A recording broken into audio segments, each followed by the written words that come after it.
There was one game I loved more than anything else. A brutal medieval fantasy title, infamous for its difficulty. Most players quit in frustration. But for me, it was different.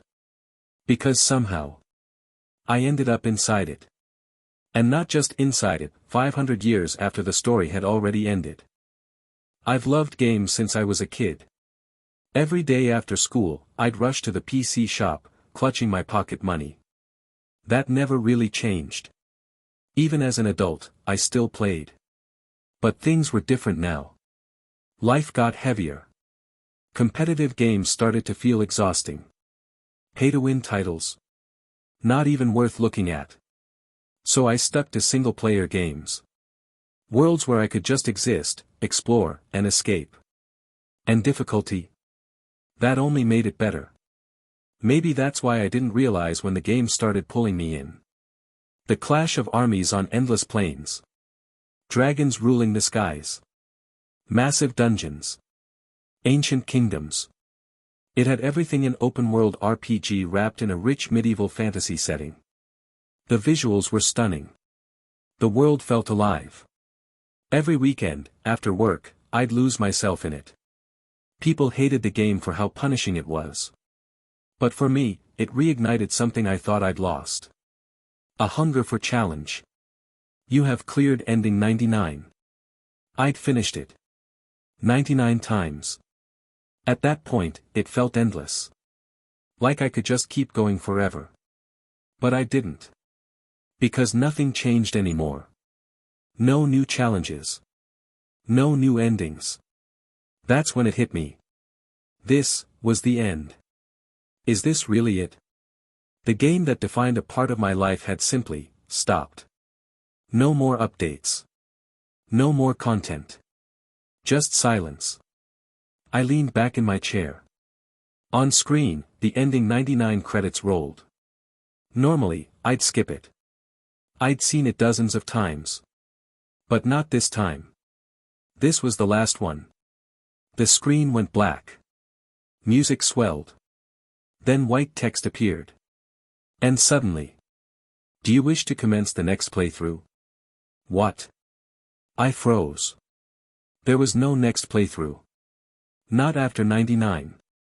No one had ever mentioned this. A bug? A hidden feature? I didn't know. But before I could think it through, my hand moved on its own. Click. And the moment I pressed yes, everything went dark. When I opened my eyes again, I wasn't in my room. I was somewhere cold. Damp. Dark. Where am I? The last thing I remembered was clicking that button. Then blacking out. I slowly got to my feet. At first, I couldn't see anything. But as my eyes adjusted, shapes began to form. Then I looked down. Armor. My clothes were gone. Instead, I was wearing a full set of knight armor. Not just any armor. It was familiar. Way too familiar. This is the starting gear. The exact armor from the Wandering Knight class. In that game, there were 8 classes. Wandering Knight, Barbarian Warrior, Mage, Cleric, Rogue, Paladin, Dark Wizard, Beggar. I had always chosen the Knight. Balanced stats. Reliable. Perfect for surviving a brutal game. And now. I was wearing it. I looked around again. This place. The darkness. The layout. It clicked instantly. The trial shrine. The tutorial area. The very first place every player starts. A cavernous temple carved deep underground, lit by faint blue glowing stones. Beautiful at first glance. A nightmare in reality. Because this was where the game made its message clear. You will suffer. Most players died here. Over and over again. The tutorial boss was infamous. People even gave it a nickname. The newbie slaughter zone. I stepped forward slowly, my hand brushing against the cold stone wall. It felt real. Too real. The dust had a smell. The texture was rough. This wasn't a dream. So this is actually happening. I didn't know how. But I was here. Inside the game. And if that was true, then this wasn't a game anymore. This was survival. Let's move. Staying here too long would break my mind. I had to get out. As I walked, the armor started to feel natural. Like my body already knew it. Then the path opened up. A circular arena. I stopped instantly. This was it. The boss room. At the center. A knight, kneeling. Head bowed. Not a human. A golem. The tutorial boss. Normally, once you stepped in, it would rise. Towering over you, 2.5 meters tall, wielding a massive halberd. A single mistake, and you were dead. But something felt off. I narrowed my eyes. Where's the halberd? It wasn't there. Only a broken shaft remained. And the golem wasn't moving. I stepped closer, cautiously. It's damaged. Cracks ran across its armor. Rust. Decay. It looked ancient. Like it had been abandoned for centuries. That makes sense. If I'm 500 years in the future, then this thing has been sitting here all that time. I let out a slow breath. Relief. No fight. But also a problem.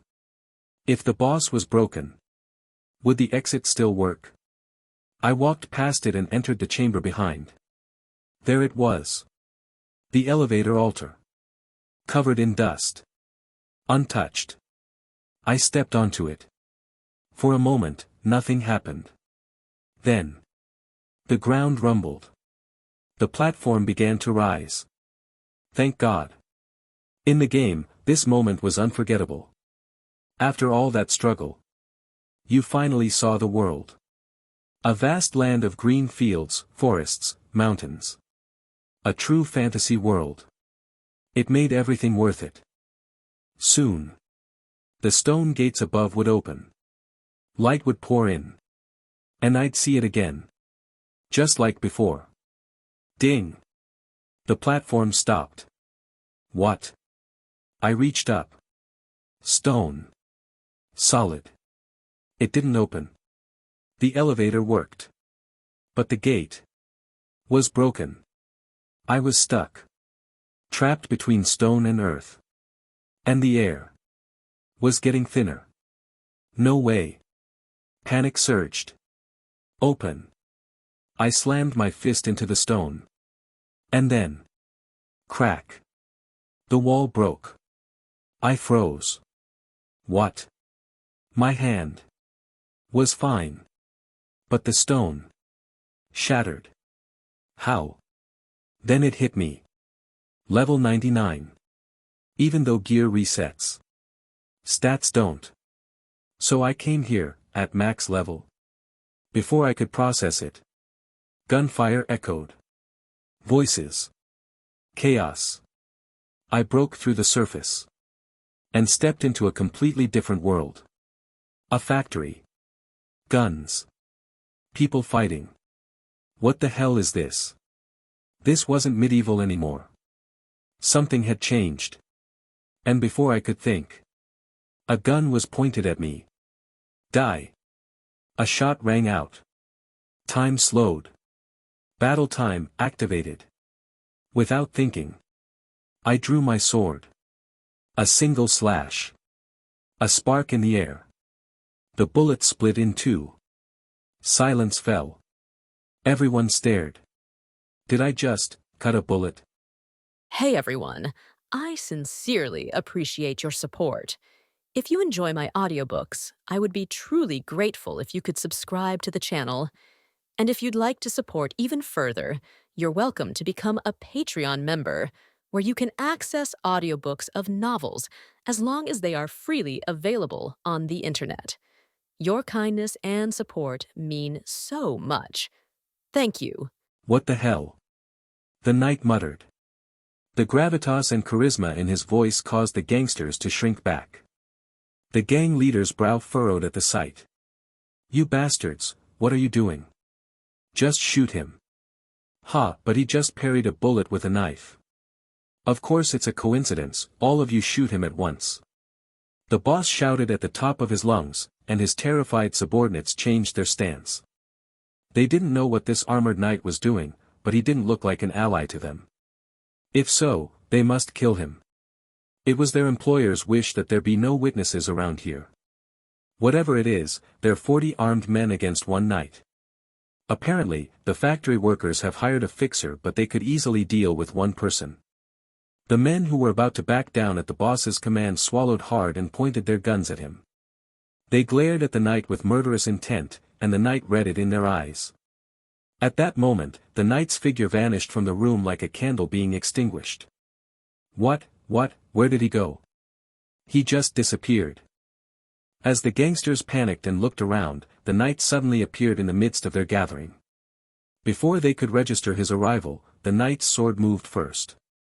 The sharp longsword sliced through the air and a silver trajectory glinted in the moonlight as it sliced through 5 gang members.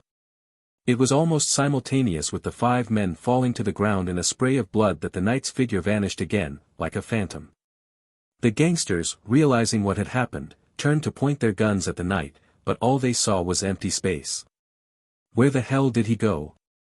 Bam! A fist flew out and landed under the chin of the gang member muttering the words. The knight, crouching low to the ground, quickly approached and punched him in the jaw. The man who had been struck in the jaw by a bare fist spun around and flew through the air. During the short time he was flying and fell to the ground, the knight threw punches and kicks one by one. They were punched and sent flying, kicked and bounced, or sprawled out on the ground. Some of them, including the burly captain, took the brunt of it. The gangsters, realizing the situation too late, opened fire on the knight. They were so panicked that they couldn't even aim properly, but the distance was so short and the bullets flew past the knight's forehead. The knight stared at the figure, then flicked his upper torso lightly. The bullet didn't even hit him, instead hitting the other gang member beyond him. What the? The gang member was speechless as he saw the knight dodge the bullet that was almost under his nose, and the fist clamped over his mouth made it impossible for him to speak, even if he wanted to. Assholes, surround him and shoot. The leader gave the order, and the gangsters surrounded the knight in a circle. When the knight couldn't see a way out, he lifted one foot and stamped on the ground. Boom! With a single stomp of his foot, his body flew more than 5 meters into the air, leaving a footprint on the ground. It was a simple leap, but it was so high that they thought he was flying. The gangsters were stunned by his physical ability to leap over the encirclement with a single stomp, even though he wore heavy armor all over his body. His silver-gray armor glistened in the moonlight as the leaping knight landed in the center of the gang's gathering. As he landed, he stomped his foot on the head of one of them, crushing it as he stared up at him. At the same time, he didn't stop swinging the sword in his hand. One after another, the sword light flashed as silver flashes and red solid lines intersected. Each stroke resulted in death. The gangsters fell in a spray of blood, 5 dead in a blink of an eye, but the knight moved on, seemingly untiring, to find his next prey. It was ironic that 40 men with guns were overwhelmed by a single man with a sword. He was like a tiger in a sheepfold. Ah!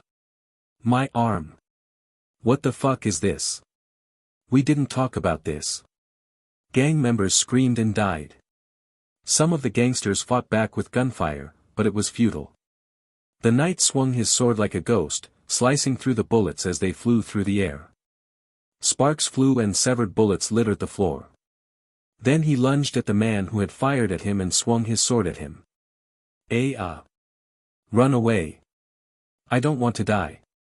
At the horrifying sight, the gangsters dropped their guns and fled in all directions. The boss didn't even think about the workers he was hired to kill, as he was scared too. In fact, he wanted to get out of here more than anyone else. Ever since he'd seen the Mad Knight slicing up his men, he'd sensed something was amiss. Even with the money from the client, it's not enough to pay for his life, so he should flee immediately. I can't move. The boss quickly realized why his body wouldn't listen to him. The knight who had caused all this was now looking at him. This must be what it's like to face a giant beast in the mountains. He couldn't move a finger or an eyelid. At that moment, the knight moved. They were more than 20 meters apart, but the distance was meaningless to the knight. The knight took a step forward and appeared in front of him. The boss, who had somehow managed to twist himself around until then, managed to open his trembling lips and shout something. Help! Before he could utter the words, there was a flash of light and the severed head rolled helplessly across the floor. The workers watching from afar gulped. Far from rejoicing, they found it hard to accept what was happening. The gangsters had attacked, leaving several dead and wounded, and the factory they had barely managed to hold was about to be taken from them. Then a knight appeared out of the ground, and with one swipe of his sword, he sliced through the gangsters, killing them all. It is said that God sends saviors down from the sky to help people, but what do you call a knight in armor who comes out of the ground? An angel? A demon? Of course it doesn't make sense. At that moment, the knight turned around. The workers sucked in their breaths as his gaze met theirs, a ghastly gaze that was the aftermath of battle. They wondered if he would suddenly swing his sword at them. Given the merciless way he had killed the gangsters, it was not out of the question. While the workers were still on edge, the knight spoke up. Where am I? Where am I? Even as I asked the workers, I was deeply perplexed. I have many questions, so I calmly organized it in my head. First of all, my ridiculous physical abilities. I can understand breaking down a stone door with my bare hands and climbing through the ground, but to see an incoming bullet and cut it down with a sword? I've never even practiced kendo, so there's no way I could perform such a neat swordplay.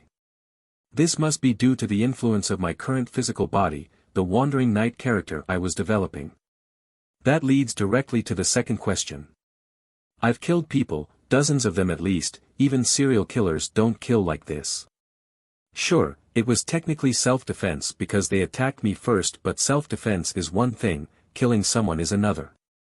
And yet, I was fine. No panic, no shock, just calm, like I did what I had to do. This is where I realized one thing. I was me, but I was not me. Or, more accurately, I had assimilated into the wandering knight character I've developed in the game. And the third and final question was this. I ask you once again. Where am I? What I was going to say was, where am I? But this body was speaking in an arrogant tone, like something out of an old historical drama. What kind of language is this? I asked in amazement. Can't you hear me? When I tried to force myself to correct my tone, my body rebelled. At that moment, I remembered the characteristics of the wandering knight birth. Every birth has its own characteristics. Thieves are given meanness, barbarian warriors are given simplicity, and priests are given faithful. Among them, the wandering knight has chivalry, nobility, and high-mindedness. Chivalry is, of course, the romanticized version of knights in the Middle Ages. Nobility is a background setting that comes from being born a wandering knight, but in general, only nobles could become knights, which is the background setting.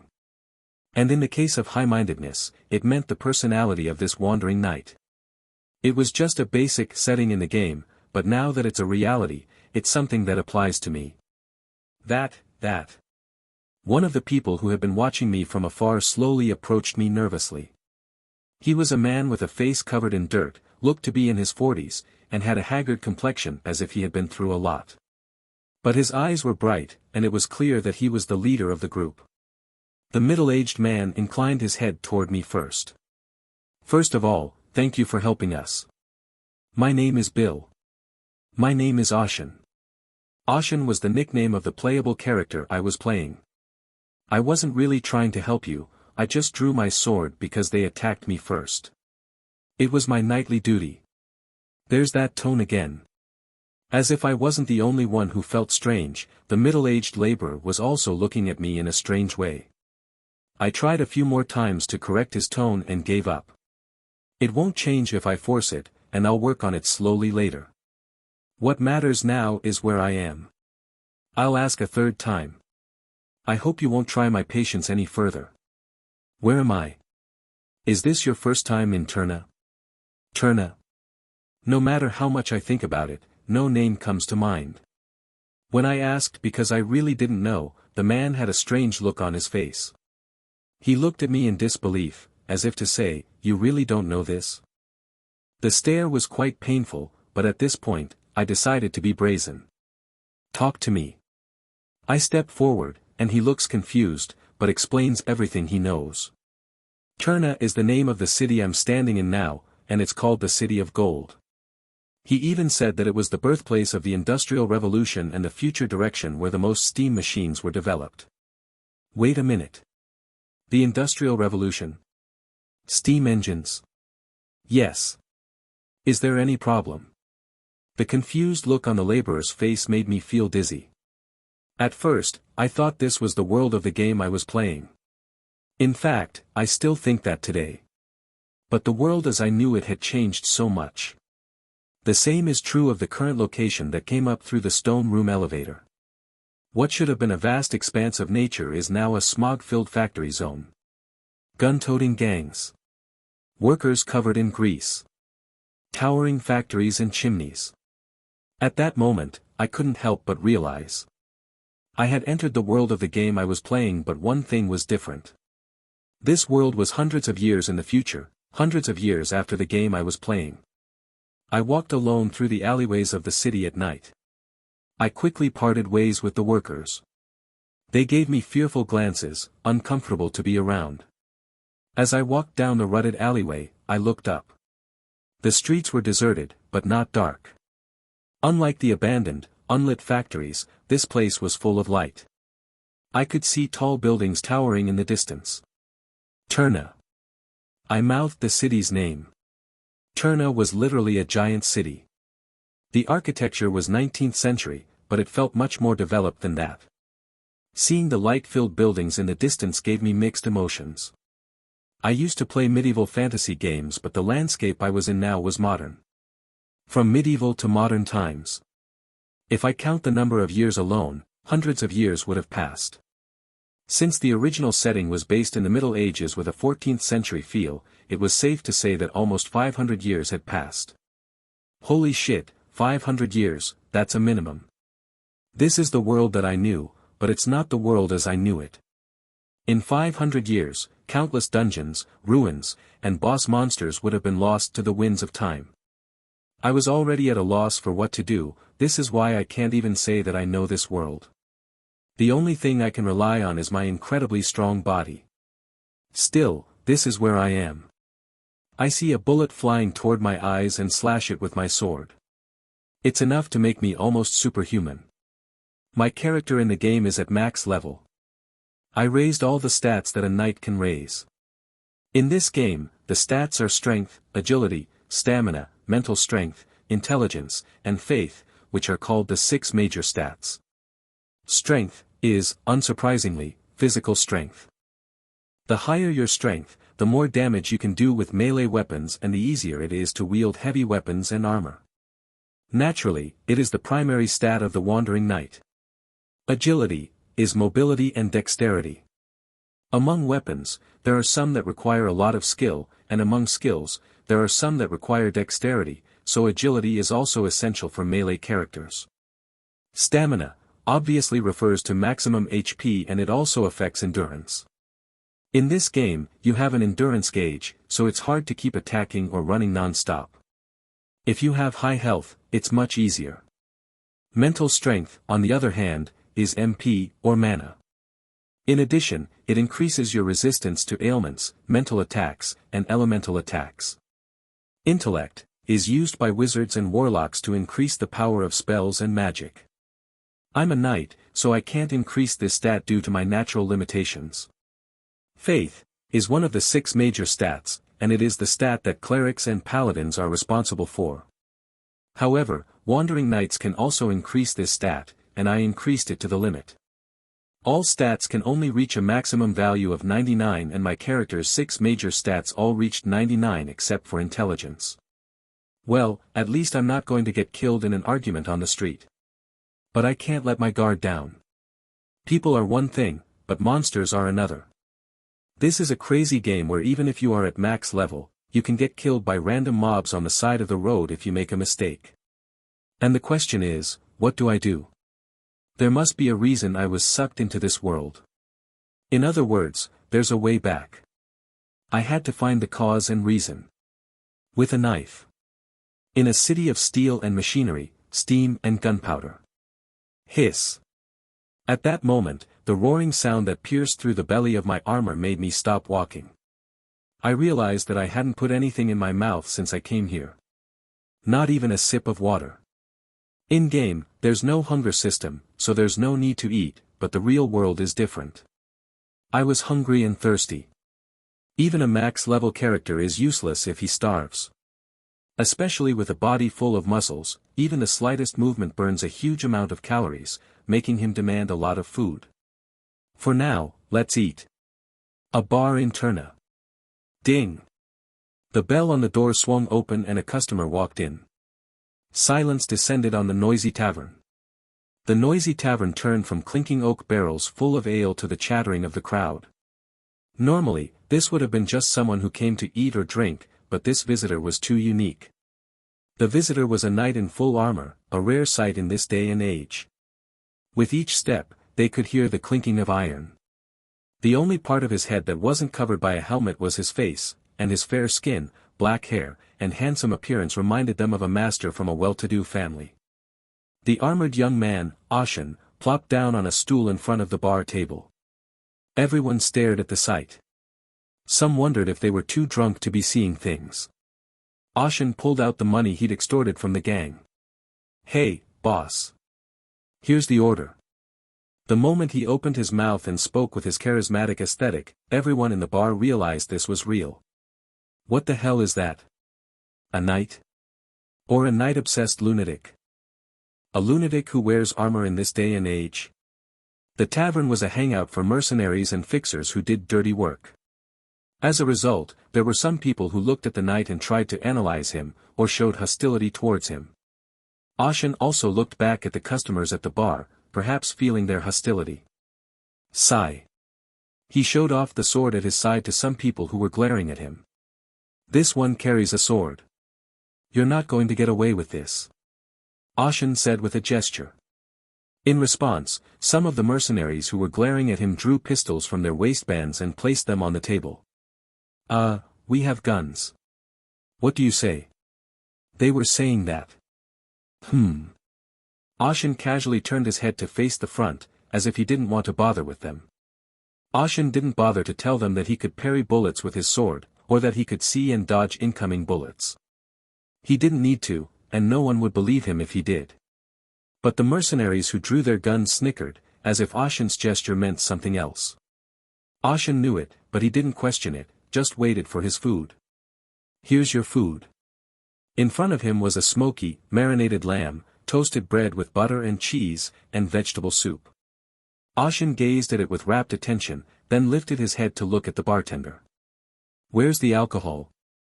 Isn't alcohol supposed to come with the meal?" Ashen said the words, but he didn't mean them. This was exactly what his body would do if he wanted a drink. But despite his arrogant tone, the older bartender didn't seem to mind at all. "Which one would you like?" "The strongest one." "I see." With that, the bartender pulled out a bottle of liquor with a skull-shaped mark from a teacup full of bottles and poured it gently into a clear glass. Ashen swallowed hard at the sight of the scarlet liquor.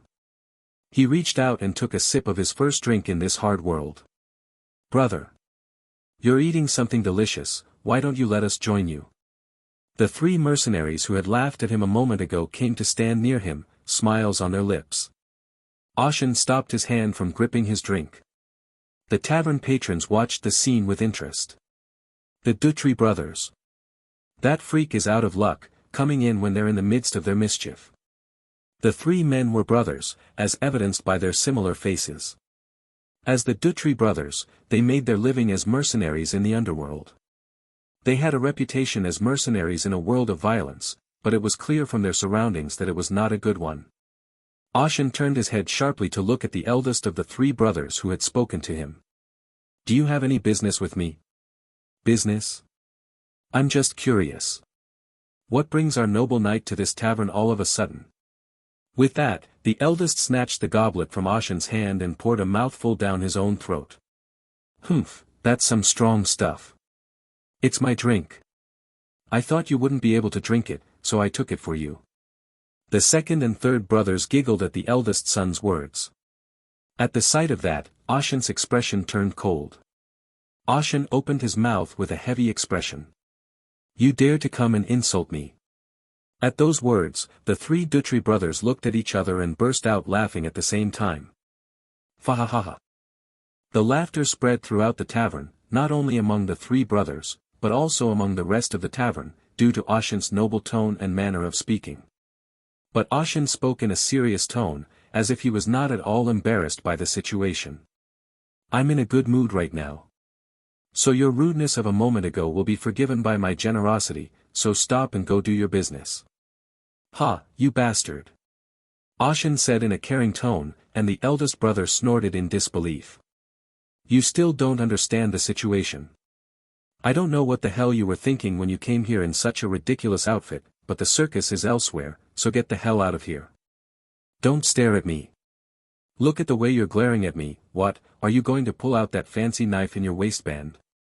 The eldest brother said, and tried to reach for Ashen, but he couldn't get his hands on Ashen's armor. Ashen's fist was in his face before he could reach it.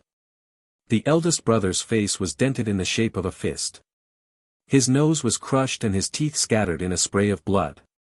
The eldest brother was thrown across the tavern, smashing through the door and bouncing outside. The laughing patrons stopped laughing in unison, unable to believe that a single punch had knocked him out. Their gazes alternated between Ashen's outstretched fist and the shattered door. Did he just punch someone that far with his fist? Considering the size of the eldest of the Dutry brothers, he must have weighed at least 90. As everyone watched in bewilderment, the other two of the three brothers reacted. Brother! You fucking asshole! The second and third brothers simultaneously drew the guns in their waistbands. It was a sawed-off shotgun that destroyed enemies with pellets at close range. The time between the brothers drawing their guns on Ashen and pulling the trigger was less than a second, but that was just enough time for Ashen to draw the sword at his waist and swing it twice. Tudak! Tudak! Ha! What the? The second and third muttered dazedly as they looked at the gun that had been cut off and littered the floor. The section of the gun that had been cut off was smooth, as if it had been cut with something sharp. While the brothers were still trying to process the sudden reality of what had happened, Ashen, who had sheathed his sword back on his waist, punched. Pow! Pow! With a clean 1-2 straight punch, the second and third, who were hit in the face like the eldest brother, were sent flying and bounced out the door of the tavern. The tavern was once again plunged into silence. Everyone was stunned and awed by the unbelievable physical prowess that Ashen had just displayed. After the spectacle, Ashen turned to the bartender, who was staring at him, and spoke softly. Those three should pay for the broken door. The bartender, who hadn't shown any emotion, nodded with a dazed expression. The tavern's interior sank into a chill as if it had been doused in ice water, but Ashen, the person involved in the situation, was enjoying the food. It was so good that even the people who had ordered the same food were wondering, was that dish really that delicious? However, they were soon forced to abandon such light-hearted thoughts. A fight broke out. Fighting inside taverns is a common occurrence, but this was no ordinary tavern. It was a trading post, a place where back-alley fixers and mercenaries came to buy and sell information. Naturally, it had its own underworld rules. Fighting was allowed, but not inside. If you had to fight, you had to do it outside. Of course, even with that, there are still occasional confrontations and fights. They were flexible and let them off the hook to a certain extent. But when a knight came out of nowhere and beat up 3 people, it was hard to be flexible. It was unprecedented. The Dutry brothers were the first to argue, but it was Ashen who struck first. The heads inside the tavern rolled quickly. According to the rules, Ashen could be attacked by everyone right here and right now and still have nothing to say. Even if he came here unknowingly, there was no excuse for ignorance in this industry. If you didn't know, you deserved to die. However, the mercenaries hesitated because of the unbelievable strength Ashen had just displayed. I didn't see him draw his sword.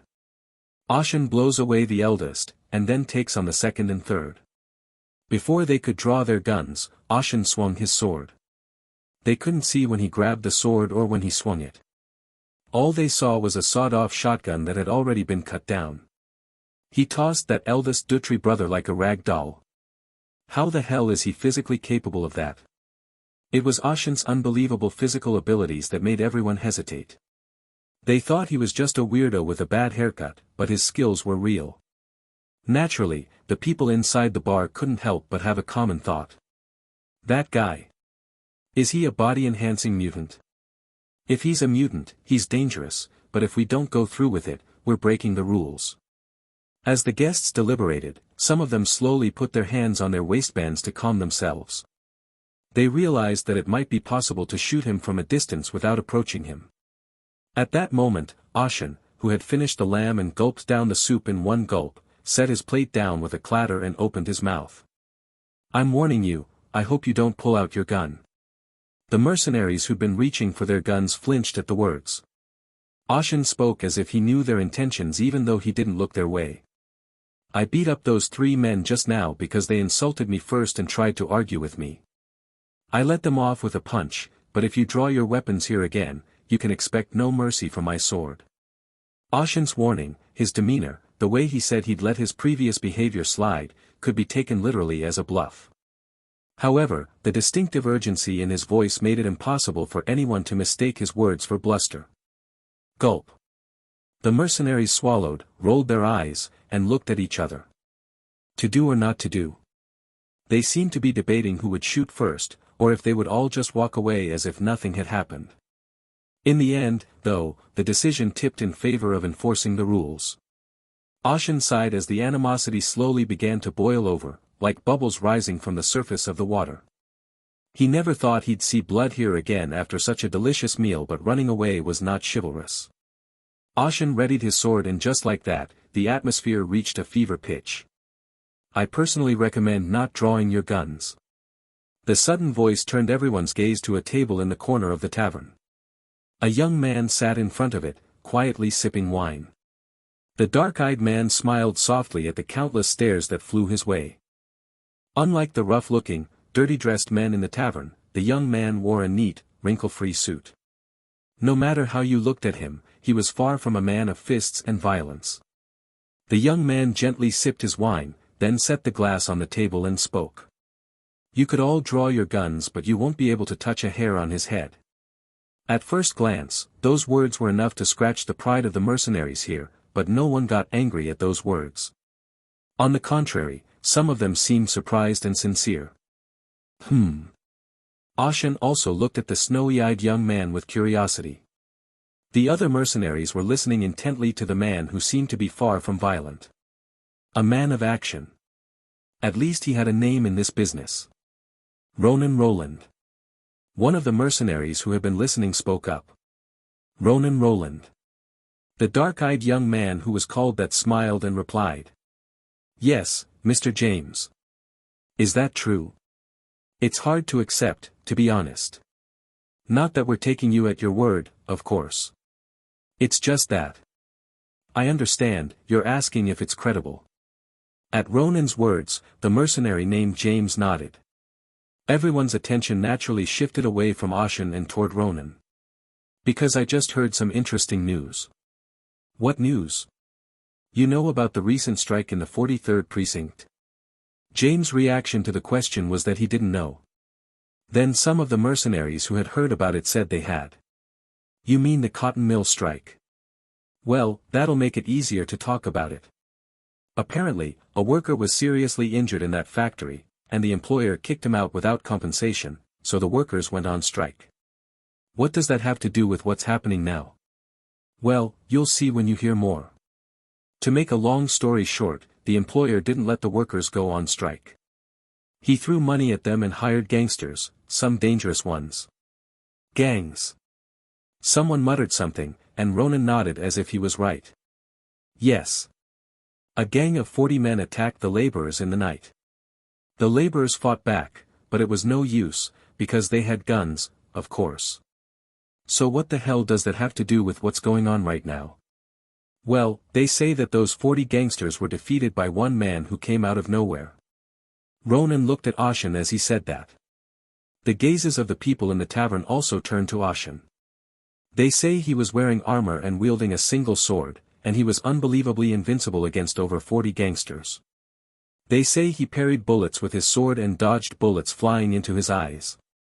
The men gathered in the tavern squinted at the words. The mercenaries knew better than anyone that Ronan would not lie about something like this, and the information he brought back was never less than reliable. Everything Ronan said now was the truth. All eyes turned to Ronan, then back to Ashen. Ashen ignored their stares and stared at Ronan.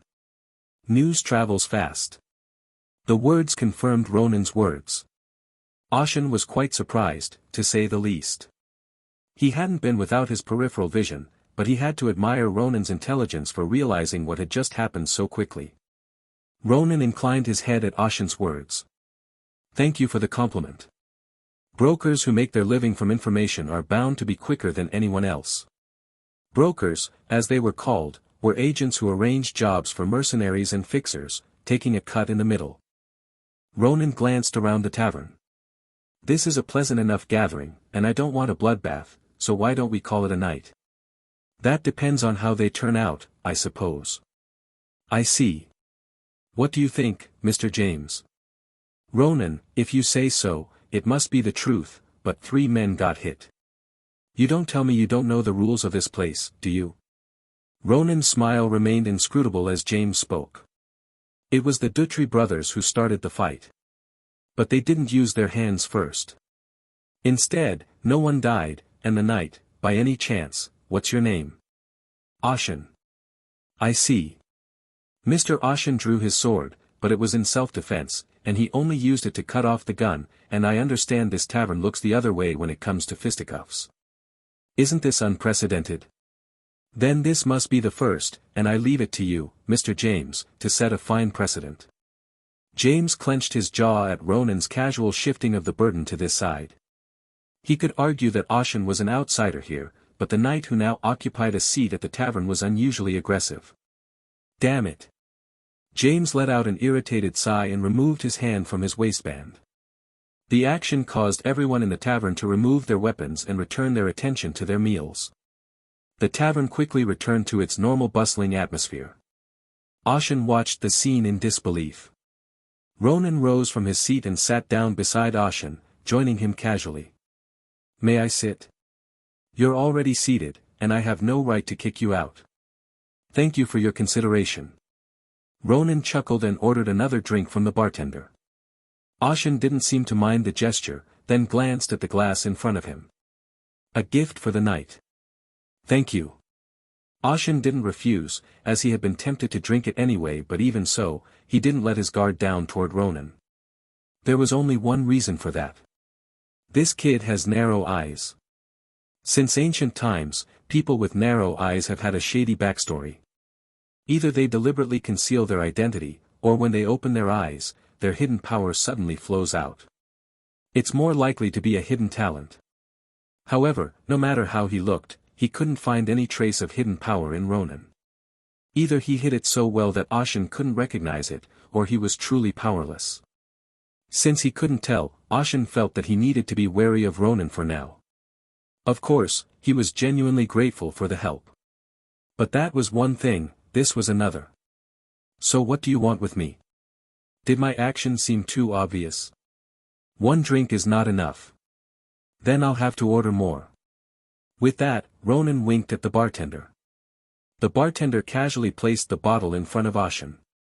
Ashen raised an eyebrow at Ronan's blatant behavior. You're trying to bribe me with alcohol? It's ridiculous. Who in the world would be bribed with alcohol? With that, Ashen downed the liquor in one gulp as if to show that it was only the first drink. Good. However, the words that came out of his mouth were anything but that. The liquor was too good. It was strong, but the knight's body, which craved alcohol, was so receptive to it.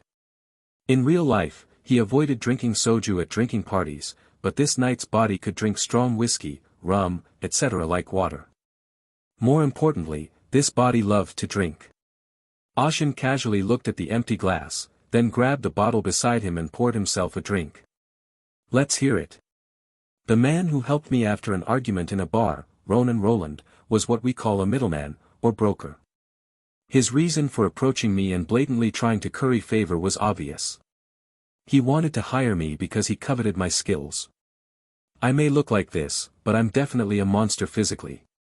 I had no choice but to admit it. My body had already reached superhuman levels. It's no wonder, since I've maxed out all my stats in the game. Even so, I didn't expect to be able to parry a flying bullet. I picked up and threw away 3 big guys who had just been arguing with me, using only my bare hands.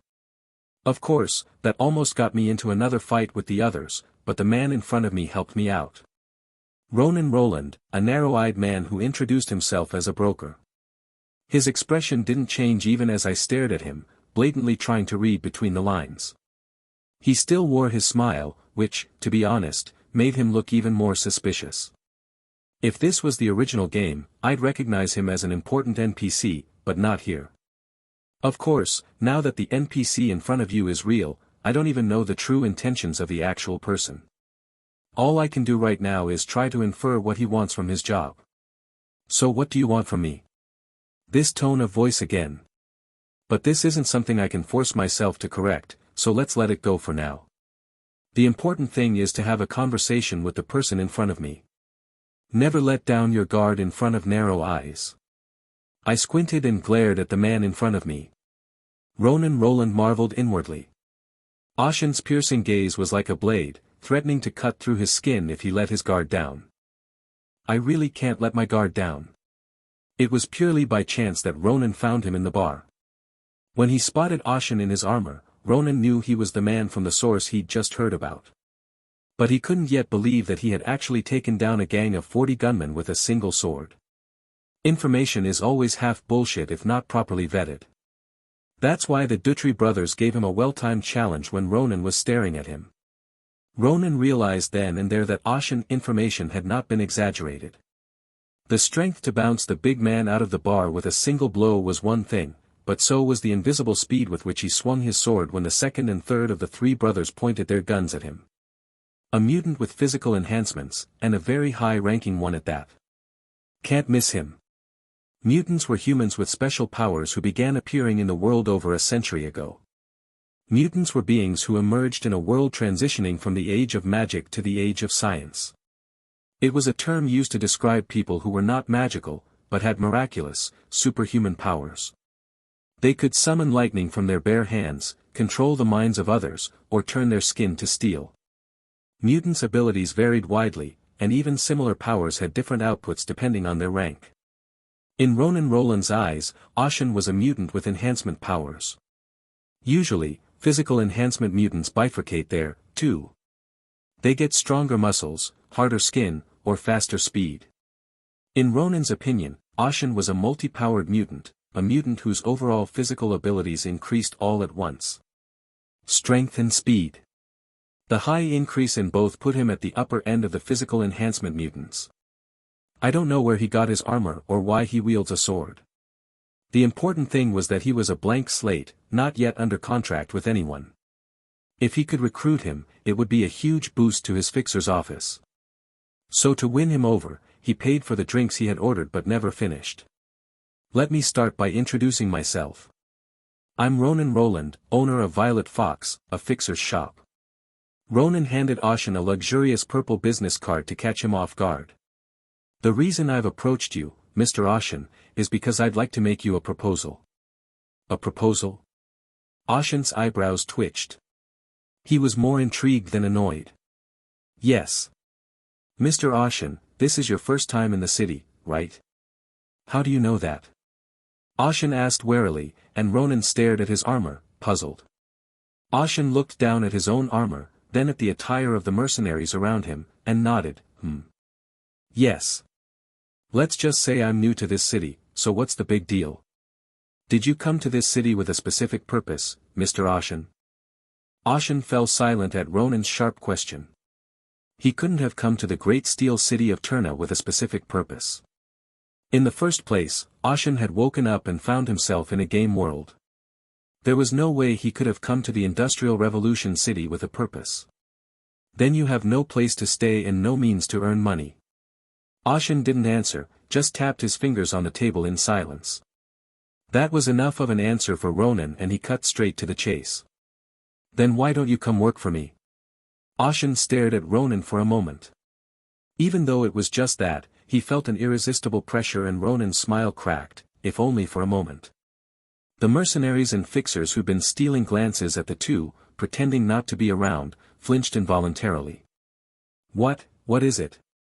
A sudden chill. Crazy. I'm getting goosebumps just looking at him.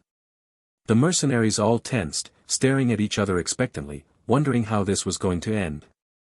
Ronan pulled out his handkerchief and wiped the cold sweat from his cheeks. What's wrong with you? Did something I said offend you? Ronan didn't know why Ashen was so uncomfortable.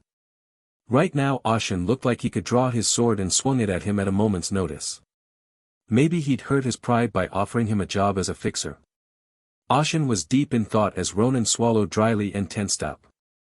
What, is this not just a mission, but an offer to join? In truth, he didn't think much of it. He was only seriously considering it because he didn't expect to be recruited by a place like this. Ronan told him that he runs a fixer's office. A fixer is someone who takes care of things for money, and most of the time it was illegal and likely to involve violence. In the old world, this would have been impossible, but in the current situation, there is nothing better. Ashen was like an unwanted guest, dropped into the world out of nowhere. He had no guaranteed status and no immediate place to stay. His sturdy body might not mind sleeping on the ground, but his modern sensibilities, which had not so long ago slept in a plush bed, could not tolerate it. Above all, there was one thing that was essential for living in this world: money. Everything costs money. In particular, more money was needed for food, clothing, and the most necessary things for people to survive.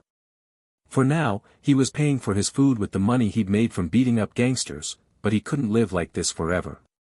Eventually, he needed a stable way to make money. In the game I knew I would have gone on quests and gotten paid or done simple mercenary work. But the world was completely different now. All Ashen could do now was swordplay, using his ridiculous physical abilities. And there was no way to make money at it, other than, coincidentally, Ronan's solution in front of him. Ashen should have taken him up on his offer, because it seemed like the right thing to do. There was only one reason he didn't. Ronan wasn't being suspicious. I promise you, Mr. Ashen, we'll give you the best treatment in the business. Ronan's bold offer didn't faze Ashen at all. If anything, he was even more suspicious of Ronan. The best conditions in the industry? No matter how great my physical ability is, how can you suddenly trust someone like me? In fact, Ronan's attempts to be nice made him feel even more suspicious. Now that Ashen had already become aware that he was suspicious, it was difficult for him to trust Ronan.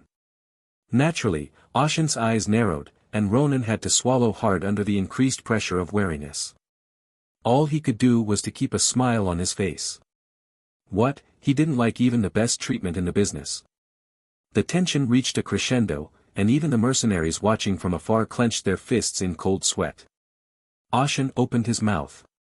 Your proposal is interesting, but it's late at night, so we'll save the details for tomorrow.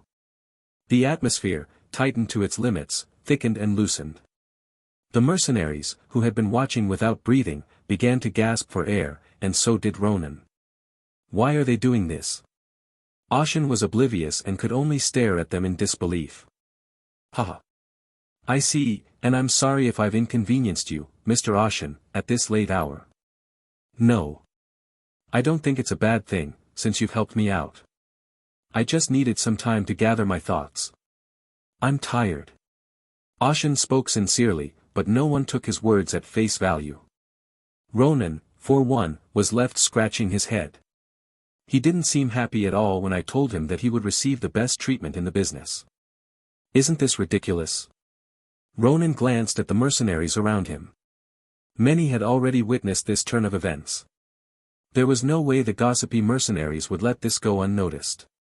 Tomorrow, the other brokers who picked up the news will come running with their eyes lit up. And the sharp-eyed brokers will recognize Ashen's extraordinary talent and try to recruit him. He deliberately bought him a drink and approached him with a favorable attitude and tried to sign a contract right away, but Ashen was not so easily persuaded. Or is this what you're after? Ronan's expression grew serious. Ronan couldn't help but think that Ashen was playing a trick on him by deliberately not confirming the deal and putting it off until tomorrow. This was a kind of competition. Perhaps his tiredness was just an excuse, and he had been setting this up all along. As his mind raced, Ronan grew impatient. Mr. Ashen. What is it? Do you happen to have a place to stay tonight? No. Not yet. Well then, this is a tavern, but the second and third floors double as an inn, so you might be able to stay for a night or so. Since it's fate that brought us together today, would you mind if I paid for your stay? Ronan was going to have to do his best to look good to Ashen no matter what. He had to show him that he was as sincere as he could be, even in a small detail like this. Sure. Ashen didn't know why Ronan was doing this. It wasn't like he was suddenly in need of something, or that he was grateful for it. Right now, Ashen needed time to organize today's events and prepare his mind, that's why he delayed rather than accepting Ronan's offer right away. He was truly tired, if not physically, then mentally. At least I have a place to stay for the night. Let's go upstairs, get a good night's sleep, and think about it. With that thought, Ashen rose from his seat. See you tomorrow. Ronan's face brightened at Ashen's casual words. Assigned a private room, I flopped onto the bed. Firm but still sinking, I realized that this was a different world from the medieval one I knew, but in a way I was comfortable. In a normal medieval inn, the bed would have been less fluffy and had straw underneath. I thought, at least this is the modern world, so I shouldn't have any problems living here. Of course, that's only in comparison to the Middle Ages, but for me, living in the modern world, there are all kinds of inconveniences. No computers, no internet, no smartphones. I can't even play my favorite games anymore. No, this is a game world, right? I thought. The thought made me laugh out loud at the absurdity of it all. I love games, but I never wanted games to be my life. Sighing to myself, I glanced at the mirror off to one side of the room. I saw a handsome man with dark hair staring back at me from the other side of the mirror. His skin was white and his dark, sunken eyes were brilliant. He's standing still, as if he's deep in thought, even though he's not. His body is slim and well-proportioned. If a stranger saw him, they would think he was a master from a noble family somewhere. This alien yet familiar figure was that of the wandering knight I now occupied.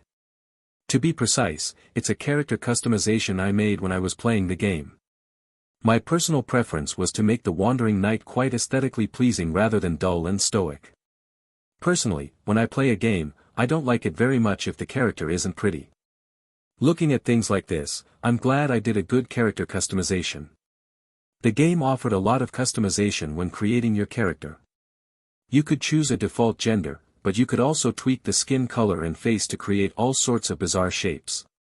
You could have a muscular body, shorten your height, or make you look like an old man. I could have gotten in trouble if I'd done a weird customization that was too individualized. The so-called dead people in the game were known for making their characters look weird because they had nothing else to do.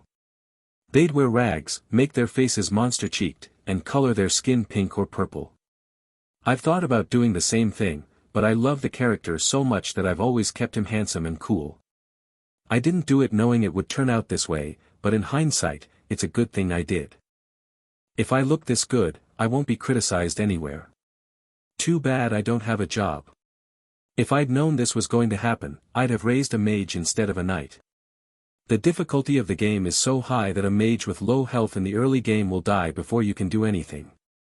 Even if they shine in the late game, it doesn't matter if they can't get past the early game, that's why I chose the most stable knight.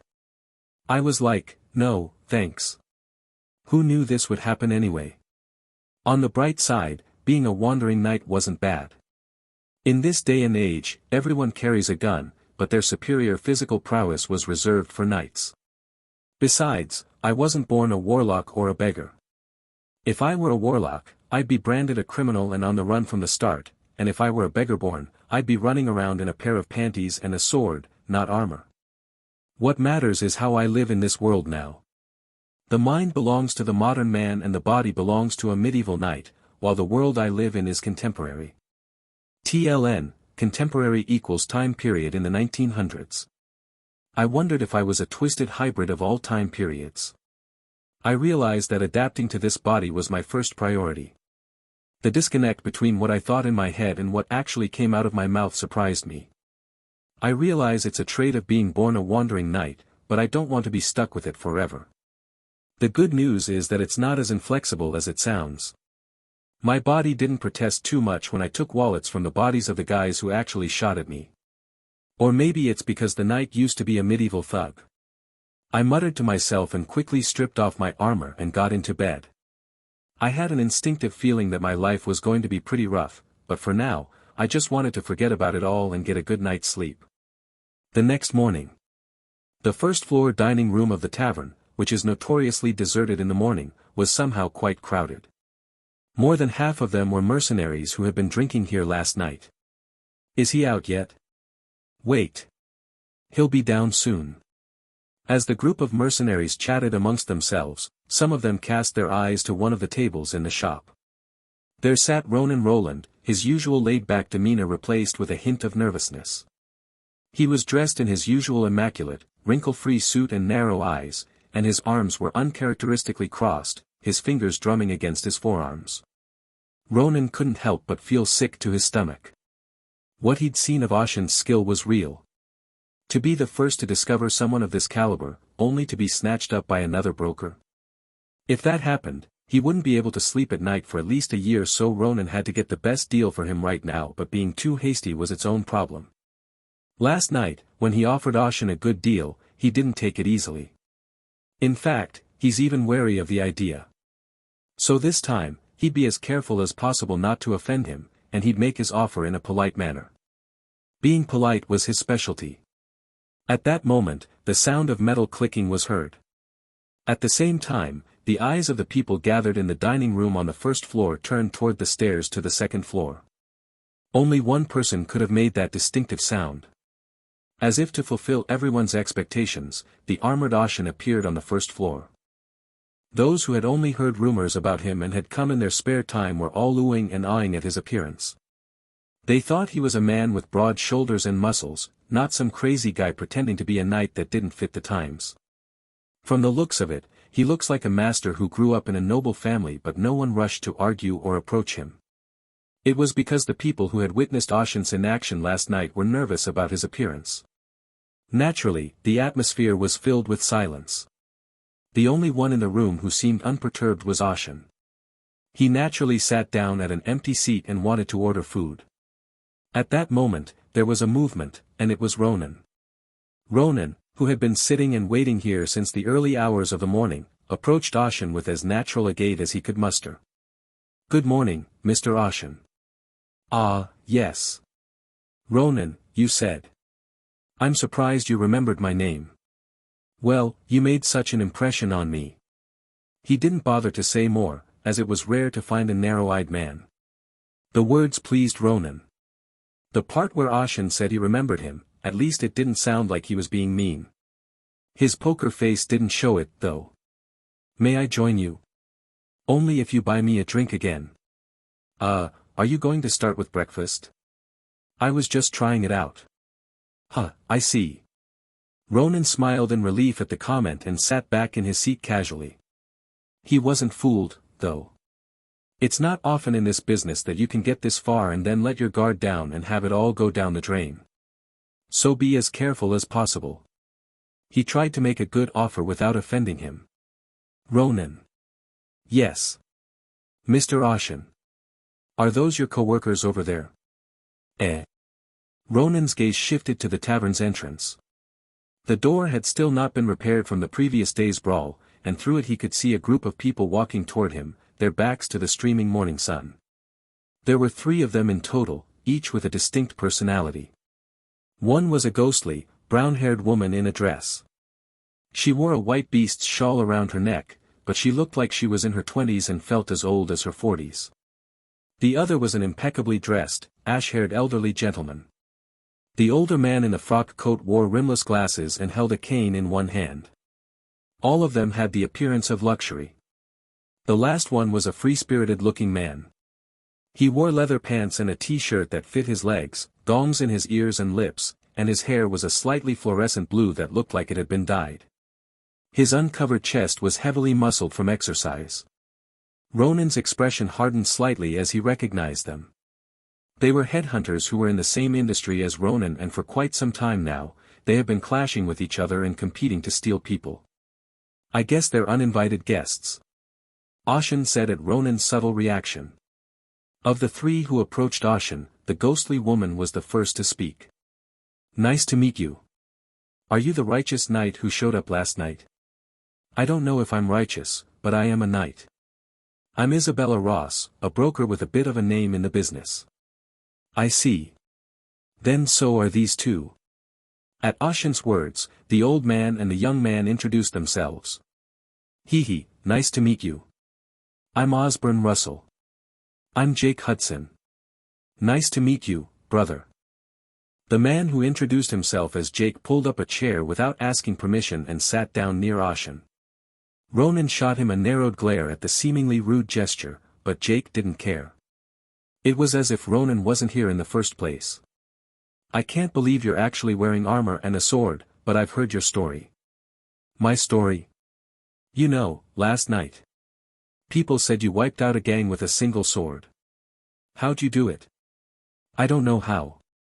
I just swung the sword. Can you prove that? Ashen's eyebrows twitched momentarily at Jake's words. Ronan looked surprised at the sight, and Osborne and Isabella took a wait-and-see attitude without interjecting. Jake Hudson was a broker who had recently risen to prominence out of nowhere.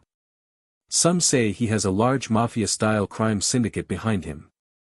Jake Hudson's growth has been nothing short of spectacular, and because of his success, Jake's civility is hard to come by. To some, it was a nice touch, but to those who had established themselves in the industry, it was poison, and still is. He doubted the ability of the person he came to recruit. It was a word that could never be uttered without coming with the intent to fight. Ronan checked Ashen's condition. At least as Ronan had seen last night, Ashen was not one to shy away from an argument or a fight. Proof. Ashen's expression remained unchanged. He wasn't angry, nor was he smirking. He just stared at Jake with his usual expressionless face, but with a sharper edge to his eyes. You say funny things. Why should I? The people inside the tavern watched this turn of events with interest. Most were waiting to see how Ashen would react to Jake's behavior. Jake was deliberately provoking Ashen now, perhaps because he wasn't sure if he could really cut bullets with his sword as the rumor said. In fact, it wasn't as if there weren't others who felt the same way. Most of the people who had come here out of curiosity were skeptical of Ashen's skills. He's strong, yes, and he can wield a sword, yes. Being strong and cutting down bullets are completely different things. The rumor that he had single-handedly dispatched 40 gangsters was probably an exaggeration. To be able to confirm it here and now was not a bad thing for the onlookers. Well, since you want proof, I'll have to be a little generous and show you. Wow. I was just throwing it out there, but are you really going to show it to me? I can't do it, but you're not actually trying too hard because of the attention, right? Ha ha ha. Jake's joke elicited a small burst of laughter from the surroundings. Some wondered if it was appropriate to treat someone who came to recruit like this, but it was Jake's own calculation. Looking at him, he looks young, and looking at his appearance, he seems to have grown up in a good place, but judging from the fact that he entered this industry, that may not necessarily be the case. Jake's eyes analyzed Ashen sharply, despite his smirk. From the armor to the sword, are you planning to make a name for yourself by doing something that stands out on purpose? You used your head, but it shows too much. This isn't such an easy place. Jake's assessment of Ashen is that he's just a kid who dresses like that to get attention. But judging by the way he fought the gang and the way he reacted, he must have some skill. It wouldn't be a bad idea to recruit him to the team after fully understanding his abilities. If it bounces, it bounces. Give him some money and a girl and he'll bow down and come in. Most of the young people Jake saw on this floor were like that. They wanted fame, and they wanted to make a lot of money. People who cannot overcome their hot blood and think they are special. Jake could read their desires, and he used them to keep them beneath him. Ashen, Jake realized, was probably no different. So you're going to check it out? Jake flinched when Ashen asked with a sinking gaze. Jake's smile cracked slightly as he realized he'd let his fear get the better of him.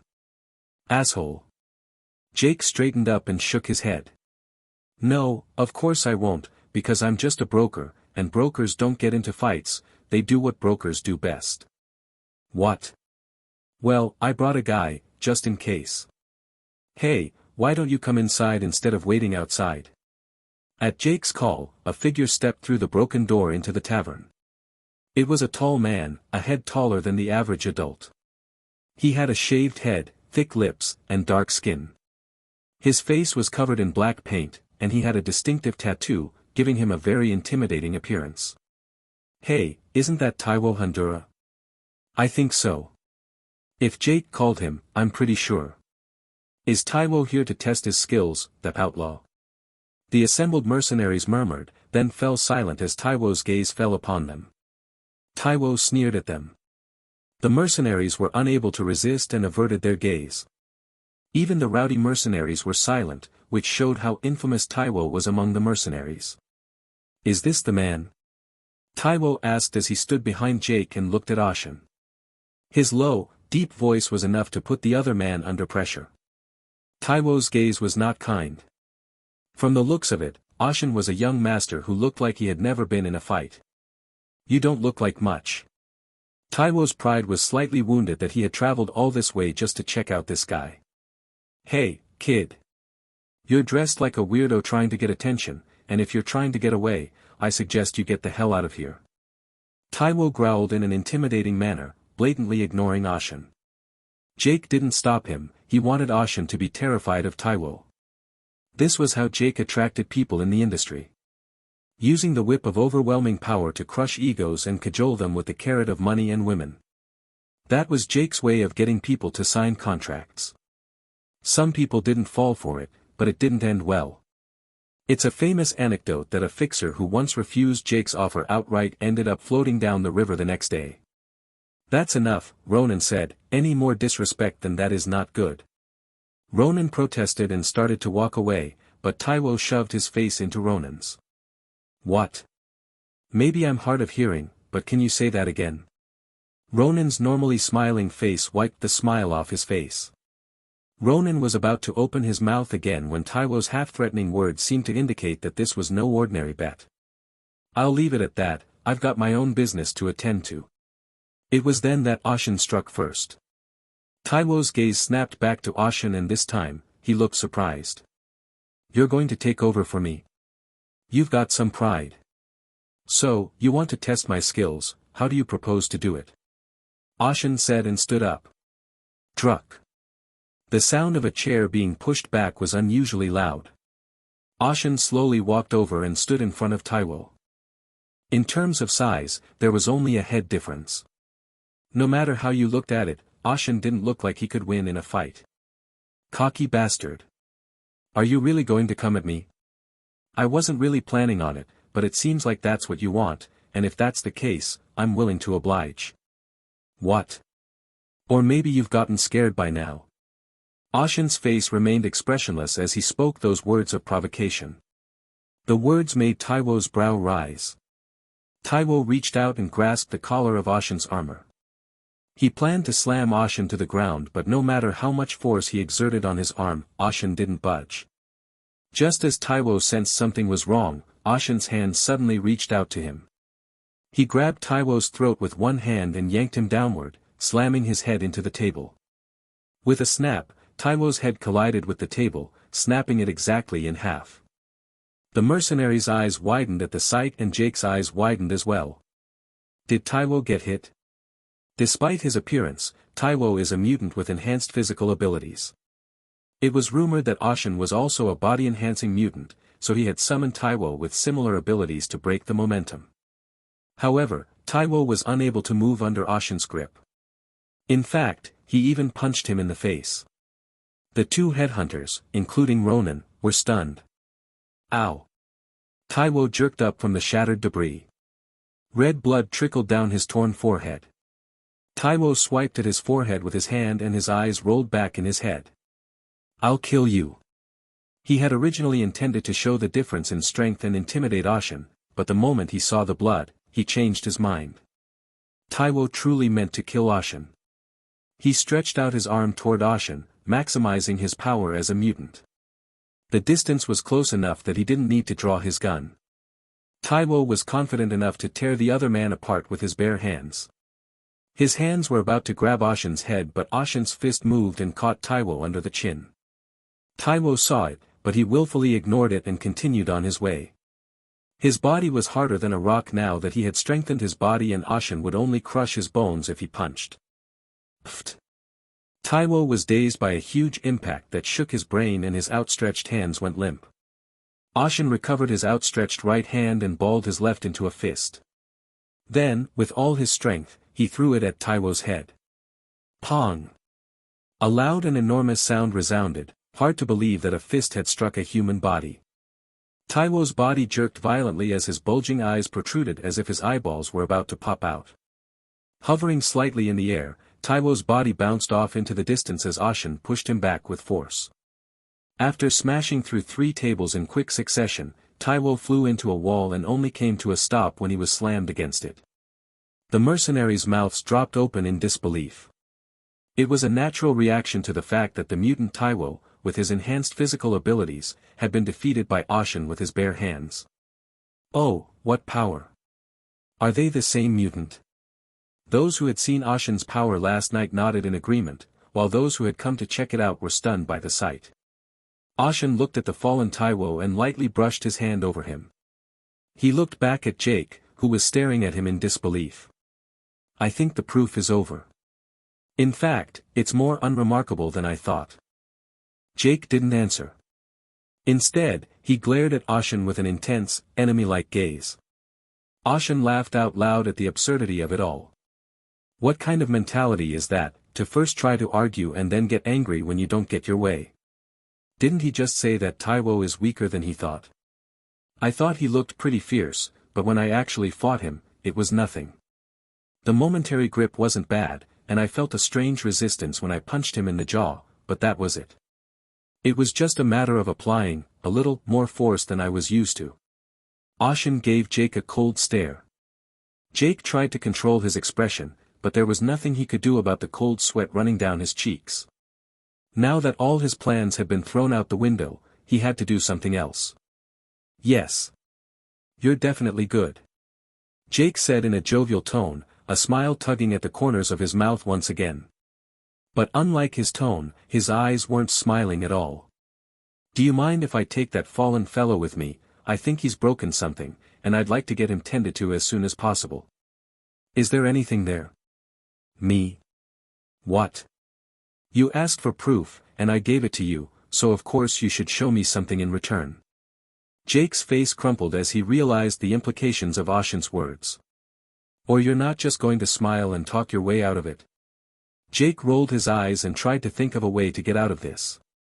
Ashin was not to be outdone, and he stood casually in the way, blocking Jake's path.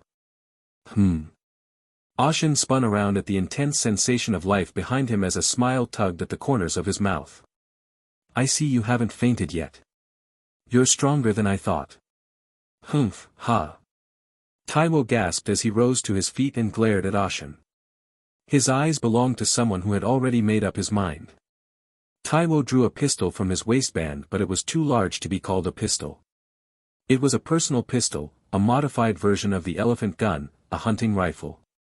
The bullets were large in caliber, causing a massive recoil when fired, but it was the perfect weapon for Taiwo, a physical enhancer.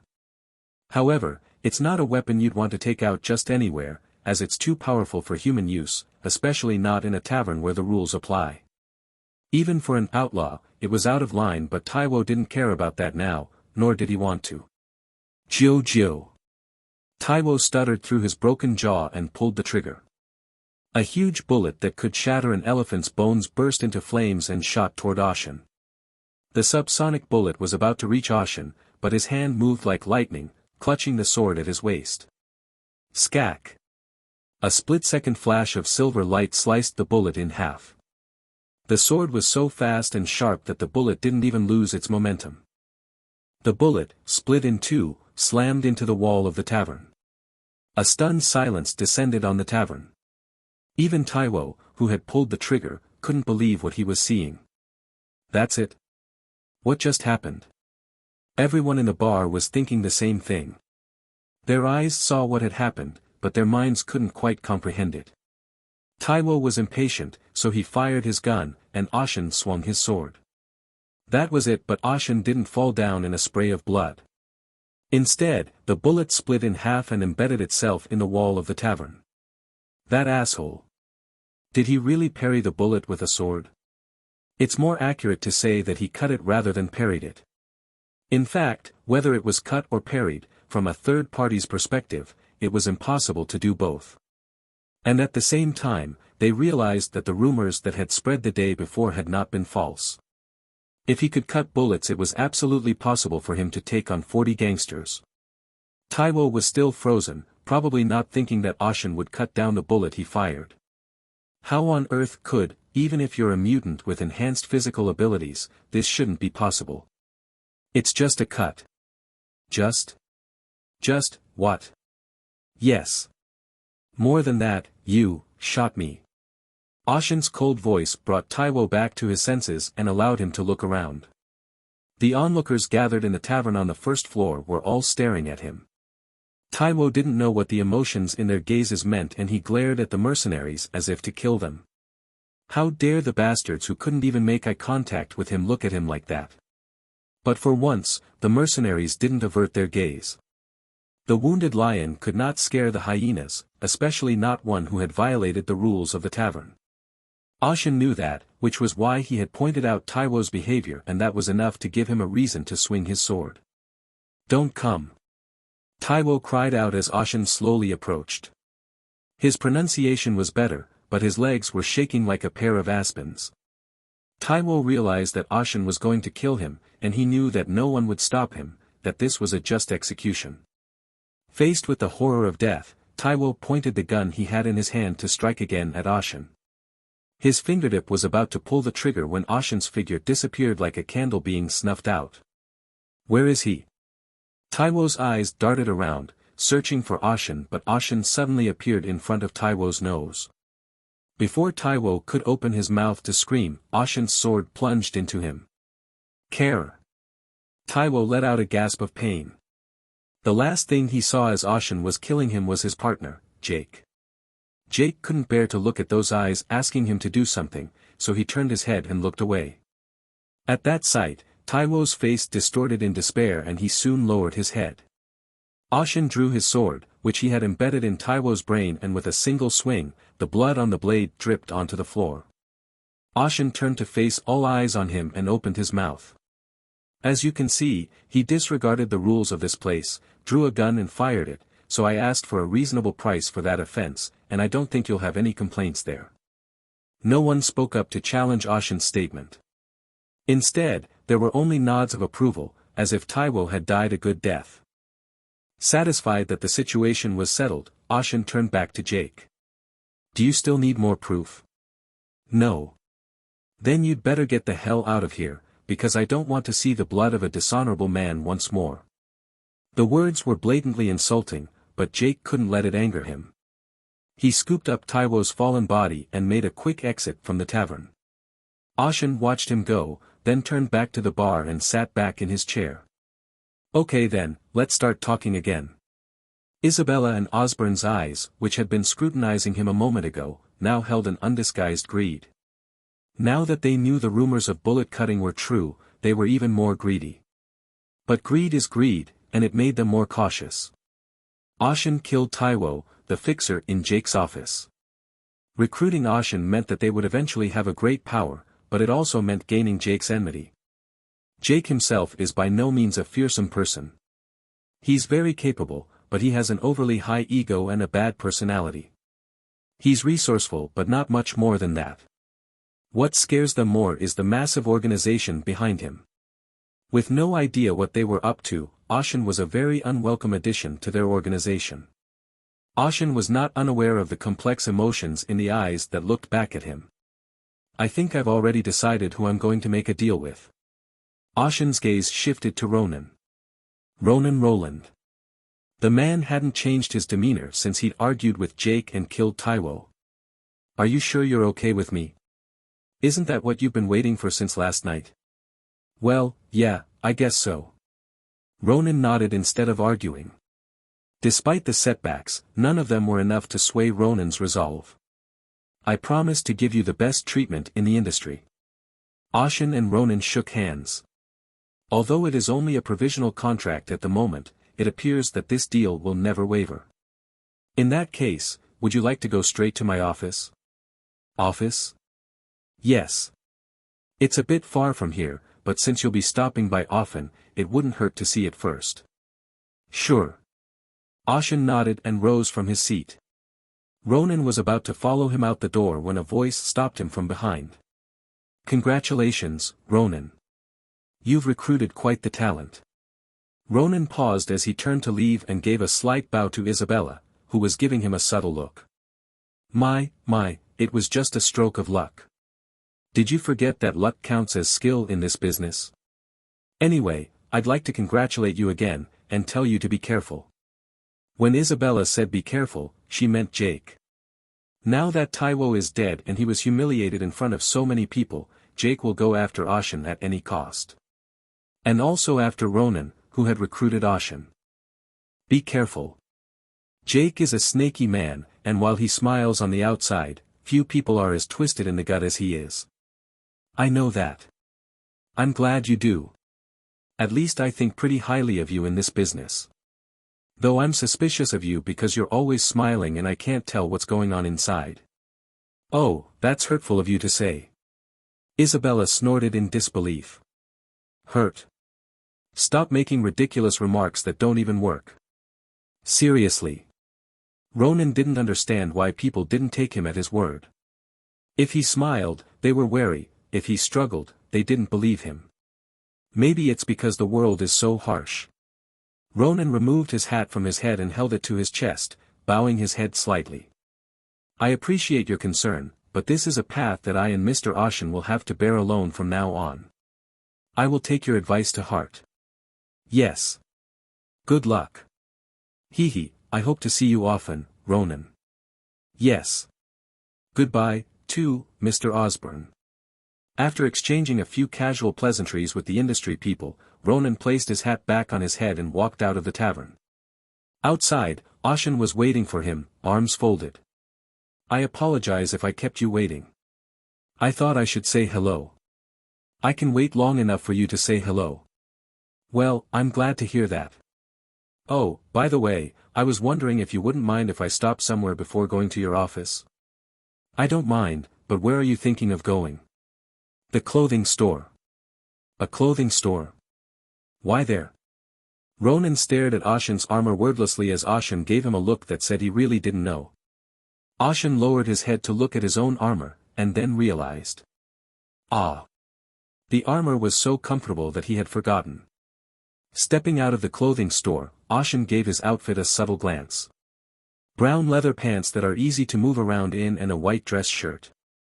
A simple vest worn over it and a frock coat worn on top. It was better than armor, but Ashen found the outfit uncomfortable to say the least. Ronan, on the other hand, took one look at Ashen and nodded in satisfaction. You definitely look better now that you've changed your clothes. Even in his original armor, Ashen was reminiscent of a noble, but now that he was fully dressed up, it was no joke.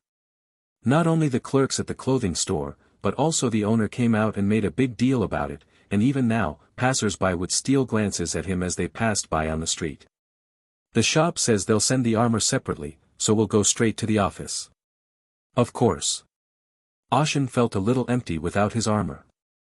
Then he realized that it was funny to think of it in hindsight, and he gave a self-deprecating chuckle. How long had he been in this world and already missed his armor? Still, it was for the better. The long sword at his waist was still there.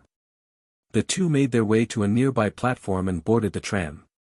It was a streetcar that traveled through the 30th arrondissement, and Ashen sat inside and scanned his surroundings.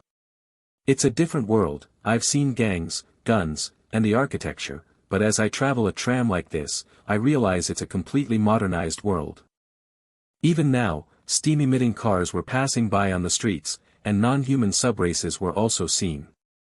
Eventually, the streetcar came to a stop, and Ashen and Ronan got off and started walking. Soon they arrived at a shop with a sign on the street that read, "This is our fixer's office, Violet Fox. Please come in." Ashen was expecting something different from a fixer, but it didn't look much different from the other buildings on the street. As he followed Ronan inside, the bell on the door rang with a tinkling sound. Ho ho! The interior of the building was cleaner than he expected. Wooden tables and chairs along with a couch off to one side and picture frames on the wall. Brass pipes hung from the ceiling and walls, and a dim light emanating from the ceiling's back illuminated the interior. Classical music played softly from a gramophone on a wooden table. Against one wall was a long shelf, lined with bottles of various liquors. Was this also a tavern? It's a side business. Fixers do a lot of different things, so we run them together as restaurants and taverns to gather customers and get information. Ronan led Ashen upstairs to his office on the second floor. Sitting down on the couch, Ronan immediately handed him a contract. Here's the contract. Read it over and let me know if there's anything you don't like about it. Taking the contract from Ronan, Ashen skimmed it quickly. He didn't know what the terms were in this industry, but objectively speaking, they weren't bad. Beyond not bad, it was honestly incredibly good treatment, even by modern standards. "Oh, and I need to write down your specialties, Mr. Ashen, and I was wondering if you could tell me what you're good at, because I'll need it later when I'm trying to get you work." Ashen looked away from the contract and said, "My specialty is swordsmanship, that's all you need to know." So you're saying that you are a swordsman?" "Yep. You've seen me." "I have." In that case, may I ask what you did before this?" "I'll leave that part blank if you don't mind." "You don't have to. I was a wandering knight before that." Ronan started to say something, then nodded in understanding. "I see. That's the concept." Chapter 10. Ashen was sincere, but Ronan didn't see it that way. A knight. It's certainly not a bad concept. Ronan tried to understand Ashen. He couldn't help but notice that he was carrying a sword that was out of date. Once gunpowder was developed and guns and cannons came along, there were no more swordsmen in the world. No. They existed, but they were few and far between. No matter how hard you trained with your sword, you could still be killed by a bullet fired by someone who had never held a gun before. Swinging a sword was a futile endeavor in a world where aiming was effortless, and bringing down an enemy was a snap of the fingers. Nevertheless, calling oneself a knight was an act that could not be done without romance or conviction. I suppose it's because he's a mutant. Mutants with enhanced physical abilities did not need to conceal their weapons. Their superior physical abilities were their weapons. What would be the point if you could see a flying bullet with your own eyes and cut it with a sword? So your specialty is swordsmanship. This will definitely work. Not a bad way to make a name for yourself as a swordsman. The fixer industry is a world of pure meritocracy, where status doesn't matter. The golden city of Turna is a place where even a street beggar can make $1 billion if given the chance. As a result, the competition for fixers was fierce.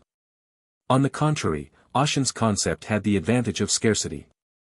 There are a lot of people who did it in the first place, but if their specialty is swordsmanship, they tend to be quiet. The advent of guns may have eliminated knights, but that didn't mean there weren't still people who used cold weapons. Turna was full of humans who preferred swords because they couldn't handle guns, or who modified cold weapons and combined them with guns to create bizarre weapons. In that sense, the sight of Ashen wearing armor and wielding an ordinary sword was rare in another sense. I see, then I'll list your specialty as swordsmanship. Ronan said so, but also wrote down body enhancement mutant. So, when do I start working? That's up to you, Mr. Ashen. You can tell me when you'd like to start taking orders, and I'll make arrangements accordingly. Freedom. I'm pretty comfortable with that. That's one of the great things about our industry, of course, provided you're good enough, but I think you're good enough that you'll be able to pick and choose when you want. You're too flattering. Ashen said grimly. He couldn't help but think that Ronan had said it on purpose, to keep him afloat. Ronan, who was actually sincere, assumed Ashen was embarrassed and continued the conversation casually. So, when would you like to begin? You've only been in Terna for a short time, so I don't think it would be a bad idea to wait 2 or 3 more days before deciding. Ashen shook his head. No. I'll do it right now. Right now? Ronan repeated, intrigued by the unexpected answer. Yep. I don't know what I'd do with a day off anyway, not having a place to live.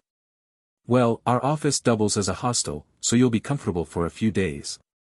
Well, I'd rather familiarize myself with the city as soon as possible than lie around. Besides, my hands are cramping up from all the warming up. Ashen muttered, clenching and unclenching his right hand. It might seem like a strange thing to say at first glance, but he meant it. Maybe it's my nature, but I feel like I'm itching to wield a sword right now. Originally, as a socialite, he was not a very active person. After work, he always returned to his house, and his hobbies were limited to gaming.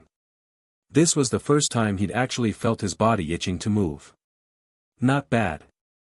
He was in a knight's body that needed to eat a lot and move a lot, but Ashen didn't really think it was bad. Perhaps he had come to terms with it, or perhaps his soul was adjusting to this knightly body. Whatever it was, his task now was set. So, do you have any requests for me right now? Ronan asked, not expecting much, but Ashen stared at him wordlessly, then pulled a briefcase from his desk drawer. This is what Mr. Ashen wants. You're prepared. Basically, when a fixer's office receives such a request, it's common for them to let it sit until a taker comes along. Mr. Ashen wanted it, and it came in at the right time, so I just pulled it out. Ashen unsealed the envelope and examined its contents. It was a vague sense of being able to communicate since coming to this world, but Ashen could read unfamiliar characters with ease. Thinking to himself that he was comfortable with this, he read on. When he reached the end, he looked up and spoke. It's about the extermination of gangs. The content written in the request was to suppress gangs. Ashen naturally thought back to the day he first came here. He remembered taking down gangsters with a single sword amidst a hail of bullets. Looking back on it, taking down gangs was a piece of cake for him now. It'll be a light warm-up, I suppose. I haven't gotten anything better yet, so this will have to do for today. I don't care because I'm the one who brought up the idea. I'd rather ask you about District 47, which is listed here. Yes, what do you want to know? I'm afraid I still don't know the geography of this city. Can you give me a brief explanation? Sure. Ronan nodded and proceeded to explain. Terna is a huge city. Not just a city, but a city-state, made up of many villages and small towns that have been joined together and merged into one. Ashen nodded.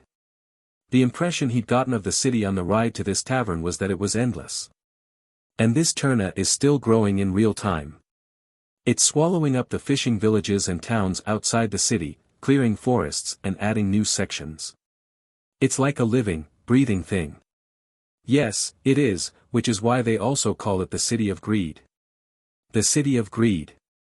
The greed of the people within the city and the greed of the city itself is endlessly devouring the world outside. It was a fitting name for the city, both inside and out. Terna grew so large that the city was divided into districts. Like the 47th district here. Yes. The numbered districts now number up to 50 in total. Hearing that, Ashen thought to himself. The numbered districts meant that the characteristics of the city would vary from district to district, and Ashen's guess was right. Basically, the lower the number of a district in Terna, the better off you are, conversely a higher number means. Sounds like trouble. You said there are districts up to the 50s, so District 47 must be a pretty seedy place. Yes. It's full of day laborers trying to make ends meet, and back alley hoodlums and gangs. Districts 1 to 10 are the core of the city. It was literally the yolk of the city. The further away from the center you went, the higher the numbers and the worse the security. Unsurprisingly, after the 40s, were the city's outskirts. This meant undeveloped, off the beaten path, run-down, and abandoned neighborhoods. And I recommend you take this with you when you go. With that, Ronan held out a purple, hovering card. What is this? It's a pass. Access pass. As you've probably realized now that you're in Terna, Mr. Ashen, Terna is a really big city. Yes, it's so big that some areas are off limits to people. Ashen nodded. It was not uncommon, even in the 21st century, to separate the well-to-do from the less fortunate. Of course, some areas you can't even enter without a pass. It's a form of identification. Fixers often travel to different parts of the city. Naturally, these passes are essential. So with this, I can get around anywhere. Ronan waved his hand with a smile. Not really. It's a simple pass, so you can only get in and out of the 30th and 40th districts. If you want to go further in, you need a more proper pass, and that pass is. So either I have to prove myself worthy, or I have to spend more money. Ashen's insight was sharper than he'd expected, and Ronan nodded, slightly surprised. Yes, that's right. I see. Ashen rose to his feet. You're leaving right now? Yep. The map is enclosed here, so I shouldn't have any trouble finding my way. Good luck. Thanks. Ashen smirked and left the office. Ashen followed the map down the street. When he reached the border of the district, he could see a huge barrier towering over him. A brass wall, over 20 meters high, dividing the city into sections. The entrance was guarded by guards. This doesn't look like the game. In the game, the soldiers wore polished silver armor and carried spears and shields. But the men in front of him were different. Their basic outfit was a blue uniform. Yellow masks that resembled gas masks were worn over their mouths, and large rifles were gripped in two tattered leather-gloved hands. Halt. Credentials? The officer who spotted Ashen asked, blocking his way. His voice sounded intimidating through his gas mask. Ashen casually pulled his pass out of his coat pocket and handed it to the officer. The officer looked at the pass and then handed it back to Ashen, his gaze on his waistband. What's that at your waist? A sword. The officer drew his eyebrows together and glared at Ashen. The way he spoke, the way he carried himself, but also the sword at his waist was not normal. I knew the fixers were a weird bunch, but there wasn't really a problem because he had an entry pass, and there was nothing I couldn't find fault with, but Ashen's tone was enough to offend him. You. The trooper called out to Ashen, intending to conduct a more detailed inspection. He clamped his mouth shut inside his mask as Ashen stared back at him with dark eyes. A cold sweat trickled down the officer's cheeks. He tried to say something, but his head went white as he met Ashen's eyes. You. His voice trembled as he tried to stammer out something. Hey, what's going on? Someone approached, perhaps picking up on the strange atmosphere. The officer's eyes widened as he saw the person coming toward him, and he saluted. Warden. At the sound of the word warden, Ashen turned to look at him curiously. It was a white-haired woman in a blue uniform, but unlike the others, she didn't have a gas mask over her mouth, nor was she carrying a weapon. This made him realize that she was no ordinary person.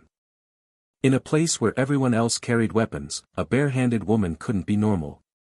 The woman who was called Warden looked back and forth between Ashen and the soldier, and her red lips parted. What is it? She asked. That. When the guard stopped speaking, the warden violently stepped on the guard's foot with her booted foot as the guard swallowed a desperate groan from inside his mask. Cold red eyes stared down at the squirming trooper. There will be no third time. At the same time, the warden's gaze sharply scanned Ashen's body. The Major General's displeasure at the situation was palpable as the guard broke out in a cold sweat and pleaded desperately. This guy didn't comply with the inspection properly. Didn't submit to the inspection. Look, he's openly carrying a strange object by his side. The Major General's gaze fell on the sword at Ashen's waist.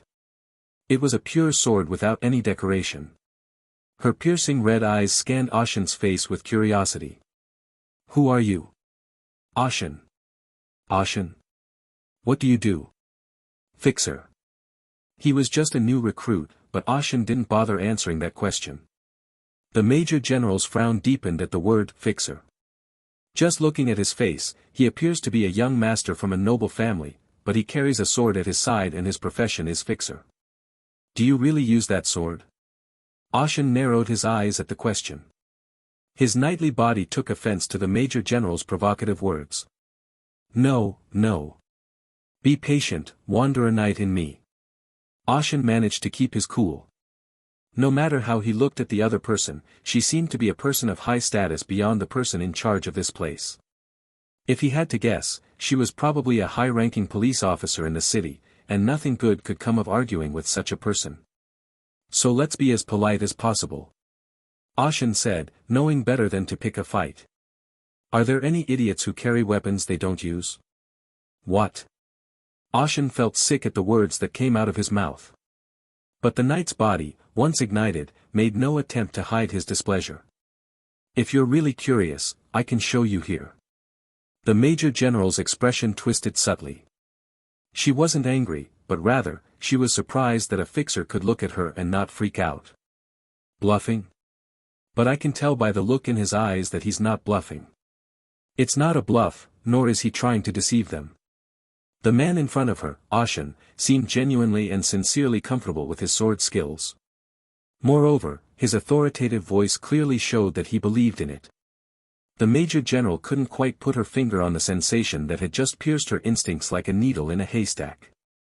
Rather, it was the guardsman who had first argued with Ashen that enraged him. How dare you, you arrogant little fixer! The soldier couldn't bear to see the Major General, whom he sincerely respected, treated with such disdain. It was half a calculated move to impress her. He pulled a black trident from his waistband and held it. Bastards like you need to be beaten to wake up. With that, he swung the trident at Ashen's head. It happened before the Major General had time to stop it, but immediately afterward, something amazing happened. The other guards didn't see it, but the Major General did.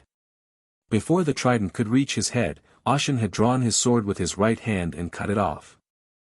It happened in the split second it took for the soldier to swing his arm. The soldier's eyes widened as he realized that the trident he was swinging had been cut into thirds and fell to the ground. He didn't understand what had happened to his weapon. What the hell? A moment of panic for the weapon. Boom! Sparks flew in front of his eyes. He realized in hindsight that the sparks were caused by the collision between Ashen's sword and the Major General's metal boots. The Major General had stretched out her long legs and blocked the sword as it fell toward the officer's face. Ashen stared at her in surprise. Upon closer inspection, he realized that the soles of her boots were made of hard metal. The Major General opened her mouth. Enough. Her red eyes were fixed on him, unable to leave, and under that stare, Ashen stood, held his position, then spoke up. I think I've proven this much, right? Yes. I see. Let's leave it at that. I apologize for my subordinate's rudeness. Major General, what the hell are you talking about? The guard was puzzled that the Major was the first to apologize. The Major glared at him. Shut up. The way he said it with his eyes made him freeze. Ashen put his sword away, and the Major General lowered her leg. And I'll ask you again. What is your name? Ashen. Didn't I answer just a moment ago? You did. My name is Alentia Hare. I'm the boss of this little bastard here, and the city's enforcer. The enforcer? Ashen had never heard the name enforcer before, so he didn't react much, but the other soldiers, including the Major General, were surprised at his lack of response. To see an enforcer in Terna and not be terrified. No. Judging from the way he swung his sword just now, he must have been confident in his abilities. A man of his caliber is a mere fixer. Even Alentia didn't know everything about this city, but she still prided herself on knowing more than others. Besides, just a moment ago, he followed my movements with his eyes. Major General Alentia thought about it, then shook her head. She moved aside and said, You may leave now. Ashen stared at her for a moment as she graciously dismissed him, then turned on his heel. Before leaving the checkpoint, Ashen glanced back and said, I didn't mean to kill him in the first place. With those words, he was out of sight of the checkpoint. As he walked away, the officer gritted his teeth inside his gas mask. Major General, why did you let that insolent man leave? Noisy. Major General. Stupid bastard. You still don't know why I let him go. The major's pitying gaze left the soldier speechless. Even if she was strict with his subordinates, she didn't give them such a blatant glare. At that moment, Major General Alencha's expression changed from a pitying gaze to one of surprise and horror. What is it? What's wrong with her? The guard was about to say something when he realized that his mouth was empty. What? He realized in hindsight that his gas mask had been cut in half and his eyes widened. You see, if I hadn't stopped him, you would have been dead. This can't be, how? You fool. How can you still call yourself a soldier of Turna? You'll be disciplined. Why? Because you don't know the reason why. With that, Alencha turned and walked away. She thought back to Ashen she had just confronted. I thought I definitely blocked it properly. Alencha had indeed blocked Ashen's blade, but her subordinate's mask had been cleanly sliced off. Cutting a metal mask with just the aftereffects of swinging a sword. I've never heard of someone with that level of skill. Alencha was just as puzzled, if not more so. I wonder what would have happened if we'd stayed there and fought. If she fought Ashen as an enforcer, would she be able to subdue him, or more importantly, would she be able to overcome him? It wasn't impossible, if she used the arcane power only given to executors. But Alencha sensed that, just as she had hidden her power, Ashen was hiding something. Ashen. I'll have to remember him. Alencha thought that maybe something big is about to happen. District 47 is completely deserted. Even in broad daylight, I finally made it to the place, which was dingy with no light from the narrow and high alleyways. It was a bit of a hike, but no big deal. Let's see. First of all, the request itself said to clean up the gangs in the 47th district. The request was detailed, and I'd gotten all the information I needed on the way. A gang is a group of criminals who have grown up in the darkness of a city. In the game, there are gangs in every city. The difference was that they were armed with daggers and clubs in the game, but here they were armed with guns. A gang called the Black Snakes took over the 47th district, and they quickly grew in power, extorting money from people and even going after businesses. The 47th district is the most direct access to the outside of Turna. It was a place that served as a kind of pass-through, but it was not well policed. There were plenty of other neighborhoods that led to the outside of the city, and the city didn't see the need to specialize in 47th district. If it's this underdeveloped, touching it would actually be a waste of money. There were police officers in the 47th district, but they were either paid off or just pretending to work. That's why gangs like the Black Snakes thrive. Perhaps because their livers were swollen as they increased their power, they ended up attacking the trucks that the company was transporting. The companies that use the 47th district are small to medium-sized businesses at best. They've decided they're not worth the trouble. Turna is a huge city. It's so big that it's divided into districts, each of which is like a city in itself. How many buildings are there in the city and how many streets are there? It's no wonder it's easy to hide in such a place, but I was used to this kind of situation. Even in games, when you try to complete multiple quests, you're often met with unkindness.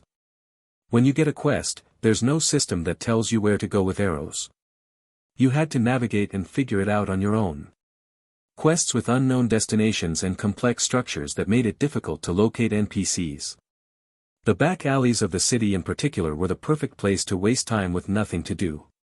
Many players got tired of these quests and left the game, or moved on to other, simpler quests, but I wasn't one of them.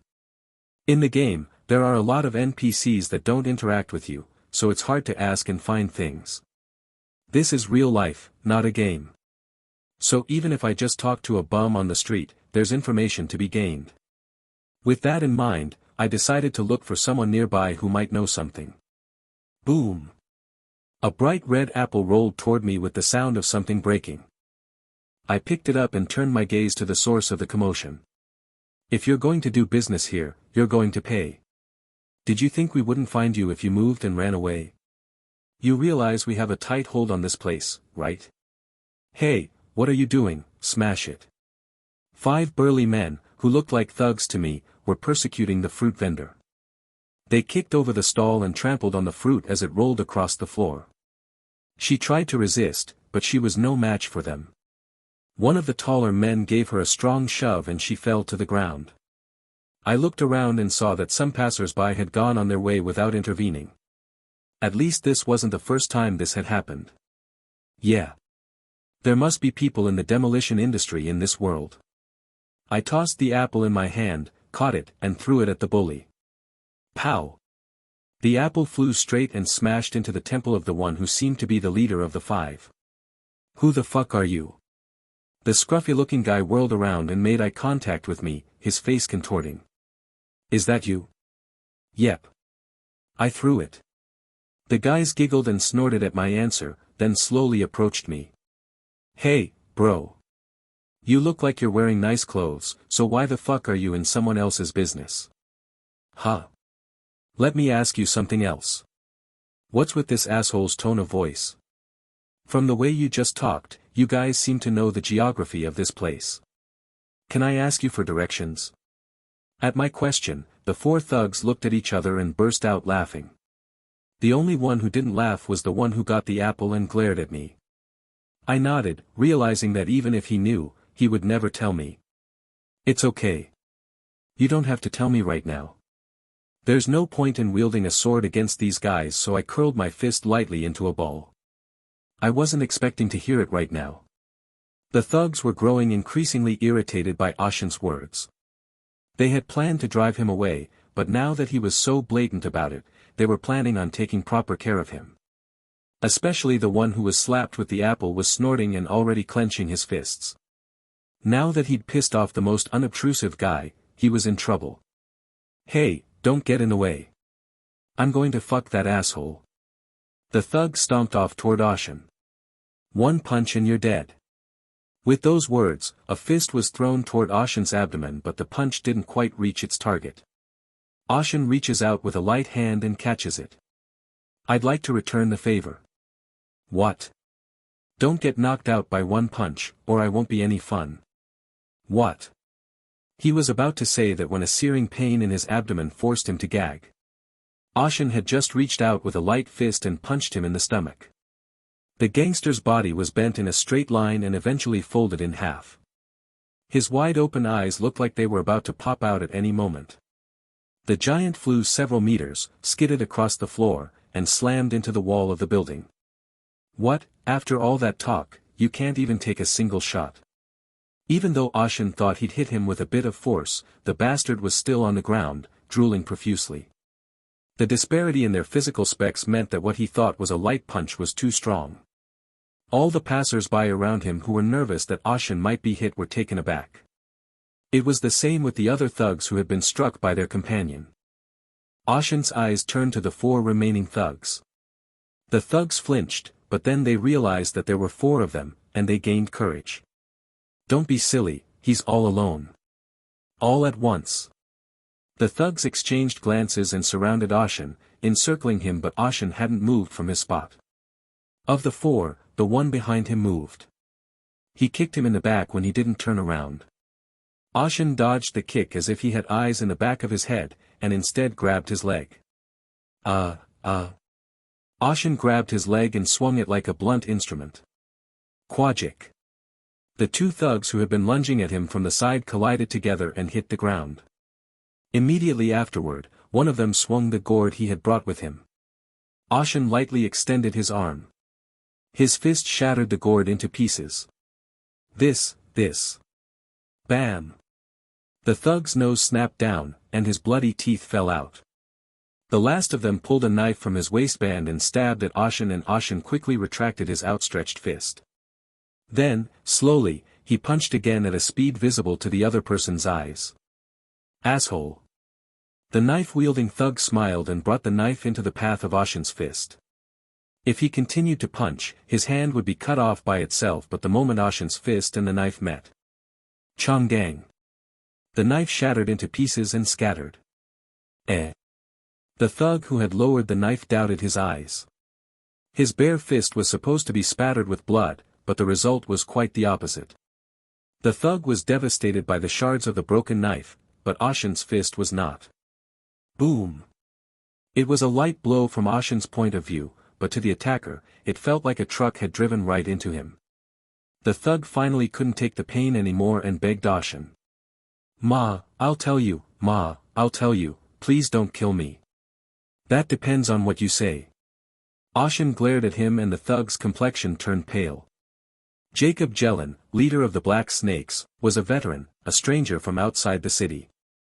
His dishonorable discharge from the army left him ineligible for a veteran's pension, and he struggled to find a decent job in the city. Rumors about him had spread, businesses were reluctant to hire him, and Jacob's options for survival were limited.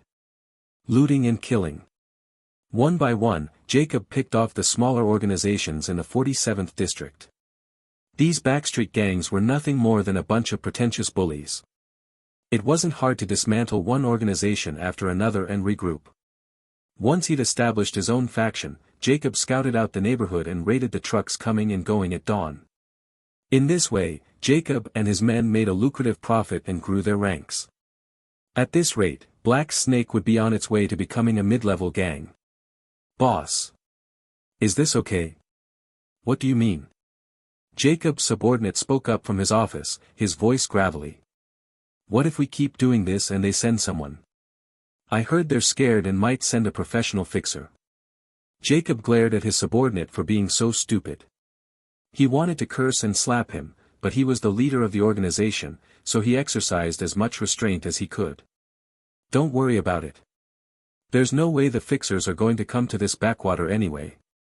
The companies we've robbed aren't that big, and they don't have the money to hire people. The only businesses that come through the 47th district are small to medium-sized businesses.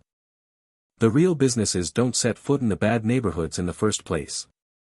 So even if they did, they wouldn't be tracked down. Even if they did hire mercenaries or fixers, they were confident they could get away with it. I don't think any of those assholes are worth the money anyway." Jacob was a soldier who had seen some action, and he took pride in his skills. He was confident that no matter who they were no match for him in this alleyway. He was about to explain that it was okay to keep doing this for a while. Boom! Something loud crashed downstairs in the building. Jacob frowned. "Some crazy asshole is, hey, go check it out." Jacob flicked a glance at his men and they scurried downstairs. In other districts, they might not have been able to keep their heads up, but in the 47th district, they had a good head on their shoulders. No matter who he fought, he'd take them down quickly. Jacob figured he'd take a look at the honeycombed skulls of the corpses later. Pow! Tat-tat-tang. Aya! The noise from downstairs grew louder. Gunshots and screams. Tables being knocked over and things flying and hitting dull thuds. Jacob frowned at the way the fight, which he thought would be over in an instant, had gone on so long. Something's wrong, are there more of them than I thought? Maybe the bastards he'd driven out when he'd established himself here had joined forces. If any of these sons of bitches dare to bite anyone, I'll kill them all. Jacob drew his revolver from his waistband and slowly made his way down the stairs. With his soldier's alertness cranked up to the max, Jacob doubted his eyes as he took in the scene on the first floor. What the hell? The first floor was a mess. Bullet holes in the walls, shattered tables, splattered red blood and broken glasses. The men lying on the floor, not breathing, were his men who had just gone down. What surprised Jacob the most was that it wasn't a group that had created this scene, but just one man. Are you, Jacob? The dark-haired man standing at the center of the carnage looked at Jacob and asked. He knows my name. Jacob realizes that the man in front of him has come for him. Are there any other colleagues around? No. So he's a lone wolf. The moment he realized that, Jacob pulled the trigger. Bang! The target is the man's vital point. The double tap, a marksmanship trick he'd learned in the military, unfolded sharply, without missing a beat. Double tap is not just a technique of firing 2 shots quickly. It's a skill that requires everything from the grip on the gun, to the stance to withstand the recoil, to the trigger reset. It was also evidence that Jacob had been shooting this firearm for a very long time, and a lot. But the reaction of the man holding the sword far exceeded Jacob's expectations. Ting! Ting! He swung his sword around to deflect the incoming bullet. You know how to shoot quite well. The dark-haired man, Ashen, admired Jacob's marksmanship. Jacob fired 2 shots in quick succession, controlling the gun's base of motion with pinpoint accuracy. It was obvious that he had been properly trained, unlike the other men who were just firing away without even opening their eyes. Jacob, on the other hand, squinted in disbelief. Holy shit, you can deflect bullets with a sword. I can't believe he's using a sword as a weapon, but deflecting bullets with it. It's impossible, unless you have ridiculous vision and the physical ability to back it up. The first thing that came to Jacob's mind was an enhanced human. But Ashen's body showed no signs of any procedure. That left only an enhancement mutant and a very high-ranked one at that. Why would a mutant of that caliber? Ashen stared at Jacob. His scarred, harsh appearance and the smell of alcohol from earlier. He had to ask just to be sure, but he recognized Jacob as the leader of the Black Snake gang. Ashen remembered the purpose of the request. To clean up the Black Snake gang's recent rampage in the 47th district. And by cleanup, they didn't just mean dismantling the organization, they meant nipping it in the bud. He's just killing and robbing people anyway. No harm in killing him. Jacob recognized the emotion in Ashen's eyes. It was a look he'd seen time and time again on the battlefield, a look he'd seen many times in enemy soldiers. The will to kill. Jacob tried to convince him to stay alive, somehow. Flash. There were a few flashes before Jacob realized he couldn't hear his own voice. Huh. Jacob tried to reach out for Ashen, but he couldn't. Red lines began to form across his body, and then his body collapsed to the floor in a crumpled heap. Ashen stared down at the red blood soaking the floorboards, then glanced around the room and saw that there were no more to take down. Let's grab a few things for evidence. Jacob had just come down from the 2nd floor, so his room must be on the 2nd floor. With that thought, Ashen went upstairs and opened the door to Jacob's office, narrowing his eyes at the 2 men inside. One was a slender young man, the other quite a large man. Both wore black trench coats, with iron masks over their faces and bowler hats on their heads. Who are you? The moment Ashen asked, the burly one opened his mouth. You're not Jacob. Who are you? When Ashen didn't answer, the masked man shook his head. Sure. It doesn't matter who you are, we need to get rid of the witnesses. Get rid of him. At those words, the Hulk moved. There was the sound of something pulling on a ball, and then the big man shot out like a cannonball and lunged at Ashen. It grabbed him by both shoulders and threw him against the wall. Flying, Ashen spun in midair and landed on the ground before crashing into the wall. Immediately afterward, the big man lunged at him and slammed into his shoulder. Ashen crossed his arms in defense, and the big man landed a body blow on top of him. Thud. Quayo. Overwhelming mass and immense strength. The giant pushed Ashen back like a bulldozer, smashing through 2 walls. Brick fragments rained down and dust rose. That power that would have made an ordinary person blood clot long ago, but the big one suddenly realized that his body wasn't moving forward. Instead, he felt an enormous pressure on his shoulder that pushed him back. I asked you who you were, and you just attacked me out of the blue. That's not polite. Ashen said as he entered into a struggle with the big man. He lunged at him, throwing him around and slamming him with his shoulder. He was surprised at how fast he was, given his seemingly dull exterior, and was slow to react. Even considering that, Ashen's body was unscathed. Despite having smashed through 2 solid walls with his bare hands, Ashen doesn't feel any sore spots. It's my body, but it's damn strong. Even as he thought this, Ashen continued to analyze the enemy before him. The behemoth showed no emotion as he withstood his strength, and even pushed him away.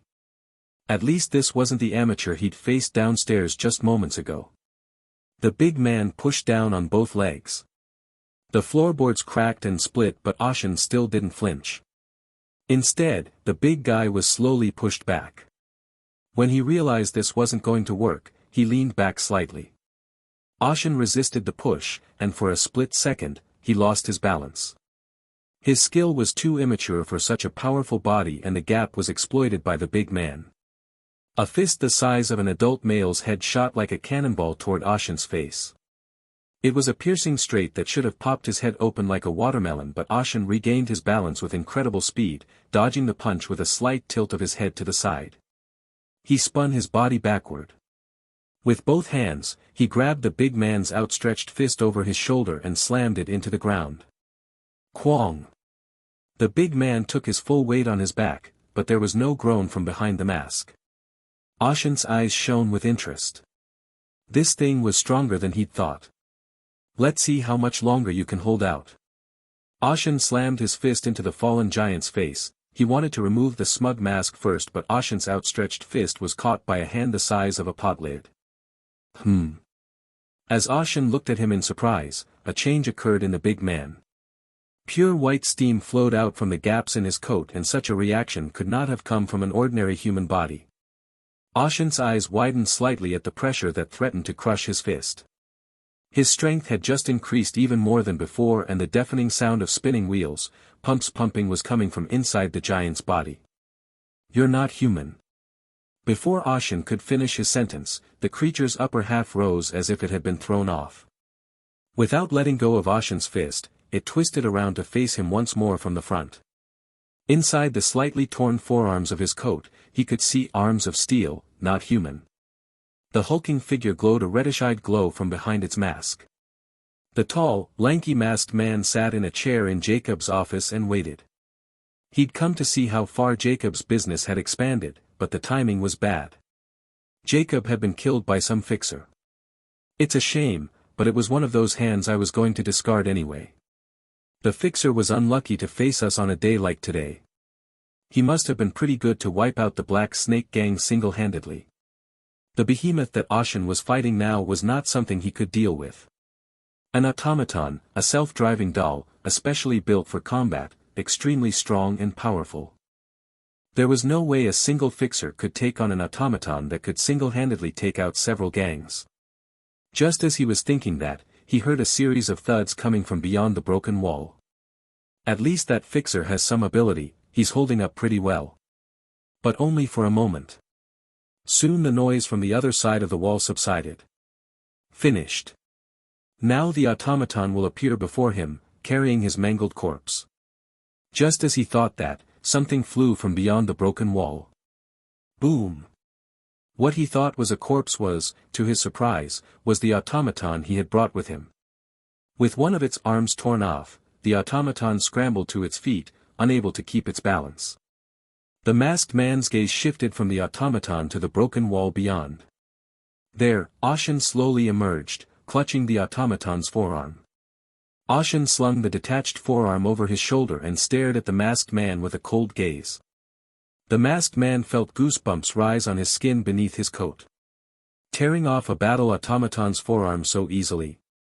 Besides, judging from the state of the automaton, it was obvious that it had used at least level 3 power, and yet, Ashen didn't have a single wound. Is that all? Ashen pointed his forearm at the masked man, and the masked man slowly rose from his seat in response. At first, he thought he was just another fixer, but now that he saw him again, he realized he was no ordinary man. If you have a hidden hand, I'd be happy to see it. And the ease in his tone. Only a strong man could have such an attitude, and it made the masked man break out in a cold sweat. In reality, Ashen was genuinely curious. As the world advances, so do robots. Automatons were robots to him. He knew it was a very advanced world compared to the game world, but he didn't expect it to have bipedal robots. Moreover, when the automaton first moved, he didn't feel any discomfort. They were so well made that he couldn't tell them apart. I don't know what the hell they are, but they must have some connection to the Black Snake gang to come here and attack me. At the very least, if he could capture them and interrogate them, maybe he could get some more information out of them. That's when the masked man spoke up. We stand down. As he spoke, the automaton slowly backed away and stood beside the masked man. Ashen glared at the masked man in disbelief. Do you think I'll let you go if you come now and say you're leaving? The masked man didn't answer. Instead, he snapped his fingers. At that moment, the automaton's forearm in Ashen's grasp exploded with a loud bang. A cloud of white steam rose and filled the room. The masked man turned away from the explosion and climbed onto the automaton's remaining intact arm. The automaton leapt to the roof of the building, shattering the glass windows.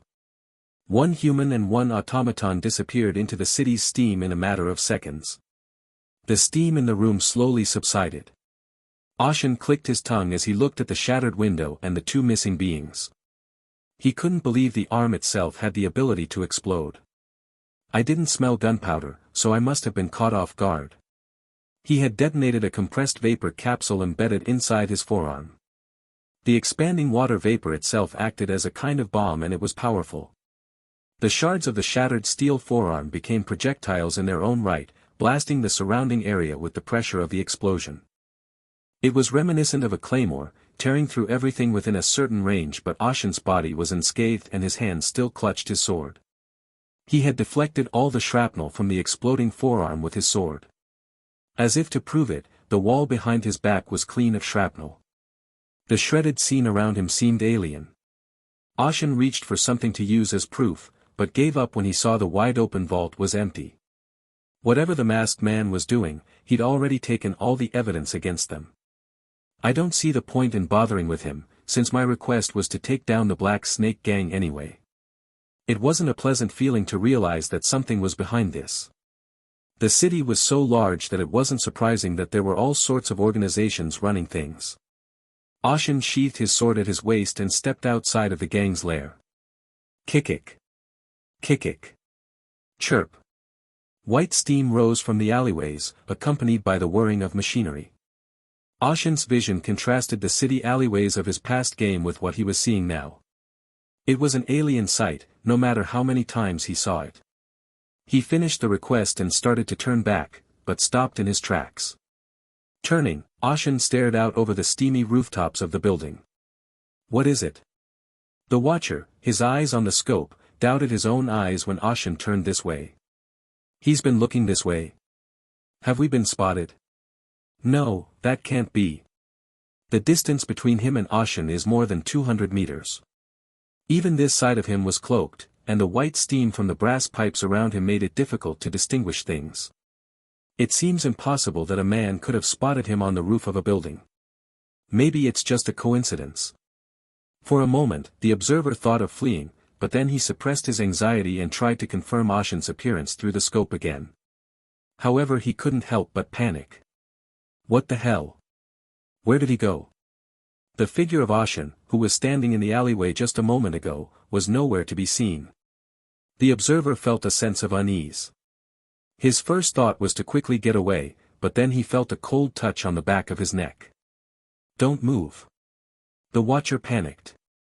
The cold metal was unmistakably the sword Ashen had been carrying at his waist. What the hell, how long?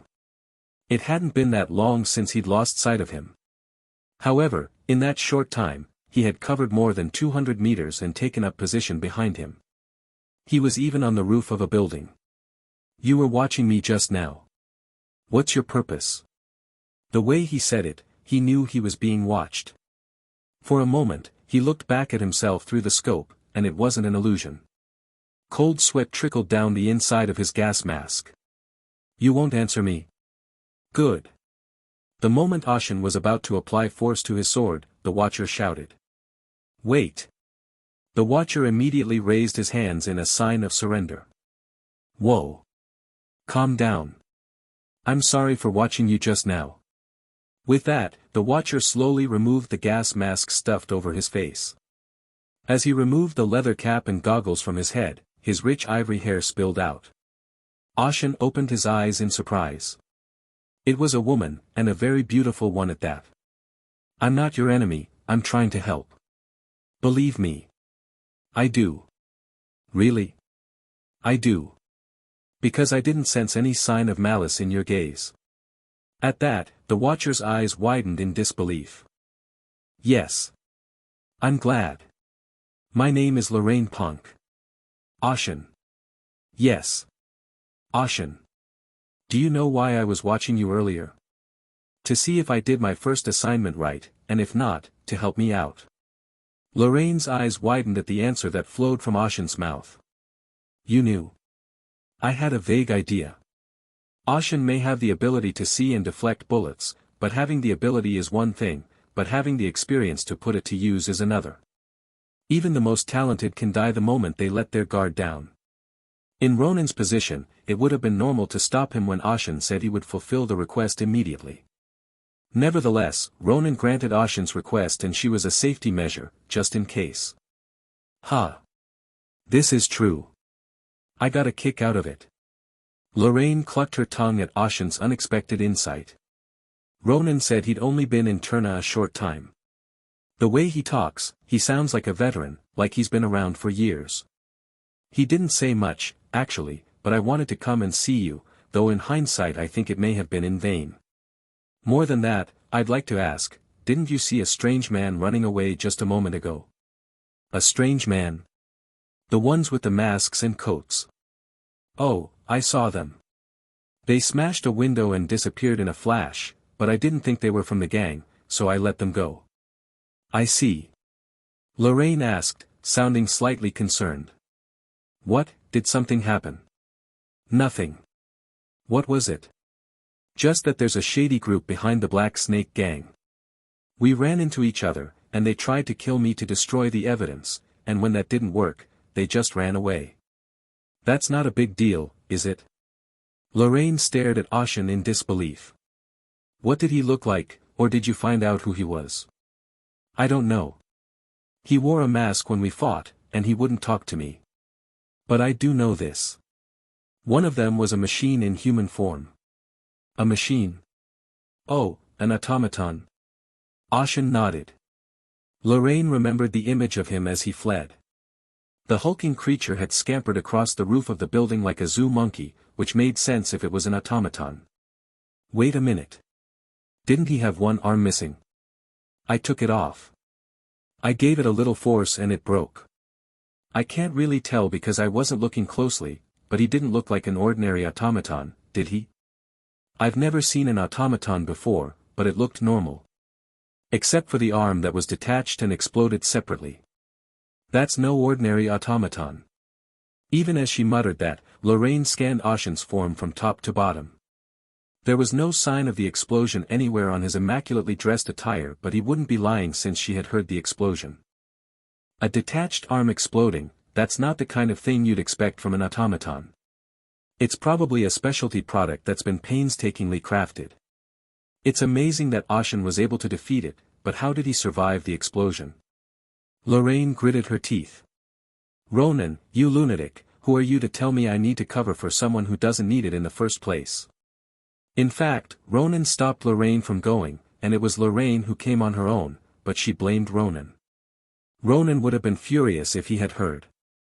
Of course, Lorraine was eager to meet the newcomer to Violet Fox. No matter what anyone says, isn't that the person Ronan personally went to and proposed recruiting? Ronan always narrows his eyes and never loses his smile, so he looks kind of grumpy, but she had to admit that he's a man of discernment. She thought the newcomer must be pretty good and talented since he's a newcomer that Ronan cares about quite a bit. Wait. What about the Blacksnake gang inside? They're all taken care of. Oh, yeah. I see. She wasn't surprised anymore. Ronan had told her before I came here. He said this new guy, Ashen, could parry a bullet with a sword. Judging by the way he'd noticed her watching from the rooftop, he wasn't lying. Are all mutants like this? Lorraine had met a few mutants herself, and fought some as enemies, but none of them, at least in her memory, had been as agile and perceptive as Ashen. Anyway, this is more troubling than that. I can't believe there are strange people involved in this. Does that mean we're in danger? We'll be fine, but we'll have to be careful. Do you have any idea who they are? No. It's not that we don't know, it's just that there are so many suspects, we don't know exactly who they are. Lorraine said, retrieving the sniper rifle she had set up. There are many different organizations in Turna since there are so many talented people. As for the guys who control the gang behind the scenes using special automatons, surprisingly, I can't count them all with two hands. Hearing that, Ashen realized just how big this city was. To be faced with such people on his first job, he didn't know if he was lucky or unlucky. I guess so. Anyway, since I've successfully completed the request, I'll go ahead and leave. Ha. Ha. Okay. Thank you. Lorraine nodded hesitantly at Ashen's words.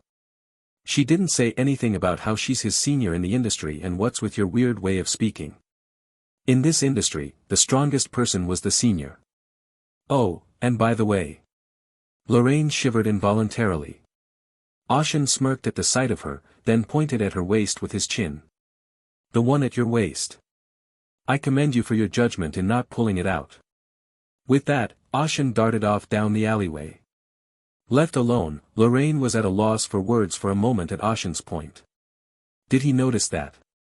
A moment ago, when Ashen appeared behind her, Lorraine let go of the sniper rifle and went straight for the gun in the holster at her waist, but what kept her from pulling it was purely instinct that ran through her mind. If I draw my gun here, at least one of my arms will go flying. Lorraine took her hand off the gun at that moment and immediately signaled her intention to surrender. It turned out to be the right call. He couldn't even see it from that angle, so how could he? Lorraine was wearing a camouflage poncho. Obviously, there was no way Ashen could have spotted her drawing a gun from his position. But the fact that Ashen had noticed it meant that his senses were sharper than Lorraine had expected. Lorraine was glad she trusted her instincts, but she couldn't stop her expression from hardening. Ha, I lost my respect as a senior. Lorraine let out a small sigh. I was so happy to hear that a newcomer had joined us, but now I'm going to be treated like a child. After dealing with the gang, Ashen immediately returned to the Violet Fox. Ronan, who was waiting in the lobby on the first floor, saw him and greeted him happily. I can't believe you finished so quickly. Well, by the looks of it, you knew I was coming. Haha. Of course not, I just happened to be taking a break on the first floor. Ashen snorted at that. Who the hell would believe such nonsense? It's true. Ronan was frustrated. Why couldn't people believe him when he told them the truth? Then that lady wasn't sent by you either. I see you've met Ms. Lorraine. Originally, I was going to stop her, but when she heard that there was a newcomer, she got carried away. Ashen recalled the way Lorraine had looked at him awkwardly.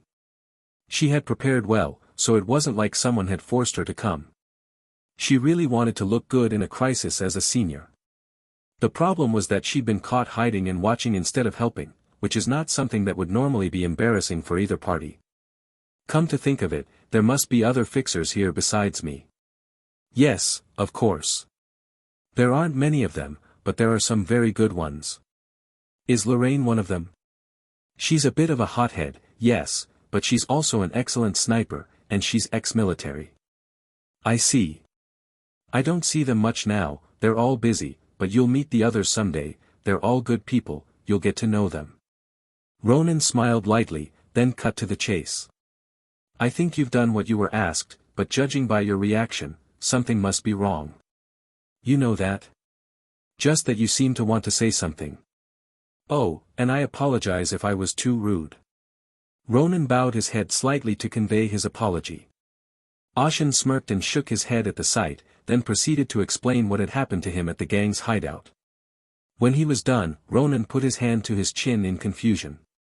His eyes were still glassy, but it didn't show. There was a group of people controlling the gang behind the scenes. Moreover, to use that kind of automatons, it wouldn't be on a normal scale. Do you have any idea who they are? Ashen asked, a little hopeful that Ronan might know something, but Ronan shrugged. I don't know, but I have a guess or two. I see. You sound openly disappointed. There are so many organizations in this Turna, and I don't know everything. But there are times when I can make a guess. A guess? Yes. From the sounds of things, the mysterious organization was working behind the scenes, supporting the Black Snake Gang, and naturally, some businesses were affected. Indeed. Ashen nodded, and Ronan clapped his hands together. Actually, I also vaguely heard the news, and it is said that the companies that requested us have received an acquisition offer from one company a month before the request was made to us. A takeover offer. Yes. It was basically a big company trying to swallow up a small company to grow its size. Naturally, they turned it down because the client didn't have the vision to go along with it in the first place. The acquisition fell through, and then this happened. So what you're saying is that the company that wanted to buy them did this out of spite for being rebuffed? Something like that, actually. It's a common occurrence in Turna. All the businesses in the city are trying to outcompete each other. Turna is a developed city, but inside, it's more like a wild jungle. Most companies are not only looking to protect their own position, but also to take over others. However, they couldn't cross the line. If they did, they'd face the mace of the city government. So the fights between companies became more covert and ugly. Like this one. They maneuvered gangs behind the scenes to cause material damage to the other company. That sucks. As Ashen listens to the explanation, he is both surprised and convinced by the savagery of the city. Corporations sometimes secretly support criminals to do their illegal work, or they raise them themselves. Ronan explained that some of Turna's more prominent private military companies, PMCs, were created by large corporations to get things done their way. Perhaps the men that Mr. Ashen was facing were sneaky agents of those companies. When Ronan finished, Ashen smirked. You said you didn't know, but you know everything. It's not a certainty, it's just a guess based on circumstance and clues. Despite his words, Ronan sounded half convinced. Then it's dangerous, isn't it, since we've lost our pretense with them?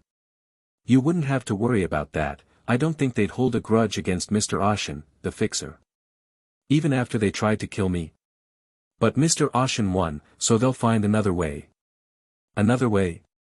Ronan cupped his chin between his clenched hands. A sharp gleam flashed in the corners of his narrow eyes.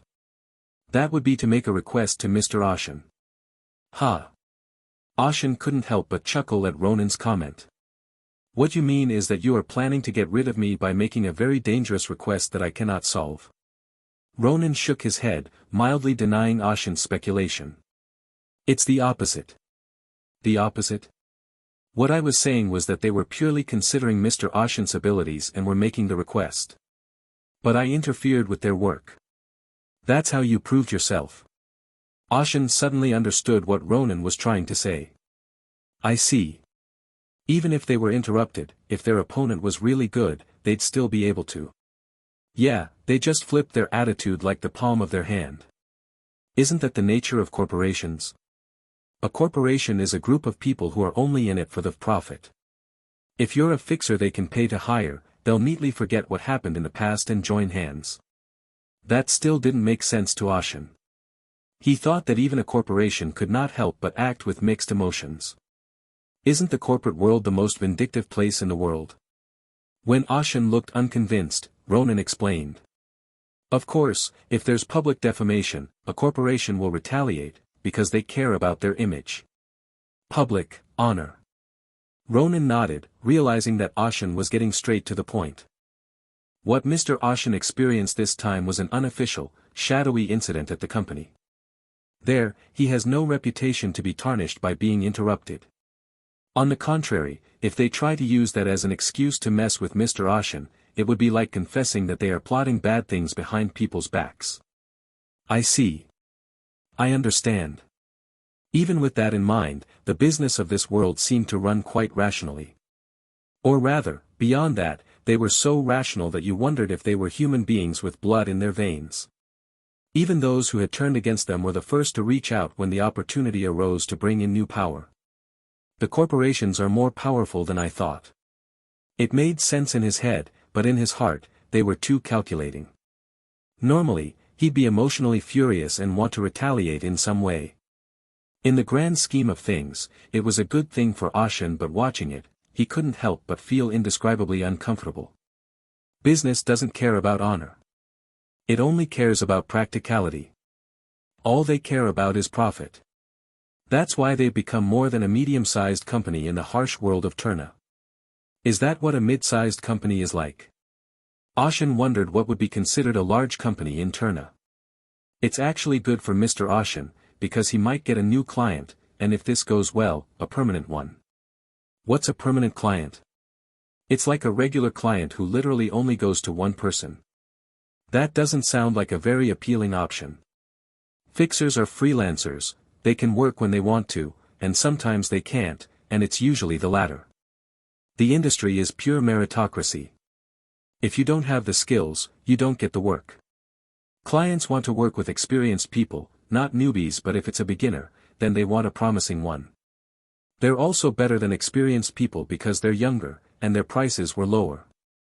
So, most of the time, clients will specify the talent. In the industry, it's called a named assignment. Usually, veterans who have built up a reputation and have a nickname or something like that will qualify for these assignments. Once you've successfully executed on those assignments and built up your credibility, the next step becomes possible. Corporations, turn a city, magic tower, associations, etc. When a large organization applies for an important assignment, they choose only one fixer. Such a request is called a fixed request. This is a request that can only be fulfilled by a special A-rank fixer among the many fixers in Turna. It was the beginning of stability, which is a fixer's dream.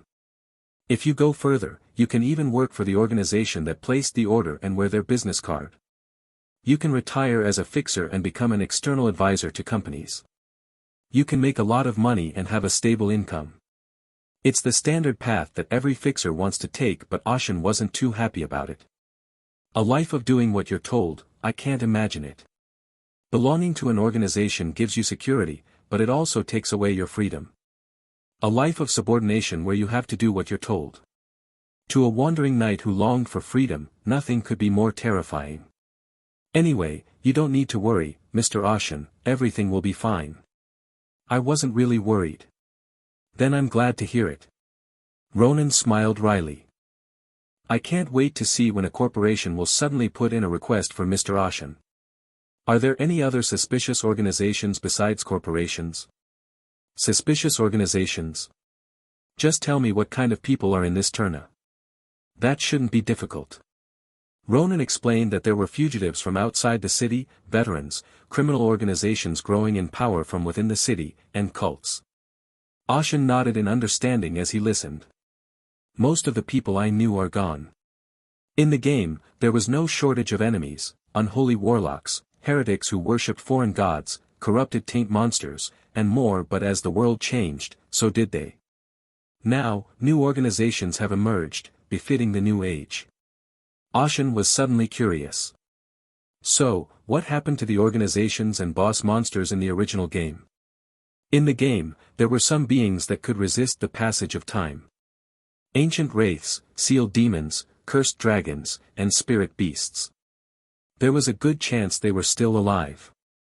Or maybe they were exterminated along the way, but I'm not sure since I'm still adjusting to the new world. The factory was built where the secret dungeon was in the game. The dungeon was inside a mountain, which had been pushed into the mountain.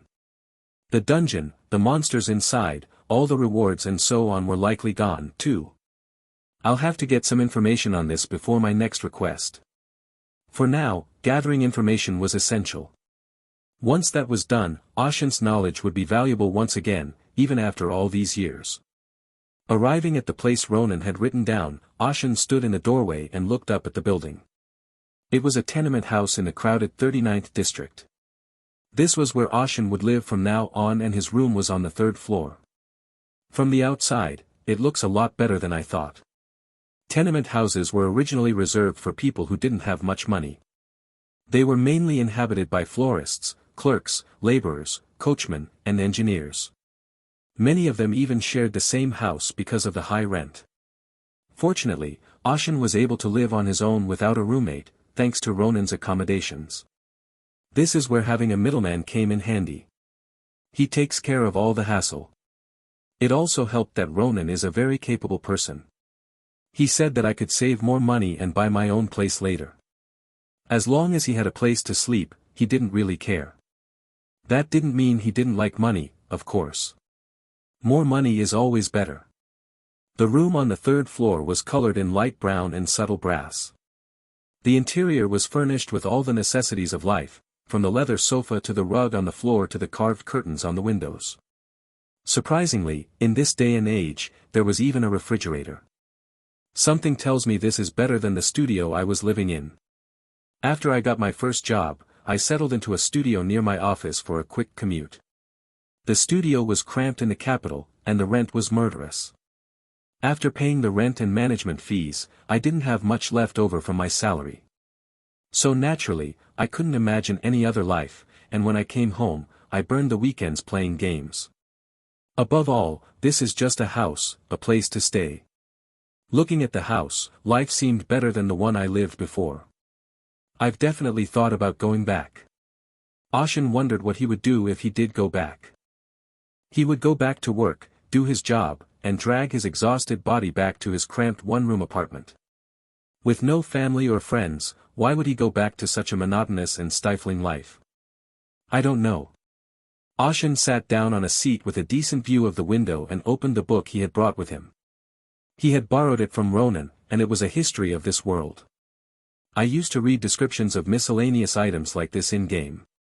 In the game, the books you could pick up sometimes only had 2 or 3 pages of text, but here I could see the entire book.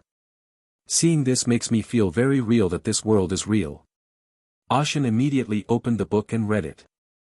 I don't know if it's a perk of being possessed by this world, but it's easy to read even if it's an unfamiliar language. How much time has passed since the original ending, and what has happened since then? The big events definitely needed to be cemented in my mind.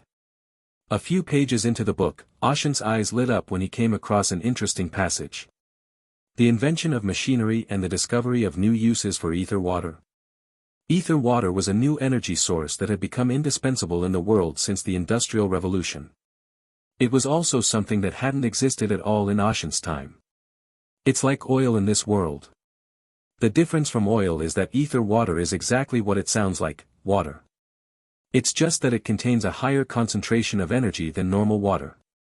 Ashen studied the entry on ether water in detail. Ether water was discovered 400 years ago.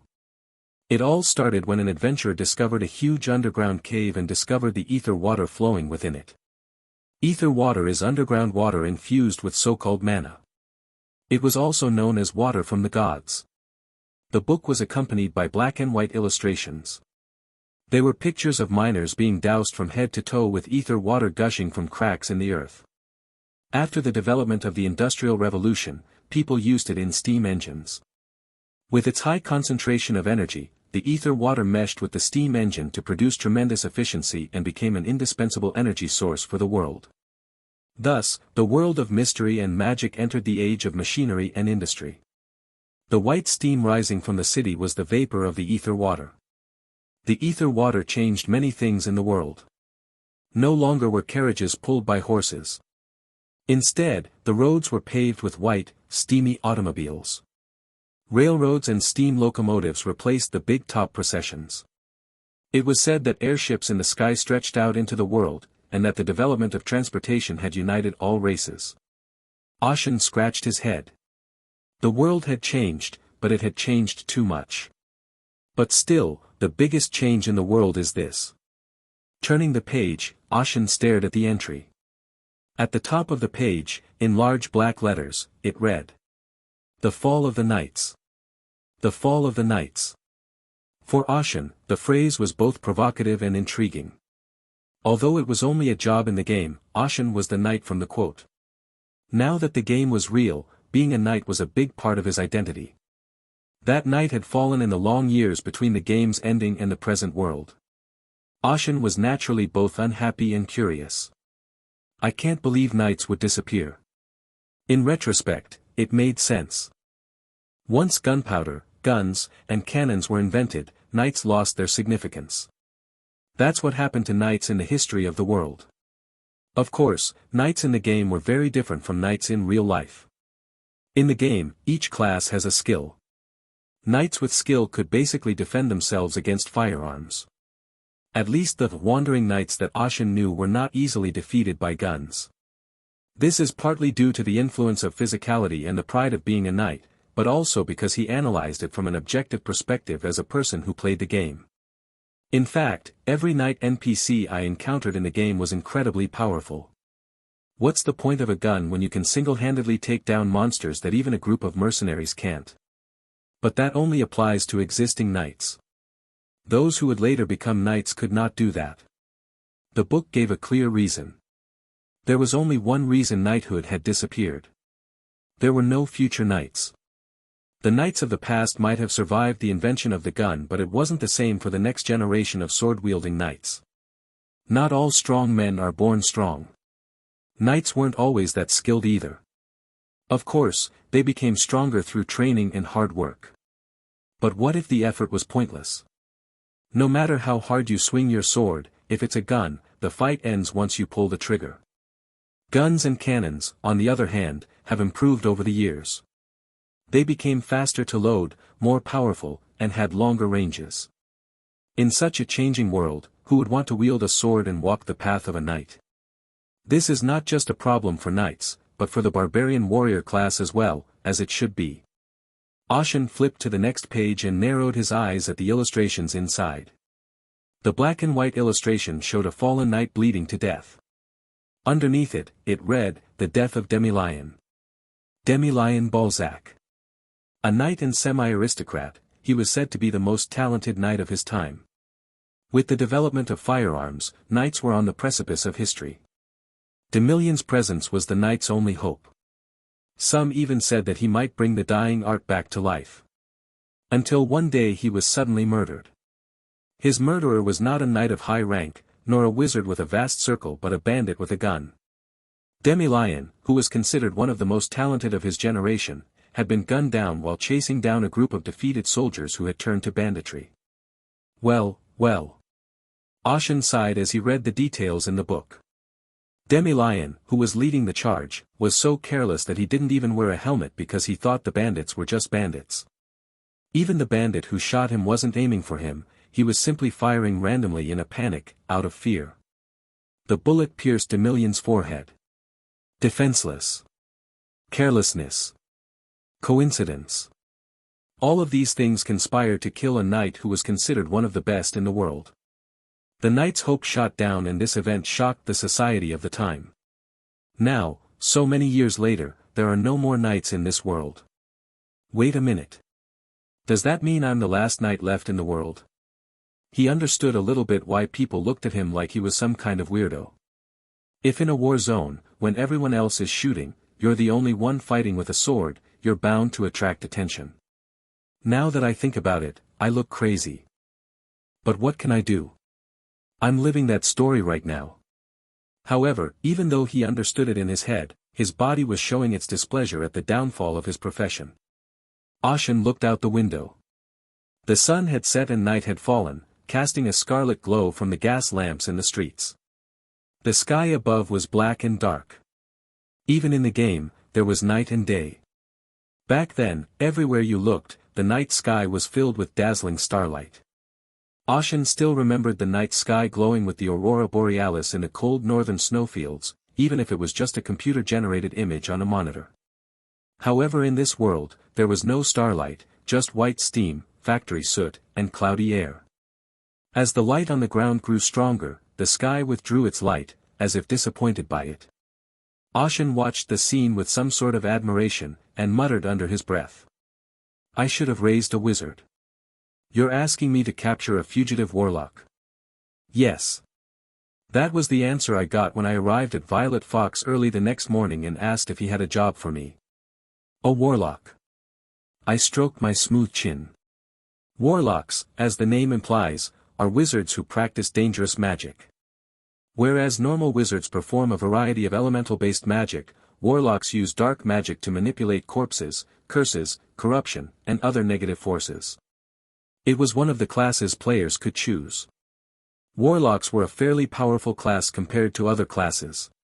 It was probably the number 1 or 2 class in terms of pure aggression. On top of that, warlocks had access to undead minions, including skeletons. Because of this, they were incredibly reliable, contributing greatly to the difficulty of this vicious game.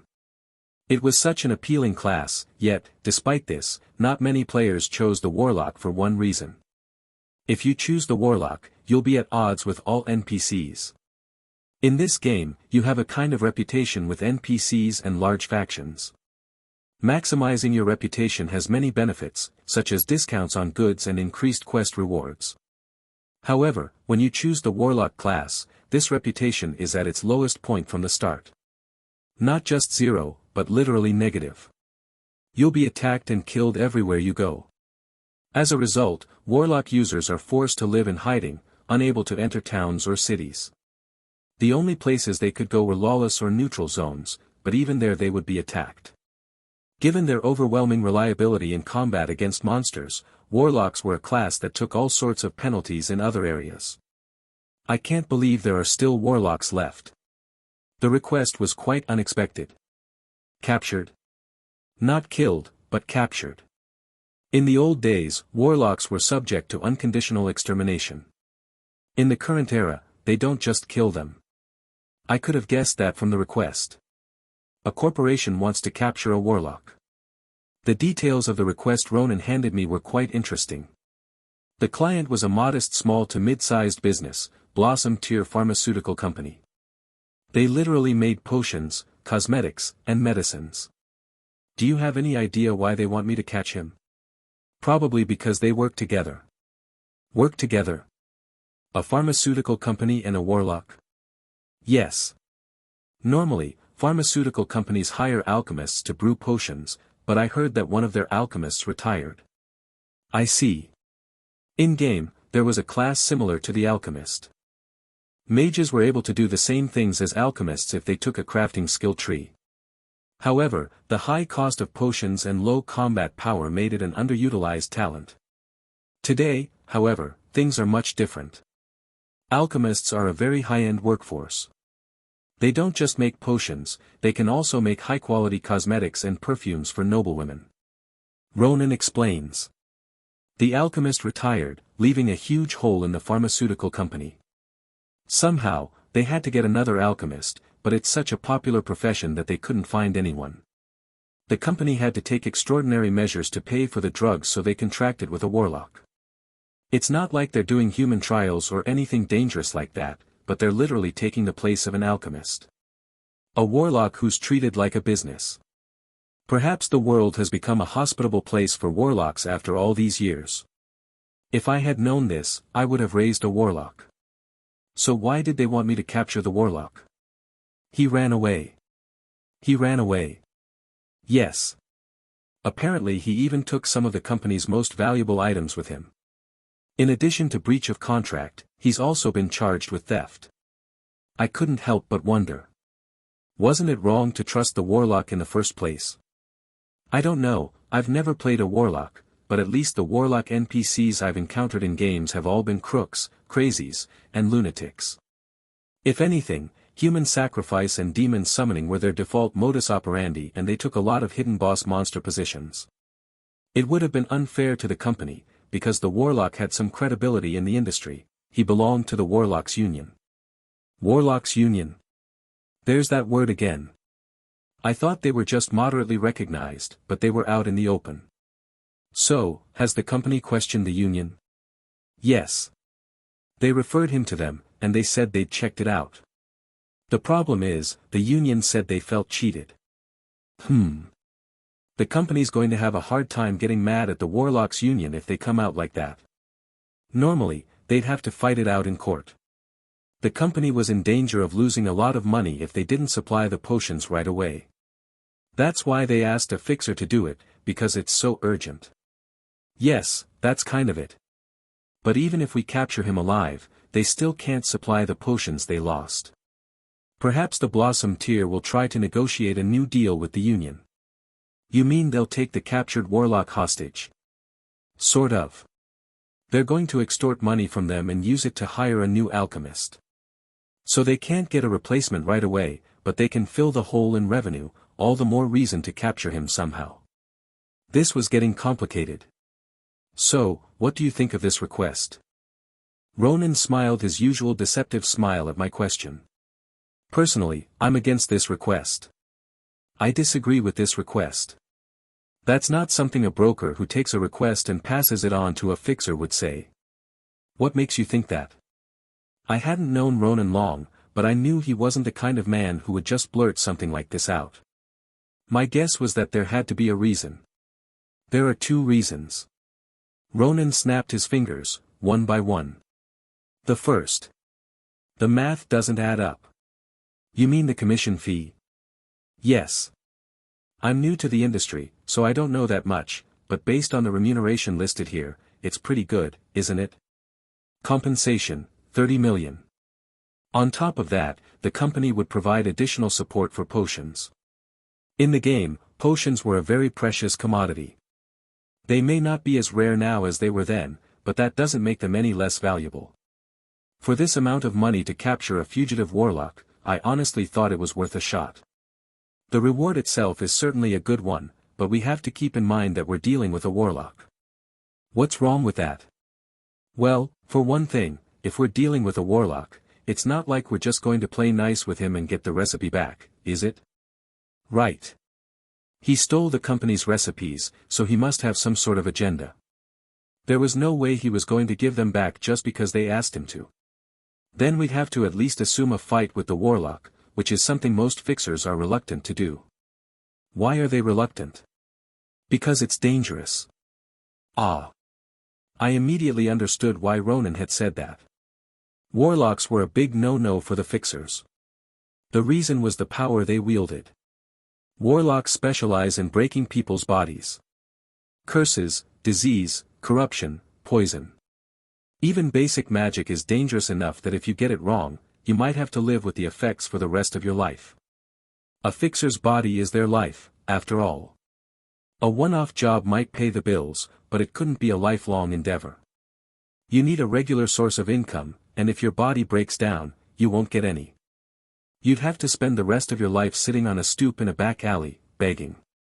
Warlocks aren't usually pushy guys. Every warlock I've encountered in the game has been dangerous. One tried to devour a city with an army of undead.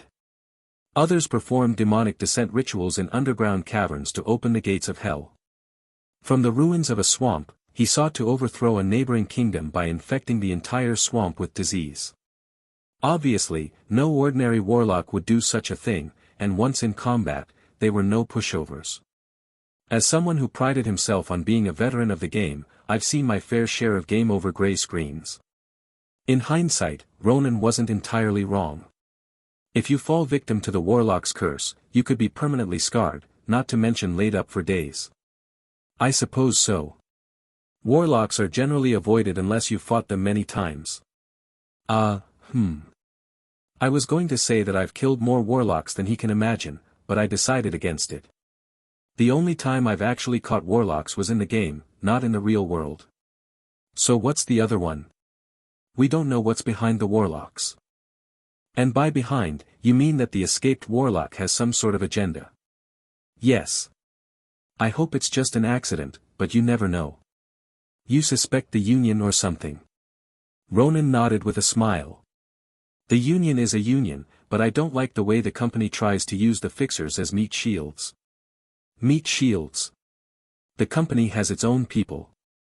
There are more than just fixers in this city. Fixers aren't the only ones who wield the power of violence. Bodyguards, private security, soldiers, mercenaries, thugs for hire, hitmen.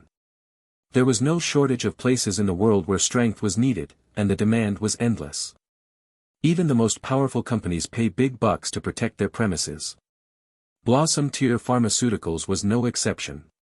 They have their own private army, but they've asked for a fixer. What do you think this means?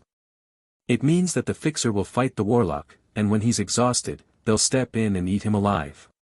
Exactly, they don't even expect the fixers to actually catch the fleeing warlock in the first place. They think it's all about stalling him for a bit, draining his strength. I realize that the fixer industry is complicated. You're trying to get a job, and the client is ready to take advantage of you. There's no insurance or welfare for this. Are the after effects of fighting a warlock usually that bad? There's almost a 60% chance you'll never recover. That's lower than I thought. That's only if they've somehow managed to ward it off with medicine and healing. Otherwise, I'd say it's over 90%. 90%.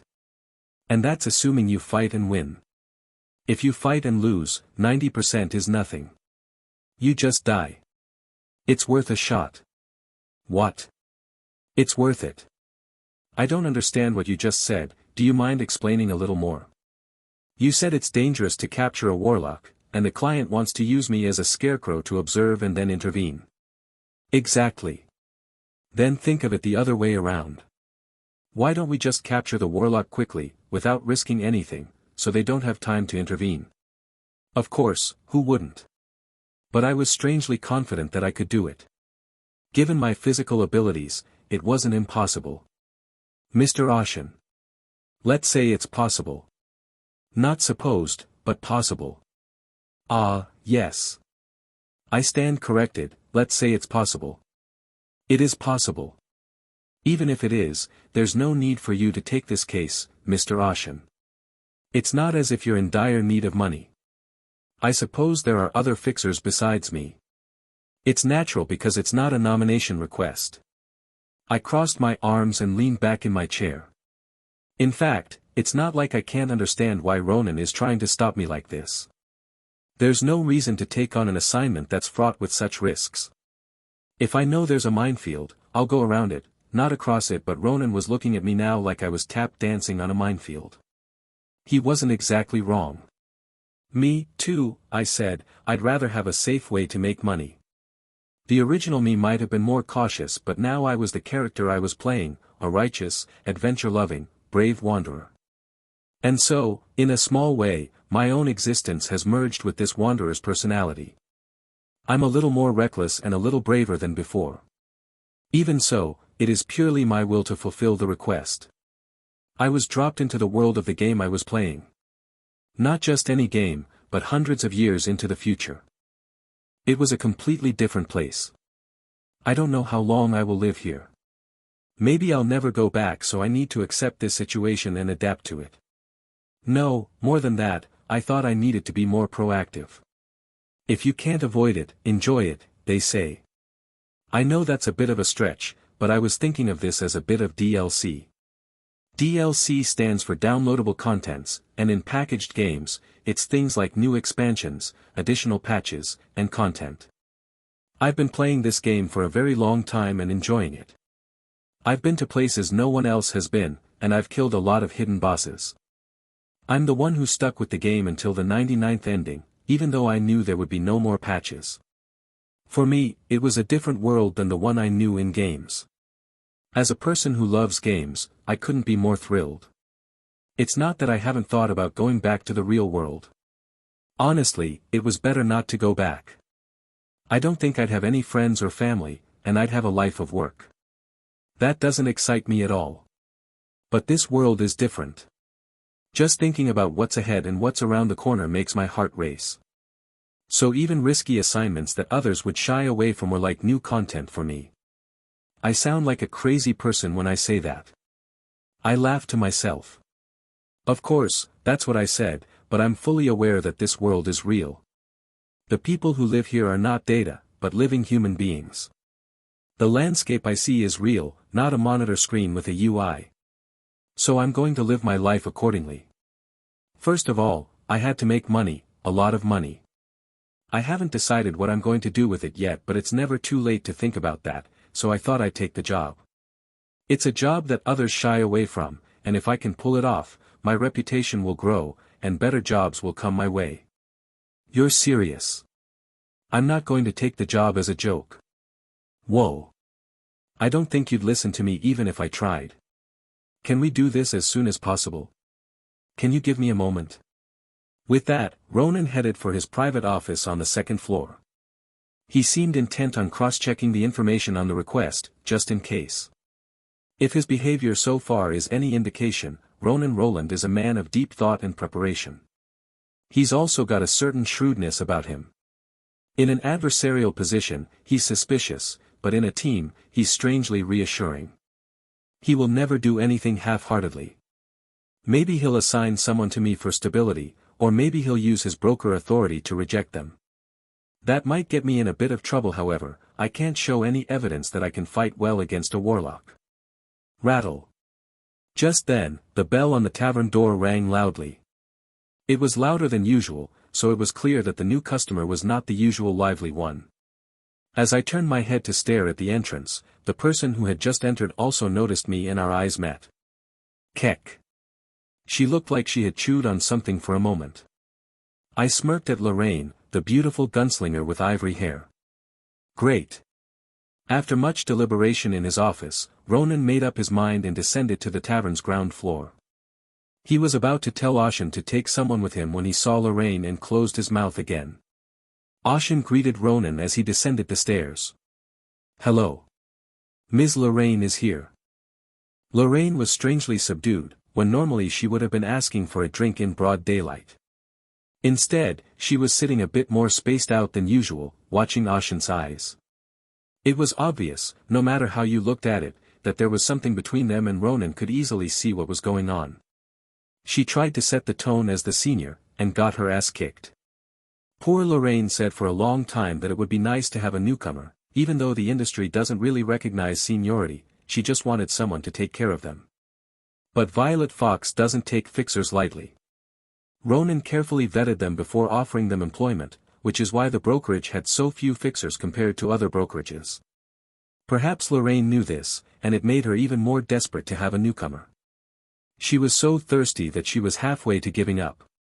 Lorraine wanted to show her seniority and establish her authority, but this newcomer was far beyond her wildest dreams. That's why I told her to be careful.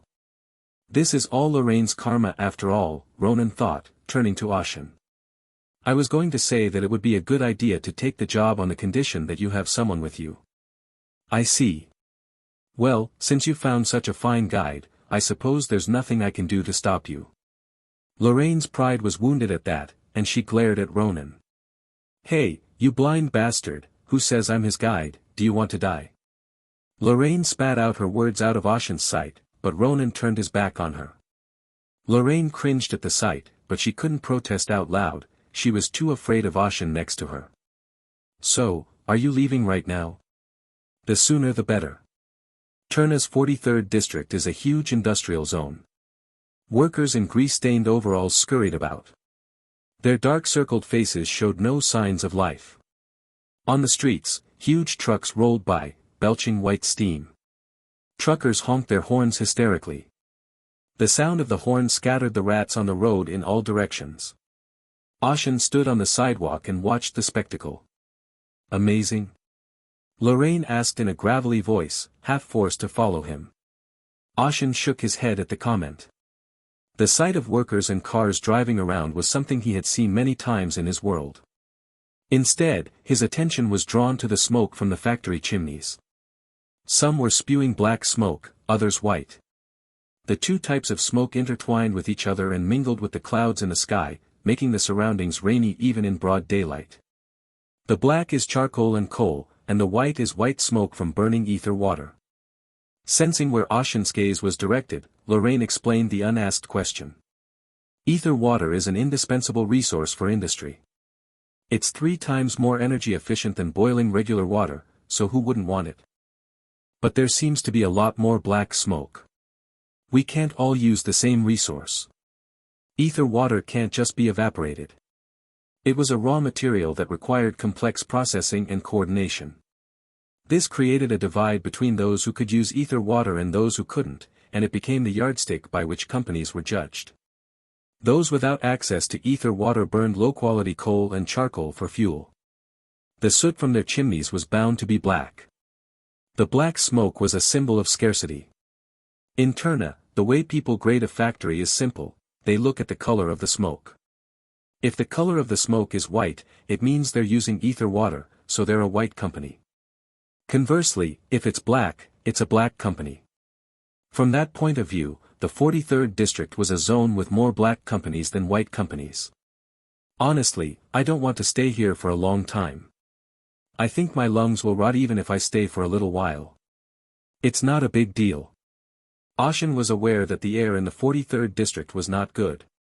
His senses were more acute than anyone else's, and he could smell the subtle stench in his nose and the toxicity in the air, but it didn't damage him physically. Even if he had breathed in a much more concentrated poison, his immensely powerful body would have broken it down. Lorraine, unaware of this, pouted her lips and grumbled. Whatever. Mutants shouldn't be like this. You have no idea how a normal person feels. Mutants? Ashen responded to Lorraine's grumbling. Why are you calling me a mutant? Ashen didn't understand. It was said that mutants arose after the discovery of ether water. Mutants didn't exist in the game. It had been some time since humanity had discovered ether water and used it in various magical industries. In the meantime, the world has seen the birth of individuals with unusual constitutions. They were able to perform physical feats or breathe fire without the use of magic. The advancement of science and environmental pollution caused the human genes to mutate, creating a new species. The world called them mutants. Ashen was bothered by the fact that people around him thought of him as a mutant. Lorraine's eyes widened in disbelief at Ashen's question. We call a mutant, what do you call yourself then? I'm not a mutant.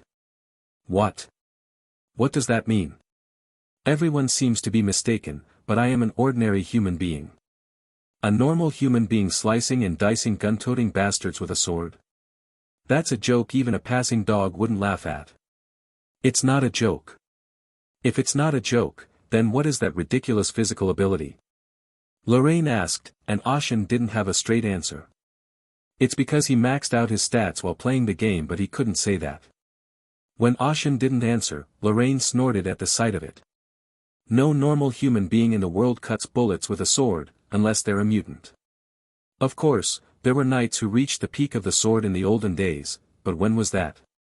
It was a long time ago. Lorraine dismissed Ashen's words as false. She hadn't expected a normal answer in the first place. It was no sane person's idea to wield a sword while everyone else was shooting. You've read the brief, haven't you? You should read it carefully. I read it all. Lorraine said, subtly trying to sound experienced. Well, explain it to me. What if I'm wrong? Well, I'll be kind enough to correct you as a senior. Lorraine immediately cowered when this one came out a little stronger. Ashen couldn't help but chuckle at what seemed like a childish ego stroke. The fugitive warlock's name is Carl Jackson. The dossier Ashen had read included a black and white photograph of Carl Jackson, a thin, middle-aged man in his 40s with sunken cheeks and hollow eyes. Ashen's impression of him was this. He looks like a warlock. Although there shouldn't be any prejudice based on one's profession, strangely enough, warlocks look like they practice black magic just by looking at them. The main branch of magic he practiced was diseases, with basic necromancy and curse magic as a secondary branch. Diseases and curses, it was certainly a combination that would make a fixer shudder. For one thing, these types of fights don't end cleanly. The remnants of the curse and disease would eat away at the flesh long after the fight. As of now, Carl Jackson has fled with the recipe and is believed to be in the 43rd district. No, it's practically a certainty. What, you know everything? Lorraine's voice was a mixture of relief and regret. Well, if that's the case, I don't really have any advice. Let's move fast, then, because we don't know when he'll get away. Do we know where he is? It's obvious, right? If the escaped warlock is hiding in District 43, he has to be staying at a place like an inn run deep in an alley. It's a place where people don't come and go, so it's a good place for guys who do shitty things to hide. I see. With that curt answer, Ashen could see why Ronan had insisted on taking Lorraine with him. He was still new to this city, and such details were not something he was familiar with. It's not a good idea to go into the alleyways blindly, though. It's because of his familiars. He learned necromancy, so he used the corpses of dead rats to set up surveillance networks in every alley. Why do you know so much? Isn't this your first time catching a warlock? Ashen shrugged instead of answering. Oh, yeah. You have a past you're not telling me about, huh? I see. With that, Lorraine threw her right hand up in the air. In her hand was a gun with a grappling hook at the end. Boom! The hook shot out and caught on the factory's roof railing. Lorraine's body shot straight up and over the roof. Retrieving the grappling wire, Lorraine looked down at the railing with a mischievous grin on her face. Hey, Junior. If you want to climb up, why don't you ask this senior for help? Crack. Just as Lorraine screamed, Ashen jumped over her and landed on the roof. Lorraine was so startled and red-faced that she looked back and forth between the railing and Ashen. What? How did you do it? I just jumped. Lorraine was speechless at Ashen's answer. She was a skilled fixer, and he just jumped up to a height she could barely reach with her grappling gun. And he didn't even look out of breath or exhausted. Why are you acting like this? Aren't you a mutant? A little lying goes a long way. Lorraine suddenly remembered what Ronan had told her. I was told he came up with the idea for the concept and he stuck with it. These fixers aren't normal. Lorraine shook her head. No matter how much she tried to show off her seniority, Ashen's uncanny ability to show off his skills crushed her hopes. You really think I'm just here to be a tour guide, don't you? Lorraine felt a pang of resentment. I know the way from here, so just follow me. At this point, she was going to have to make sure she knew the way. Lorraine took the lead and moved quickly, Ashen following close behind. Leaping over rooftop after rooftop of chimney buildings, Lorraine came to a deserted lot. Perhaps the fugitive warlock was hiding somewhere here. Just as she was thinking about it, Lorraine heard a loud thud. Ashen, who was following behind, grabbed her by the back of the head and yanked her to a halt. Hey! What the hell are you doing? Shoo! Ashen raised his index finger to signal Lorraine. Lorraine suppressed her anger at his seriousness. Her fixer instincts had sensed something. There. Ashen quietly pointed his finger into the air. Lorraine caught sight of something whitish flying through the air. A bird? It was a bony bird. It was circling around, calmly scanning the rooftops of the buildings. Crazy. He's been keeping an eye on this place with his minion. The situation was urgent, and if she had reacted any slower, she would have been caught. At the same time, Lorraine looked back at Ashen in disbelief. How did he know that? Ashen acted casually, as if he'd seen this coming. I'll move. What, right now? Even a flying familiar has a blind spot. If we take cover and move well, we can approach without being seen. No, I mean, how do we do that? If you're having trouble, just follow me. I'll show you the way. It was obviously condescending. I'm the senior. Lorraine sulked and followed behind Ashen. Ashen walked on the rooftop of a building full of chimneys. He glided over the rooftops like a ghost, even though he was clearly walking normally. Lorraine, trailing behind him, couldn't help but marvel. How does he never get caught? It wasn't just one of the warlock's minions watching the air. There were 5 of them in all, circling the perimeter periodically, keeping an eye out for potential intruders. It would be nice if there was some sort of pattern, but the bird's movements weren't particularly organized. Lorraine, who was well watered in the fixer world, thought this didn't seem right, but Ashen was insistent on leading the way. The recklessness of his behavior was not only remarkable, it was to be applauded. Once they were completely out of sight, Lorraine looked back in disbelief that they had actually succeeded. The warlock's bird has poor vision. Ashen, who had been walking ahead of her, spoke up. Lorraine flinched, wondering if Ashen had seen through her for a moment. If you go to a higher altitude to try to overcome that, the opposite happens, objects become smaller, making it harder to spot enemies. You're forced to stay at a certain altitude. It couldn't be so far away that it would appear too small, and it couldn't be so close that it would have a narrow field of view. If you're always moving at a certain altitude, you naturally know the extent of the terrain they can see. Once you know that, it's easy to dig in. Ashen explained how he had managed to slip past this surveillance network without being detected. Lorraine was even more puzzled. But how do you know the field of view or the blind spots? Knowing these things doesn't make you successful. On the contrary, it's a skill that only those who have learned it through countless practice sessions can implement. So, this guy has fought against warlocks so many times that he's used to it. Lorraine stared at Ashen's back like she was looking at a monster, but Ashen's mind was elsewhere. It's been a while, too. It's not uncommon for warlocks to use bony beasts as their minions. The early playable characters in this game are weak. They're slow, their attacks are weak, and they die ridiculously easily. The same goes for the sturdy and stable wandering knight character. As you progress through the quests, you'll occasionally have to slay warlocks performing secret rituals, and that's when the difficulty really gets hellish. In the forest, every beast was the warlock's watchdog, and it was madness to try to move under their watchful eye. When it's time to break into the warlock's lair, the game changes genres from a fantasy RPG to an extreme undercover thriller. One wrong step and the undead would come at you from all directions. Then you'd see a gray screen that almost certainly meant your death. How to move while removing the familiars. The moment you touch the familiars, the warlock sends out an army of undead. You'll be devoured by them, and it's game over again. If you're a rogue, it's easy to get in because of your stealth infiltration skills, but not for a sluggish knight. As a sword and shield character, you'll have to sneak in under the familiar's eyes. Obviously, it's not easy, and I died a lot. Things like where the warlock's familiars can't see, the familiar's behavior patterns and the warlock's responses. Still, his surveillance is much weaker than the warlocks I knew. Ashen marveled at the fact that there were only 5 birds flying around. Lorraine thought that was a lot, but she couldn't know that. Don't warlocks usually have at least 50 birds like that? Not just any bird.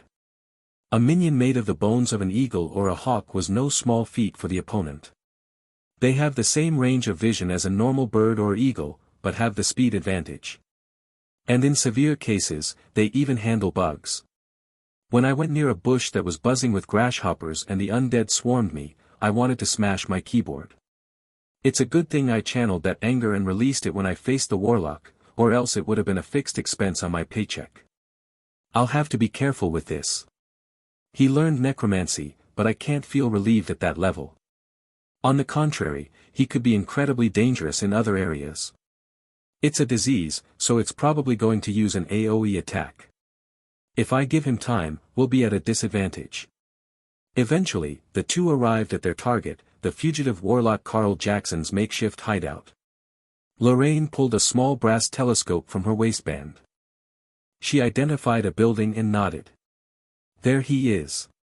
Carl Jackson. I've got him. Yeah. I see him too. You can see.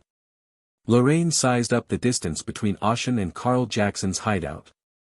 As a sniper, she'd never been criticized for her eyesight, but compared to Ashen's, she felt inadequate. What floor is it? 4th floor, 2nd window. He's sitting in the corner. She asked, just in case, and got a precise answer. Something about being around you makes me feel so shabby. That's because you're not disciplined enough.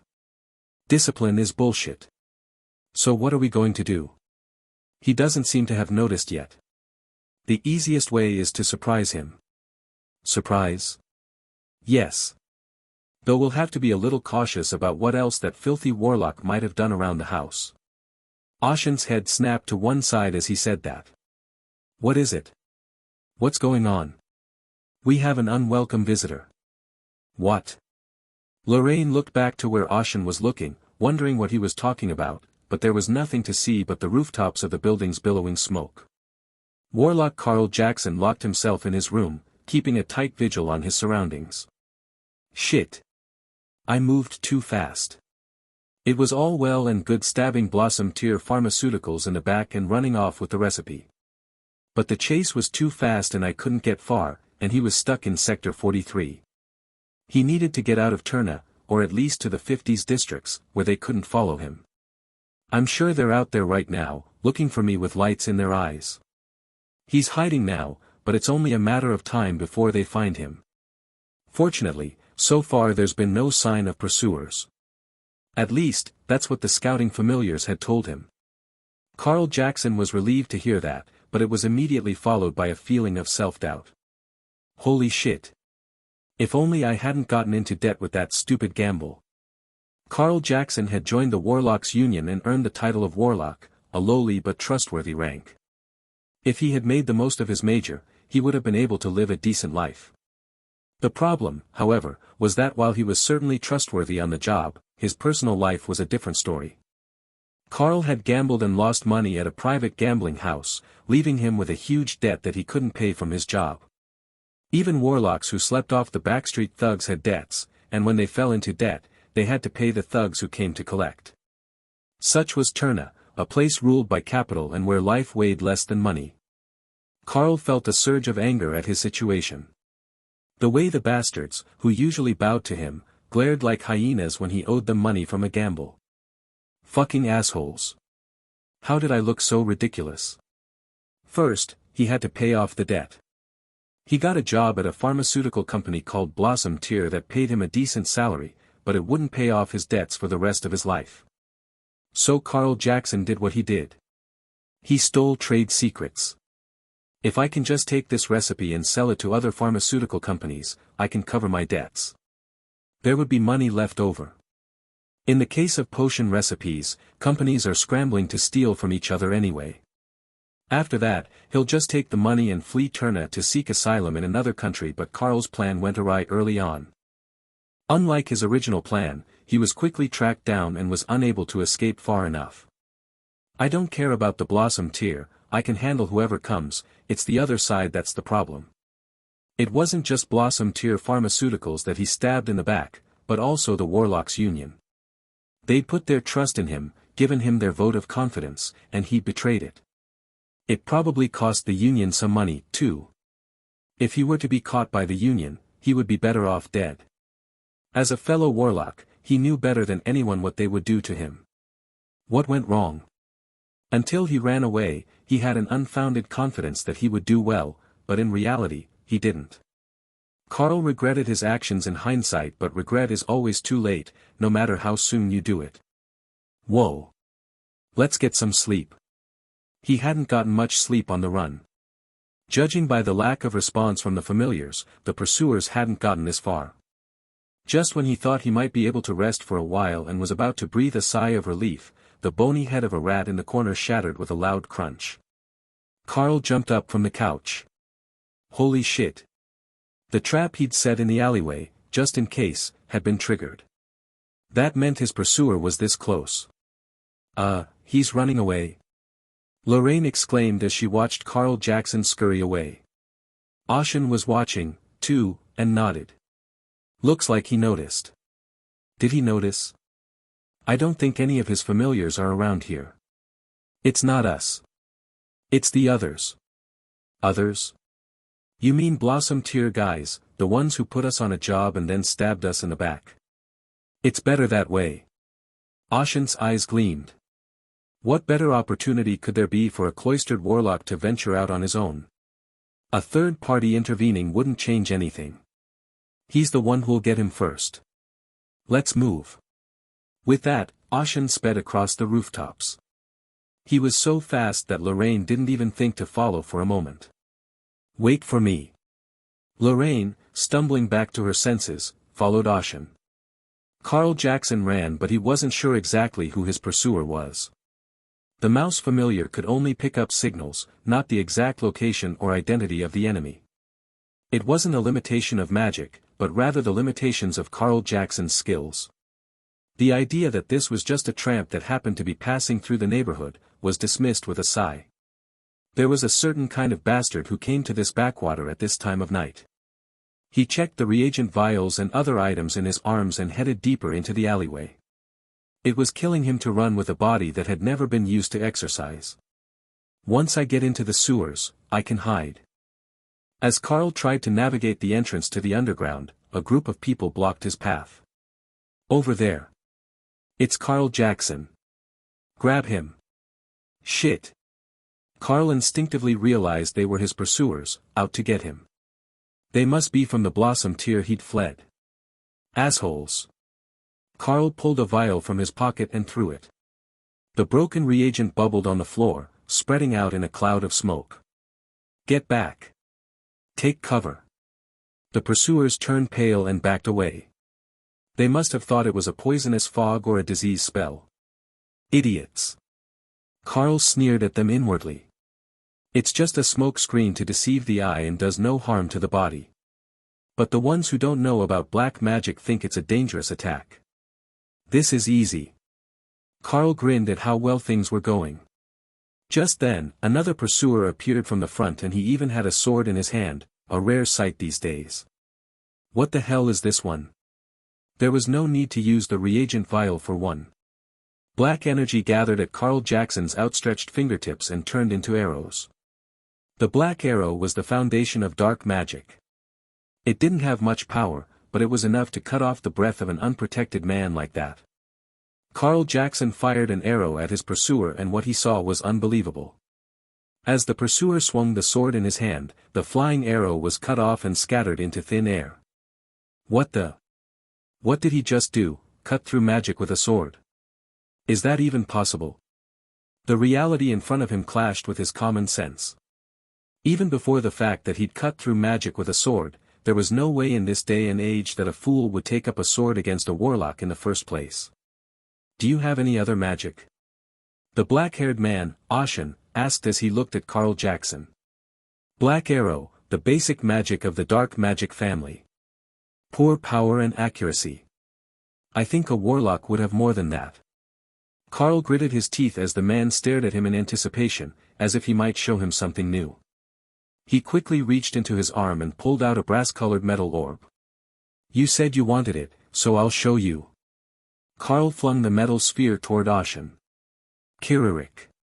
The metal orb's mechanical lobes spun as it flew, and then it split in half. At that moment, the magic inside the metal sphere was activated. Fwhack.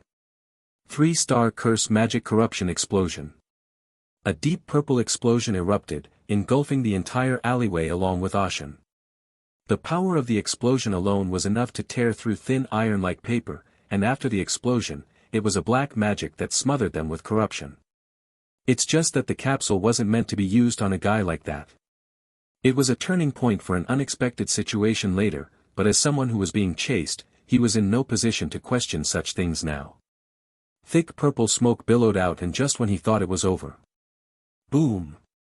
With a gust of wind, the smoke split in half, revealing an unharmed Ashen. Carl's eyes widened in disbelief. What was that? Ashen asked, remembering the object Carl had thrown. The first black arrow he'd used was clearly magical, but what he threw afterward wasn't magic by any stretch of the imagination. It was a peculiarly shaped metal sphere that snapped in half, unleashing a powerful spell of great power. Obviously, it wasn't in the game. I thought, if it triggers magic the moment you pick it up and throw it, does it store magic and then activate it? In terms of effect, it's similar to scrolls because of its rarity, but scrolls were basically rare and very expensive.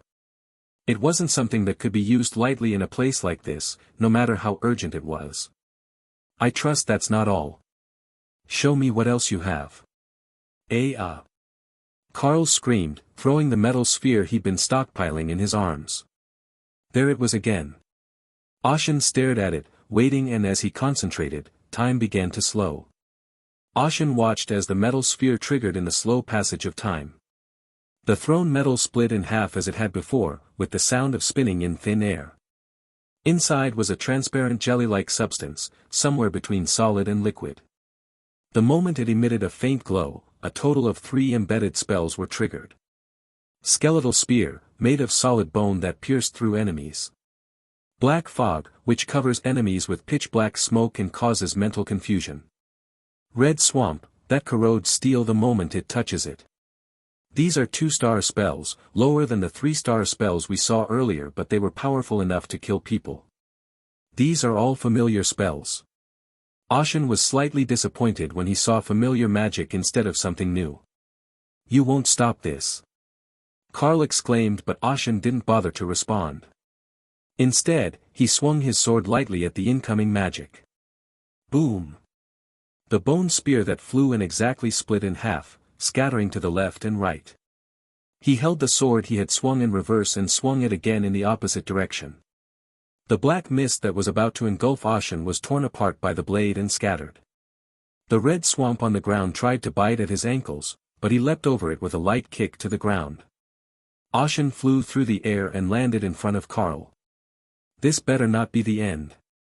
Do you have anything more to show me? Your magic, not this scroll.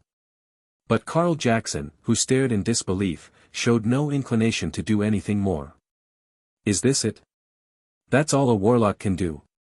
As far as I know, no matter how weak a warlock was, they boasted skills of at least 3 stars. No matter how he looked at him, the guy in front of him didn't look like he was even that good. TSK. I guess I have no choice. Before Karl could say anything else, Ashen's fist slammed into his abdomen. Karl fell to the floor, drooling at the corners of his mouth. It was a futile end for a warlock. Are all warlocks this weak in this day and age? The warlocks he'd fought in the game were unbelievably strong. They were incredibly powerful even when they weren't properly defended. In this advanced age, they should at least be stronger than they were. But Ashen was mistaken. Not all warlocks of the past were strong. Only the strongest ones survived. They had to bring in their own supplies and corpses, and they had to be careful in even the smallest things to avoid being discovered by the Templars and the Holy Order. The warlocks who survived such harsh conditions had to be skilled and became at least 5-star warlocks. Even for Ashen, who had been playing around with such guys from the beginning, it was embarrassing to even call Karl Jackson a warlock. Still, whatever it was, I managed to capture the warlock without too much trouble, so I guess the mission itself was a success. Ashen's gaze drifted down an alleyway. The center of an alleyway filled with broken boards and lined with rusted pipes. It was faintly visible through the faint steam, but Ashen's sharp eyes pierced through it. There stood a man in black robes. A warlock. And unlike the fallen Karl Jackson, this was a proper one. The uninvited warlock clutched a large staff in one hand and wore a mask of goat's bones over his face. He was quite small in stature, but it didn't matter much since he wasn't fighting with his body anyway. The warlock raised his staff at Ashen's question and pointed it at Karl Jackson. "I'm here to pick up Karl Jackson." The voice rumbled from inside the bone mask, assaulting his ears, but Ashen narrowed his eyes at the figure. "You don't look like you belong to my client's company." "Well, that won't do, I got this one first, so you'll have to step aside." The warlock glared at Ashen from behind his bone mask. Ashen didn't know what kind of magic was used, but he couldn't see the inside of the pitch-black pupil. "I'm from the Warlocks Union. Karl Jackson has discredited our union, so we're going to take him in." "I'll refuse. If you're the fixer, my union is willing to pay you a reasonable honorarium." "I don't think you heard me correctly," Ashen said firmly to the warlock. "I got him first, and there's nothing you can do about it. So get the hell out of here. Filthy warlock." Ashen's tone turned sharp. It was an unavoidable, instinctive reaction. Even if the world recognized warlocks, Ashen's body as a wandering knight rejected them. His mind knew that warlocks were treated well, but his body could not accept it. It took a great deal of patience on Ashen's part to even have this conversation now. Otherwise, he would have already drawn his sword. Moreover, even if money was paid, the request already received could not be reversed. Being a fixer is as much about trust as it is about money. If you change your mind for a bigger paycheck, no one will hire you. But despite Ashen's warnings, the warlock was stubborn, repeating the same words. "You can't do that. I'll take Karl Jackson with me." "Shameless or thoughtless?" Ashen asked, his face expressionless. "How do you plan to take him?" "I plan to use unavoidable force." "Really? Then do it." At the same time as he said that. Pow! The warlock's shadow wriggled, and then it became a black hand and stretched out. Ashen's eyes lit up in surprise.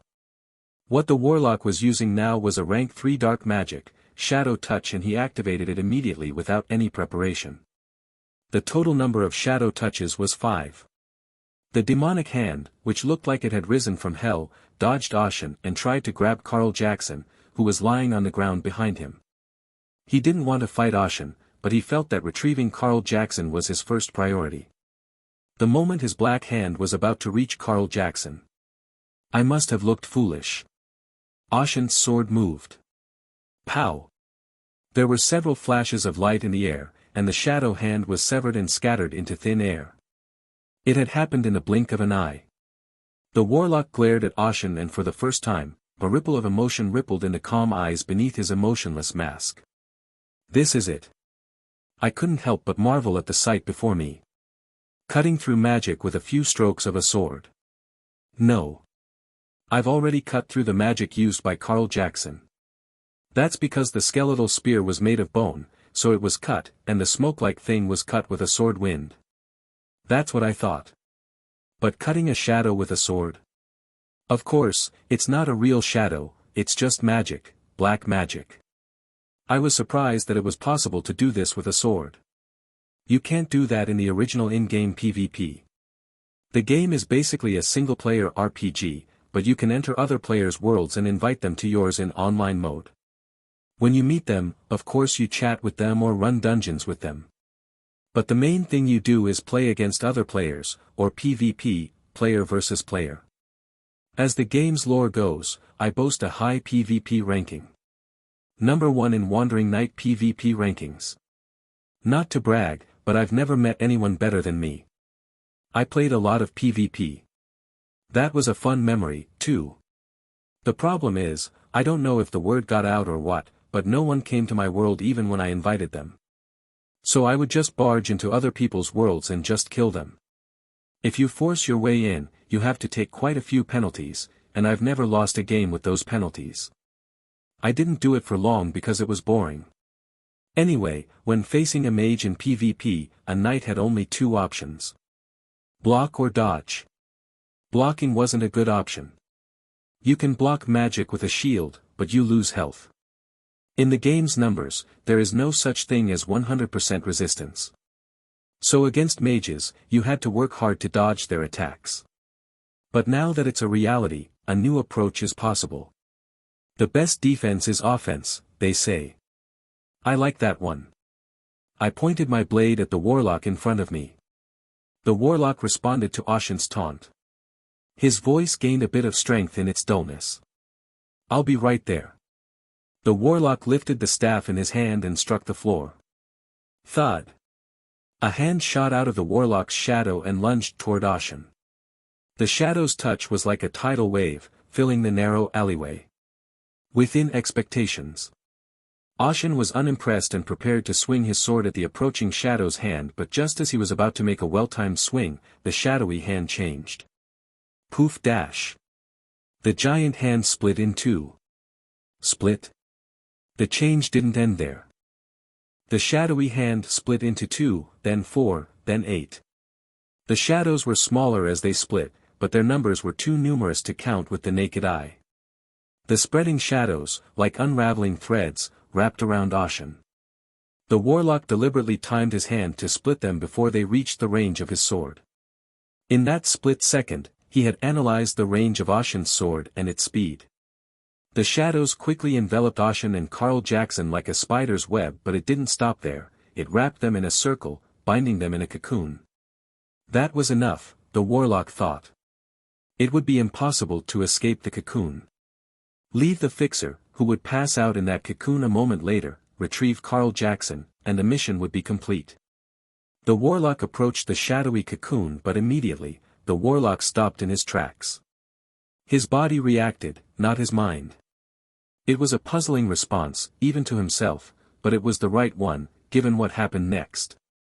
The black cocoon split open vertically like split firewood. The warlock looked at Ashen, who was still standing inside, and asked. How? An attack that sends you into a panic just by touching you, but he was unharmed after being trapped in it? It was impossible, unless one's mental strength was abnormally strong. Unfortunately, Ashen's mental strength was cranked up to a numerical maximum of 99, making him nearly immune to this attack. Quang! Ashen's upper body lowered slightly and his body shot out like a bullet. Immediately after his body disappeared, the ground he was standing on just a moment ago rumbled and a cloud of dust rose up. The transcendent angular force instantly closed the distance between them. Ashen's sword flashed and swung horizontally. The warlock was unable to react to what had happened so quickly. He had won. Ashen was certain of it.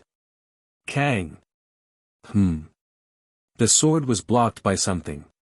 Upon closer inspection, a glow was emanating from the goat bone mask the warlock was wearing. A defense circle. An artifact, not just a mask. He couldn't see inside through the mask's gaping pupils, so he assumed it had magic engraved on it, but he hadn't realized that it was engraved with defense magic on top of that. Even if he'd swung with all his might, he would have been lucky to block it, given his superhuman physical prowess. The warlock tried to cast another spell just in time. This was an opening, and he would take advantage of it, but Ashen had no intention of letting himself be fooled by such an obvious trick. Ashen increased the power of his sword that the warlock was trying to push away. Kagagak. The magic circle and the blade rubbed together and the blade sliced through the magic circle, but it didn't stop there, the blade even reached the bone mask. Tisk dash. The bone mask was cut off along with the half-cut magic circle, but the cut was shallow. Only the mask was cut, but the warlock was still intact. Ashen retrieved his sword and was about to bring it down again when he stopped himself. The bone mask had been cut away, revealing the warlock inside. The warlock behind the mask was a woman. With her doll-like appearance and silver hair, she was so cute that it was no wonder if she was a noblewoman. It was quite a shock to Ashen, who thought it was an old man with a small body. In this day and age, a kid like this is learning black magic. Ashen thought back to the warlocks he had seen. In the game, warlocks were always a bunch of sullen, grotesque-looking guys. Not that there weren't female warlocks among them, but even then, they looked like warlocks. I mean, horribly ugly. But the fainted girl didn't look like a warlock, no matter how badly he tried to look at her. It would be class discrimination to say so, but the warlock in front of him was a straightforward negation of Ashen's own view of the world. Normally, an NPC that looks like this in a game would have an important role in the story. That thought gave Ashen's sword a moment's hesitation. Stop. Stop. Lorraine, who had come running down the alleyway, shouted at him. Lorraine's soul was almost drained from her body as she watched Ashen about to swing his sword. That guy. Wasn't she from the Warlocks Union? Someone who should never be touched, no matter how much they clashed on business. You're lucky. Ashen sheathed his sword as his excitement had cooled. Since his opponent had no intention of killing him, he figured he might as well finish the job here. In the old days, you could just kill a warlock. Even now, his body was twitching with the desire to swing his sword. The word warlock had touched the chivalry deeply imprinted in his flesh. However, Ashen's rationality was that of a modern man, so he was not about to attack unconditionally just because his opponent was a warlock. Humph. You didn't touch the warlock, right? As you can see. Why are you so late? Ashen asked, looking at Lorraine reproachfully. Lorraine was momentarily dumbfounded. Of course she was late. How could she not be late when she'd been running until her feet were sweating? But before she could think about it, she spotted Carl Jackson, who had already fallen to the ground and passed out. You got him for real? Well, do others catch fakes?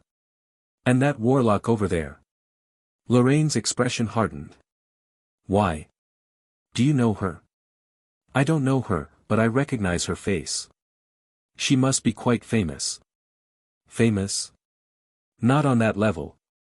Elise Denarova. She's a once-in-a-century black magic genius. A black magic genius?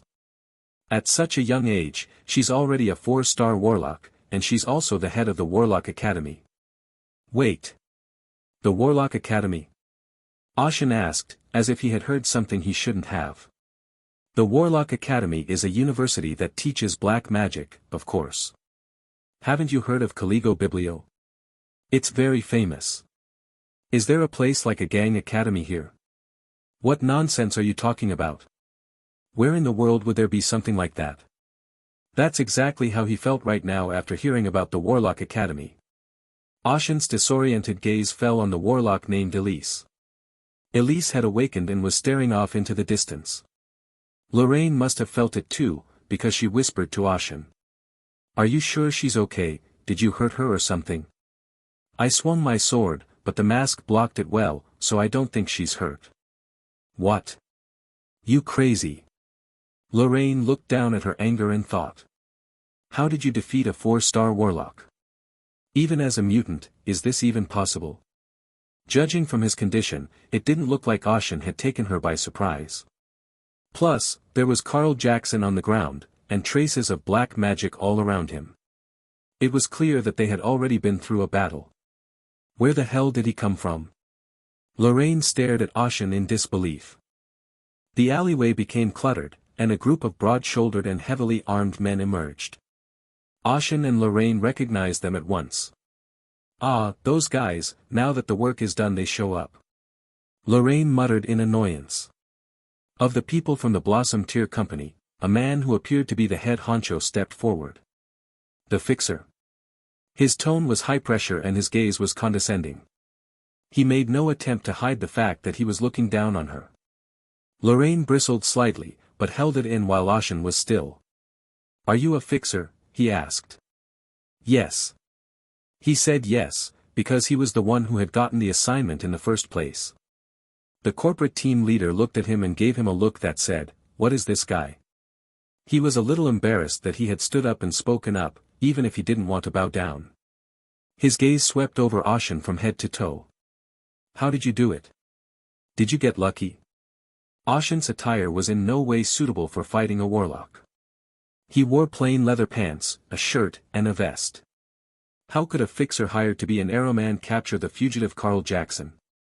He was carrying a capsule with level 3 black magic in it, so we decided that our team was too much for him. That's why they sent a fixer to consume the capsule for them. The fixer was successful and the team leader, who decided that a good thing is a good thing, said, "Well done. We'll take Carl Jackson with us now. We'll send the money straight through the broker." Behind the team leader, his men began to carry the unconscious Carl Jackson away, if Ashen hadn't stood in their way. "What?" The team leader glared at Ashen, demanding to know what the hell he was doing. Ashen turned to him and said, "Didn't we still have some calculations to do?" The team leader's face stiffened. "The job is done." "Yes, but there are just some things we haven't accounted for yet. Like, for example, someone pulling an alarm out of nowhere and sending Carl Jackson running." The team leader's face stiffened at that. Ashen was now saying that the Blossom Tier people made things worse and he wasn't actually wrong. It was a team member from the Blossom Tier who had messed with the wrong rat familiar. Because of that, Carl Jackson realized that he had a tail and chose to flee, but the team leader wasn't about to let him get away with it, so he nailed him with a hammer. "We don't know what happened, and if they did, you did." The team leader glared at Ashen as he said that, but Ashen didn't avert his gaze as he met the team leader's gaze. The team leader's forehead furrowed at the sight. "You subcontracting bastard. You're so proud of yourself for a job well done."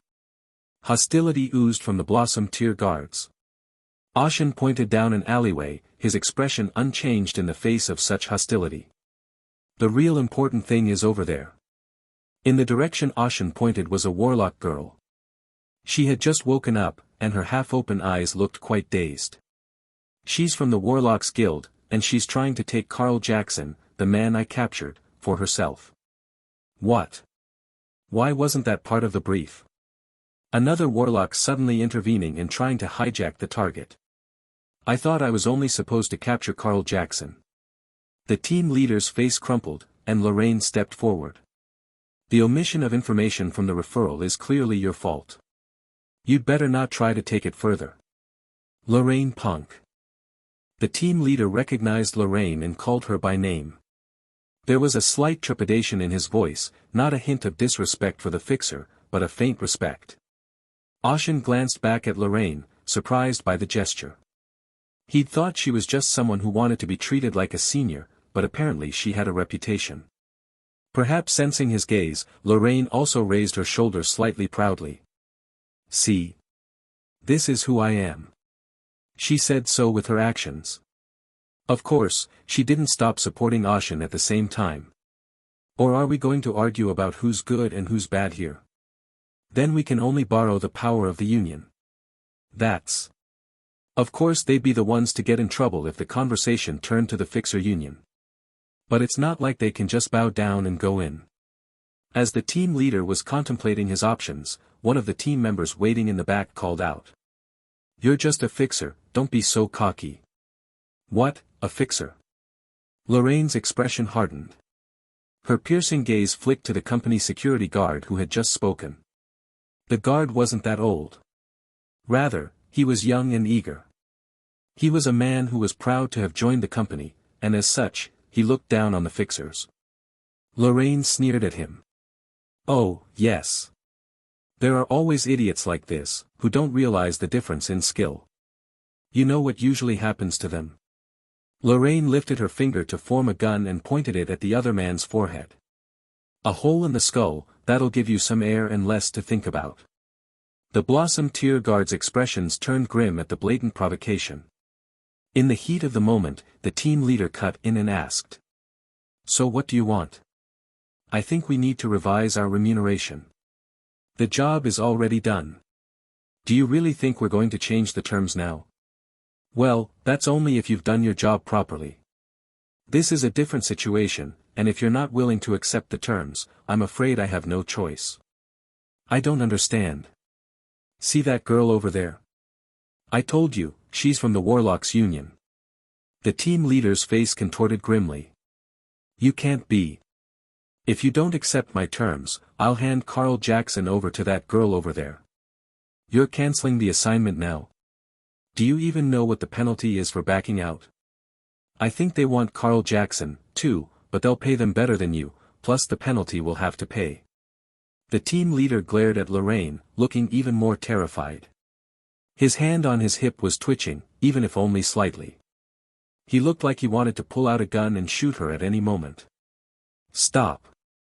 Ashen casually stood between Lorraine and the team leader. He stared at the team leader with an expressionless face, unperturbed by the seriousness of the situation. If you pick that, I won't show mercy. The team leader was dumbfounded by Ashen's words. He was annoyed that a fixer who was officially employed by the company was trying to compete with him. He felt like shouting profanities and pulling out his gun, but the team leader couldn't pull the gun. It was as if his hand was frozen. What the hell? What's going on? He was puzzled by the strange warning his instincts were giving him. At that moment, one of his subordinates, who had been taking stock of the situation from the sidelines, came up to him and whispered in a low voice. Hey, team leader. That warlock lady over there. That's her. The team leader screwed up his face and growled. Hey, asshole, if you say that, how the hell am I supposed to know who she is? You know, the genius who's been making a name for herself lately in the Warlocks Union. Elise Denarova? Yep. I think it's the same Elise. The team leader's gaze snapped back to the warlock standing in the alleyway. A doll-like, emotionless face and cold silver hair, it was exactly the same as the Elise Denarova he remembered. Holy shit. Why is she here? A genius who had become a fourth-rank warlock at a young age had come all the way to this place just to hunt down Carl Jackson. That wasn't the point. If Elise was willing to go out of her way, it meant that the Warlocks Union was serious about capturing Carl Jackson. At this rate, Carl Jackson would be in the hands of the Warlocks. The look on her team leader's face told Lorraine that she had a deal. I've already laid out the terms. The choice is yours. Do you accept or do you decline, and if you decline, I will talk to her. The team leader realized there was no point in arguing further and shut up. What if a fugitive Carl Jackson fell into the hands of the Warlocks Union?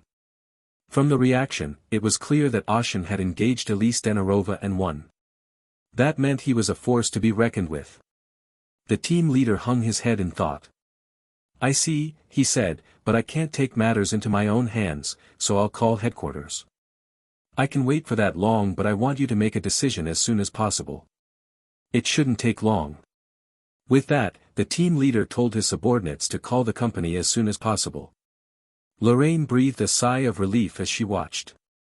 Is that all there is to it? Oh. We'll have to wait a bit, they'll have to give us their word, though I'm sure they'll be more inclined to accept our terms if they see what's going on. I'm surprised. I thought they'd fight tooth and nail. It's best if we don't fight, although I'm not going to avoid it if they insist.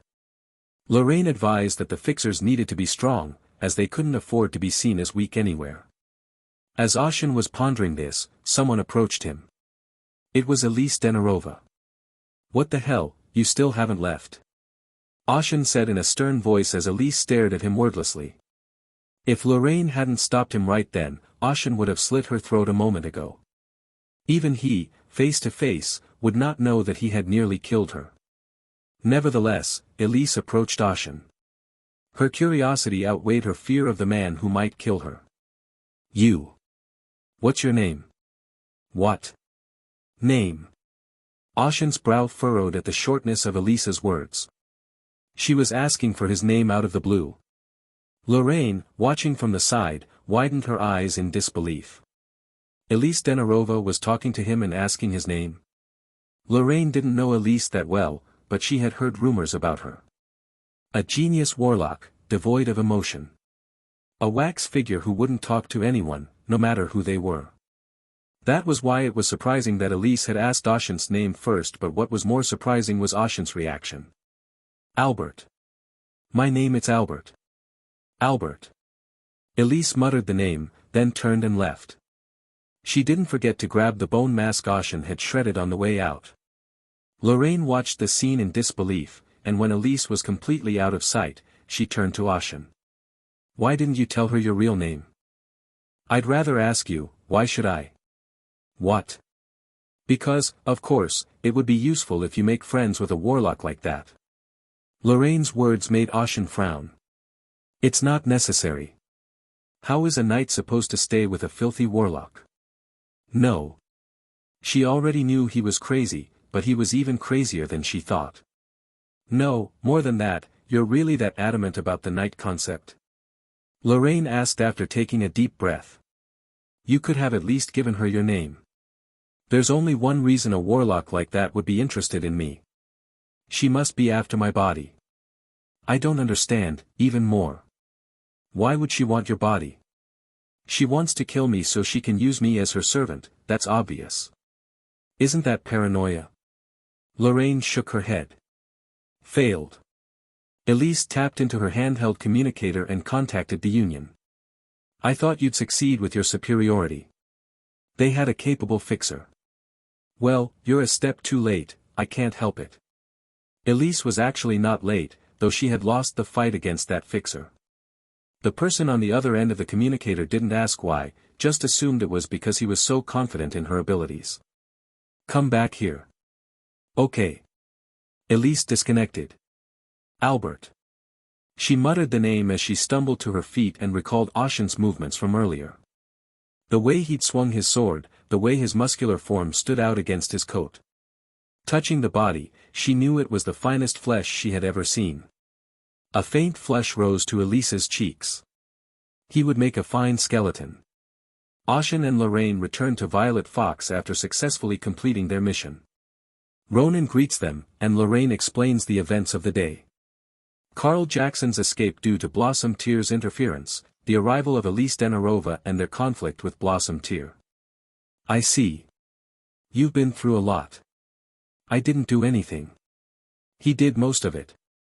Lorraine nudged Ashen, and he shook his head. It was nothing. No bravado or condescension, just the kind of answer that comes from the heart. Lorraine looked at Ronan with a "so what" look. Ronan shook his head and opened his mouth. First of all, for Blossom Tear missing information, I'm going to make sure I get a good bargain on your compensation, and since you've handed it over, I'll probably be able to squeeze at least a few millions more out of them if I do it right. That much? Of course, that amount will go entirely to Mr. Ashen's remuneration, congratulations. It's a rare thing in this business to make that much on a second assignment. Ashen wondered if it was that rare. After all, Carl Jackson had been a much weaker opponent than he'd expected. It's not that Carl Jackson was dangerous, it's that the trade secrets he ran off with were worth a lot. But there was something that piqued Ashen's interest. The existence of an expendable object that Carl Jackson had used in his escape. When he asks about it, Ronan is quick to answer. You mean the capsule? Is that what you call a capsule? Yes. If you're from outside, you might not recognize them. Magic has been revolutionized over the years, and now it's easier and faster to use. And this thing called a capsule makes that possible. Yes. It's a way of solidifying the ether water and then imprinting magic into it. We put it in a metal capsule, and when we need it, we just pick it up and toss it around to unleash the magic. It's a more portable scroll, if you will. For the effort of making one scroll, he could make more than 10 capsules. Scrolls are also difficult to make unless you're a very good mage. Even the most talented mages had a pretty high chance of failure, but with capsules, the odds were much lower. Similarly, they could not be mass-produced, and they were not cheap, but compared to scrolls, it was a century of progress. A commoner could now use magic by simply holding one. I was even tempted to grab a few out of curiosity. I see. So much for the advancement of science. The existence of capsules was the second most surprising thing I heard today. The first? The Warlock Academy, of course. Nowadays, not only are warlocks coming to sunny places and practicing proudly, but I never thought there would even be an educational institution that teaches them. Even though it was a world I had only played in games, I was immersed in it. I thought I was a wandering knight traveling the world. For Ashen, the change in the way warlocks were treated came as a shock. More than that, Mr. Ashen, what will you do first when you are paid? Yes. The 70 million renes, including the 5 million renes you've already received, is not a small sum by any means. It's not enough to live on for the rest of your life, of course, but it's a lot of money for a fleeting touch. Ashen agreed with that part. Now that he had money, he had to think about spending it. When he'd first landed here, he was worried about buying alcohol, but now he didn't have to. It was an unintentional extra expense. Ronan, noticing Ashen's pondering, offered an alternative. If you don't have any immediate use for it, why don't you make yourself some identification? Identification? Yes. You may have seen it then, the ID I handed you to go to the 40th district. Oh. Terna is such a huge city that each neighborhood has its own level of sophistication. Since the districts were divided by number, there was naturally a military presence at the intersection of the districts. The 40th District Gate, in particular, was one of the most heavily guarded gateways due to the deteriorating security and lawlessness. Identification is very important in the city. It's a sign that you're a Terna city resident, so you don't get ignored.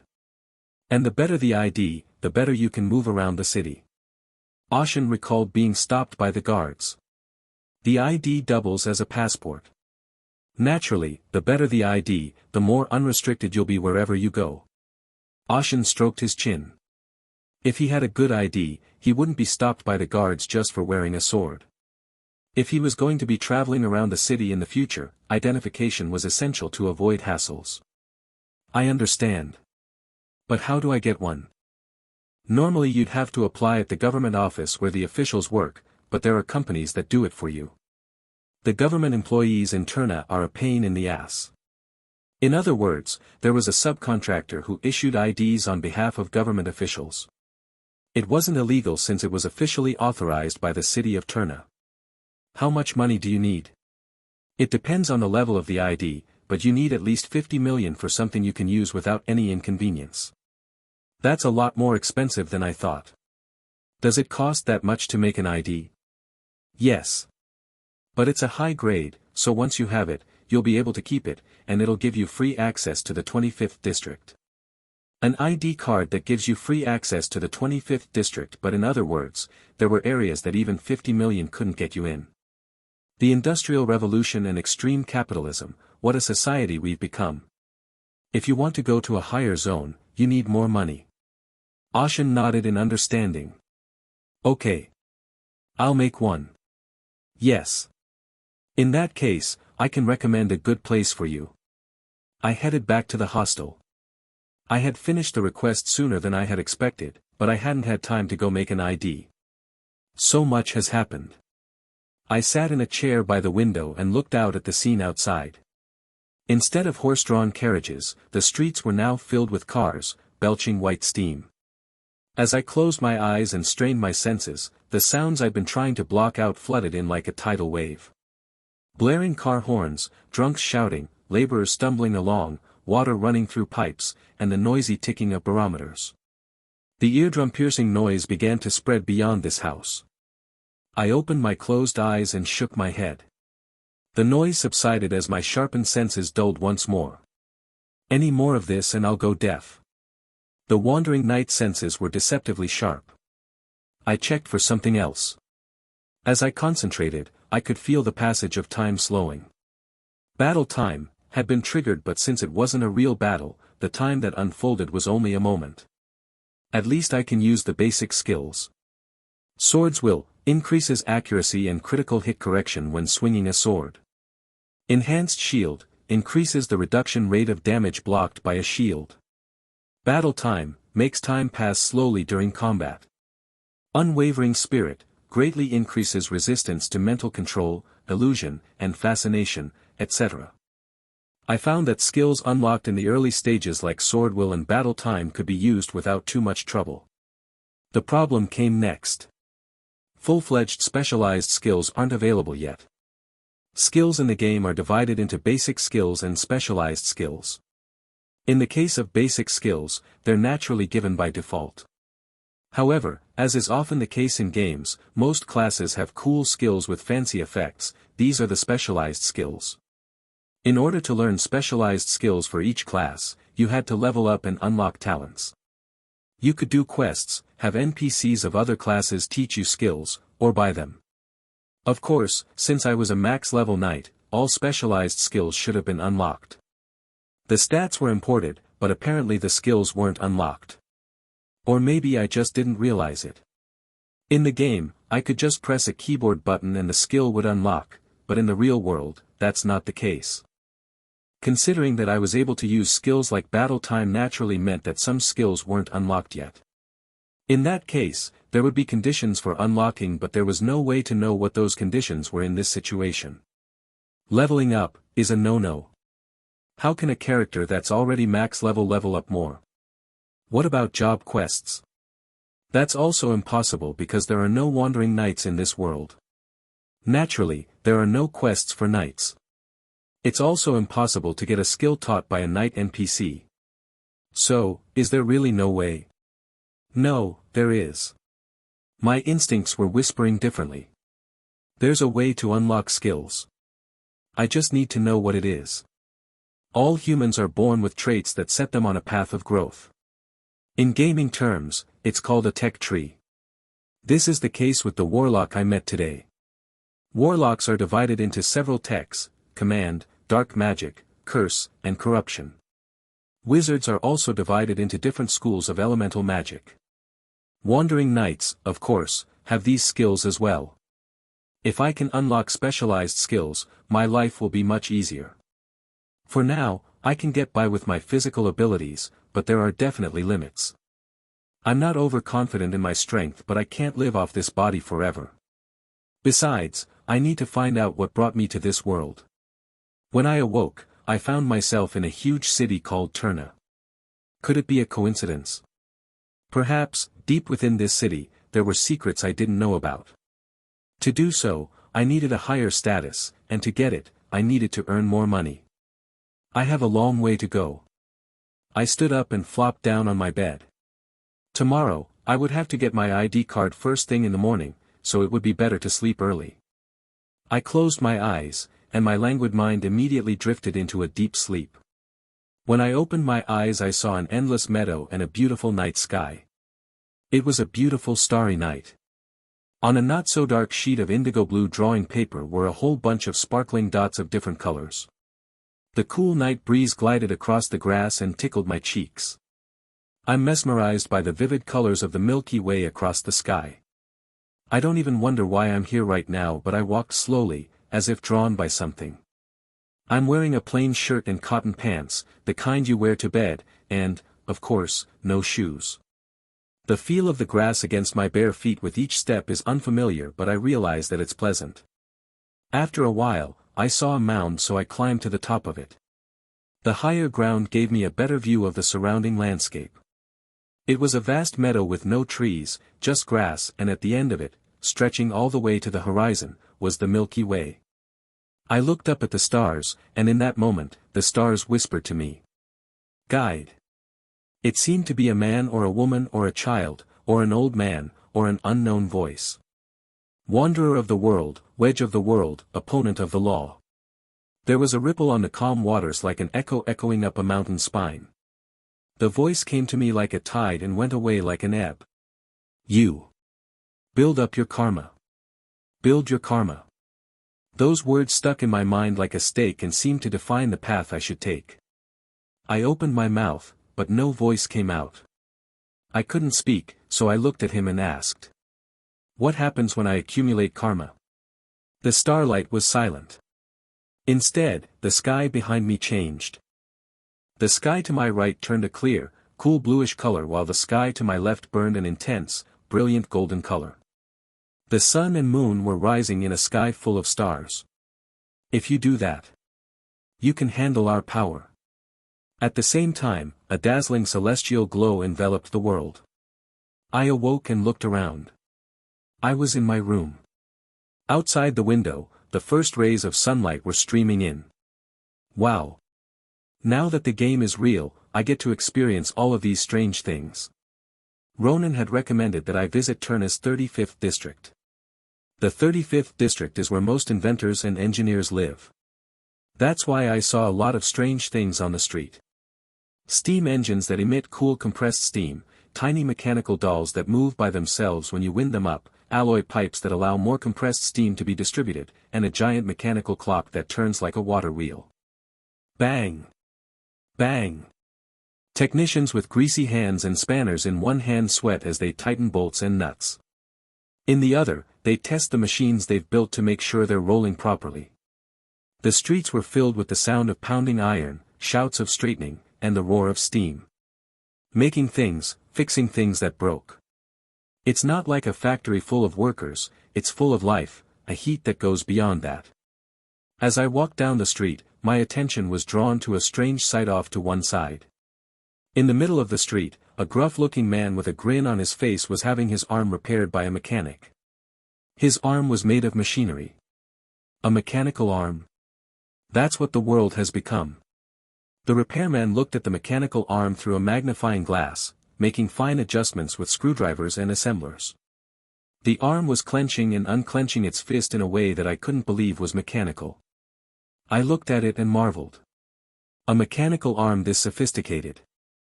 Nowadays, people will not have to live their whole lives without being able to work even if their arms or legs are cut off. I suddenly pictured myself with a prosthetic arm and shook my head. There's something romantic about a prosthetic arm, but for whatever reason, I'm happy with the body I have now. This isn't important right now. I had come to the 35th district to make an ID card that would serve as a passport, not to see something like that. It's a lot more complicated than that. I was handed a map, but it was hard to find my way around with all the different metal items around me. I'm not a very good navigator, but this street was too complicated even for that. That's when I thought I'd just walk. Boom! A wooden chair flew right in front of me and shattered just where I would have been if I had taken a few more steps. When I turned my head to see what was going on, I saw a commotion coming from the area where a man had his prosthetic hand adjusted. "You son of a bitch, you know how much this arm costs," it scratched. The prosthetic man retorted, pointing to the tiny scratches on his mechanical forearm. I was puzzled. Besides the gouges on his forearm, his prosthetic hand had a lot of scratches here and there from rough rolling, but who cares? Still, the way he shouted so brazenly, he must have something up his sleeve. Enough, I want the money for the repairs. 10 million ren. I'll let it go. Ah. He's trying to get out of paying for the repair. The fallen technician didn't seem to notice and glared at the man with the mechanical arm. "You asshole. I'm willing to fix your crappy prosthetic hand, and now you're trying to rip me off. What, a cheap prosthetic hand, you tinkerer." The man with the prosthetic arm clenched his mechanical arm fist. It was the moment when he was about to throw his arm out to drive an iron fist into the technician's face because he didn't listen. "I need directions." I stepped between the two men and held the steel fist with one arm. Holding the steel prosthetic lightly in his other hand, Ashen realized it wasn't as strong as he'd thought. With this strength alone, he could easily break a brick with his fist, but it was nowhere near the strength of his knight's body. Or maybe this prosthetic hand itself is weak. Ashen asked the technician on the ground. "Do you happen to know where Harvey's workshop is located here?" The technician, his face nearly crushed, stared up at Ashen. The onlookers around him widened their eyes. Grabbing a steel prosthetic hand with his bare hands. No matter how cheap a prosthetic hand is, the destructive power of a steel military prosthetic hand is unparalleled. It can crush a person's skull with the slightest swing, but Ashen caught it with his bare hands. That's not all, he was overwhelming it. The shivering prosthetic hand's inability to push Ashen's hand away was proof of that. Who the fuck are you in cahoots with these assholes? The man whose arm was grabbed tried to force Ashen's hand away, but surprisingly, his steel arm did not budge. Let go of me, you crazy bastard, you know how much this is worth. Do I need to know how much? Ashen tightened his grip on the mechanical arm. With a clank, the army surgeon's fist curled. Ha. The onlookers and the prosthetic man widened their eyes at the unbelievable sight. The man's bare hands were crumpling the steel prosthetic like paper with pure brute force. It was an unbelievable sight to behold. Ashen released his grip and the man stepped back. The steel prosthetic hand was completely distorted, and there wasn't even a hand left. It was as if he had been put into a press and his hands had been squeezed into a circle. Hick. The prosthetic man stumbled backwards and fell on his ass. Ashen smirked at the man. I didn't put much force on it, and it broke, so it must be cheap. Next time, get something more expensive and sturdy. Under Ashen's gaze, the prosthetic man didn't look back and continued on his way. The craftsman from the nearby workshop laughed at the sight and whistled at the same time. Ashen shrugged his shoulders and gently helped the fallen technician to his feet. Thank you for your help. You didn't have to do this. Ashen shrugged. The technician was right, Ashen had gone out of his way to help, nothing more, nothing less, but he had a reason to do it. They said to build karma. What exactly that means, Ashen still doesn't know. In a game, it would translate into experience points, but this wasn't a game. What he does know is that he's been having dreams lately that he didn't have the first few days. I fought against Carl Jackson, and I fought that warlock girl, so if there's a connection, it's that one. Karma could be a set of accomplishments you have to earn as a knight. Of course, there was a chance it wasn't, but it couldn't hurt to try. So he saved a techie in trouble, and as a bonus, he chased away a criminal with a prosthetic hand. I don't feel like I'm getting any karma. Maybe the opponent is too weak to accumulate karma, or maybe it's because I didn't draw my sword. Whatever the case may be, I've already taken some trial and error into account. So, do you know where Harvey's workshop is? Yes. Yes. The technician nodded, looking confused. Well, then I'll need some directions, because I'm not sure how to get around here. It's a very unassuming thing to say, coming from a man who crushed a prosthetic hand with his bare hands. The old engineer couldn't help but smile. Yes, sir. Escorted to Harvey's workshop, Ashen stood in front of it and stared at it wordlessly. It was good to be here, but despite the name, Harvey's workshop looked more like a general store than a workshop. Other places have shutters up in a large space with people milling around and tinkering with machines, but there was none of that here. It's not full of loud noises, nor is it open. In fact, the neighborhood was strangely quiet. Still, Ronan had recommended the place, so Ashen entered the workshop, trusting that he wouldn't have any problems. I've never seen you in this place before.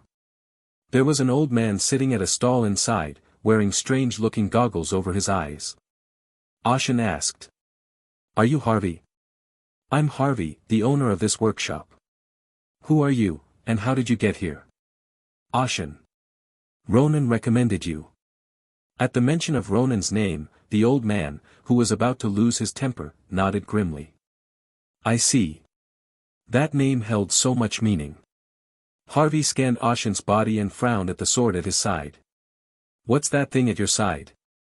A sword. Have you never seen one before? Do you think I'm asking because I've never seen a sword in my life? Harvey frowned and shook his head. No, never mind. I shouldn't have said anything to the guy Ronan sent. Well, if you've come all this way, I know what you want. You want some identification, I assume. Yeah. How much? You seem pretty new, I'm guessing 3 million. 50 million. At the mention of 50 million, the old man pushed the goggles he was wearing over his eyes up onto his forehead.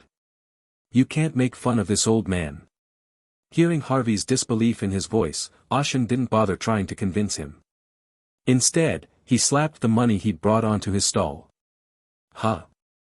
Harvey's eyes widened at the amount of money, which was not a small amount, even for him. It's real. Does this prove it? I'd be an idiot to have doubts about money like this. Harvey held out a piece of paper to Ashen. It's an application. Fill it out. I thought there was no such thing. Don't you know that for 50 million, you need one? At this level, even government officials take notice. You can't skimp. That's right. Ashen was convinced and put his name on the application.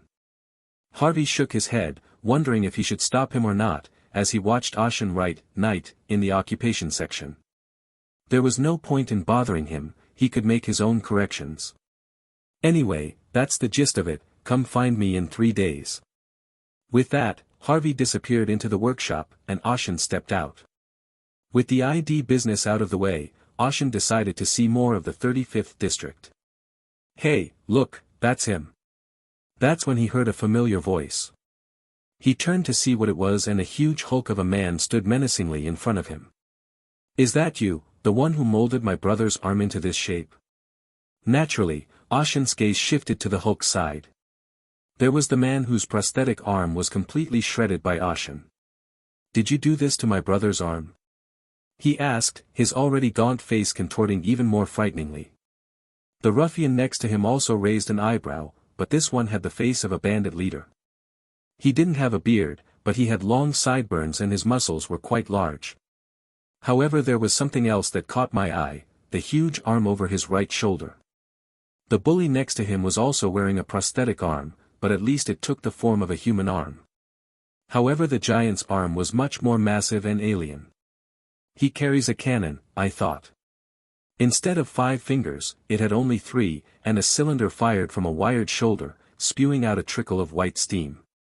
It was a design that seemed to have abandoned everyday practicality in favor of specializing in blowing things up. That guy. Isn't that Blood Fist Frank? The rumors were true, he's got a modified industrial golem arm.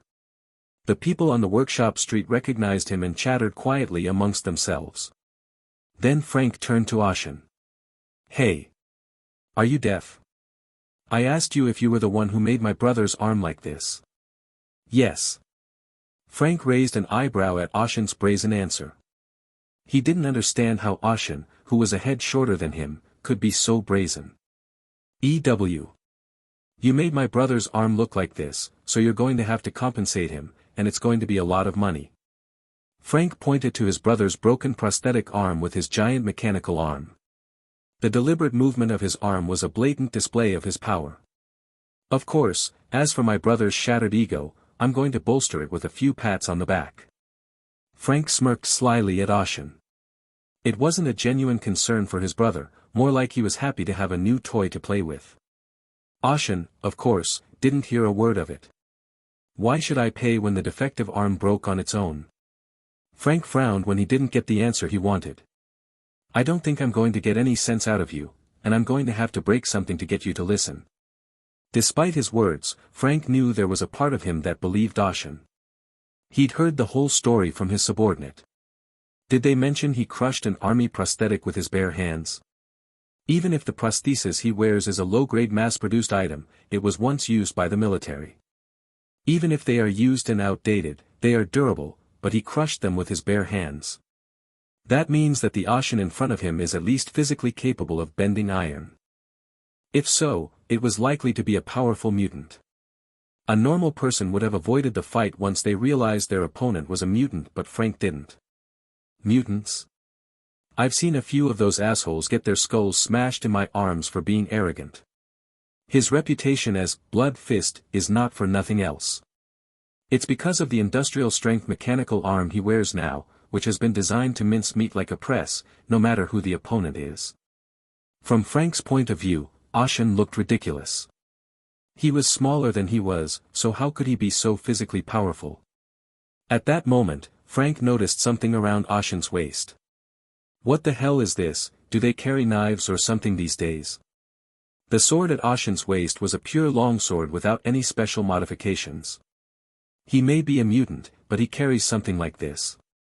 It wasn't the sort of thing a normal person would do. Frank reached for it, but Ashen grabbed Frank's mechanical arm. "Get your hands off me."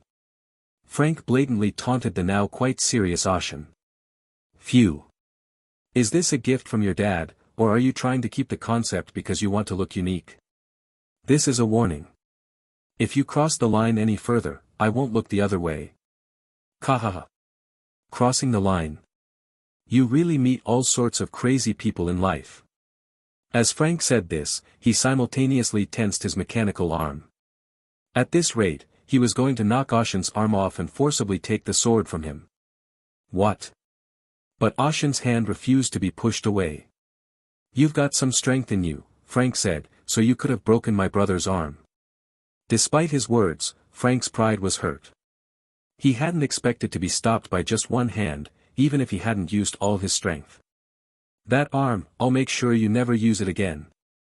With his left arm, Frank turned a dial on the arm's shoulder and increased the power to level 2. Level 2 was for combat, and the power it generated could bend steel. Even as a mutant, it was enough to crush a bare body, but no matter how hard he pushed, Ashen didn't move. You bastard." Frank's face reddened, he pushed harder. The cylinder pumped wildly as a gush of steam erupted from his right arm. Frank's arm, hot and full of energy, tried to crush Ashen's hand to the bone. The workshop workers, watching nervously, were startled. "What the hell is going on here? He's not moving, is he?" Expecting Frank's arm to crush Ashen's hand and crush his upper body, their eyes widened at the unexpected turn of events. Despite Frank's best efforts to push him away, Ashen didn't budge from his spot.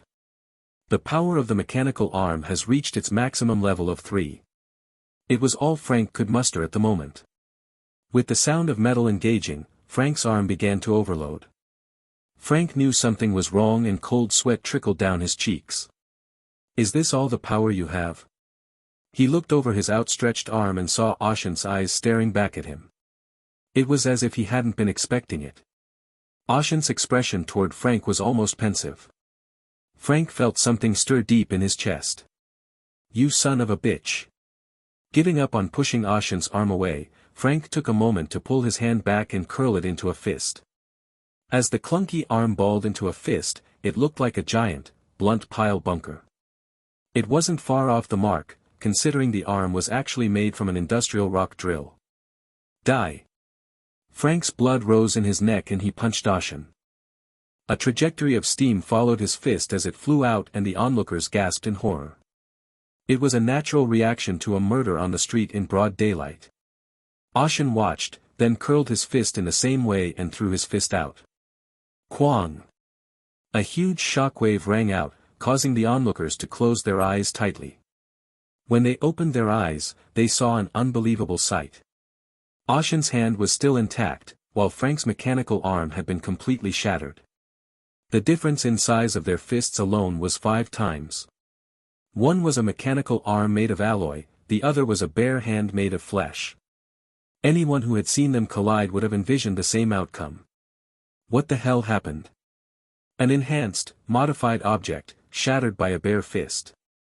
The onlookers didn't understand the situation, let alone Frank, whose arm was completely shattered. My arm. He couldn't feel the heavy feeling in his right shoulder. It was completely shredded from the shoulder down. Having accomplished this impossible feat, Ashen retrieved his fist, clenching and unclenching it slightly. "This is easy." He knew he was physically strong, but he had no idea how much since he hadn't used his full strength yet. The closest he'd come was when he broke down a stone door to escape the underground temple. It had been such a rush then that he couldn't remember if he'd used enough strength, but now Ashen could see the limits of his physical abilities. "Judging by the reactions of the people around me, it's obvious that this thing is quite dangerous." Ashen glanced at the shards scattered across the floor. It didn't seem that sturdy to the touch, though. Frank's prosthetic arm was a modified version of an industrial golem's arm. It was designed to drill through the rubble of a mine or break something solid, and its power was enough to pull a large truck.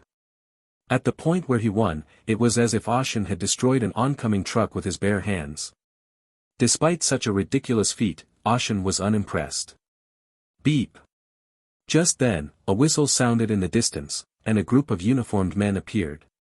Their uniforms were navy blue and their bodies were sturdy, with gas masks over their mouths and iron bristles on their heads. They were the guards in charge of security in the 35th district. Hey! What do you think you're doing? Ashen stared at them in disbelief. The guards in the 40th district didn't even turn up their noses at anything that happened in the 30th district, so it was strange to see them respond to such a disturbance. A total of 3 officers came to the scene, but they were surprised to see what was going on. Blood Fist Frank. Frank was a well-known fighter and mercenary in the area. He had no ordinary prosthetic, instead he wore an industrial arm to show off his strength, but the same Frank was now crouched in the middle of the street and the mechanical arm that was his symbol and pride was nowhere to be seen. There's no way that the debris scattered around. The officer remembered the call that had just come in. Blood Fist Frank had gotten into an altercation with a young man, and he was afraid someone might get killed. So he arrived at the scene, and what he saw was quite the opposite. Who the hell? The trooper spotted Ashen standing there. And the moment their eyes met, he couldn't help but freak out. Oh. Ashen recognized him, too, and a faint smile crossed his face. We meet again. Did you get a new mask? A cold sweat broke out down his back as he remembered that a few days ago, his mask had been cut off in an argument with Ashen. The officer broke out in a cold sweat and steadied his breathing. Just out of curiosity, was it you who broke Frank's arm over there? The officer turned to Ashen and asked as solemnly as he could. You. Ashen's eyes narrowed and the soldier spoke up. He realized in hindsight that he didn't need to speak up, but it was too late. Ashen nodded in satisfaction. This is not right. The soldier knew his behavior was wrong, but there was nothing he could do about it. Everyone felt the same fear of the powerful. The people who watched nervously around him were puzzled by his treatment of Ashen. Wasn't it the soldiers who were harsh on the innocent? But this one seemed to be cowed by Ashen. For the record, I did not break his arm. Ashen spoke with brazen confidence, not even averting his gaze. That thing broke itself. Do you think that makes sense? What do you think? The guard was trying to fight Ashen's shameless attitude, but the moment he saw his eyes, his shoulders slumped. Part of him wanted to walk away, but his sense of duty as a soldier prevented him from doing so. The arm, how did it break itself? The output just increased on its own and then fell apart. It must have been broken from the beginning. A defective product. Yeah. Like your mask. The soldier's eyes widened at that. He quickly touched his mask with his hand and breathed a sigh of relief when he realized it was still intact.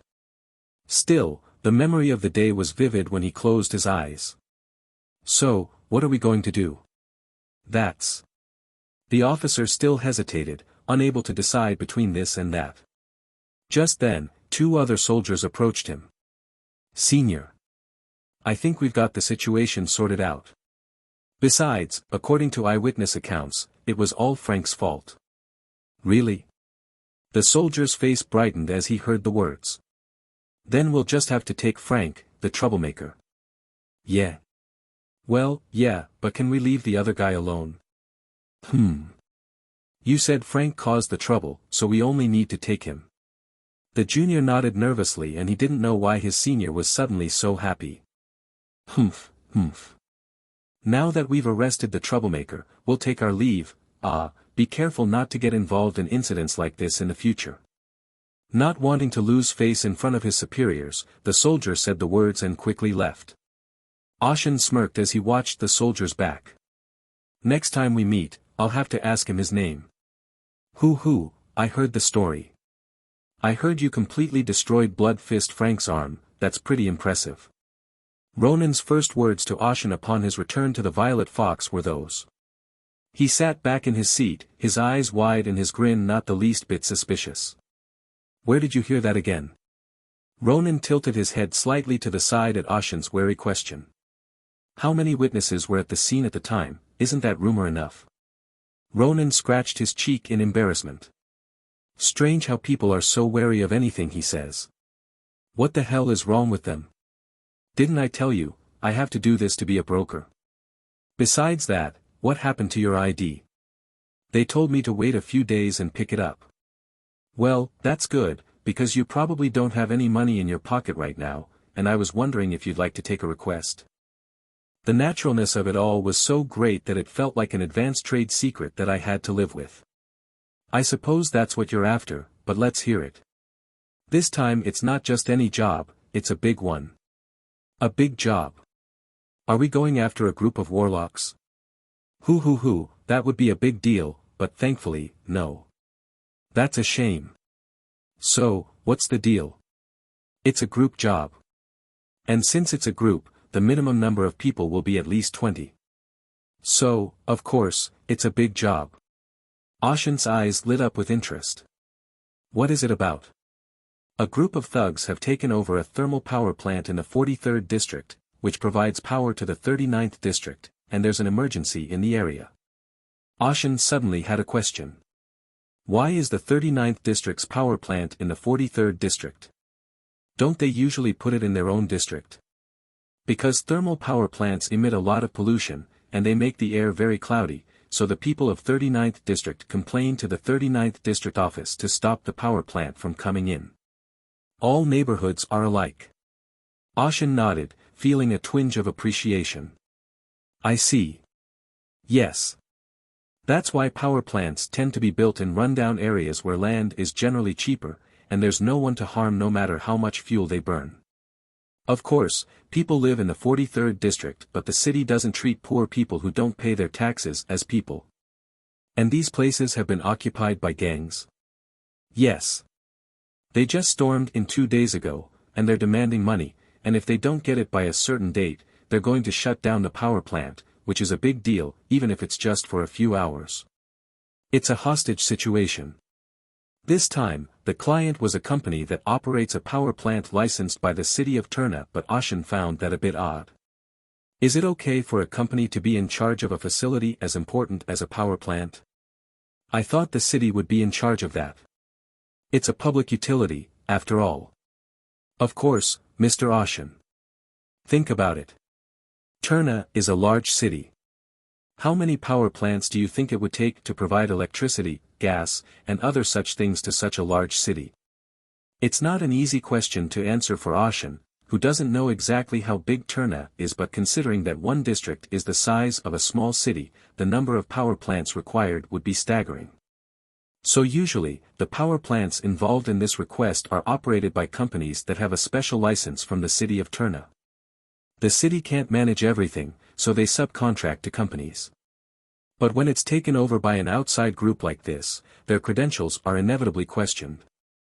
Did the corporation do a good job of protecting the plant? It's not that they didn't, it's that they couldn't. They knew it would be devastating if they lost the plant, so they hired guards to guard the area. It's a subcontracted job, and if they keep it well, they can get bigger jobs later. The problem was that this time the gang was pretty big.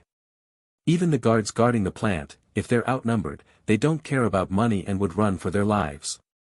So this request is to hire fixers and mercenaries to retake the plant.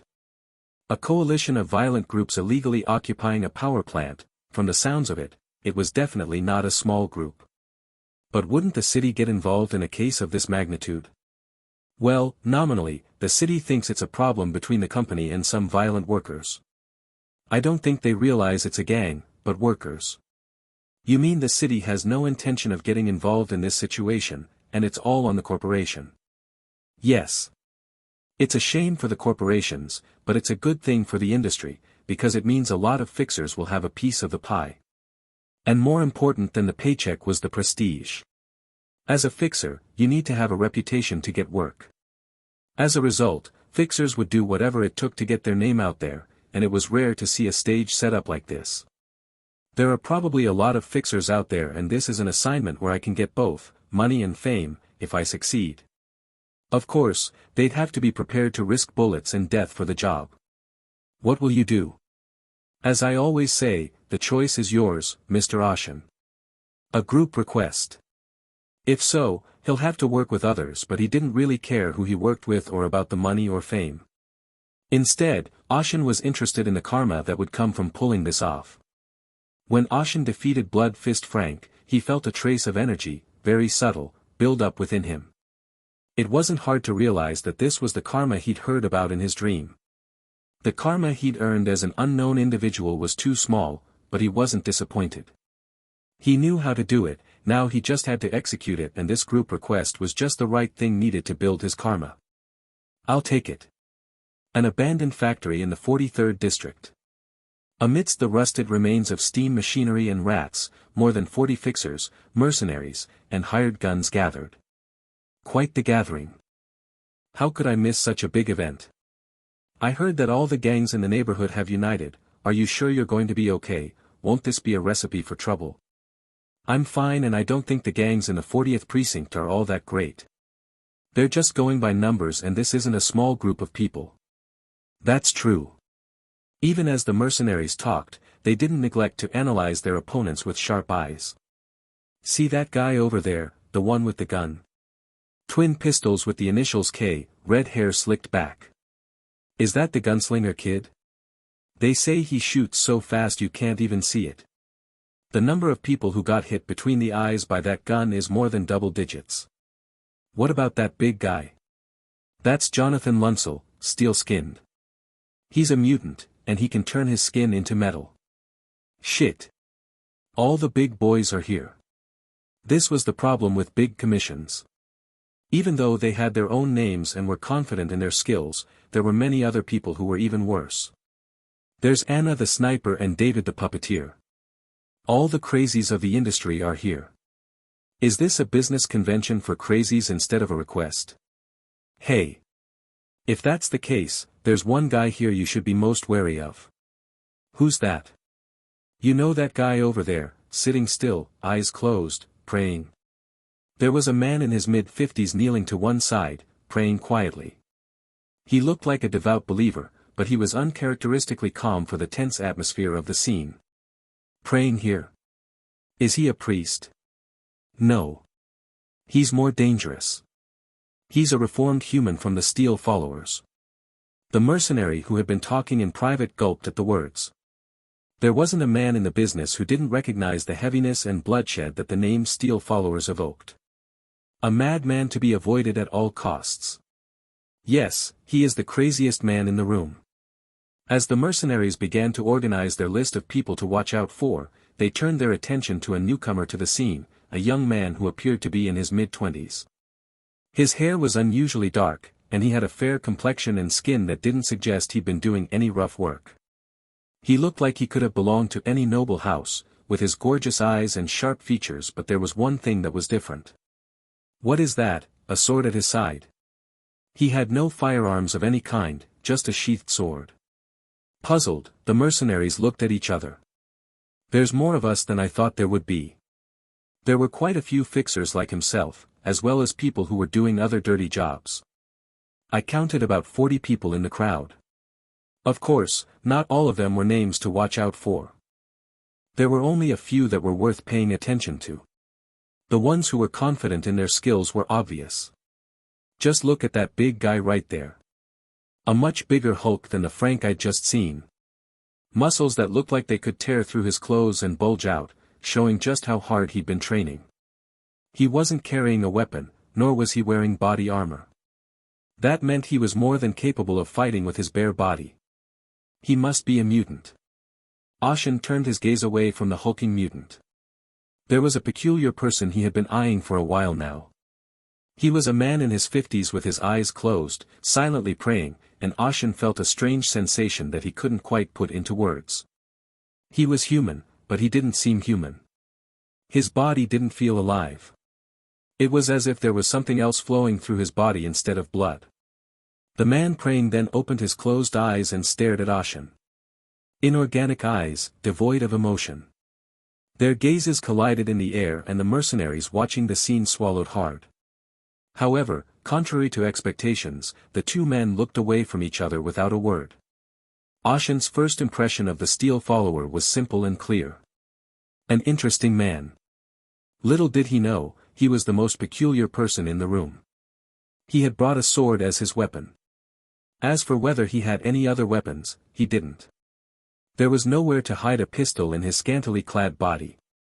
He had literally brought nothing but a sword on his bare back. What is this guy? Is he crazy? What are you doing here, bringing a knife, not a gun? A long sword in a space where neither a regular gun nor a business card can be displayed. Naturally, people's gazes were not kind to Ashen, as he appeared to be playing a prank on the nerves of a big commission. He didn't look old at all, and his ambition was as thin as a grain of sand. Such a person would always be easy prey in a place like this. Whenever a group of powerful people gathered together, the fight for dominance would begin. The mercenaries stirred and rose to their feet. All eyes were fixed on Ashen, but to their surprise, one of the mercenaries moved before them. Huh? Over there. Oh. Recognizing him, the mercenaries all sat back down. The red-haired gunslinger, Kid, was approaching Ashen. Kid's moved. He's done. Kid is known for his marksmanship and his invisible speed, but it wasn't just his marksmanship that earned him his reputation. It was his personality. His title in the industry wasn't called Kid for nothing, and his behavior was almost childlike. A child's cruelty can sometimes make even adults cringe. Kid's reputation was built on that childlike cruelty. For him, there was no such thing as moderation in anything he did. Kid approached Ashen with a shuffling gait and called out to him. Hey, big brother. First time here. The gazes of the 40 or so people in the room naturally turned to the two. Neither Steele nor Jonathan Russell, who was showing off his rippling muscles, seemed to care about the reaction. When Kid reached Ashen, he chuckled at the knife at his waist. Man, you're a funny guy. Are you actually going to use that knife? I wouldn't bring it if I wasn't going to use it. Oh. That's cool. Despite his words, Kid's expression was full of mockery. Ashen glared at him. Did you know where this place was before you came? I was asked to come here to kick out the gang that took over the power plant. Yes, that's why we've gathered here. Fixers. Mercenaries. Even mutants. But you're not one of them. Like what? Kid smile deepened at Ashen's question. It was the look he always wore when he found prey to play with. Well, you don't look like you have much of anything, do you? A knife is a knife in this day and age. Besides, it doesn't look like you've had any special modifications done to it. Is there a reason? Because I can use it better than anyone else. Oh. That's a confident answer. You use it because you know how to use it. That's a great answer. Kid chuckled and patted Ashen on the back. But if you're going to come to a place like this, you should have dressed up a little better. You'd look like a clown with your face painted, colorful clothes, and a sword. The mercenaries around him snickered and laughed. Despite the jeers flying at him from all directions, Ashen smiled as if he found it amusing. Are you trying to argue with me? Oh. If that's what it sounded like, you're not exactly clueless. So what? You want to tell me to get the hell out of here? Well, that's not a bad thing for either of us, is it? What if I don't? Kid stroked his chin, as Ashen came out strong. No, I didn't think you'd say that, but if you don't like it, I can't help it. It was your choice to come here. With that, Kid suddenly drew a pistol from his waistband. In a flash, the muzzle was drawn and pointed at Ashen's forehead. The movement was so swift that even the mercenaries watching curiously missed it. There was a strange tension in the air. What's with the sudden silence? Did this frighten you or something? Just kidding, just kidding. Just messing with you. Ashen stared at Kid wordlessly, and he chuckled. Whoa. What's so scary, huh? What, are you going to swing your knife at me? What if I do? Look at this. You've got a gun pointed at your forehead and you're trying to pull that kind of bravado? Ashen smirked at that. A gun? What gun are you talking about? What? Kid didn't understand what Ashen was saying for a moment. Neither did the others. Don't you see this? Kid was about to say something when he realized something in Ashen's expression. Tududadud. The pistol in Kid's hand suddenly shattered into pieces and fell to the floor. Huh. Kid, and everyone else watching, was stunned. The broken section of the gun was smooth, as if it had been cut by something sharp. Even more mysterious was Ashen. The long sword that had been hanging from his left waistband just a moment ago was now clutched in his right hand. Did you see him swing that sword just now? No. Kid was so close, you'd think he'd be able to swing it out of his blind spot and not see it, but even those watching the two from afar didn't see Ashen swing the sword. My gun. Kid stared down at his severed gun in disbelief. It was a custom-made pistol, engraved with the initials of his industry codename. It had been his pride and joy, a weapon that had cost him 20 million a pop. Now it lay in pieces on the floor. You son of a bitch. Kid tried to pull the one remaining justice pistol from his waistband. He knew his opponent was incredibly fast, but he'd been caught off guard just now. He figured he could win if he got serious. Why don't you quit? A voice interrupted, and Ashen stopped swinging his sword. Kid, about to shoot him at gunpoint, realized in hindsight that the blade was right in front of his forehead. With a slight delay, his remaining one justice pistol snapped smoothly in half. Ah, ugh. Ah. Kid's legs gave out and he slumped back. His face turned pale as he realized he'd just almost died. Looks like we're done sorting out the order. Ashen sheathed his sword and turned to face the man who had spoken. He was a man in his early 40s, dressed in a formal long coat. He had a half-white beard and a somewhat old-fashioned look. Quite a sight, my dear. You must be the rumored Ashen. Do you know me? How could you not know that you destroyed a gang hideout with a single knife? Moreover, you recently captured a warlock who escaped without much trouble. Ashen looked at the man in surprise. Normally, most people would have dismissed the rumors of a sword-wielding man as bullshit, but not this man. Ah. Look at me. My name is David Rosier. I'm a fixer too. The mercenaries who recognized him at his introduction whispered. Commander David is here. Holy shit. A veteran of the business. Ashen spoke up, his senses picking up on the mercenaries' small talk. Quite the celebrity. A shameful fame in the face of a sudden supernova. David said, and clapped his hands together in two small claps. Then the two hulking figures behind David shifted and approached. Ashen's eyes lit up as he took in their appearance. Automatons, right? Dressed in a black suit and a hat on his head, it was obvious that it was an automaton. Its face was made of dull steel with no features. The automaton dragged the cowering Kid to his feet and threw him outside the abandoned factory. No gunslinger without a gun would take this job, and rightly so. Kid, already out of his mind, was unable to resist. Ashen watched the scene carefully. He had heard that such a delicate task was difficult for an automaton, but not for David's automaton, and it was easy to see why. Thread? There was an invisible, very thin thread between David and the automaton. The thread was energized, and it was clear that David was controlling it himself. That's some fine-tuned control. Ashen understood at once why David's name was prefixed with Commander. But it was the automaton that got on his nerves. He'd seen an automaton similar in design to that one before. Not too long ago. Let me ask you a question. Ashen's sword was already pointed at the automaton. This time, it was faster than even David could react. He hadn't expected a sword to be pointed at him here. The automaton. Where did you get it? From. David glanced at Ashen. If he didn't answer, it looked like he would cut down the automaton right away. Why do you ask? Because I remember seeing something similar. David, sensing Ashen's questioning momentum, said in a calm tone. Whoa. Calm down.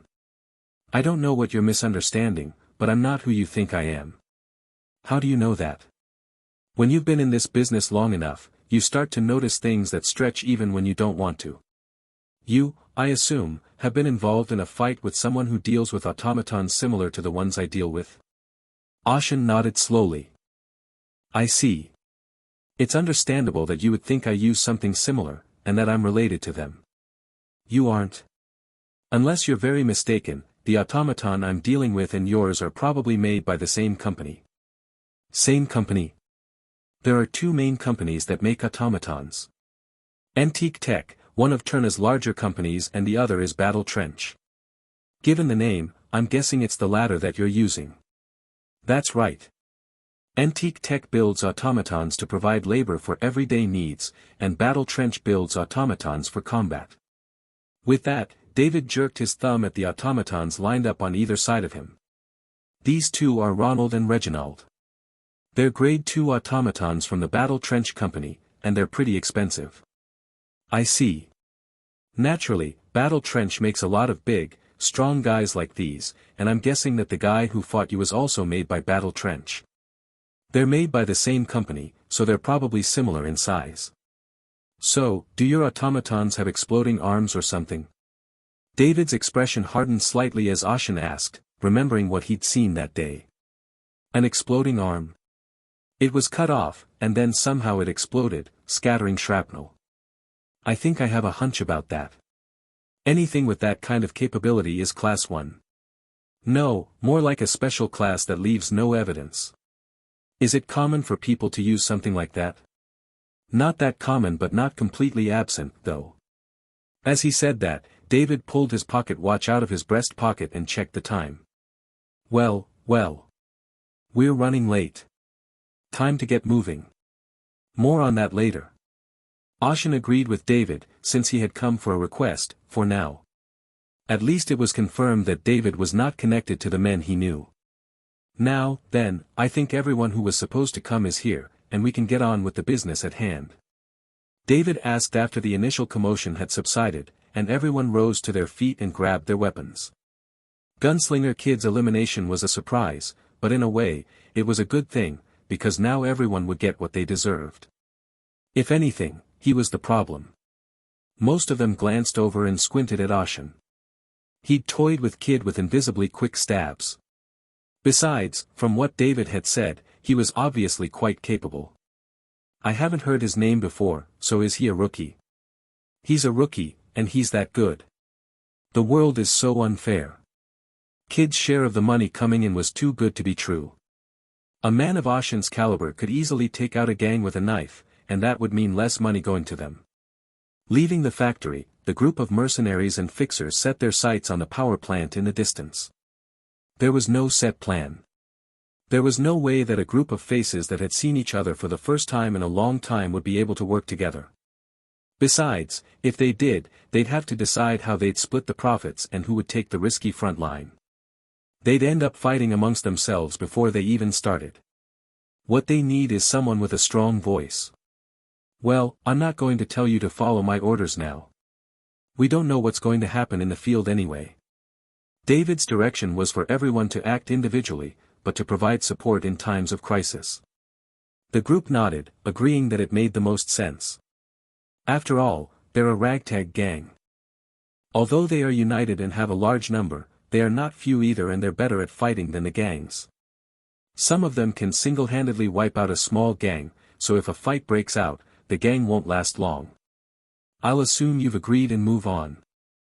I was planning to finish the job quickly and collect my reward. In a narrow alleyway, a hidden gang that had been preparing in advance began firing pistols. Tat tat tat. Hostiles up ahead. Take cover. It was a surprise attack, but no one in the room panicked, and they moved in unison. The burly mercenary at the head of the line pulled out the shield on his back and held it up in front of him. The plate spread out to either side of him, providing excellent cover. It was a portable cover for gunfights. Oh. They have one of those. Ashen watched the scene from a distance. The mercenaries ducked behind cover and calmly fired back. The gangsters, armed at best with cheap pistols and sniper rifles, were no match for the fully armed mercenaries. As a few of the gangsters fell to the ground in a spray of blood, the rest turned and fled. No big deal. Isn't it too easy? The mercenaries chuckled to each other, retrieved the cover they had set up, and started moving again. The fight in the other alley was similar. Ronald. Reginald.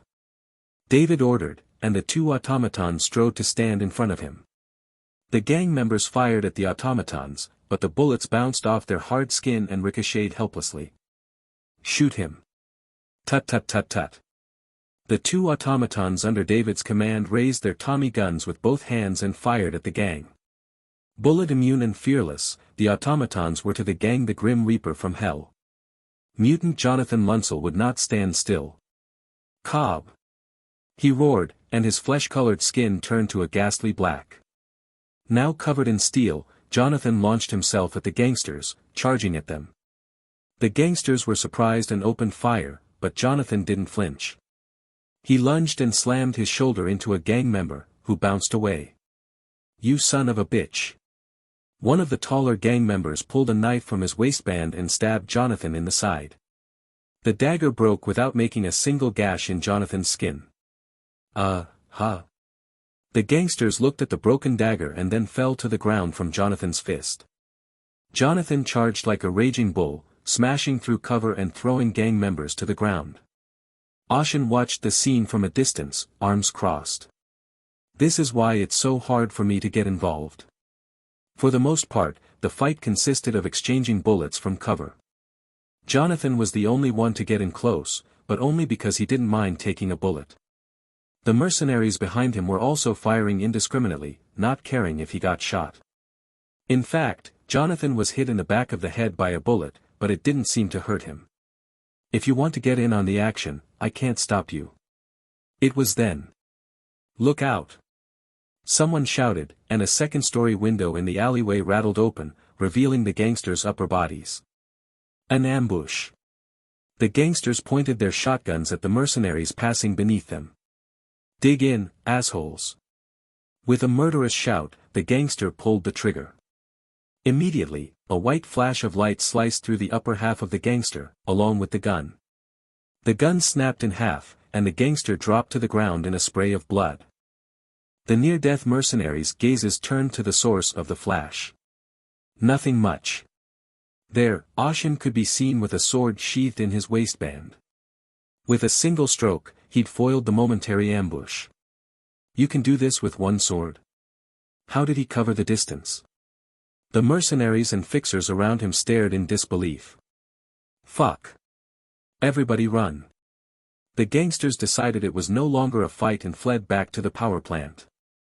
The mercenaries didn't bother chasing after them. They were like rats in poison anyway. Move. The mercenaries signaled to each other and moved in unison. Soon the narrow streets disappeared, revealing a wide open space. There was nowhere to take cover and they would be pinned down by bullets, but that didn't matter to those with portable cover. The mercenaries began to move slowly, pushing through the cover. The power plant was blocked off at the entrance by a pile of scrap metal that the gang had piled up for a barricade, but to the mercenaries it was nothing. Contrary to what they thought would be a disruption, the gangsters no longer showed up. Looks like no one's here. That's what happens with crappy gangs. I'm guessing they realized they had no chance and split up, so it's easier for us. Stay focused. Our job isn't done yet. The mercenary captain said to his team, but despite his words, he was actually quite relieved that things were going well. It had been a long time since he received a group request, and the people he'd assembled were quite formidable, so he'd expected to take some risks. Contrary to his worries, it was worth it. No, it was more than that, it was like taking money for nothing. The faces of the other fixers and mercenaries lit up. It was then that Ashen lifted his head and looked up into the air. His expressionless face hardened, if only slightly. Hey, man. Why are you suddenly? David was puzzled by the scene and was about to ask. Thump.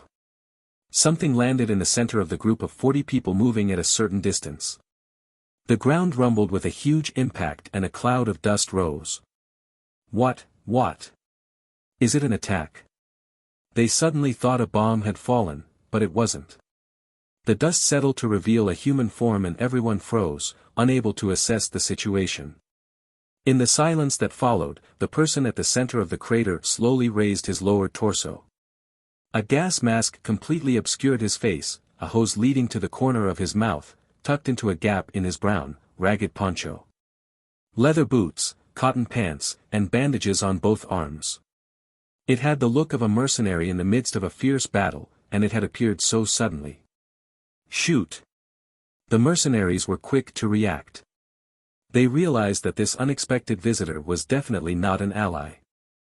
The mercenaries near the stranger quickly pointed their guns at him and pulled the trigger. David, seeing the situation in hindsight, shouted, "No! Everybody get out of here!" But his shout was drowned out by loud gunfire. The bullets were flying, about to hit the man in the gas mask. The man's left arm moved slightly, and blue electricity flashed around him. The flying bullets stopped in midair, as if blocked by an invisible wall. Huh! The mercenaries who fired the shots were dumbfounded. What the hell? And that became their last words. The man in the gas mask stretched out his left arm, and the bullets that had been stopped returned to the mercenaries. The mercenaries collapsed in a spray of blood. In a matter of seconds, 10 men had been killed. The bandage on the raider's left arm ripped open, revealing its contents. It was a mechanical arm, too sophisticated to be made of metal. Shot in the shoulder, the mercenary captain, who had barely survived, called out in a shaky voice. Tesla arms. Immediately, a bolt of blue lightning erupted from the enemy's left arm, sending sparks flying everywhere. The Blood Brotherhood, won. An electromagnetic storm raged around me, turning my surroundings into a cloud of dust. Through the obscuring vision, I could clearly see flashes of blue electricity. Tesla arms. Why is he here with that thing? Tesla arms. It was a military-grade prosthetic arm with special abilities. The Tesla arms emit high-powered electricity and are so valuable that only a few were made in all of Turna.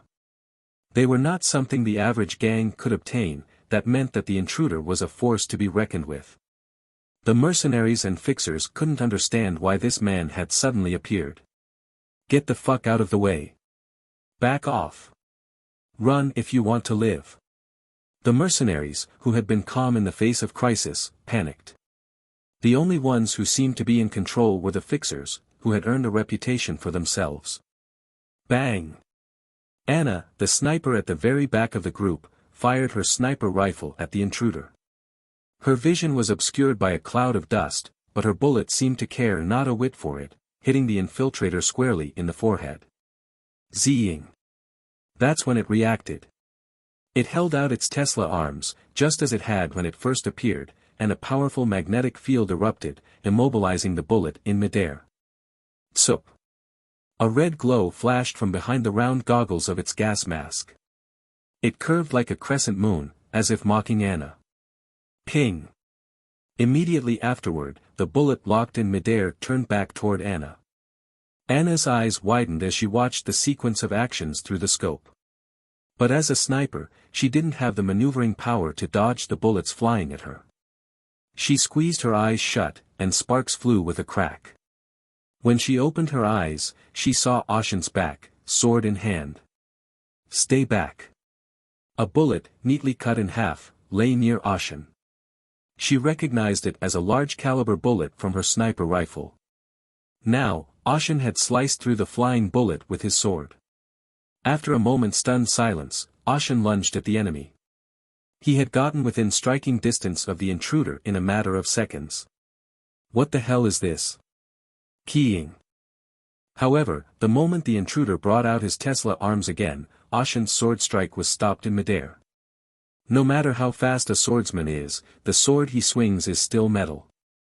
As long as it was affected by magnetism, it could never reach him. Using a sword? How ridiculous. The intruder who had been watching Ashen closely commented. He was impressed by Ashen's use of the sword as a weapon. I don't know if you're stupid or brave, but trying to swing a sword at me is. You talk a lot. Ashen said that and put more power in his arm. The muscles in his entire body surged with power, and the sword that had been blocked by the invisible wall slowly moved forward. What? The intruder's eyes widened beneath his gas mask as he saw the sword slowly approaching. He used a powerful magnetic force that could stop even a flying bullet in midair, but Ashen pushed through with pure physical force. "You cheeky little bug." The intruder kept his voice low, as if he didn't like Ashen's approach to him. At the same time, the magnetic force that had been repelling Ashen's sword became even stronger. Boom! The ground that Ashen was standing on with his two legs shook and cracked. Still, Ashen didn't fall backwards. In fact, as he began to push harder, he took another step forward through the powerful magnetic force. "I can still do this." Ashen felt it. Even with his sword now blocked, his physical abilities had not yet reached their limits. His physical abilities were unbelievable. Ashen pushed harder. The ground slammed down with a loud thud, but Ashen didn't stop. The intruder's eyes shone through the gas mask. "That's right. For a bug, you sure are strong." A magnetic force of this magnitude could easily blow away not only bullets, but also a large truck rushing by. It's ridiculous that it's being held up by a human. Even more ridiculous was the fact that he had increased the power, and Ashen was still gradually closing in on him. "I was only going to do a performance test, but it won't work." The intruder muttered, then lifted his right arm. The arm, exposed by a subtly torn bandage, was human and was enchanted. Mage. Ashen had never imagined that it could be a mage who had caused this. Wizards in this age don't wear robes and wield staffs like in the olden days, and they don't say, "I'm a wizard." So it was a mistake to assume the other man's occupation from his appearance. Stupid asshole. Too late. The intruder held out his right arm toward Ashen. The violet-colored power circled above Ashen's head like an angelic ring. Then, with tremendous pressure, it crushed Ashen's body. Boom! The 3-star gravity magic gravity press was activated. A gravity magic that surged gravity within a certain range.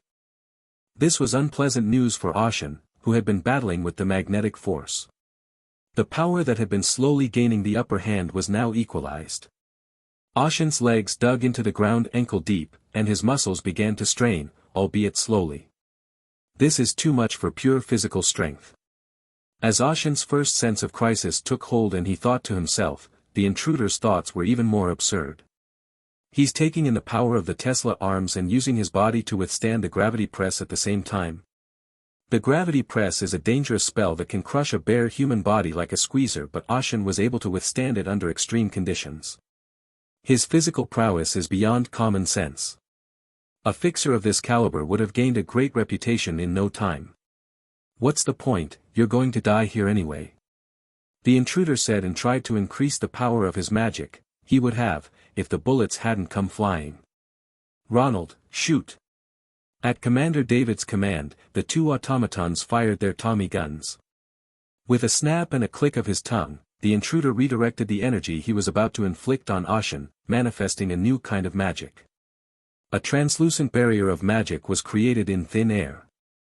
Bullets from the Tommy gun hit the barrier like a rain shower on an umbrella. Ashen's body vanished, and David, seeing it, shouted, "Get back! You pesky little flying bug, I'll take care of you first." The intruder instantly cranked up the Tesla arms to full power. The sudden surge of power sent Ashen's body flying backwards, along with his sword. It was a widespread magnetic force focused into a single point. Quickly pushing Ashen aside, the intruder turned his attention to David. The moment David saw him, he thrust his automaton forward and jerked back. Immediately, fireballs flew out and engulfed the automaton. Roar! With flames in his right arm and electricity in his left, the raider was a demon descended upon the human world. A wide swath of flames engulfed the other mercenaries. Aya! Help! Just then, Jonathan, his skin hardened, lunged at the intruder. Whoa, whoa, whoa. What is this big guy? The intruder sneered at Jonathan and activated his gravity magic. The 2-star gravity magic, gravity pulse, slammed into Jonathan's head. Quasizik. Quah!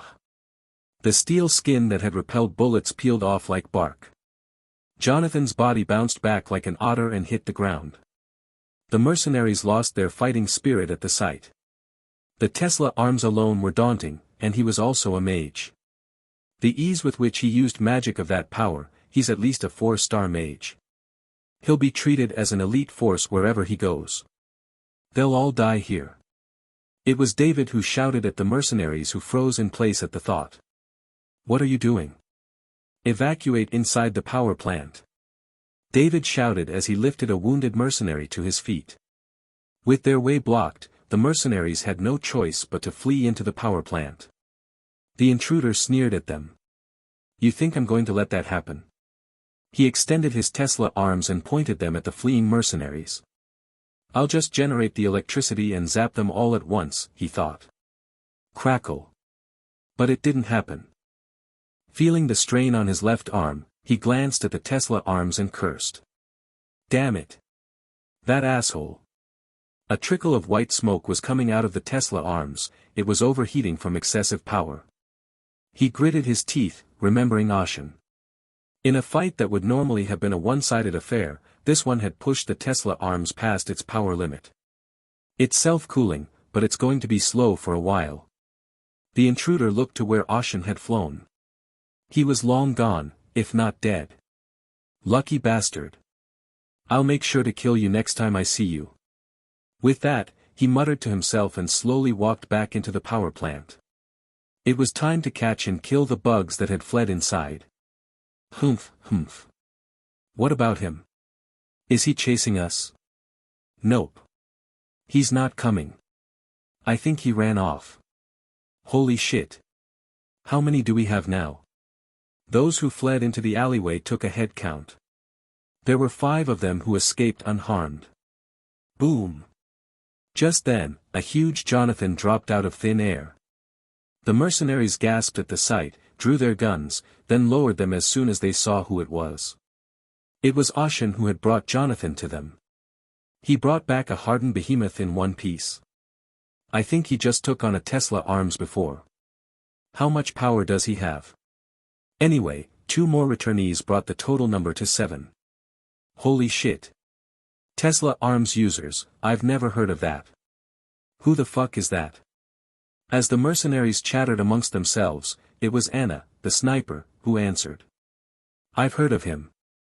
There was a recent raid on a military warehouse, and some important supplies were stolen. Wait. I heard about that, too. It was the Blood Brotherhood. It was all over the newspapers, so everyone knew about it, but the people who did it were very famous. The Blood Brotherhood? Are they dangerous? Ashen asked, and the mercenary replied with a bemused but kindly tone. It's a terrorist organization of only a handful of powerful men, and they're vicious and insane. Every single one of them is stronger than most organizations, and they're made up of all kinds of dangerous people. They're red-tagged interna. So you're saying he's part of the Blood Brotherhood? Something like that. Damn it. Why would a bunch of crazies like that be in a place like this? The problem is the request. If that crazed terrorist maniac showed up, they wouldn't be able to fight him alone. Where's David and his automatons? They're inside, he must have gone after the ones who escaped. They've been found. Or they're about to be. Despair. Frustration. Fear. The mercenaries shuddered at the sight the intruder had just shown them. Anna, the sniper, was the first to regain her composure. I should probably get going. What? What about the job? Failed, of course. You should be grateful you survived. Oh, and by the way, you said Ashen, thank you for saving my life. I owe you my life.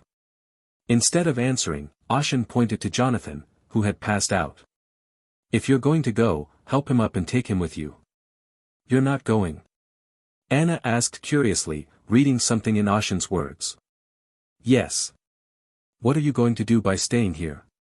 Save the others. The mercenaries' eyes widened at the unexpected words, including Anna's.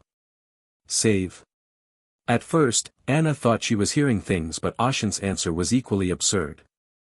The word save was something she hadn't heard in all her years in the industry, but when she saw the look on his face, she realized he wasn't kidding. I'm not the one who gets to tell you what to do, but remember what you just went through. It was a surprise attack, and I didn't use all my strength. So you're going to go where that demon is? Ashen nodded, but Anna wasn't even angry at his light-hearted behavior. At the same time, she felt like she knew who Ashen was. When the intruder's deflected bullet was about to strike her in the forehead, Ashen stepped in and saved her even though he didn't have to. He didn't have to, but he brought the wounded Jonathan over there. Is this about pride? It's not pride. Of course not. In Anna's opinion, Ashen was a funny man. The way he talked was strange, as so was his use of a sword as a weapon in this day and age. Even stranger was his behavior. In this business, people think they can get away with anything. At the very least, you're considered a very good person for not betraying them. It's not the deceiver who is criticized, but the deceived who is criticized. This was the world, but Ashen was different. On this stage of Turna, Ashen was a very alien actor. From his behavior to the atmosphere he gave off, it was as if he didn't belong here, so she couldn't help but ask him. Then why do you want to go? As they headed back to the power plant, Ashen pondered Anna's question. Rationally, Ashen had no reason to go back there at all. It wasn't like he was desperate after the fight he had just lost. It wasn't that he was deliberately trying to build up his karma by fighting, but that wasn't the decisive reason. It was just, I have to help. Help? Yeah. Ashen thought back to the fight earlier. The trespasser's surprise magic had dealt him a significant blow. If he had taken more time, he might not have died, but he would have been seriously injured. That's when David came to his aid. He stepped into the fight to support Ashen even though he knew he was no match for the intruder. Then why don't we just count ourselves lucky to be alive and walk away? We barely escaped with our lives. David's help is no reason to save him. You can't give him recognition and expect it back. And you can't regret it. This bleak world has always been that way, but Ashen saw David tending to the wounded while everyone else abandoned their colleagues to save themselves.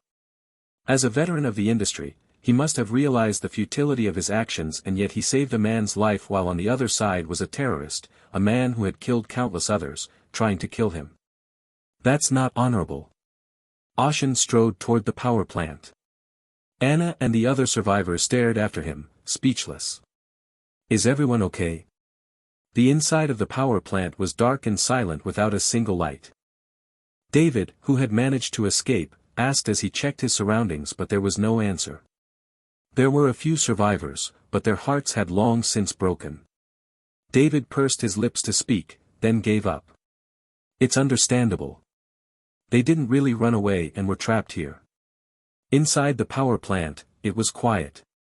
There was no sign of the gangs taking up residence. From the beginning, the gangs had been nothing more than bait to gather 40 mercenaries and fixers, to test the Tesla arms capabilities, perhaps. Blood Brotherhood. Among them, there is only one that uses fire and gravity magic. Tavern of the Flames. Despite being a mage, he was known for his fierce temper and cruelty without mercy. He is characterized as a madman who will always burn his opponents to death. Although he is low in the Blood Brotherhood in terms of power, his radical methods make him one to avoid. What a shame to face him in a place like this. We were out of luck and outgunned. There were rumors of a recent looting of military supplies, but I can't believe it was Tesla arms. Tavern had lost an arm in a mysterious incident in the past and used a prosthetic to replace it, but the rumors didn't mention him using Tesla arms. The sudden appearance of this man, the fact that he was wearing Tesla arms, and the fact that his compound had recently been raided. Putting it all together, David realized that the Brotherhood had taken the Tesla arms and implanted it in Tavern. Can we get away? David thought hard, but nothing came to mind. He knows that Tavern is planning to corner them and hunt them down slowly. They'd been forced into the power plant, but this was his lair after all. If we can't run, we have to fight. David looked at the demoralized mercenaries and shook his head. Even my automaton is broken. Ronald and Reginald were his favorite automatons, but they couldn't withstand David's fire magic. However, David wasn't the type to take the fight into his own hands. The only one who can still fight is that steel follower over there. David let out a self-deprecating laugh as he watched the middle-aged man sit still and meditate. There's no way that a full-bodied, steel-armored metahuman could stand a chance against Tesla arms.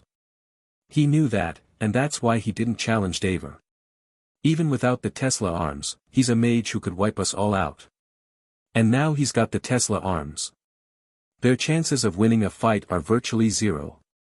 The only way they would have a chance is if they receive reinforcements. There would be people who had escaped unharmed, and if they could contact the city of Turna and get an enforcer, it was possible. The Blood Brotherhood are designated terrorists by the city of Turna, and there's a bounty on their heads. No backup. David scoffed at his own thoughts. That's not what people on the run would do.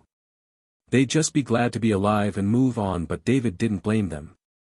Me too. Commander, puppeteer. He'd been labeled quite a few things. He was a veteran fixer who had made a name for himself in the industry, but that, too, was coming to an end. He wasn't sad or sorry. Ever since he started walking through this field of blades, he knew this was coming. He had prepared himself long ago. Still, I can't just let it happen. David stood up, drawing his self-defense pistol from his waistband. The mercenaries stared wordlessly at the sight, and even the still, meditative steel follower opened his closed eyes and spoke. What are you going to do? Fight. You'll die. I know, but if I were to die silently, wouldn't I be so bitter that I wouldn't even be able to close my eyes properly? David's words were not bravado, but sincerity. The mercenaries dropped their tongues at the sight of him. They hadn't been listening to the veteran for nothing. Maybe he'd survived this long because he had that kind of mental toughness. I'll fight. With that, the steel follower rose to his feet. Will you be okay? If it's a foregone conclusion, I'll just try to stall for as long as I can. Steel follower was the strongest man in the room, but he was a bad match for Tavern, who wore the Tesla arms. With more than half his body made of metal, he's susceptible to magnetism. Still, he was willing to fight alongside David. This thing is so strong, I can't handle it, so what are we going to do about the others? David asked, and the mercenaries fell silent. Then someone jumped to his feet. Yeah, let's go all the way, he said. How long do we have to live? The other mercenaries' spirits soared at his courageous words. Even in the ashes, the embers were still alive. In the slowly heating atmosphere, David spoke up. All right, then, let's give it one last try. The mercenaries all stared at him. Let's show the low life that we have teeth to bite. The worms are hiding very tightly indeed. In the power plant with no light, Tavern muttered to himself as he looked around. With giant pipes everywhere and all kinds of metal, there were only so many places a person could hide, but it didn't matter. There was no way to escape, and even if they hid, there was a way to find them from here. Tavern immediately focused his mind and drew mana from his body. The mana spread out in all directions in a rippling pattern centered on him. Color magic. With this, the mercenaries would never escape his grasp. Tavern immediately used the colors to locate his enemies. Then he smirked. Quagwagwang. An explosion erupted above his head, bringing down a massive structure. The trap he'd set had been activated. Funny. Tavern lifted his right arm and cast a spell. A solid barrier of magic formed, blocking the falling structure. Now. Shoot. Simultaneously, the ambushers fired in unison. Sparks flew in the darkness, and the pungent odor of gunpowder spread. Some of the mercenaries threw down all the explosives they were carrying. It was enough firepower to turn even an armored vehicle into a rag, but through it all, Tavern remained unharmed. Is the joke over? The mercenaries' faces contorted in despair as Tavern sneered at them through his gas mask. I've watched you squirm and squirm and squirm, but you're still bugs. As Tavern summoned his magic again, David shouted. Get back. Ta-ta-ta-ta-tang. With that, David spat out all the bullets from his self-defense pistol. Still sprawled out on the magic barrier, David's uncanny shot struck 5 times in the exact same place. It was enough to shatter the frail gold, but not enough to breach the barrier. However, Tavern's pride was slightly wounded by the flaw in his barrier, and he became furious. You worm. I'll kill you in the most painful way possible. Zap. A bolt of electricity from Daver grazed David's right shoulder. David gritted his teeth as the pain ripped through his skin along with his coat. Wordlessly, he discarded the now empty pistol and drew a military dagger from his waistband. If he didn't have bullets, he'd use this crappy dagger. His burning eyes clearly said so. "Ha, you son of a bitch." It bothered him that David didn't give up in this situation. "I'll see if you can keep that attitude while your whole body is burned." Just as Daver was about to unleash his fire magic, something caught in the flurry of color. What is it? Something was coming, and it was coming fast. Daver's judgment was quick. He immediately dispersed the magic in his right hand and instead increased the power of his Tesla arms to generate a magnetic force. It was almost instinctive. Keeling. The sharp tip of a sword was locked in midair, 10 centimeters away from the gas mask. Through the chilling sight, Daver looked up to see the man thrusting the blade at him. "You." The black-haired young man spoke in a solemn voice. "I have come to end the fight." Daver was dumbfounded by Ashen's words. What was this madman saying? Finish. Finish. Daver resented Ashen's demeanor, as if he were looking down on him. Who the hell does this bug think he is to tell me whether I can finish or not? He turned up the power of his left arm's Tesla arms. A faint glow began to emanate from the metal arm with graceful curves that seemed to mimic a human arm. Ashen prepared to wrestle with the magnetic field that repelled the sword. Ping dash. At that moment, the flow of power in the air took on a subtle, yet different, air current. Instead of spreading out in a vast expanse of power, it was concentrated into a single point. The judgment was quick, and the movement was even quicker as Ashen flung himself to the side. Pow! Immediately afterward, a giant hole tore through the steel structure behind him. David watched in disbelief. He narrowed the range of the magnetic force as much as possible and increased its power to the extreme. The Tesla arms were rumored to be the stuff of legend. It was a conglomeration of science and technology, with the addition of etheric water to martial arts. However, the actual performance of the Tesla arms was underestimated by the world. In addition to generating powerful electricity, it also manipulates magnetic fields, and its range and power can be adjusted. For someone who normally uses guns and gunpowder, this would be a disaster. But Ashen is even more incredible than that. This time, instead of using force to repel the magnetic field aimed at him, he responded with evasion. The move was clearly the right one since the narrowed range had increased its power, and if he tried to fight it as before, he would have been pushed back. How did he dodge? Every time Daver throws out his arms, Ashen sees it coming and ducks like a ghost. It wasn't that Daver was slow. The speed with which he activated the Tesla arms was such that even David, a longtime battlefield veteran, could barely keep up, and yet Ashen was dodging it all. It was an unbelievable move. Quagwagwang. Explosions erupted everywhere, shattering metal structures and scattering shrapnel. But none of Daver's attacks touched Ashen, not even on the hairs on his back. So it turns out you're not a bug, but a minnow. With that taunt, Daver let out an irritated sigh. He'd planned to send him flying with the first blow, then follow it up with a second to kill him, but somehow Ashen had managed to dodge the first blow. He'd been pushing from the front all this time. It wasn't just strength. There was also intuition, or perhaps animal instinct.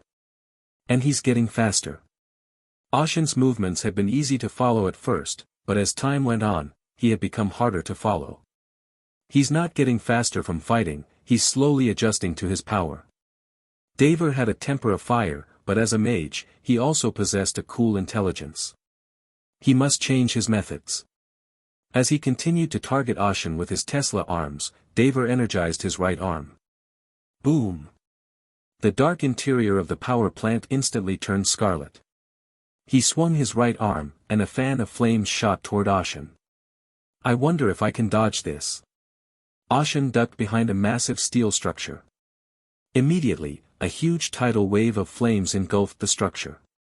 The metal burned bright red in the searing heat. Unable to withstand the melting point, it melted around the edges. It was fortunate that the attack was widespread and not concentrated, or the structure would have melted together. With that judgment, Ashen moved quickly from cover. A giant hole had been blown through the center of the half-melted steel structure. This was the target of Davor's magnetic pulse. Ashen didn't stop moving, gathering his thoughts. It's not good to fight from the front. At first, he tested the power of his opponent's Tesla arms in a power struggle. He decided that pure physical strength could not overcome the power of the Tesla arms. If he applies a wide range of magnetic power, I will be able to push forward by giving strength to the sword, but if he narrows the range and increases the output, it will be difficult to withstand it. Because the other party also knew this, they refrained from using their magnetic power indiscriminately and focused their efforts on this area. How to deal with it then? Luckily, Ashen had a body with tremendous physical strength.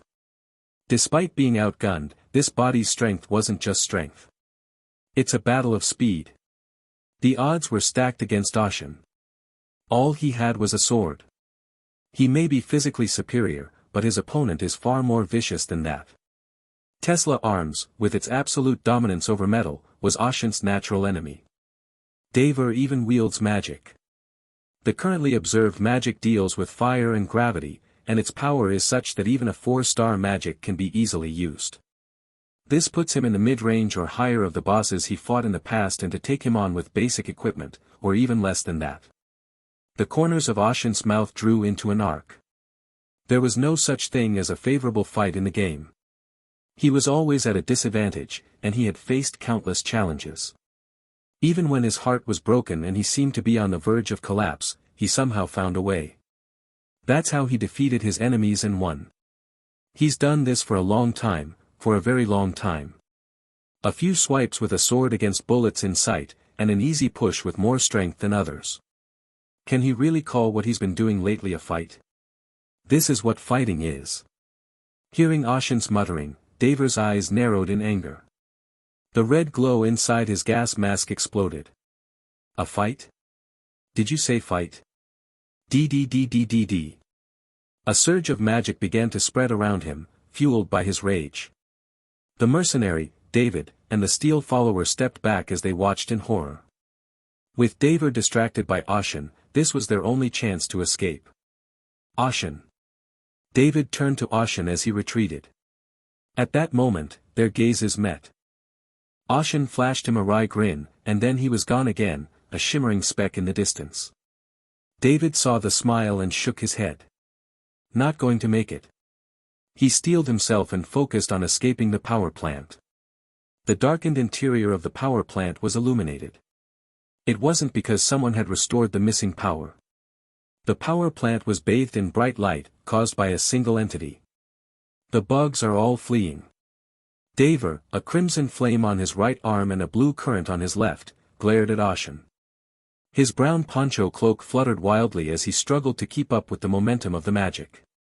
You don't have to chase them. It's not too late to kill you first and chase after them later. That's an arrogant statement. And you think you can handle my wrath alone? The red glow inside his gas mask arched and curved, but it wasn't purely for pleasure, I could tell by the explosion of life. The sensation that made my skin tingle. The searing heat and crackling, the burning currents of electricity from the scarification, the explosion of magic is almost painful to watch, and the realism of rolling my character across the monitor. All of it told me that the moment I held this sword was no dream. Die. Davor fired the power in his arms at Ashen, and the colors of red and blue flew rapidly toward him. Ashen tried to dodge it, but a purple ring overhead made him change his mind. Gravity magic. Davor cast a wide area of gravity around it in case he dodged. It wouldn't kill Ashen, but it would keep him from moving quickly. Ashen tightened his grip on the hilt of his sword, ready to swing, and Davor burst out laughing. You're crazy. What are you going to do with that? Whether Davor laughed or not, Ashen was the first to see the incoming blue lightning bolt. It was too late to dodge, but there was nothing he could do to stop it. Then I'll just have to take it. Chakaheh. The moment the blue current met the swinging sword, a clear ringing sound spread out, like a giant bell ringing high in the blue sky. It reverberated inside the power plant, resonating with the surrounding metals. Ashen didn't force his sword through the current. Instead, he swung it sideways as effortlessly as water flows. The current that had been aimed at him spun around his blade, sending intense sparks flying in all directions. Ashen didn't stop spinning. 1 turn. 2 turns. Then a 3rd time. Ashen turned back to the oncoming flame and slammed his blade into the blue current. The lightning, disoriented by the spin, followed Ashen's lead and shot toward the flame. With a huge explosion, the two forces collided and extinguished each other. Success. Ashen grinned in satisfaction at his accomplishment. A vicious counterattack skill that can only be used in the game. I never thought it would actually work. As a wandering knight, your default defense is to use parry with a shield. However, there was a parry that could be used with a sword, assuming you didn't have a shield. That was the bending. It is much more difficult than a normal parry, but it is a technique that goes beyond parrying to deflecting an attack. I thought, since I've turned back the lightning, I'll call this technique the twisting thunderclap. Even Ashen, who had seen it countless times in the game, was performing it for the first time now that it was a reality. But it's not perfect. Ashen felt his hands tingle in his grip on the sword. He had succeeded in reversing the lightning, but it was only a half success. Some of the lightning's power hadn't been completely deflected, and it had whipped around in all directions, taking its toll on both of his arms. The only good thing was that Tavern didn't follow up with a strike. Tavern was almost frozen in disbelief at what he had seen. Deflecting lightning with a sword. What the hell? Such a feat was the stuff of ancient legends, long since lost. Who the hell are you and where did you learn that skill? Tavern wasted no time in asking. Yes. I suppose it makes no difference. I was serious about killing you before, but this time I'm going to do it right. Tavern clapped his Tesla arms with all his might. Boom! An enormous magnetic force erupted from Tesla arms and enveloped the area. Countless shards and pieces of metal shattered and fragmented rose up in unison and converged on Tavern, centered on Tesla arms. It was like watching a school of sardines made of steel. Ashen smirked as he forced his hand to keep his sword from dragging. This was a little too much. Come on. Dodge or block this one. Clang. Tesla arms turned toward Ashen, and a tidal wave of metal rushed toward him. Shards of steel filled his vision in a blur as Ashen pushed himself up with both legs and leapt off the ground. A swarm of steel piranhas grazed beneath his feet, but the wreckage immediately swerved and aimed for him. Ashen leaped again, stepping on a steel pipe bent and jutting out from the battle. The debris chased after him, tearing through the air. Kagagak. The power plant's vents, outer walls, and pillars exploded in sparks. Then a steel beam the size of a man's torso shot out, aimed at Ashen's back. Ashen twisted in midair and swung his sword. Kang! The steel collided with the sword, knocking him back and slamming him into the ceiling. The steel didn't stop pushing back, even as Ashen's body broke through the ceiling. Only after soaring through the roof of the power plant did he manage to slice the beam in half. Chong! The sword's blade snapped, unable to withstand the fierce fight. Ashen stayed in the air and looked around. Night had fallen, and the surrounding area was pitch black. Without the power of the power plant, the surrounding area was plunged into darkness. Through the collapsed rooftops, Tavern leapt and standing on the metal scaffolding, he sneered at Ashen. Ha ha ha, your proud sword is broken. Ashen poised to swing his sword at Tavern, but Tavern smirked from behind his gas mask at the broken sword with only the hilt remaining. Don't you see, you fool? I can create lightning and breathe flame.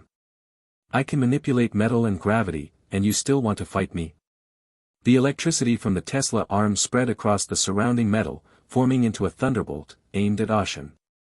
Intense flames erupted from his right arm, a snake of fire twisting and turning. What the hell can you do with a broken sword? With Tavern's shout, he was able to unleash all sorts of miraculous powers. This was not an opponent that could be dealt with only a broken sword. Ashen chuckled to himself and looked up at the sky. The smog-filled night sky was empty. The once brilliant sky had long since lost its shine. And yet, surely there are stars out there. I see. You're right, it's hard to do anything with a broken sword. At that moment, Ashen realized what he was supposed to do and what he could do. But Ashen lifted the broken sword and a pure white flame rose from the broken blade. It can hold Starlight. The survivors rushed out of the power plant. Even as they ran, gasping for breath, a series of frenzied explosions erupted behind them. If you stay behind, you die. With that thought in mind, the survivors halted in their tracks as a blinding flash of light erupted from behind them, scorching the dark world. Holy shit! Someone looked back and muttered an exclamation. Above the shattered power plant, Daver's magic was casting a long beam of light. A snake of flame that consumed everything, countless spears of blue lightning to pierce the enemy and violet gravitational magic to keep him floating high above the ground. It is Ashen who stands against him. He paled in comparison to the enormous power that surrounded him, but what happened next stole the attention of everyone present. David muttered. That's... Everyone in the room looked up. Amidst the dazzling torrent of magic, a shaft of pure white light shone brilliantly. Starlight? I couldn't help but think.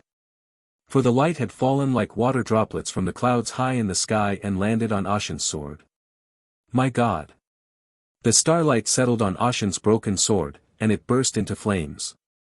The white flames leaped up, and then took the shape of a sword. David, and all who fled beyond him, watched in fascination. In the darkness of a blackened city, stripped of all light, the light of the heavens, lost to the advances of science, descended to earth. A faint smile tugged at the corners of my mouth as I looked at the starlight in his hand. There was no surprise, no shock. All I could feel in the midst of this unexpected situation was a small sense of accomplishment, of having accomplished what I should have. I felt it as I held the broken sword and refused to give up. I can use it now. Starlight, one of the 4 unique traits of a knight. In the game I was playing, each class had its own unique traits. These include command, curses and corruption, and dark magic, which is what the warlock he fought earlier had. As each class levels up, they develop their talents and gain access to a wider variety of skills. And as these traits develop, you'll realize that your playable character is more than just a mere mortal. In other words, their true name is unlocked. In the case of the warlock, it's the prophet of death. In the case of the wizard, the grand magia. It was the same for other classes. Even Ashen's class, the wandering knight, had its own true name. Daver exclaimed, unable to hide his bewilderment. What is that light, and who are you? Who am I? Wandering knights, by nature, are those who wander the world. For them, the grass is their bed, and the wind is their traveling companion. Wandering knights always had companions on their journeys. They were always there, invisible but ever present, guiding them where they needed to go at night. It was with the countless stars that lit up the night sky. They followed the sky and traveled the world. I am the knight of the sky. Yes. The stars in the sky are the wandering knight's friends and guideposts. I am the man who will kill you, here and now. Such was the power they wielded. Daver's gaze was drawn to the pure white flames of Ashen's sword. A knight of the sky. The blazing sword, a harmonious blend of white and blue, had never existed in Daver's memory. Nor did the name Knight of the Sky, it was all new to him. But what puzzled Daver even more was that the sword of light in Ashen's hand was not a fake. False. A fake. A trick. His mind raced through the myriad possibilities, but deep in his chest, an instinctive ripple ran through him. That fire is dangerous. So run, run, run. Run. Daver gritted his teeth, realizing in hindsight that he had meant to back away. I'm afraid of something like that. He glared at Ashen with narrowed eyes. The sword of light in his hand is certainly menacing, I won't deny that. But it is a sword, after all. A sword that can't do damage unless it touches. The Starlight sword in Ashen's hand is less than 2 meters long. Compared to the magnitude of the magic that Daver was now conjuring, it was ridiculously underpowered. He admitted that he had a trump card, but it was impossible for him to lose. I don't care if you're a knight of the sky, I'll burn you alive. Daver unleashed the flames in his right arm. A snake of flame coiled along his forearm, its gaping maw leaping toward Ashen. It was huge enough to swallow ocean and all the starlight that had fallen to earth in one bite. Tavern had no doubt of his victory. This is the most powerful attack he has at his disposal. There was no way a mere swordsman could parry it. Tavern's triumphant face was shattered by the next sight. What Ashen did to the fire snake as it fell from the sky was simple. He simply grabbed the sword in his hand and swung it at the serpent's head. It was that simple. Okay, but what the hell is that? The pure white sword sliced through the snake's head vertically with ease. Ashen's sword didn't stop at the snake's head, but cut it in half from tail to tail. The fire snake split left and right like firewood, scattering embers and disappearing. The scarlet flames that had seemed to immortalize the world burned down before the white flames. What is that? He never heard of a fire that burns fire. No. Is that white thing even fire in the first place? Despite the sight before him, Tavern activated the Tesla arms. Countless shards of metal magnetized and floated through the air, aimed at Ashen. The shards were charged with an intense electric current and shot toward him, like a school of hungry piranhas that had spotted a piece of meat. Ashen swung his sword from left to right. A burst of white light shot out from the tip of his sword, blowing away all the shards that had been charged with electricity. Deciding this wasn't enough, Tavern cranked up the Tesla arms to full power. The uncooled Tesla arms creaked from the excessive power, but Tavern didn't care. He had a gut feeling that he had to kill Ashen here. At the same time, he gathered up the tiny shards of debris flying through the air and formed a cage around Ashen's body. Die. He trapped Ashen in a prison of blue electricity, intending to electrocute him. Immediately afterward, a pure white sword pierced through the blue prison. The sword swung vertically, horizontally, and diagonally, spinning endlessly. The prison shattered into pieces as Ashen stepped on one of the scattering shards and charged toward Tavern. Don't be ridiculous. Kugagagung. The roof of the power plant lurched, and then huge chunks of metal floated through the roof. The debris was enveloped in a violet glow. The wreckage was too heavy to lift by itself, but gravitational magic had reduced its weight and pulled it up. At Tavern's gesture, the massive debris shot toward Ashen. The debris accelerated through the air several times as it was energized by the power of gravity magic. It was like a retrograde meteorite as it soared from the ground toward the sky. Even the strongest Ashen would be crushed to the bone if it touched him. A chunk the size of a house filling his vision, but in that moment of crisis, Ashen remained calm. He trusted that in this moment, his sword would never break. That whatever stands in his way will fall under this starlight, no matter what it is. For this starlight is the power of miracles, a power that is now lost, a fairy tale and a reenactment of a legend. Swash! The massive mass of debris was easily snapped in half, but Ashen did not stop. Nothing could stop him. Tavern hastily squeezed the last of his magic power. He pulled it up, enchanted the remaining rubble to increase its strength, and held it in front of him as a shield. Using defensive magic wasn't enough, so he coated the shield with a barrier of mana. Once. Twice. 3 times. There were 5 layers of it, but immediately afterward, a pure white meteor fell on top of the barrier. There was a deafening noise and a blinding burst of light. For the first time, Ashen's sword, which had cut through everything with ease, was blocked. However, it was not pushed back, and the two forces entered into a struggle in perfect balance. Those watching from afar held their breath as a ray of starlight broke through the clouds. The ray of hope was so small and insignificant compared to the magic that Tavern unleashed that it faded, like it could vanish in any moment, and yet, for some reason, they could keep seeing it. Maybe it's because it reminded them of a story they all heard in the back of their minds as children, before they adjusted to the harsh realities of life. Their grandparents used to tell them old stories. You know, there's a beautiful light up there in the sky, they say, and it burns forever, never fading or going out. The children were enchanted by the story, but it didn't last long. In the cities, where the air was polluted, the stars could not be seen. The world had long since lost the light of the sky. They grew up in the city, never seeing the stars since birth, and that's how they grew up. As adults, they still don't know what starlight is. Perhaps they will never know. It's the same with the children who will be born in the future. They certainly thought so. That cold, clear beauty must be the miracle of the story. That's why they watch. They don't look away, that they feel like they're about to collapse in the face of a huge force, because if it really is a miracle, it will never be extinguished. The fluctuating forces are in perfect antagonism. Dever gritted his teeth, squeezing every ounce of strength he had left, and cried out.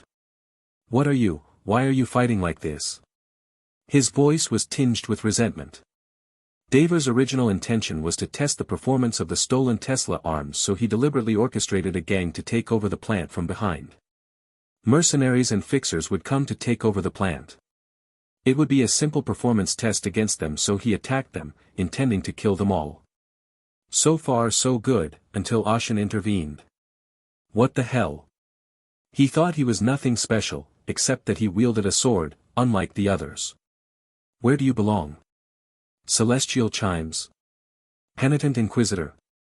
Or are you the city's new enforcer, one of the enhanced soldiers secretly raised in Turna? If not that, then I don't know what the hell you're talking about. Ashen snapped coldly at Dever's wild speculations. I told you. I'm just a knight of the sky. What? And now I'm a fixer on the side. Behind his gas mask, Dever's eyes seethed wildly. TSK. In that instant, the force that kept them balanced cracked. Slowly, but surely, cracks began to appear in Dever's magical barrier. Tiny solid lines spread like spider webs. It was the signal of his doom. Dever cried out urgently. Now, wait. Let's make a deal. If you let me out of here, I'll give you. I told you. I'm a fixer. Ashen cut him off sharply. A fixer, whose lifeblood is trust, would never take on a new case in the middle of a present one.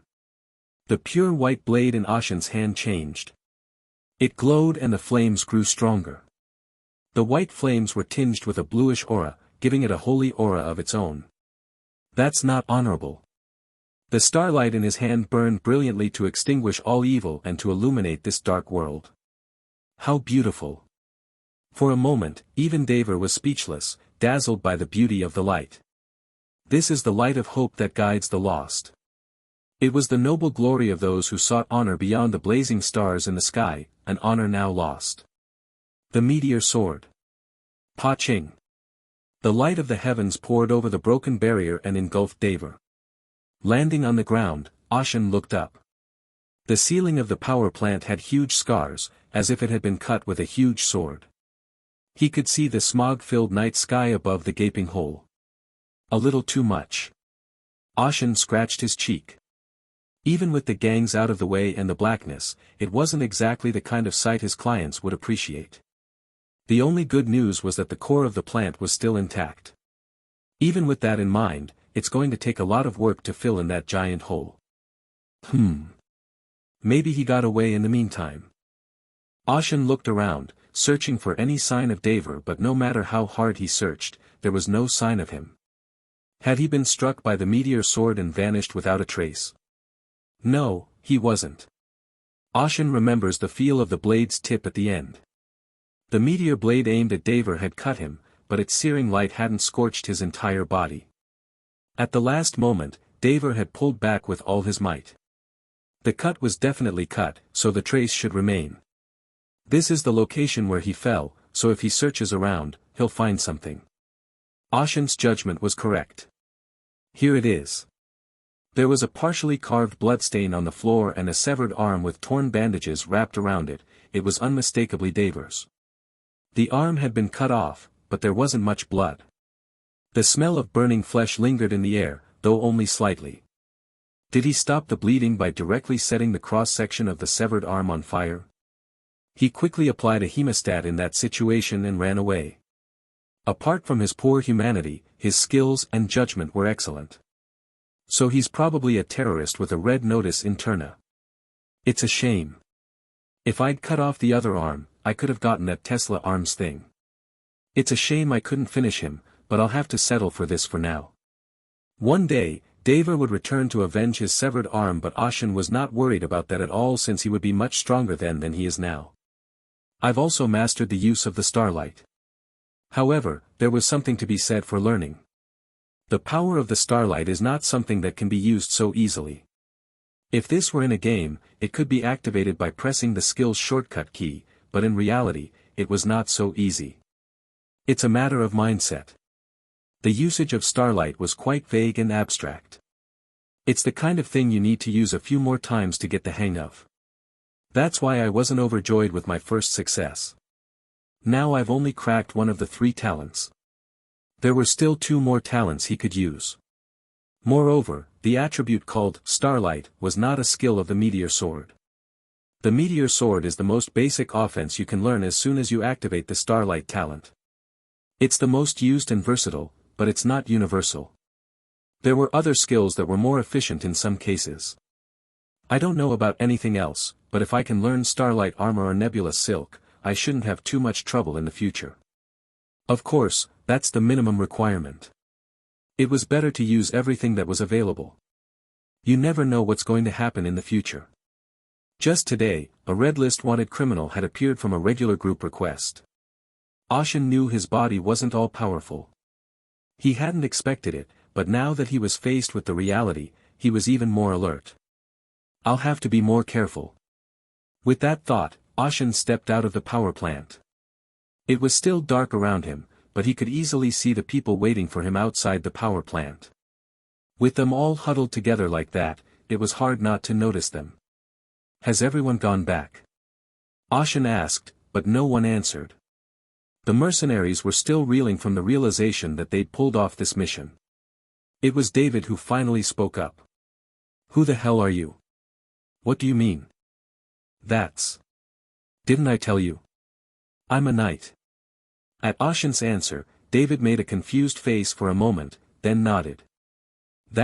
Yes. You don't want to give away your identity, I understand.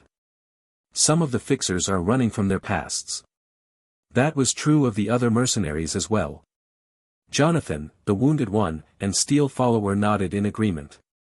But don't worry. We may be assholes, but we're at least decent, and we're not about to dishonor a benefactor when we owe him our lives. Something was terribly wrong, but Ashen didn't bother to correct it. The day's battle had worn him down enough. More than that, was that really Starlight? David recalled the scene he had just seen. A beam of light that had fallen from the sky, piercing through all of Daver's magic. It was like a miracle. He still felt like he was dreaming with his eyes open. Does it matter if it's real or fake? David's eyes widened at Ashen's question, and he burst out laughing. Yeah, it was. What does it matter now? We're alive and we got the job done.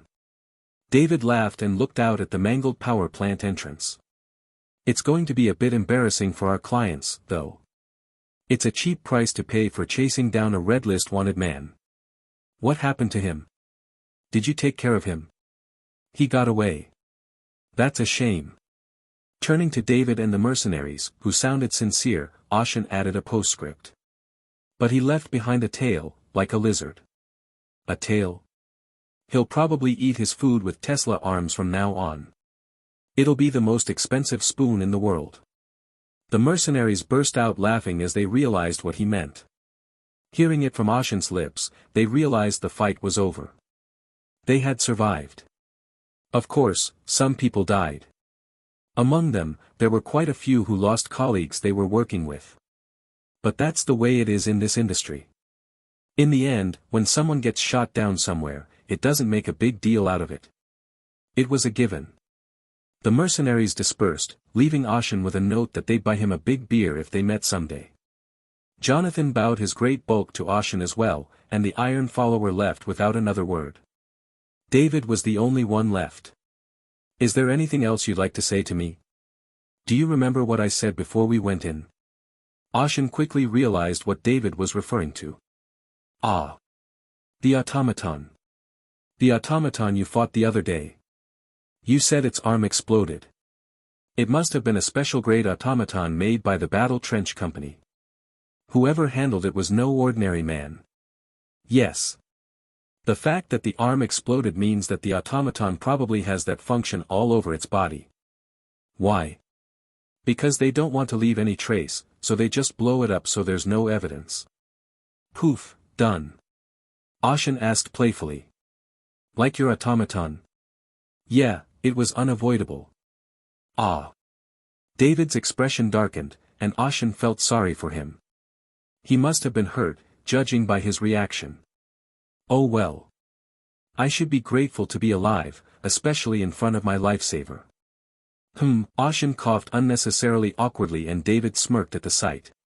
Ashen smirked, realizing in hindsight that David was just as amused as he was. Anyway, be careful. If someone were to personally handle a special grade automaton and encourage something behind the scenes, as far as I know, they would be like an assistant at a large company. David's use of the word assistant was industry lingo and it meant people who do the dirty work of a company behind the scenes. People who are hired separately by large companies are called assistants in the industry. I don't know exactly who he works for, but if it's a big company, I can count on two hands the number of people he's working for.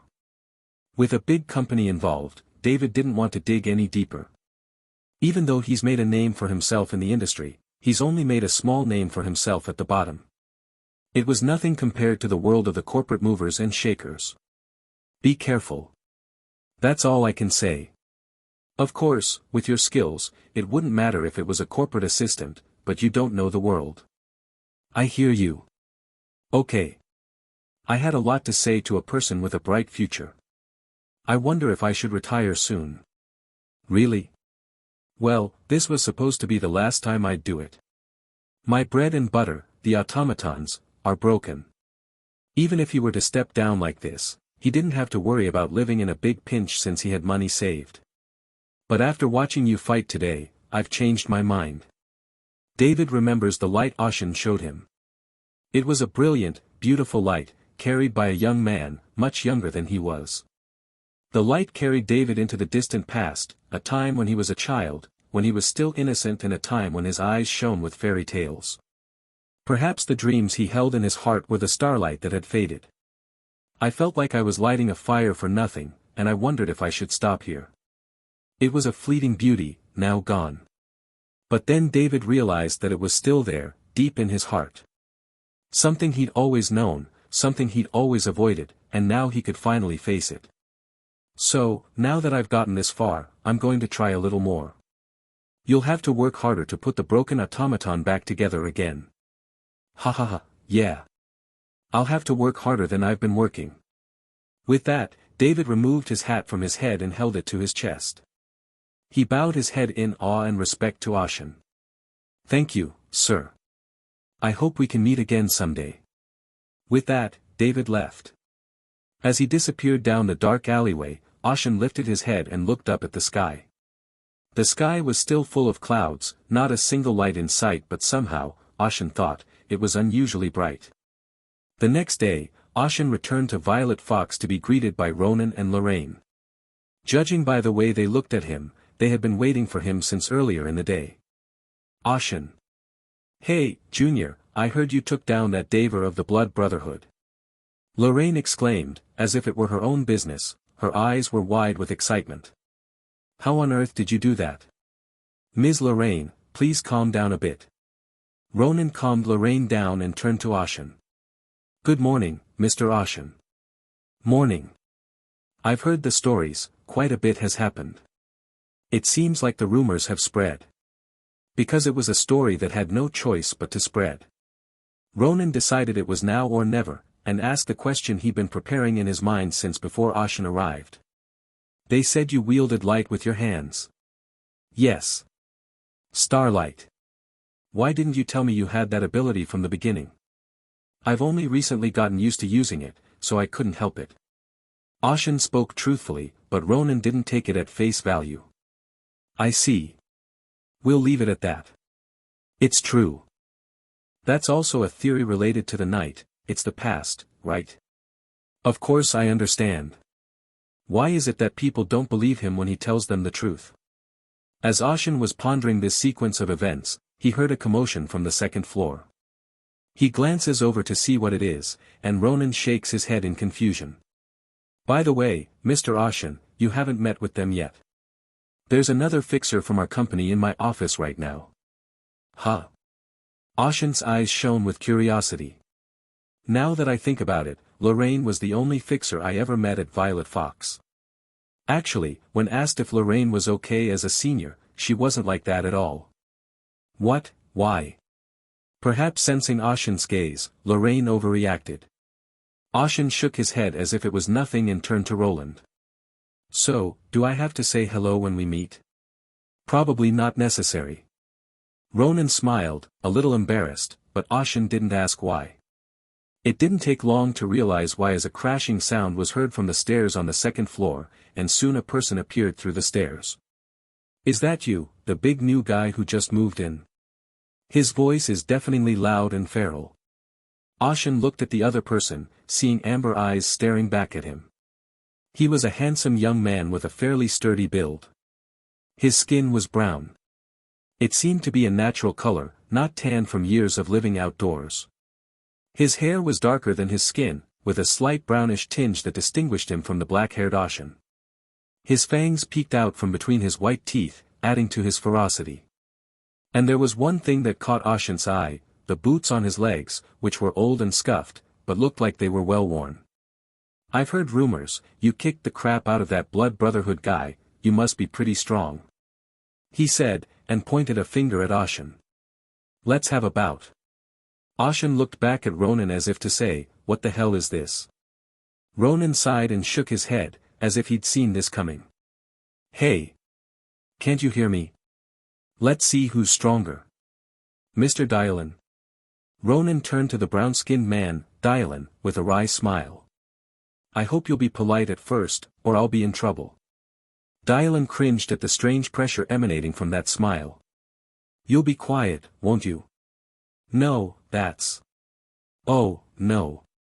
Perhaps I didn't make myself clear enough, Mr. Dylan. I'm begging you. The words were a request, but it didn't sound like it. The man who was acting like a wild wolf just a moment ago shrank like a puppy in an instant. Hee hee. Thank you, as expected, I communicate well with Mr. Dylan. Talking? Not threatening.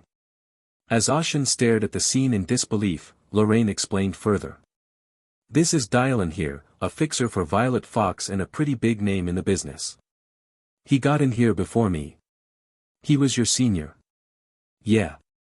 You don't think so, do you?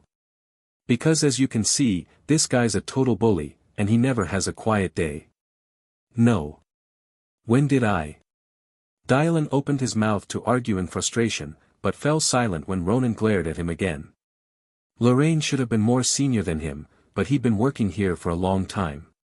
But I can tell by the way he's built that he doesn't have a normal training regimen. He doesn't seem to have any weapons, and he doesn't use guns. There are so many things lurking in this city, wizards, warlocks, mutants, and subraces. It's hard to tell how someone fights just by looking at them. If it looks like that, it could be a mage. Let me get this straight, is it true that you managed to defeat the Blood Brotherhood guy? Dylan stared at Ashen, his amber eyes shining. His amber eyes glowed, and his gaze was filled with a sense of triumph for the strong. It was something Ashen sensed since he'd first challenged him to a fight, but it was clear that he had a very belligerent streak. You're not wrong. I defeated him, but he got away. That's pretty impressive, and you did it with a sword. Did you use some kind of special artifact? Just an ordinary sword. As if to prove it, Ashen drew the sword from his waistband. Dylan's expression, filled with anticipation, was quickly replaced by disbelief. Is it broken? Broken, yes. The fight took its toll. An ordinary iron sword, really? Dylan stared at the broken sword in disbelief, then clicked his tongue in disappointment. Shame about the weapon.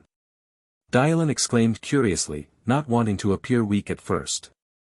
Ronan glared at him from the side and he froze. I was just kidding. Ronan was no ordinary man, even in Ashen's eyes. Isn't this the image of a traitor who may suddenly stab you in the back? The fixers gathered in Ronan's office. At this point, he was even curious to see how strange the other fixers were. "Why don't we all take a seat?" Ronan casually changed the subject and the four of them sat down at the round table. Dylan joined them, casually. "So, what exactly happened?" Ronan has already heard the news, but he knows it's still not as good as hearing it from the man himself. Ashen tells him what happened to him that day. He was in the middle of taking down the gangs when Tavern attacked, using the Tesla arms he had stolen from the military. Tesla arms. At that point, Ronan was honestly surprised. "What is that?" Dylan interrupted, but his face showed that he really didn't know. Lorraine narrowed her eyes. "It's a special-grade prosthetic hand created by a joint venture between the corporations and the military. It uses refined ether water as a raw material and is infused with magic, allowing an individual to unleash the power of a battalion. It was rumored to be in the works, but I'm surprised it was ever completed. Apparently it was taken away during final testing. Such a precious thing, stolen by terrorists." Of course, the Blood Brotherhood were no ordinary terrorists. Worse than that, Ashen had taken down such a Tavern. "How on earth did you do it?" "I just swung my sword." "You said it glowed, can you still show us?" "I'm afraid not." The Starlight was pulled out in that moment of desperation. It was his first time using it, so he couldn't just pull it out whenever he wanted yet. Lorraine stuck her tongue out in frustration and Ronan, too, looked troubled. The Blood Brotherhood has gotten involved.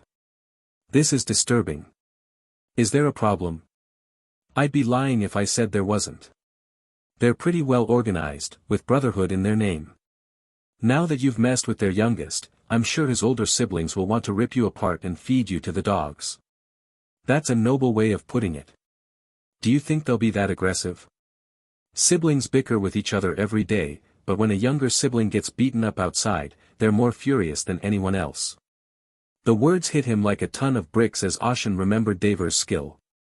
He was obviously a great wizard, capable of performing 4-star magic without difficulty. To think that he was the youngest member of an organization.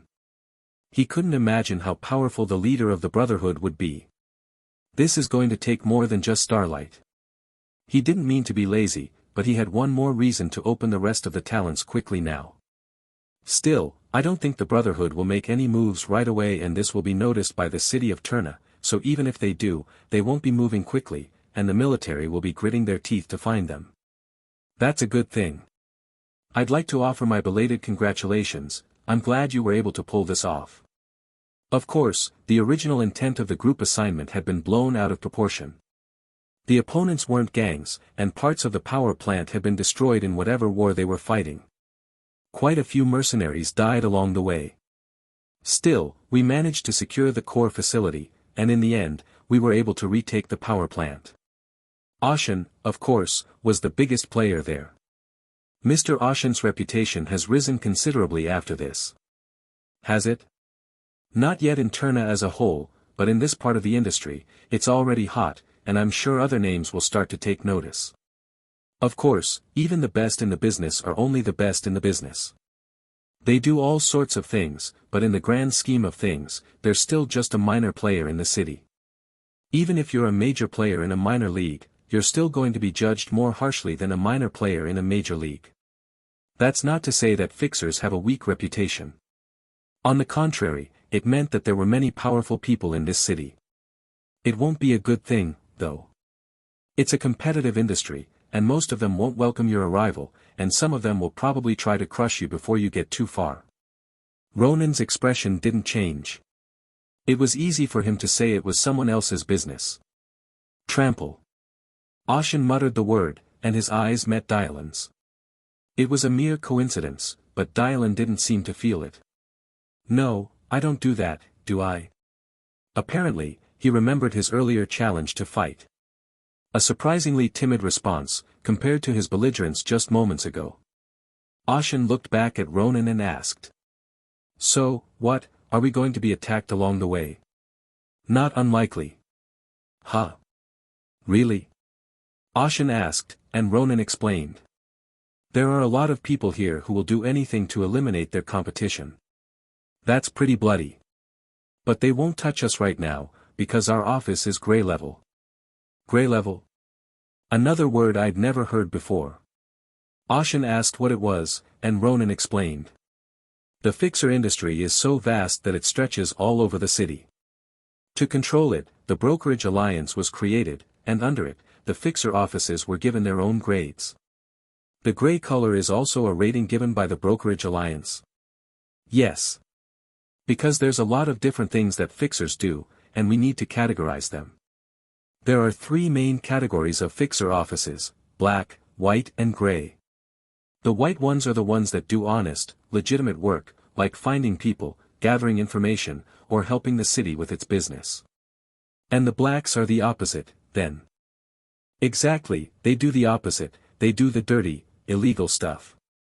They're not much different from gangs, in fact, they're just as dangerous, if not more so. So grays are. They're both, they don't lean one way or the other, and they don't discriminate in their referrals. But there aren't that many gray offices. They do everything, but the moment they lean one way or the other, they become white or black. Being white doesn't mean you're not doing bad things, and being black doesn't mean you're not doing legal things. It's all a matter of degree. The gray office, in a sense, was almost a special title that could only be earned by a place that balanced both. I see, that's why they're doing so well in the minority. If you're doing both legal and illegal work, you're going to have a lot of competition around you. And yet, Violet Fox is doing just fine. That's thanks to the resourcefulness of the firm's owner, Ronan Roland. Beyond that, the skill of his fixers is nothing to sneeze at. If it rolled in the minority, it was a sign of strength. In any case, you've made quite a bit of money on this one, so congratulations again. Thank you. So what are you going to do with it now? It's a lot of money, but you can't keep it all the time, so you might as well take it to the bank. So you have a bank you recommend? Yes. You even took a fee for introducing me. Ronan shrugged, but I had no intention of blaming him. In the first place, being a broker was a profession that made money through such things. First things first. Ashen patted the scabbard at his side. I need a new weapon. Ronan looked at Ashen's broken sword and nodded in approval. A new weapon. Hoo, it certainly seems necessary. So I'm asking, do you know of any forges that specialize in swords? A forge that makes swords. Ronan stroked his chin, thinking. Swords are made everywhere. But usually they're everyday knives, then industrial cutters, then daggers for firearms. Ronan glanced at Ashen's sword. He remembers the shape of it well. They don't usually make swords like yours, Mr. Ashen. If you ask them to, they'd make one, but you wouldn't expect it to perform as well. Ashen didn't ask why not. As far as he was concerned, no one in the world could make a long sword. Sure, they might be able to imitate it. But a sword doesn't perform the same just because it looks the same. The length of the sword, the center of gravity, the condition of the blade and the strength of the iron, there were many things to consider. I'm sorry, I don't know what to say. As a collector of information, I don't deal in this sort of thing. Forget it. Ashen thought for a moment. Ronan was a broker, but in this business, he was also an information merchant, a go-to source for information. And Ashen had yet to meet anyone as knowledgeable as Ronan. There is no information. All information is graded. What no one knows, but would make a huge impact if known, what many people want to know. Information is valued accordingly. In that sense, the information Ashen wanted wasn't even in the information market. A sword. I've only been to gun shows, so I don't know. Lorraine shrugged. Her primary weapon was a firearm and swords were a distant second. Naturally, the three's gazes turned to Dylan. Then they simultaneously turned their heads away, as if to dismiss their interest. The common thought was that he wouldn't know anyway. I know. The answer came out of Dylan's mouth unexpectedly. What, you do? Lorraine asked in disbelief, and Dylan raised an eyebrow in disbelief. What's with that reaction, shouldn't I know something? It's surprising that you know where a sword maker is in this day and age. I'm rather surprised you don't know. It's an old place, but it's still pretty famous, I'd think everyone would know. Where is it? Eldon's Hammer Forge. A name Ashen had never heard before. Ronan and Lorraine, however, seemed to recognize it. Ah, there. Do they sell old-fashioned long swords? What? Old-fashioned? Ashen cringed at the thought of his weapon being insulted. His head didn't think much of it, but the knight's body didn't hide his discomfort. Humph. Lorraine noticed, too, and broke out in a cold sweat, avoiding Ashen's gaze. Dylan watched in amusement as Lorraine, who had never been his favorite, became quiet in front of Ashen. But he didn't skip answering the question he'd been asked earlier. He has a long history as a workshop owner. Even if he doesn't make it now, he used to make it a lot back when he was young. At least he will make weapons that can be used in real combat. I see. If Dylan was going to talk like that, it might as well be worth a visit. If you're going, you'd better get there as soon as possible. Why? Because it's a popular place, he might get booked up, and if people realize you're unarmed, there'll be some who'll want to take advantage of that. Really? I know that you are a powerful person who defeated Daver of the Blood Brotherhood, but no one fully believes that. Especially when it's such an absurd rumor. I see. Ashen didn't really gag on that part. If he hadn't drawn the Starlight, Ashen might have been defeated by Daver, that's how strong he was. It was a fair assessment for someone who could instantly unleash 4-star magic. Such a man was defeated by a novice fixer who appeared out of nowhere. Surely, a story that no passing dog would believe. I did it, but it's hard to believe. A far-sighted person would know that it wasn't just a fabrication even if they don't believe that rumors are 100% true. There are a lot of people like that in this business, hyenas who feed on rumors and use them to feed their own growth. You're going to struggle for a while. You're going to have to prove yourself over and over again. You're going to run into doubters. So if you're going to give up now. That was the implication of Dylan's words. But his advice was sincere, coming from a place of concern. At least that's how Ashen felt. Then show me. Ashen said, as if it were no big deal, but his eyes were sharpened, as if he saw a fight coming. Dylan studied him, then smiled, showing his white teeth. I like that answer. There is a Western proverb that says to strike while the iron is hot. The idea is that you have to strike the iron while it's hot to shape it into the shape you want it to be, so don't miss your chance when it comes. That's why Ashen headed straight for Eldon's Forge. I didn't expect you to come with me, though. Ashen looked at Dylan, who had followed him out. Well, I'm the one who introduced you, so it's only fair that I give you directions, right? I know where it is because I heard about it. Don't be so guarded. There's a new junior here, and as a senior, I'm just trying to help. Besides, the workshop is crowded, so it's not easy to find your way around. He's giving me directions even though we've never met before because he's my senior. Is that the right thing to do? But Ashen didn't question it. Just as Dylan was curious about him, Ashen was curious about Dylan. Ashen doesn't know this world yet. The world he knew has changed too much. He doesn't know if the things he knows are still there or not, and the reality he sees right in front of him is unfamiliar. To adapt, he needs a variety of experiences and knowledge. And the most efficient way to gain knowledge and experience in the shortest amount of time is to talk to someone, especially if that person is an experienced professional. In that sense, Dylan was the perfect person. Even if he didn't look like it, if he was a fixer working with Ronan, he was the real deal. So what kind of weapons do you use? Ashen asked, and Dylan chuckled and held out his hands. Ashen realized immediately what that meant. Fists. Not bare fists. I have a weapon I wear. It's a world where a severed arm can be replaced by a machine. His weapon of choice is probably knuckles. The steel knuckles that cover a strong fist must be packed with features beyond imagination, but Ashen had a feeling there was something more to Dylan. Of course, this was an industry where the underside had to be hidden as much as possible, so he didn't dare point it out. So you've always been a swordsman? Well, sort of. I guess you could say that I only used swords. In the game, it was the system, but now that I was in the real world, my body just craved it. You're still going to use a sword? I don't see that changing. Good resolve. Well, at least you'll be able to say you're Ronan's man. The trust in Ronan's voice was evident in the way he said it. Is Ronan really that great? Weren't you brought here by Ronan as well, so you must know he's pretty extraordinary. At least he was much more polite and accommodating than the other brokers. The man has a very good eye, and for him to go to such lengths means he sees potential in you. In fact, Ronan is known for picking and choosing, and the people he picks, at the very least, make a name for themselves in this business.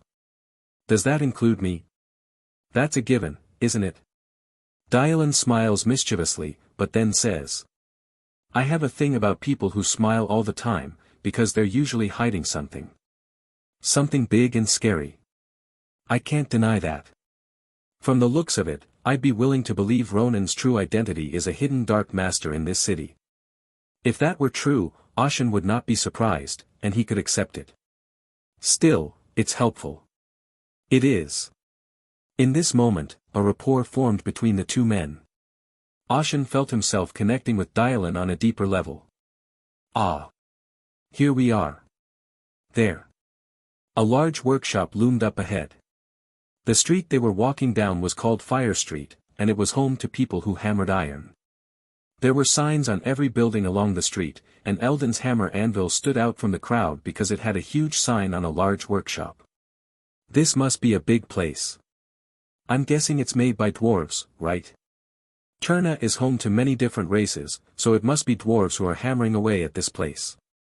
With that thought in mind, Ashen entered the workshop and saw a curious sight. Kagagak. The master of the workshop wore goggles over his eyes and was grinding metal into a fine powder with a fast-spinning grinder. Countless sparks fly and shards of metal pile up below. It was not a dwarf, surprisingly enough, practicing modern methods not found in the forges of old. Elf? Working in the workshop was an elf with dark tan hair tied up in a bun. It was hot inside, as it was basically a place to work with iron, and the elf was dressed in fairly simple clothes. Apparently sensing Ashen's presence, the elf paused in his work and turned to look at him. What is it, a visitor? He removed the goggles from his eyes, and his emerald-colored eyes glared at Ashen. I'm told this is Eldon's anvil. Yes, it is. I am Eldon.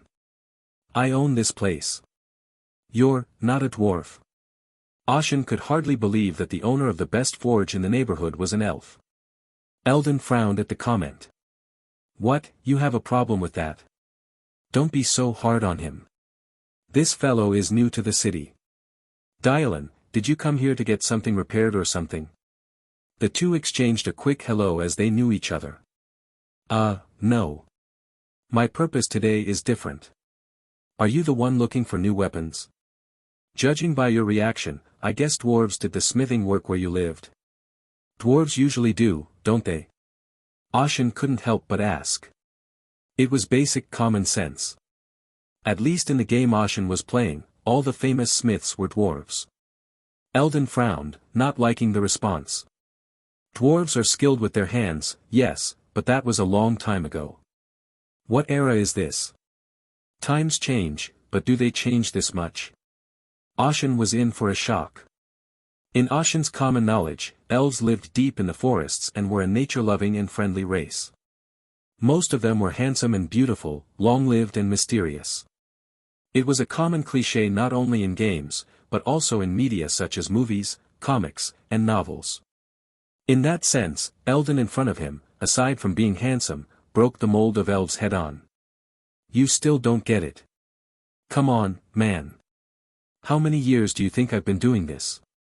Well, elves live a long time, maybe 100 years. You're way off, 400 years. 400 years. The average lifespan of a dwarf is 300 years. That was the official setting in the game. That meant the elf in front of him had been doing his job for more years than a dwarf could be born and die in a lifetime. Ashen realized why this place was famous. A 400-year-old elf blacksmith shop. A person who has been in the industry for 30 years is called a craftsman. So what kind of title should an elf who's been doing it for 400 years have? What if there's a Chinese restaurant with a 200-year-old sign in the middle of 5 to 10-year-old signs? People will only go there. Seeing the change in Ashen's eyes, Eldon lifted his chin and slapped his chest in triumph.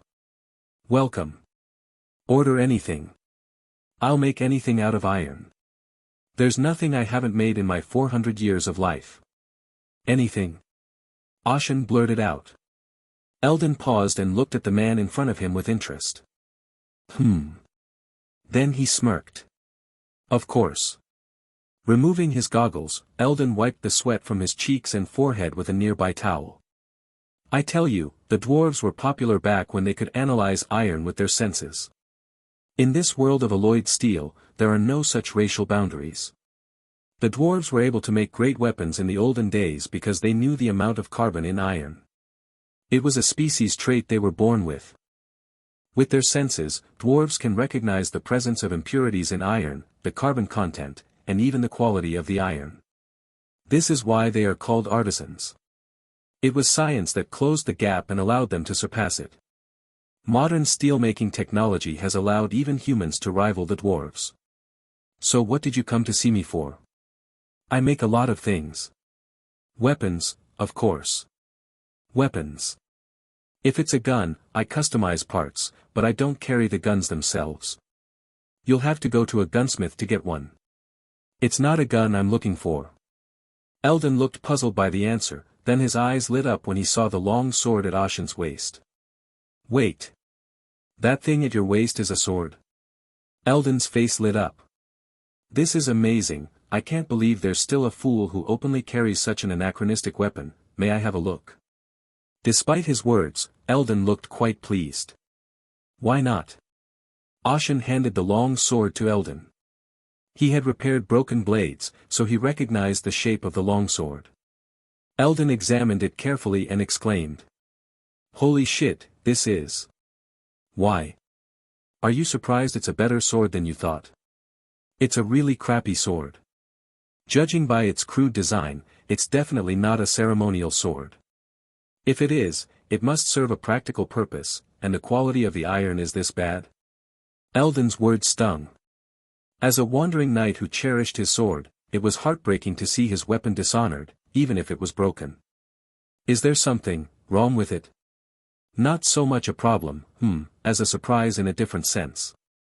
Do you happen to have a hobby of collecting artifacts? It's almost 1,000 years old at this point, but you've taken good care of it.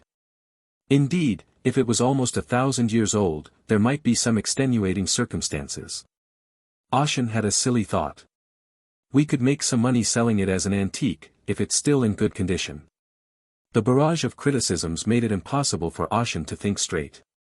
A wandering knight is a knight who wanders the world, but the backstory is that he once came from a very prominent family. As a wandering knight, you start out with a longsword, which was a common weapon of the time and was considered a mid to high level weapon in the game. That's about what a plain longsword without any add-ons would be worth. It was pretty much the pinnacle of pure vanilla stats weapons. But 1,000 years later, with the advances in steelmaking, metallurgy, and metalworking, Ashen's sword is an anachronism, a relic that will never be used. A long sword made of such low-grade carbon steel in this day and age, when iron can be mixed with any element in any proportion. Even the kitchen knife used by the fishmonger down the street is stronger than this. Had Ashen's mind not been of the 21st century, he would have challenged Eldon to a duel right then and there. As it was, the wandering knight's body was reacting in a furious rage. Patience, wanderer in me. Ashen had to suppress his body's desire to rampage as much as possible, so he didn't even open his mouth. If he tried to say something, he felt like he'd slip into a racial slur. So I suppose it's safe to say that you're in the category of geeks, too, by asking me to create a new weapon like this? Ashen opened his eyes, which he had closed for a moment to cool his temper. You mean, there are quite a few people like me here? Of course, just like the one next to you right now. Dylan shrugged lightly at the point. Can you call me a lone visionary ahead of his time instead of an eccentric? You're already talking out of your ass. Eldon gave Dylan a light pinch, then studied Ashen's features. His skin was white, his hair dark. His long, shoulder-length hair was well-groomed and dignified. He had a handsome face. Even Eldon, an elf with a high sense of aesthetics, thought so. Are you the heir to some high noble family? He had a certain nobility that could be felt just by standing still. Considering the kind of clientele he primarily catered to when he made and sold weapons, Ashen was completely out of place. So when he first saw him, he thought he was some noble family master. Who the hell is this guy? Eldon thought to himself. Ashen felt a new curiosity in Eldon's words. Am I not the only one who uses this type of weapon? Cold weapons. Of course there are so many people in this city, I can't imagine there isn't one who would want to use their own special weapon. But I've heard of no one using a sword. That's right, too. No one wields a pure longsword, even the cold weapons have their own modifications. Modifications? Not a firearm, not a cold weapon, more of a warm weapon, if you will. The word still didn't make sense to Ashen. He had a vague idea of what it was, but he needed to see it for himself. Can I see those things, by any chance? Well, why not? It's why I made them in the first place. Let's open up my collection for a change. Eldon was unnecessarily proud of his artifacts. And naturally, people like this want someone to see their creations. Eldon led Ashen and Dylan to the storeroom attached to the workshop. He called it a storeroom for simplicity's sake, but it was more like a weapons rack. Ashen's eyes lit up as he looked at the weapons on display. The weapons here were all of different shapes, but they all had one thing in common, they were cold weapons. Swords, spears, axes, knuckles, tonfa, halberds, maces, and more. Just as the saying goes, if you're going to get a gun, go to a gunsmith, but all of Eldon's creations are things people wouldn't use in this day and age. Of course, that's just Ashen's opinion. Eldon's weapons were well known in this part of the world. Would you like to take a look? What is this? Ashen asked, lifting a baton in one hand. The handle was over 30 centimeters long and quite thick. At the end was a black iron ball the size of a child's head. It looked like a mace, but it was too short. Oh, that's the Morning Star. Morning Star. Give it to me. Ashen handed the self-proclaimed Morning Star to Eldon. Taking it, Eldon opened the door to one side of the warehouse and headed inside. The interior was shaped like a firing range, a place to test the weapons he had developed. Watch this. With that, Eldon pointed a blunt iron ball at a steel plate about 20 meters away. Just as I wondered what the hell he was going to do, a spike jutted out of the blackened metal. Ho! Is that how they usually hide and then reveal them? But the surprise was yet to come. This is what this weapon is all about. Eldon said in a confident voice, then flicked the switch on the handle. Poof! Immediately, the iron ball fired like a cannonball. A shell popped out of one side of the baton, and at the same time, white compressed steam erupted. Thud! The sound of the iron ball hitting the iron plate resounded throughout the space. Ashen suddenly understood why that handle was so thick. It was filled with propellant and wire to launch the iron ball. The wire connecting the handle to the iron ball was pulled taut, and the iron ball returned to its original position. The pointed spikes disappeared. It is possible to retrieve it. Ashen struggled to comprehend the sight before him. He thought it was just a mace, but it was actually a morning star, and it even fired like a cannon. At this point, it wasn't even a morning star, it was a shooting star. Rather than being surprised by the science, I was surprised by the extraordinary sense of creating a cold weapon in this way. If you're going to do this, you might as well just shoot it. This is normal since I have picky customers.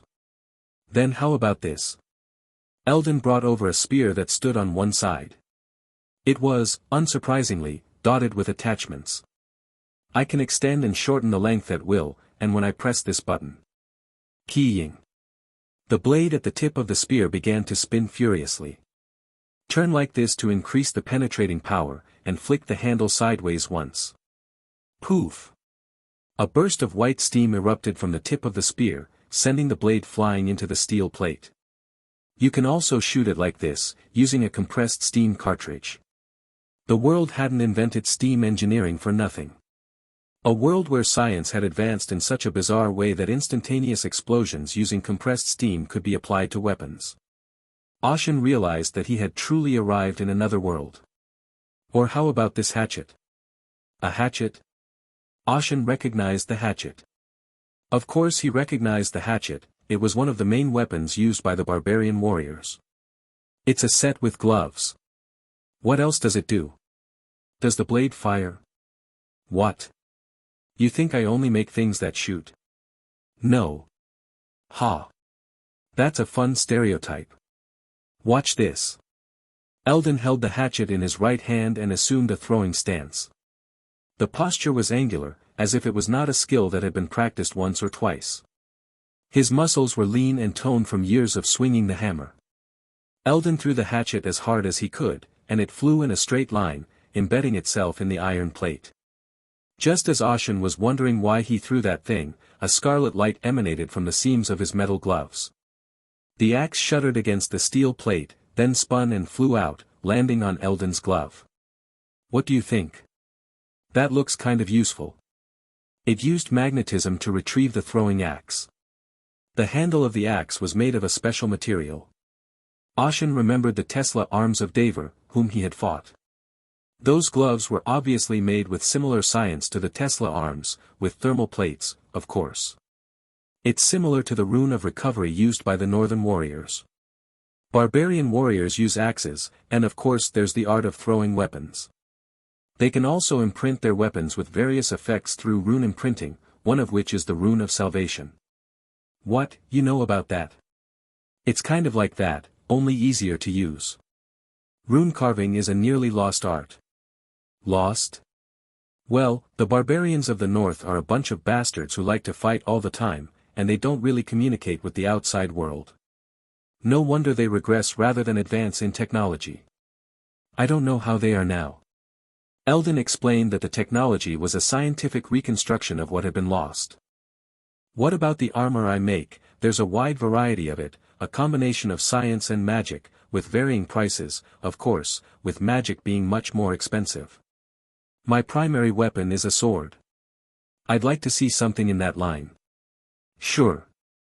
Eldon noticed that Ashen's expression didn't change when he said that the products of his workshop were expensive. This meant that the young man in front of him, who looked like a nobleman, was at least not short of money. How about this sword here? It's my own work. Eldon showed Ashen the sword in its scabbard. It was an oddly shaped sword. From the handle to the metal on the bridge of the nose, it was curious, but the scabbard was the most unusual part. The scabbard is unusual. It's a scabbard made of a special alloy, and it's simple to use. Eldon ran his hand over the hilt of the sword. As Ashen watched curiously to see how he would draw the sword, it was drawn out with the speed of a raindrop. Pow! Eldon didn't draw it with pure arm strength. White steam exploded out from under the scabbard, and with the recoil, the sword was pulled out and swung. A method of exploding compressed steam and using the recoil to draw a sword and swing it. It was the so-called steam swordsmanship. Wouldn't it lose its original speed due to friction between pulling the sword out of the scabbard? While it may look cool and impressive at first glance, it's actually the ultimate in inefficiency. You lose a lot of kinetic energy between drawing the sword from the scabbard. This is why the techniques we call Baldo and Iaido are not practical. In fact, it specializes in assassination by catching the opponent off guard and then drawing and swinging. Ah! Don't worry about that. It's frictionless. With that, Eldon slid the drawn sword back into its scabbard. Surprisingly, the sword went in easily without any friction with the sheath. To make it frictionless, I've applied a tiny magnetic force to the space between the scabbard and the blade. It's called magnetic levitation, and it maximizes the acceleration from the steam blast. Eldon explains that the magnetic force isn't that strong, so there's no repulsion, just an empty space between the scabbard and the blade. In other words, the scabbard is not so much a scabbard as it is a runway that allows the sword to be swung quickly. It was a very strange sword, a mixture of magic and science. What do you think? Do you like it? Ashen didn't answer Eldon's question. He merely stared at the sword, his face expressionless, unsure of what to think. What is it? Does he not like something? Eldon broke out in a cold sweat at the strange pressure Ashen was exuding. He'd shown him his sword, but maybe that was too much. Maybe he'd be angry that he'd been insulted. But that wasn't what he felt inside. That's cool. A real, usable sword drawing technique. It even combines science and magic from a different era. It was a conglomeration of elements that stirred up a lot of romance. The knight's physical body was just as pleased. A new sword for a new age. It wasn't so much that it was a sword, but rather that my hands were itching to wield it. But I won't be able to. It would be futile. Ashen's body can swing a sword faster than the acceleration gained from a burst of low-compression steam, so that feature was useless. If he were to buy one, it would be more for display than for use. I just want a sturdy sword with no other features. Ashen said, suppressing his disappointment. Eldon, whose tension melted away at the words, smiled broadly and nodded. Ah. So you're a pureblood, too? Pure blood. Didn't you know? Pure, unadulterated cold-bloodedness. That's what they call a pureblood nowadays. It's half admiration, half mockery. I see I'm not the only one who uses pureblood weapons. I told you, this place specializes in them. The fancy ones over there are customized for new customers, and my specialty is more of a pureblood weapon. As he spoke, Eldon studied Ashen's height, the distance between his shoulders, and the length of his arms. Still, his mouth never stopped talking. This city is filled with all sorts of weirdos. There are those who use swords like you, but none who use pure-blooded swords like you, and they usually fall into one of two categories: they're either just a show-off, or they're incredibly skilled. Eldon nodded slightly as he finished his measurements. In that sense, you, who have come to me to forge a pure-blood weapon, must be one of the latter. Eldon seemed to regard this as the latter. Ashen didn't reply, but his gaze conveyed the sense that it was important. Eldon shrugged and asked. Anything else you want for the sword? Nothing. Like I said, as long as it's sturdy, that's all that matters. Well, don't worry. I'll make you a sturdy one that won't break. How am I going to pay you? 5 million up front, the rest upon completion. Eldon spoke as if he were being charitable. That's quite a price for a pureblood. Ashen asked, and Eldon gave him a what stare. I told you, it'll make it sturdy. The ingredients are not ordinary, of course, but don't worry too much. It's really not that bad. Eldon's words were filled with an unnerving confidence as he smirked and beat his fist against his chest. It was hard to trust him as a stranger, but the reputation he had built up over his years in this position would not be for nothing. Oh, come to think of it, there's one thing I'd like you to do. Oh. What is it? Can you use a metal that is impervious to magnetism? Magnetism? Why? Eldon's expression changed instantly. Wait, was you the one who recently kicked the crap out of that Blood Brotherhood? Has that news gotten this far already? I've got a lot of customers who'll spread the word if I just stand there and swing a hammer. Eldon was a fairly well-known craftsman, so naturally, his main clientele was people with money. In turn, having a lot of money is directly related to being an outstanding person. In that sense, Eldon was the quickest to hear rumors that others didn't. Well, even those customers say it's mostly a rumor, but some have said it's a serious possibility, and there are even sightings. Do you really believe the rumors? I didn't at first, either, but the way you've been acting, it's not entirely out of the question. Eldon crossed his arms and studied Ashen. A man full of majesty, charisma, and something indescribable. His eyes are the color of the night sky, and you can't tell what he's thinking. Even for an elf whose aesthetic standards have been transcended, this man is considered handsome. A man of such mystery cannot be ordinary. This sword could not possibly be broken. Tesla arms, quite a curious thing. Even as he spoke, his voice was almost nonchalant. Eldon's face fell when he heard that. Fascinating. That's not something to be taken lightly. It's a specially crafted item that was created by the military using all of the latest science and magic, and you're just going to call it fascinating? Eldon had a bit of a tinkerer's temperament, as evidenced by his pounding on the steel. For him, the Tesla arms were something to be admired, something that no individual craftsman could afford to build, something that was made on a budget. Contrary to Eldon's sentiments, Ashen asked in disbelief. For something so precious, it was taken away so easily. No, that's how great the Blood Brotherhood is. With that, there was only one thing Ashen could say back. I beat that Blood Brotherhood bastard. Eldon could only shake his head, unable to refute this part. Okay. So you want something that's immune to magnetism, right? Is that possible? Yes, it is possible. There's a reagent that can be processed to create a non-magnetic coating on the outside of the blade. It's not something you can do for expendable bullets, but it might work for a sword that's meant to last. Anything else I should be aware of?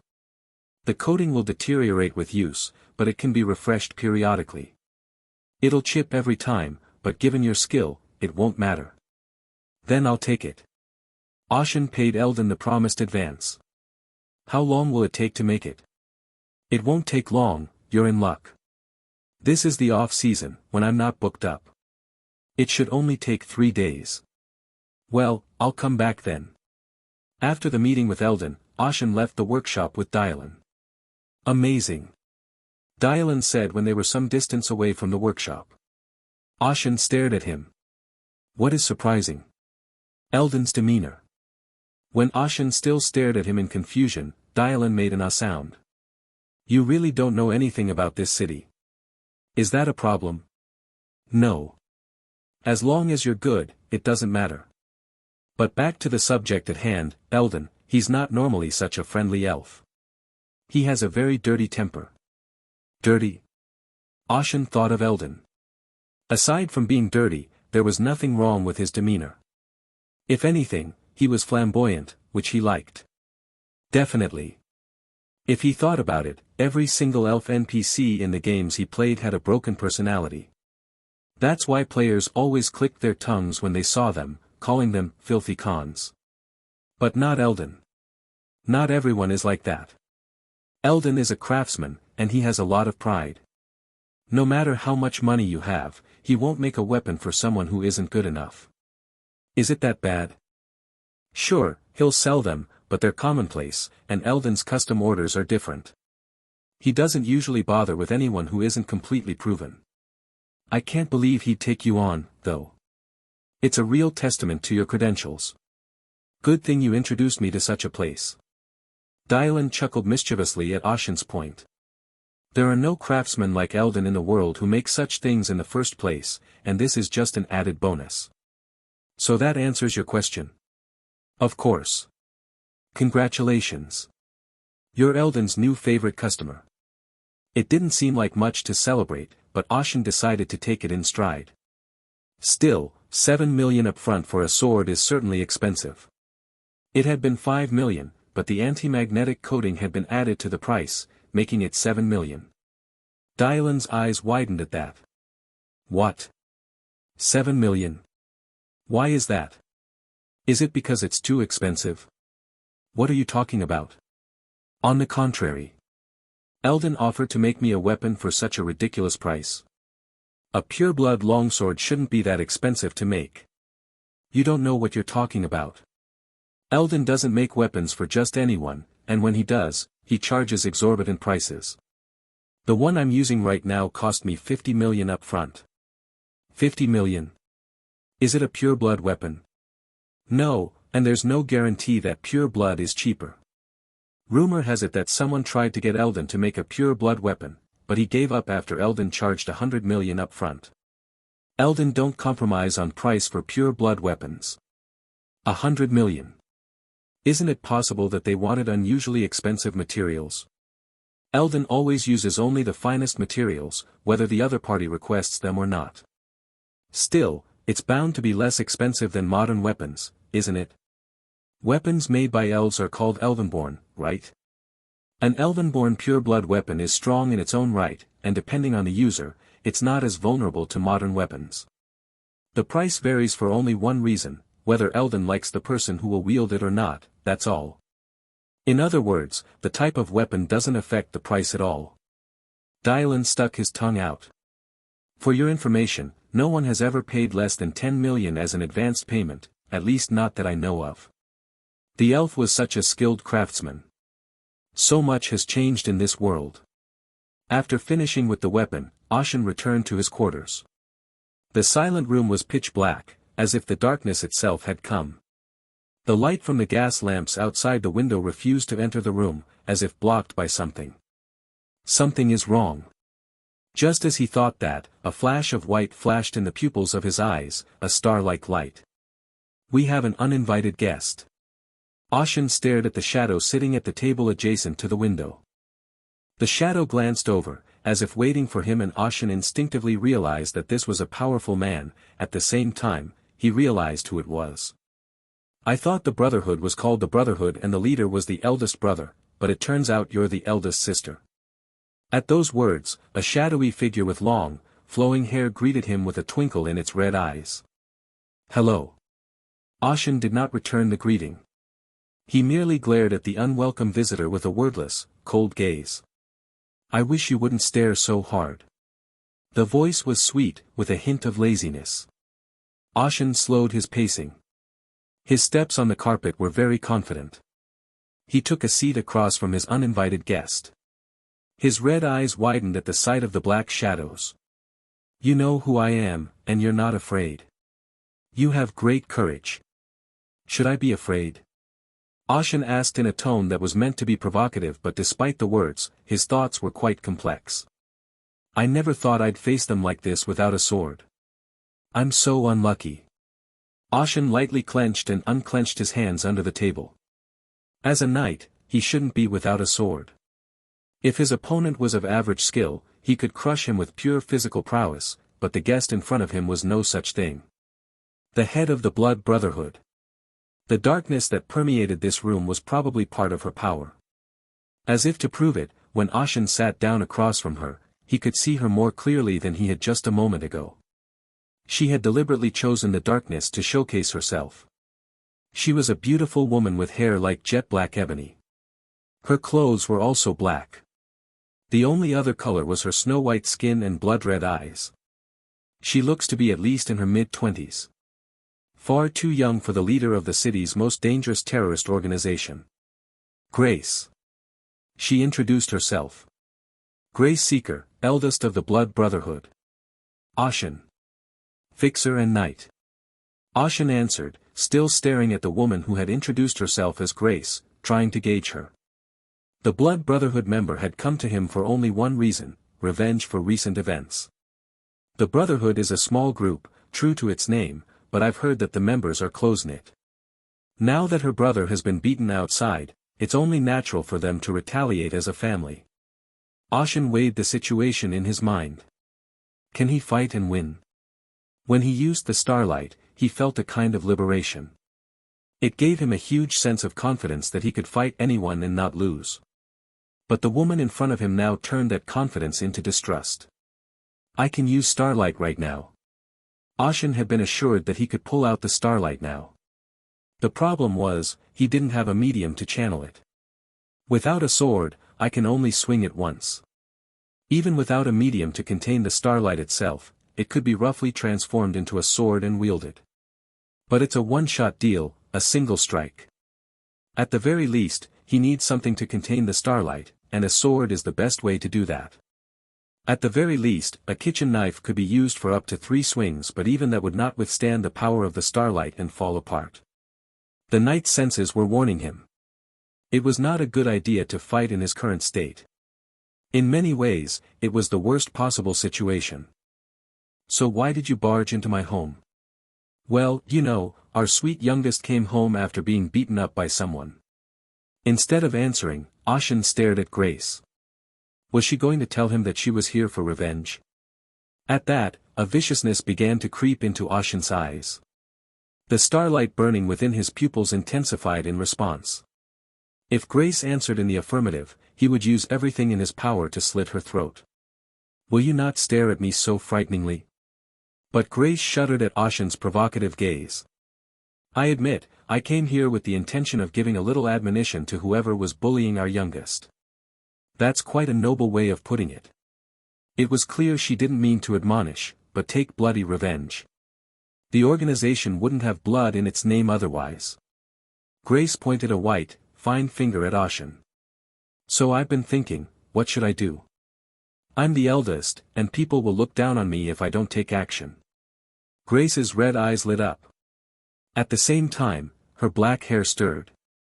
I hadn't realized it because it blended in with the darkness, but upon closer inspection, her long hair was spreading around the area. At the same time, the entire space exuded a strong sense of pressure, as if it were crushing me. That's why I need to set a good example, that's what I'm thinking.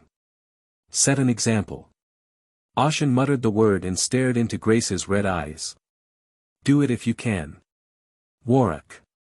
The starlight inside him burned brightly, ready to explode. The darkness that had been slowly eating away at Ashen, trying to devour him, stepped back in surprise at the light. The two continued to stare at each other, neither speaking. Minutes passed, and it was Grace who gained the upper hand.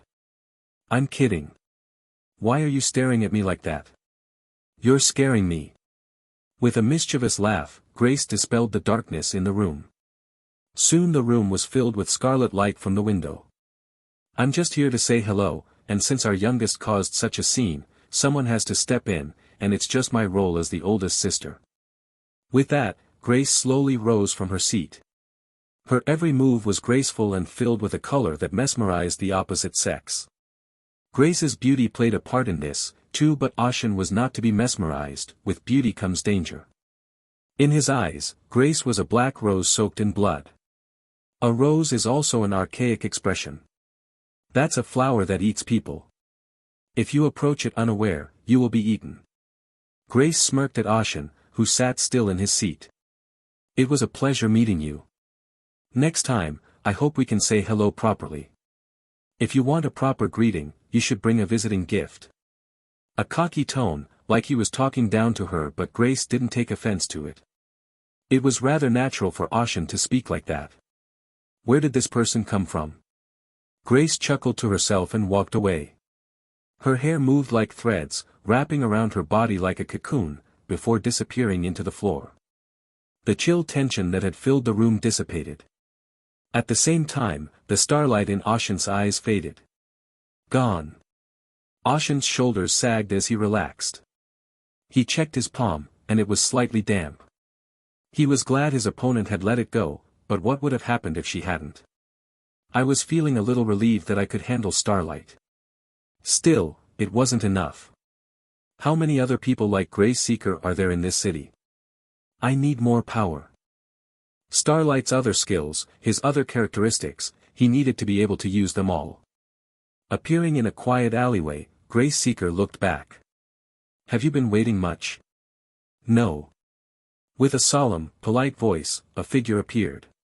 It was Garan, a man of nearly 2 meters, dressed in an immaculate suit. The man who was the de facto second in command of the Blood Brotherhood asked. Sister, is that okay?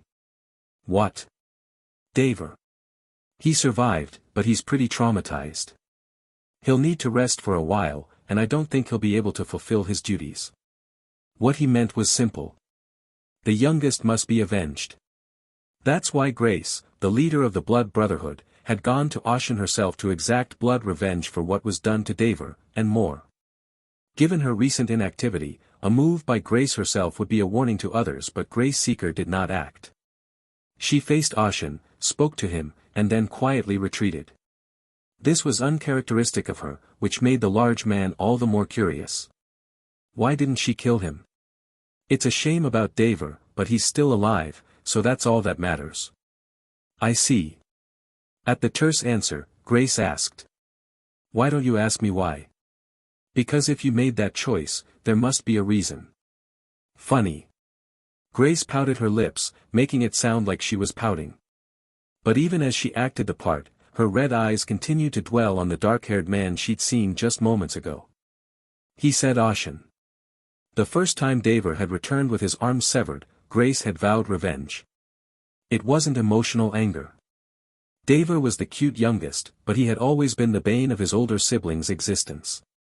His older siblings resented him, but Grace, the eldest, had only come to Ashen out of necessity. But the man she saw. There's something about him. He'd won with a single sword against Daver, who was wearing a stolen Tesla arms. In his panic, Daver said Ashen had used a strange light. He said a star had fallen from the sky. I didn't know what the hell that meant, but now that I've seen it, I know. A pure white glow, rising from the darkness she had created. At first, Grace wondered how to kill him, but then she realized that she shouldn't. She couldn't fight that thing. No, she could fight it. Ashen didn't even hold a sword at the moment. There was no way she could lose against a weaponless opponent. But she would have to give him one of her arms. That was the best she could do. Maybe she would have given him one of her eyes too. That was the conclusion she drew from the premonitory intuition that came with being strong. She could have called for the second, who was waiting outside, and killed him without difficulty, but that would have been too much. I've already got the city's guards, army, and enforcers searching for us with lights in their eyes because of the youngest, and if we make too much noise, we'll only draw them out. It was still just a taste. It wouldn't be until later that they would resume their activities in earnest. Of course, part of the reason was that she was intrigued by Ashen and wanted to keep an eye on him. So Grace decided to indulge her whim just this once. A knight with a star in his eye. I wonder what he will become. Will he bring change to this city of gold? Or will he be swallowed up by the city's greed? It would be quite interesting to watch. Shit. Harris let out a harsh exclamation through trembling lips. He was a fixer in a way that wasn't much acknowledged. His latest assignment was to break a strike. The workers had gone on a full-scale strike for more pay. It was unlikely that the uneducated workers would suddenly go on strike. He knew that the labor union was behind the strike, so he hired a mediator and a contractor as a last-ditch effort. The workers' experience with fighting was limited to punching each other in dingy bars, so he figured a few shots in the air would scatter them like a swarm of cockroaches. But you didn't tell me there was such a thing. Harris's gaze fell on a giant machine moving at the entrance to the factory. A brassy behemoth over 4 meters tall, spewing pure white steam from exhaust ports on its shoulders and back. Steam suit. Also known as the Full Metal Ogre, it was a mounted, reinforced exoskeleton weapon powered by the ether water. Mere guns were no match for the heavily armored behemoth. Several of the mercenaries who had already rushed forward fell to the ground in a pool of blood, instantly dead. It seemed that the labor union that called for the strike had planned and encouraged this. Should we retreat? Just as Harris was about to ask himself that, he saw the back of a man's head as he walked toward the steam suit at a leisurely pace. Harrison muttered to himself. What the hell was that? It was a dark-haired man in a neatly pressed frock coat. He had an air of aristocracy about him that seemed out of place. Harris suddenly realized he was the same fixer he'd been hired to help. His name was Ashen. It was surprising to see him strutting toward a steam suit many times his size, but even more surprising was the weapon in his hand. Is that a kitchen knife? Clang! Chee-it! The cylinders spun furiously, white steam billowing from the steam suit's back. The steam-armored pilots sneered inwardly at the fleeing mercenaries and fixers. To those who could only shoot pea-sized bullets, the steam suit was the equivalent of an armored vehicle. Of course they wouldn't dream of fighting. Now all I have to do is keep my position appropriately. As the pilot thought this, he saw someone coming towards him. It wasn't sneaking up on him either, but striding toward him as if he were out for a walk. When he looked up, he saw a young man with dark hair, neatly dressed, a noble-looking man who looked like he was about to die. In addition, he was carrying a kitchen knife in his right hand. A kitchen knife? Is he crazy? The pilot thought about shooing him away, but then thought better of it. Let's not let our guard down. Especially now, with the union backing them and calling for a strike, they needed to be extra sure of their work. In that regard, the steam suit pilots were professional and committed to doing their job. TSK. Steam suit's fists, both arms disproportionately large for his size, opened and pointed at Ashen. Just as it was about to clench and turn him into a mashed mass of meat, Ashen's hand moved. Shriek. A flash of light flashed in the air, and the kitchen knife danced soundlessly. At the same time, the steam suit's outstretched hand shattered into pieces. No, what the? Harris's eyes widened as he watched the spectacle from start to finish. So did the steam suit's pilot, who watched the whole thing through a gap in his shattered chest armor. The arm, made of a specially reinforced alloy, had been sliced off like a radish. Even worse, what Ashen was wielding right now was a kitchen knife, the kind you'd use to slice and dice ingredients. A kitchen knife that looks like a kitchen knife, but is actually the sword of the century. Aside from panicking, the pilot moved his other arm. Clang! A hatch in the thick forearm of the steam suit opened, and a giant stake popped out. It was a pile bunker, capable of puncturing even the armor of a sturdy quadrupedal tank. Originally, it was intended to use close-range weapons to target pilots of the same steam suit. Die. It was absolutely not an object to be used on humans, but the pilot, who felt an instinctive sense of danger, did not have the time to think about such things. The pile bunker's massive pile shot out in a blast of evaporating ether water, but instead of shrinking back, Ashen leapt into the steam suit's arms. His hands moved again in an afterimage, swinging with invisible speed. A fine solid line covered the entirety of the steam suit's other arm, including the pile bunker. The arm of the steam suit was cut off in sharp sections, and the massive steel pile was no exception. Man, they didn't tell me there was a monster like this. While the pilot panicked, Ashen swung his kitchen knife at the giant body. Boom! The knife couldn't pierce the steam suit's armor. The arms could be sliced through the joints, but the body was different. It had thicker armor to protect the occupant. Even so, the pilot felt a chill run down his spine as he saw the knife marks etched into it, but that was okay since the attacks couldn't reach him. Huh! The pilot's eyes widened in disbelief at Ashen's behavior. Ashen didn't step back when his attack was blocked. Instead, he tightened his grip on the handle of the kitchen knife with both hands. The moment the forearm muscles in his forearms flexed, the blade dropped vertically from the sky toward the ground. In that instant, the steam suit pilot saw a burst of pure white light from the tip of a kitchen knife. The knife penetrated the armor smoothly, without jamming. Cool. The steam suit split in half and fell to the side, with the pilot inside. A cloud of dust rose, and the mercenaries and fixers who watched wondered if they were dreaming. A man had sliced the steam suit in half with a kitchen knife. Had he said it as a joke at a bar, they would have laughed at him for not being funny, but now it had happened. Harris stared at the man who had performed this miracle, his mouth agape. It was the same for the fleeing mercenaries. However, Ashen eyed his kitchen knife with disgust. He had just used the Starlight sword, and the blade had completely deteriorated. It was barely retaining its shape.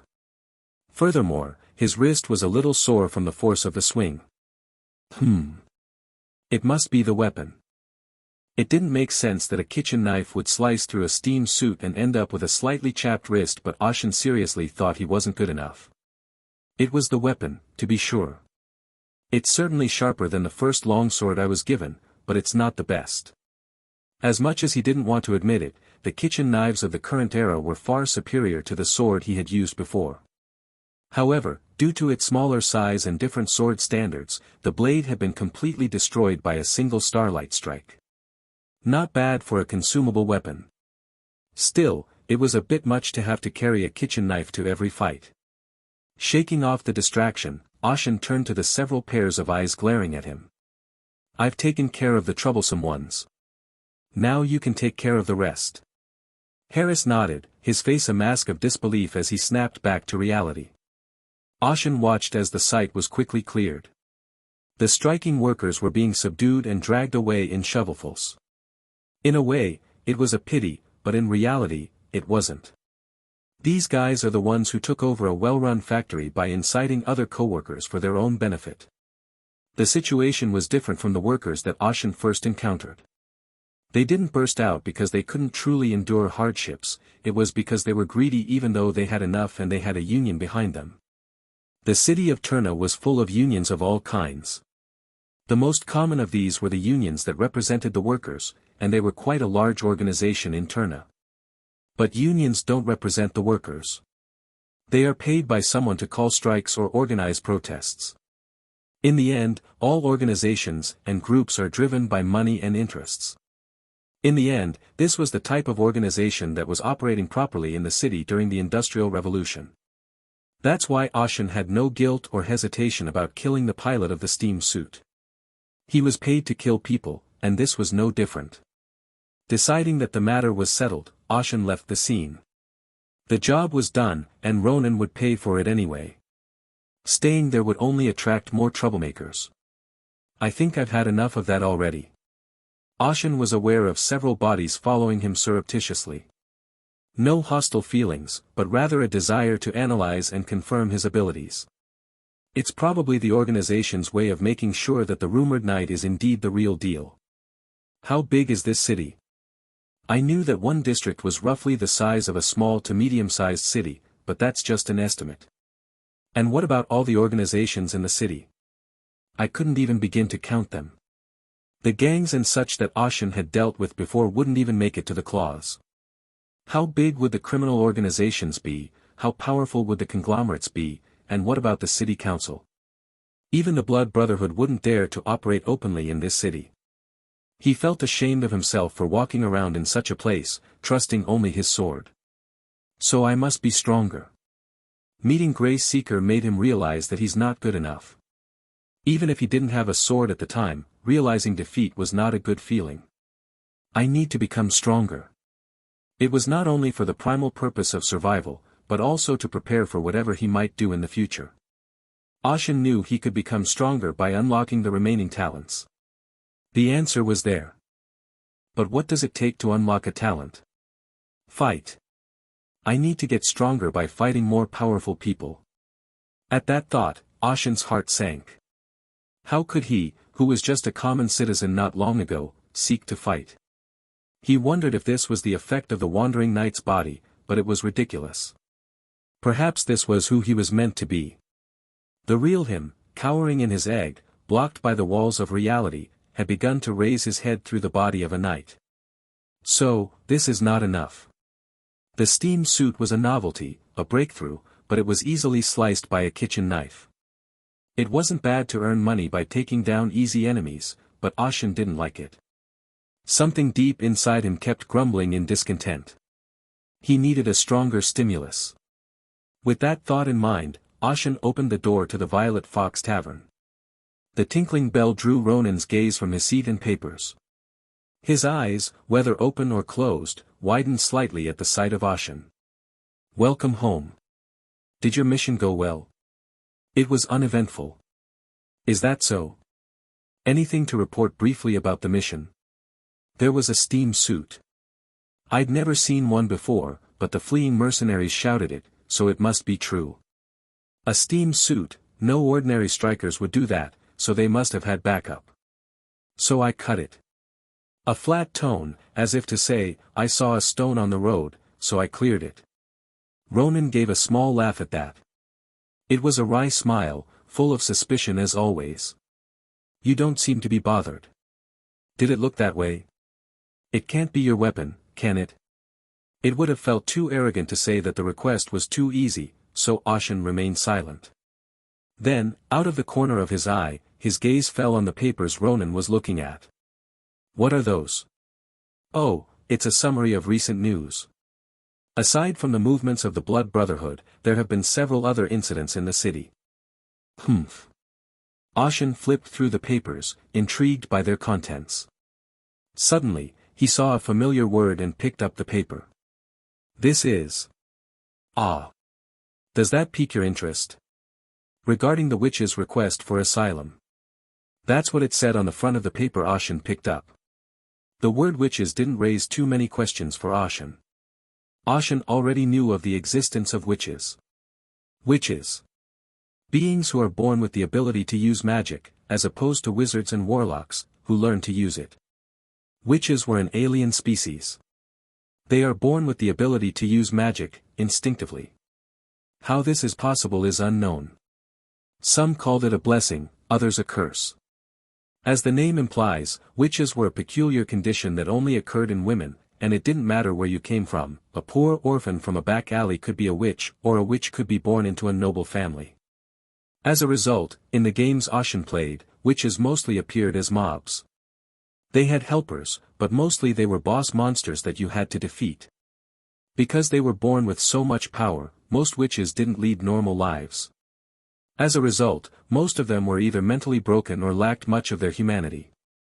So in the game, witches were considered extremely unsavory and were hunted quite a bit. I had no idea there were still witches out there. I don't know if they're survivors of the past or if new witches have been born over time. The vast majority of witches were hostile to humanity. Only a tiny minority are favorable. Such a witch seeks asylum. The fact that she asked for asylum in the city of Turna, rather than a country, tells us two things. Turna was a city, but it also held the power of a nation. And that after all these years, witches were still discriminated against. So, this request for asylum is one of your requests. Yes, it is, because it's a request from the witch herself, which means she's paying for it herself, which may be a hard-to-find commodity in this world, or it may be knowledge. You mean it's something that others are eager to get their hands on? Yes. And if I had to guess, I'd say this witch needs a place to call her own. It's hard to come to the city of Turna and start with nothing. Of course, given the witch's presence, she would quickly make a name for herself. There was a difference between starting from nothing and being part of an organization. It's something Ashen couldn't agree more. If he wasn't part of Violet Fox, he wouldn't know where to start. If a witch finds a place to turn to, every organization in Turna will be coveted. The witch power isn't something that's readily available, and that's the problem. Like what? Honestly, it's hard for us to invite this witch to join us, because there are so many others to compete against. Are you coveting the witch's power? Let's call it greed for talent, rather than power. Ronan smiled his usual suspicious smile as he said that. A witch as a fixer, that's fun to imagine, isn't it? Ronan meant it innocently, but it was enough to make Ashen wonder what she was up to. But a request for asylum would imply that the witch is currently being hunted by something, and she wouldn't make such a request otherwise. Ronan snapped his fingers at Ashen's comment. You've seen exactly that. You see, this Turna is a free city. Anything is possible if you have the skill and the money. But not out here. Unlike Turna, where the city itself has been granted independence, the outside world is still under a monarchy. As a result, even after so many years, the past has remained. Hostile discrimination against witches was one of them. There's still a witch hunt out there. It's not as bad as it used to be when they burned them at the stake, but it's nothing to laugh about. From a witch's point of view, she must be coming here to live. Ronan asked with a knowing look. Do you know much about witches, Mr. Ashen? Well, a little. Ashen played it cool. He didn't need to tell Ronan that he'd killed the most witches in the game. Still, I'm curious. I wonder if the passage of time has changed the witches. Right now, Eldon alone was a peculiar elf that Ashen couldn't imagine. The world had changed, and those who lived in it were bound to change as well. So have witches changed with the times? Or were they still the same witches they had always been? They say witches live a very long life. I was intrigued, but this wasn't just a feeling caused by the traces of a game I remembered. My instinct whispered. If I take on this assignment, I'll be able to break through my current blockage. When did this request begin? Are you sure you want to do it? I may not be able to get them to come here, but I can do the request itself. Asking for asylum means that the witch's life is in danger. The request would be to get her to Turna safely. It's a major escort. It's a familiar quest to me. Moreover, I don't know if it's because she doesn't know what's going on in the world, or because she has a bold personality, but the witch makes it possible for anyone to receive her request. Seeing as how she doesn't discriminate between people, I guess she feels like she's grasping at straws. Or maybe she's trying to get the best client by having multiple competitors. I'd rather be bold than ignorant of the world. Ronan was satisfied that Ashen was about to take the request, but he had some advice. Mr. Ashen. This assignment is certainly tempting, but it is also fraught with danger. Risks? A witch's presence is certainly enough to make her coveted by many organizations, but I wouldn't take on this assignment with just anyone, for those who track her are quite terrifying. Ashen nodded in understanding. If the witch was asking for help, they must be more than she could handle on her own. Who are they? The Holy Kingdom of Petra. Ashen nodded, recognizing that there was such a thing. Religion was present in the game he was playing. Ilua, the god of light and order, gold and benevolence. The country founded by believers in Ilua was the Holy Kingdom of Petra. Considering that there are actually gods in this world, and that divinity and prayer do work, the influence of the Holy Kingdom of Petra cannot be ignored. And, unsurprisingly, the Holy Kingdom of Petra condemned the existence of warlocks, witches, and demons as heresy. I would have thought that this would have diminished over time, but apparently not. The idea that Holy Kingdom Petra was targeting the witch who was a client meant that he might end up fighting against them. Even worse, the rumors are not good. The Holy Kingdom of Petra is said to be sending one of the 12 Holy Fathers this time. The 12? That's the name of the body directly under the Holy Kingdom of Petra. There are 12 of them in all, each with a different role, and of course they are the best and brightest in the Holy Kingdom of Petra. So if you're going to go out there, you're going to have to be prepared to clash with them. Even a Holy Father cannot wield his authority in Terna, but no fool would dare to contemplate the possibility of fighting them. This alone will weed out all the fools. You mean to tell me that only the real ones take this commission? The more he listened, the more tempting it sounded. Ashen summarized the situation. Some very powerful people in the Holy Kingdom are after the witch, and she has asked for asylum in Terna in order to survive. Naturally, there aren't many people who can take such a request. Those who are powerful enough to not care if they lose their pretense with the Holy Kingdom of Petra will gather. I will. Oh, no. Are you serious? You're up against the Holy Kingdom of Petra. You've been trying to figure out how to handle this from the beginning, and you're backpedaling. Ashen asked playfully, and Ronan shrugged as if he couldn't handle it. Would you be fine without your sword? You don't have to worry about that. I have a kitchen knife. Seriously? The door to the tavern opened, and a figure stepped in. It turned out to be Dylan from Violet Fox. As if he'd come bearing good news, Dylan spotted Ashen and said. Eldon told me to tell you, it's finally finished. What timing? A sword made for an interesting commission. Perhaps this is fate. Here. Take it. Eldon held the sword out to Ashen. Ashen took the sword from its scabbard, looked it over, and then locked eyes with Eldon. Eldon's eyes were filled with heavy dark circles. It was obvious that he hadn't slept well in the past few days. But despite his physical fatigue, his eyes were filled with a fire in them like never before. He felt satisfied that he had made a sword like this. It was a dirty job, but it turned out much better than I originally expected. Why don't you draw it? Sure. Ashen drew the sword from its scabbard. A pure longsword, untouched by any magic or science, emerged. The blade was surprisingly neat, sharp, and clean. Ashen stared at the blade in a clear reflection of his own face, then gripped it and steadied himself. It was neither heavy nor light, and the weight was well balanced. Above all, he could not help but realize the moment he held it. This was a sword made for him and him alone. Excellent. Ashen could only praise it so highly. Eldon, who had gone to the trouble of making it, pouted his lips as if that was all there was to appreciate. Anyway, I made it, so I think I'll rest now. I see. I can rest easy about this commission. A commission? Eldon asked, his interest piqued despite his exhaustion. A request that comes as soon as you receive the weapon I made for you. I heard there's a witch outside the city who has requested asylum. Wait. I think I've heard of that one. Isn't it something to do with the Holy Kingdom of Petra? That's right.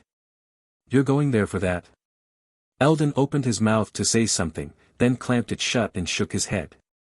Forget it, just don't go and die. You're worried about me?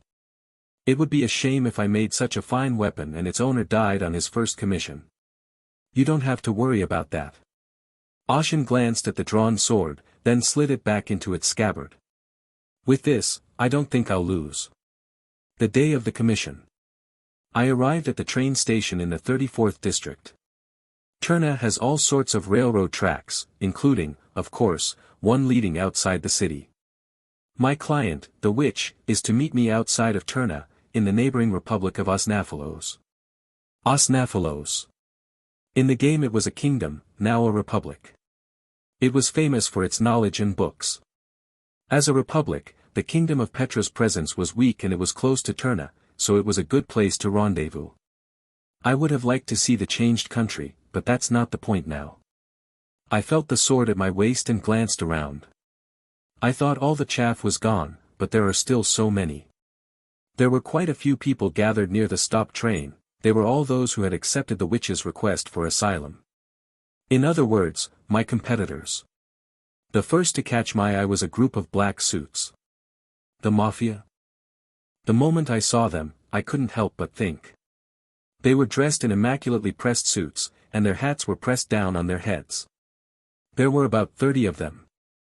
All of them were quite large, and it was clear that they were using their bodies. But it was the man in the center of the group that caught my eye. They all wore dark navy blue suits and flat caps, commonly referred to as buns, except for one. He wore a form-fitting white suit and a white bowler hat on his head. He even wore rimless glasses on his face. At first glance, I noticed that the hair at the base of his neck was dark gray. Unlike everyone else's rugged appearance, the man in the white suit had fine lines and a clean appearance. He looked like a secretary or a bookkeeper, whereas the others were fighters.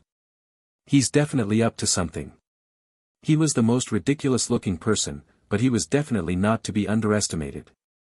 I naturally looked at other people. As is typical of Terna, a city of all kinds of humans, the people waiting had strong personalities. What caught my eye in a different way was a group that looked like a biker gang. There were about 10 of them. Their clothes were leather and funky, with scratches all over their hair and dyed in deep pinks, greens, and blues. It's easy to tell what kind of group they are just by looking at their studded gloves and boots.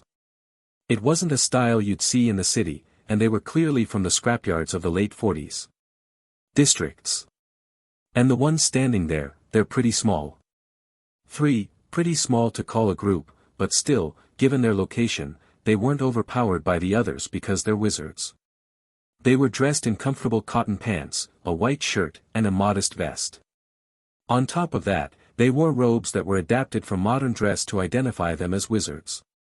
In the game, wizards often wore baggy robes that would flap in the wind, but not so much in the present day. They don't even wear hats anymore. It was one of the reasons I didn't raise wizards. The clothes they wore were basically unflattering. It's hard to look good. I picked a knight because I thought, if you're going to have a knight, you might as well have a nice suit of armor. But the wizards of the current era don't seem to have that. On the contrary, I thought they were cool to look at. If I knew this would happen, I would have raised a wizard. I didn't stop exploring my surroundings even as I had that silly thought. I saw people in old dry wetsuits, some with prosthetic limbs, and others carrying heavy weapons.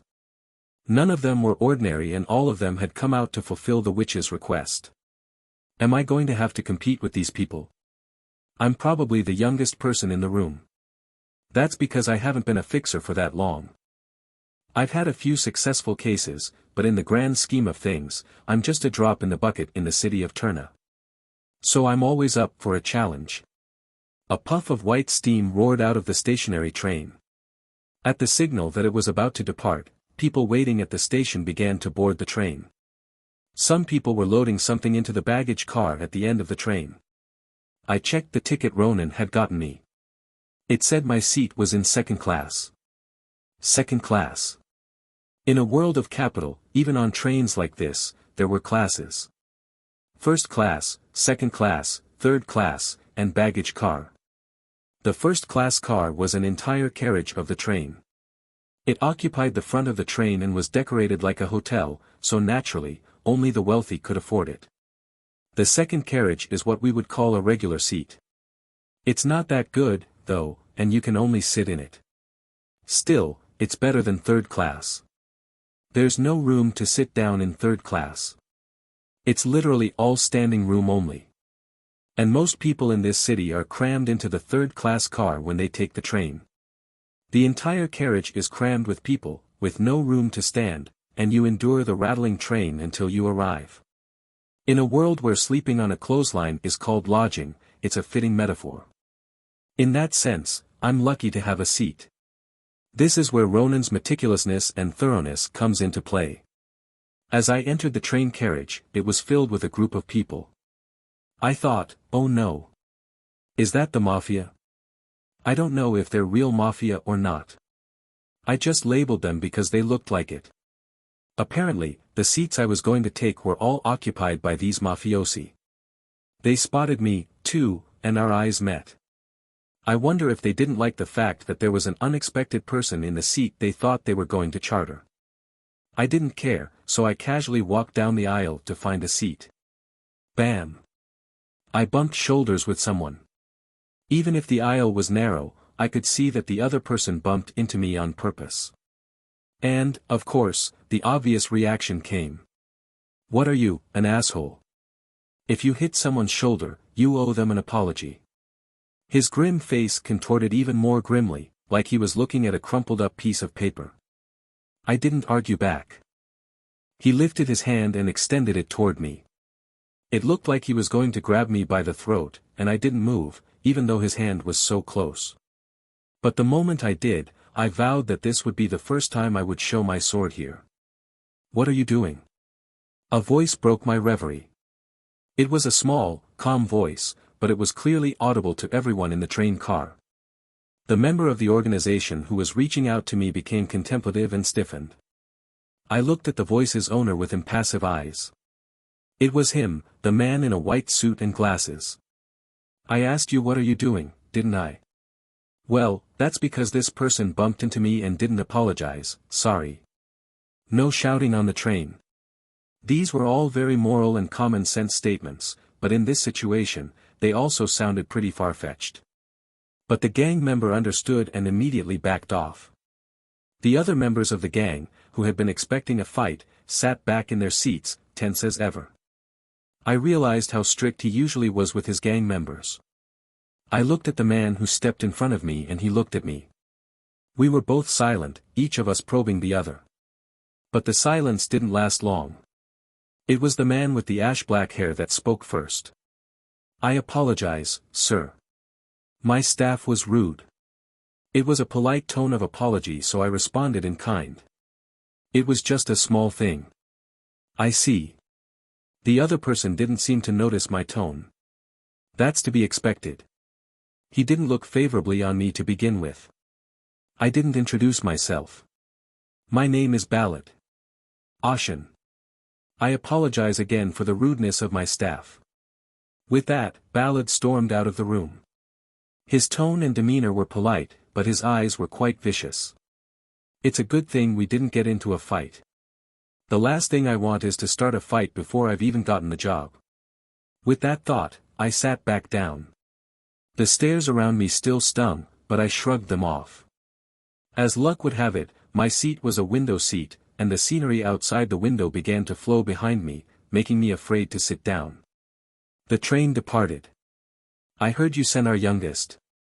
Lorraine turned to Ronan as soon as we entered the tavern. Her eyes questioned Ronan as to why he hadn't stopped Ashen. Well. You're quick with the news. Never mind. Are you out of your mind? You send him to something that involves the kingdom of Petra. Is there a problem? Ha. Problem? Of course there is. Ashen's new to the business. He's strong and he'll be treated well wherever he goes, but you know what, brute force isn't everything in this business. Lorraine slammed her palm on the table. Yeah, and look at the people who got involved in this. The School of Witchcraft and Wizardry is one thing, but the North Blinders, one of the crime firms, they're involved, those nasty mobsters. I know. You know. Lorraine's eyes widened in surprise. Ronan twirled the ballpoint pen in his hand lightly in his fingers as he organized his papers. That's not all. There are also the enhanced humans from the Bleeding Edge, and the runaways from the scrap heap. You send our youngest to a place like that? Is this something that someone who didn't even treat him like the youngest in front of me would say? Ronan's point made Lorraine speechless. Ronan gave a small laugh at that. Despite her behavior, Lorraine was worried about Ashen. He may be stronger than her, may have an air of intimidation, but he's her coworker in the same office. I had a calculation that it would be possible, but more than that, Mr. Ashen himself said he would go, and that's his will. It's not something that I can do anything about. Your role is to hold the reins in case. Exactly. If it's dangerous, I grab it. The only reason I didn't grab it is because I didn't think it was necessary. You didn't want that witch? Ronan shrugged lightly at Lorraine's pointed question. I'd be lying if I said I didn't covet her. She kept quiet and stayed on the outside until now, and then she asked for asylum. There must have been something going on, but more important than that is Mr. Ashen. You knew about this, and you sent him. Mr. Ashen is growing at an unbelievable rate, one that even I cannot predict, and that makes him dangerous. Ronan spoke in a more subdued tone. Success is good, who wouldn't want that, but sometimes the pain of failure is necessary. That's not what a normal broker would say. The average broker wants to see the fixer succeed, not fail. After all, the success of the client is the success of the broker, but Ronan was more worried about Ashen's future. You can only be successful for so long before your brakes fail. If you fall at that moment, you'll never get back up, so it is better to experience failure now than later. Lorraine, realizing Ronan's intentions, stuck her tongue out. You know, you're quite the character. You really hurt my feelings when you say that. You're being presumptuous, on a subject you don't even think about. Ronan's shoulders dropped sullenly, as if he were hurt. Of course, to Lorraine, it was just an exaggerated sternness. Ronan found it sad. He had the best of intentions, but why couldn't people understand his heart? Even when he told them the truth, they didn't believe him and were wary of him. It's a harsh world. Out of Turna, the train sped along the railroad tracks. Outside the city, vast fields of wheat stretched out before us. Harvesting machines clattered through the golden fields. It was a steam-powered, quadrupedal chariot with a scythe on the front that automatically rotated to harvest the wheat. I thought it was a fascinating sight, but I kept still because I still had time to get to my destination. At that moment, I felt a piercing sensation across my brain and looked up. What is that? I thought to myself. Boom! The collision shook the tracks, accompanied by a huge explosion. Kigigigigig. It was an ear-splitting, mind-blowing sound. It was the sound of a moving train screeching to a halt and grinding against the tracks. Shouts and curses erupted from all sides as people's bodies were thrown forward by the immense inertia. Holy shit, what the hell? Get up. North Blinders mobsters slammed their heads into the front seats or slumped forward. In the midst of the chaos, only Ashen remained glued to his chair, as if defying the laws of physics. When the train came to a complete stop and the commotion subsided, the mobsters moved in unison to assess the situation. Head count. It's not an outside raid. There's no follow-up attack. I hope no assholes got hurt in this. They quickly shook off their confusion, as if they weren't a unified organization for nothing. Ashen realized what had just happened. They didn't attack the train directly, but the tracks. The train stopped with an explosion, indicating that someone had sabotaged the tracks. Luckily, the train hadn't been derailed, but it was a big deal that it had stopped running. At this rate, we're not going to make it to our destination city. Boom! Just then, a roaring sound echoed from outside. It was the noise of scorched air colliding with the atmosphere. All eyes turned to the translucent windows. K-ho! Goodbye. Idiots! Screaming and speeding past outside were the bikers we'd seen before boarding the train. Colorful hair, tattoos, leather, and funky style, they were the junkyard bikers of the late 40s districts. What the hell is that? Ashen stared at their machines in wonder. It was a peculiarly designed motorcycle that looked like it had been lifted straight from a giant squirrel's wheel. It was a mono-wheeled bike, with the rider stationary and only one large wheel spinning rapidly. Boom! The mono-wheel bike spewed black smoke from the exhaust pipes sticking out the sides. A dozen or so bikes, each with 2 riders, roared past the stopped train, mocking the bikers. You fucking junkyard bastards. You plan ahead and destroy the tracks. The bikers had prepared their bikes as if they knew this was going to happen. It was obvious who was responsible for the explosion. I wondered why they all rode so close to the carriages. Did they plan for this? Before boarding the train, Ashen recalled that the bikers had loaded something piled into a large cloth into the luggage compartment. Apparently, it was the monowheel bikes they were riding now. It was clear that they were preparing themselves for the ride and leaving everyone else stranded in this remote location. Just then, the door to the first carriage opened and in walked Ballad, dressed in a white suit. "Brother, we're in trouble. Didn't I tell you to call me Mr. Director outside?" Ballad shot him a sharp look of displeasure, and the gang member, realizing his mistake, apologized hastily.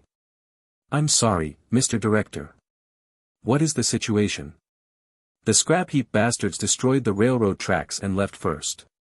They even took the monowheel with them, so I guess they're pretty determined.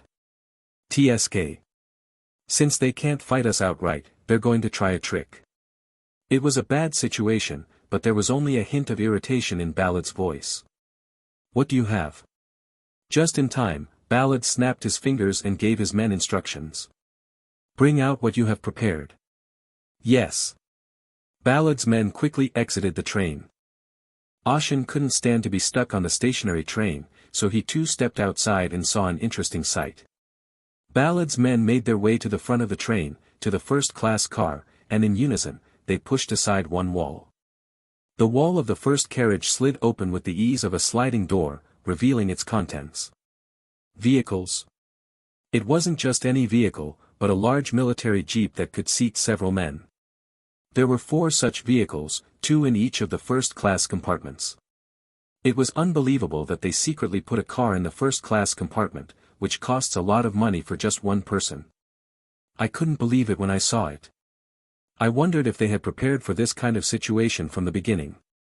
Usually, the first-class carriage is where valuable guests ride, so it is built quite strongly in case of an attack from the outside. Naturally, that kind of strength doesn't make it easy to open the outer wall. They've modified the front of the train itself. At least as far as Ashen knows, Turna's trains are maintained by the Railroad Management Committee. The Railroad Management Board was a city-sanctioned public agency in name only. To have a train in their charge modified, especially a first-class carriage for valuable guests, was probably the result of a lot of lobbying. Turna was the city of gold, and there were few things that didn't cost money. To even prepare something like that means they vaguely expected things to turn out like this. At that moment, 3 shadows swept across the sky above Ashen's head. A gale of artificial wind followed in their wake. Mages. One of the 3 mages generated wind and flew through the air like a bird. At that rate, they'll reach their destination soon enough. They're all moving in their own ways. Ashen realized that the people involved in this were not like the city fixers he had seen before. Just look at what the scrapyard bikers had done now. They destroyed the tracks. If there weren't other gang members on the train, they would have destroyed it. Let's go. Let's catch up to those junkyard bastards. By this time, Ballad's men had finished boarding the cars, and with a roar of engines, they were off. Less than 5 minutes had passed before the train was stopped by the destruction of the railroad. The sight struck Ashen with a new realization. To do anything in the city of Turna, one must be prepared at all times. I see, he thought, I've been solving everything with force. Indeed, fixers are a profession that relies heavily on force. Ashen's physical prowess and knightly prowess were a gift in this industry, but there were moments when brute force was not enough. Like now, when he was unintentionally stranded far from the city. Now he understood why Ronan had had such a strange reaction when he'd entrusted him with this assignment. I've still got a long way to go. Ashen shook his head. What's done is done, so he decided not to beat himself up too much for his complacency. The important thing is not to make the same mistake next time. What he needed to do now was figure out how to get out of this situation. It's been a while since I've been out of the city, and if I stopped here, it means I'm halfway to my destination. He's in the middle of nowhere with not a lot of traffic around. It's an awkward place to go on, but it's also an awkward place to go back to Turna. Maybe that's what they were aiming for. One by one, the people in the second carriage began to come out and assess the situation. They looked at the broken tracks with serious faces and disgust. What are we going to do? At this rate, we're practically stuck here. It'll take the city half a day to send someone out and it'll take days to fix it. What if we could somehow move the front of the locomotive to the tracks beyond? Even though they were competitors, they didn't mind sharing their ideas in this situation. The only possibility was to move the locomotive's header separately. With an enhanced human, it wasn't out of the question. Hey, why don't you join us? Don't you think we should hold hands? One of the glazed-eyed fixers asked as he approached Ashen. No. Never mind. I'll walk. Okay. The attitude was so determined, the fixer found himself nodding. He glanced at Ashen's outfit. It didn't seem like it would help much to join them anyway. Walking on foot is one thing, but a sword at your waist, a sword. What's wrong with his head? With that thought, he started to back away, but decided it was better not to encourage him one more time, so he turned around. It bothered him that his senses were strangely focused on Ashen. What the hell, where did he go? There was no sign of Ashen, who had been pacing around a moment ago. In the brief time he'd been distracted, he'd disappeared. Did I see something? The man's face turned pale, as if he had seen a ghost. Several cars raced along the railroad tracks and over the long plain. Mr. Director, I see the junkyard bastards over there. The mono-wheeled bikes of the bikers leading the pack were close enough to be seen with the naked eye. They were fast, sure, but nothing compared to the jeeps the North Blinders had prepared.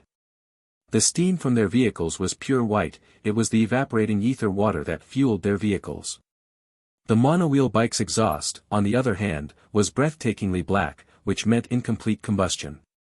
It was the result of using a low-grade fuel that contained a small amount of ether water mixed with various reagents. Naturally, such fuel was not suitable for long-distance travel. Mr. Director. What do we do? The member of the organization sitting in the passenger seat turned around and asked. Ballard, who had the back seat of the lead vehicle to himself, crossed his arms and said sternly. Show them what happens if you cross us. The gang members chuckled and stomped on the accelerator. The distance between the two organizations quickly closed, and the lead car caught up to the monowheel bike in the rear. Boom! The jeep slammed into the back of the monowheel bike. The off-balance bike swayed precariously, then tipped over onto its side and bounced away. The same fate befell the bikers on board. Those bastards are already following us. Pull out what you got. The bikers on the scrap heap were not to be outdone. Some picked up bombs and threw them, while others pulled out guns and shot at the wheels of the vehicles. But the specially modified jeep didn't even flinch when the bombs exploded. It was specially built for the military and was practically armored.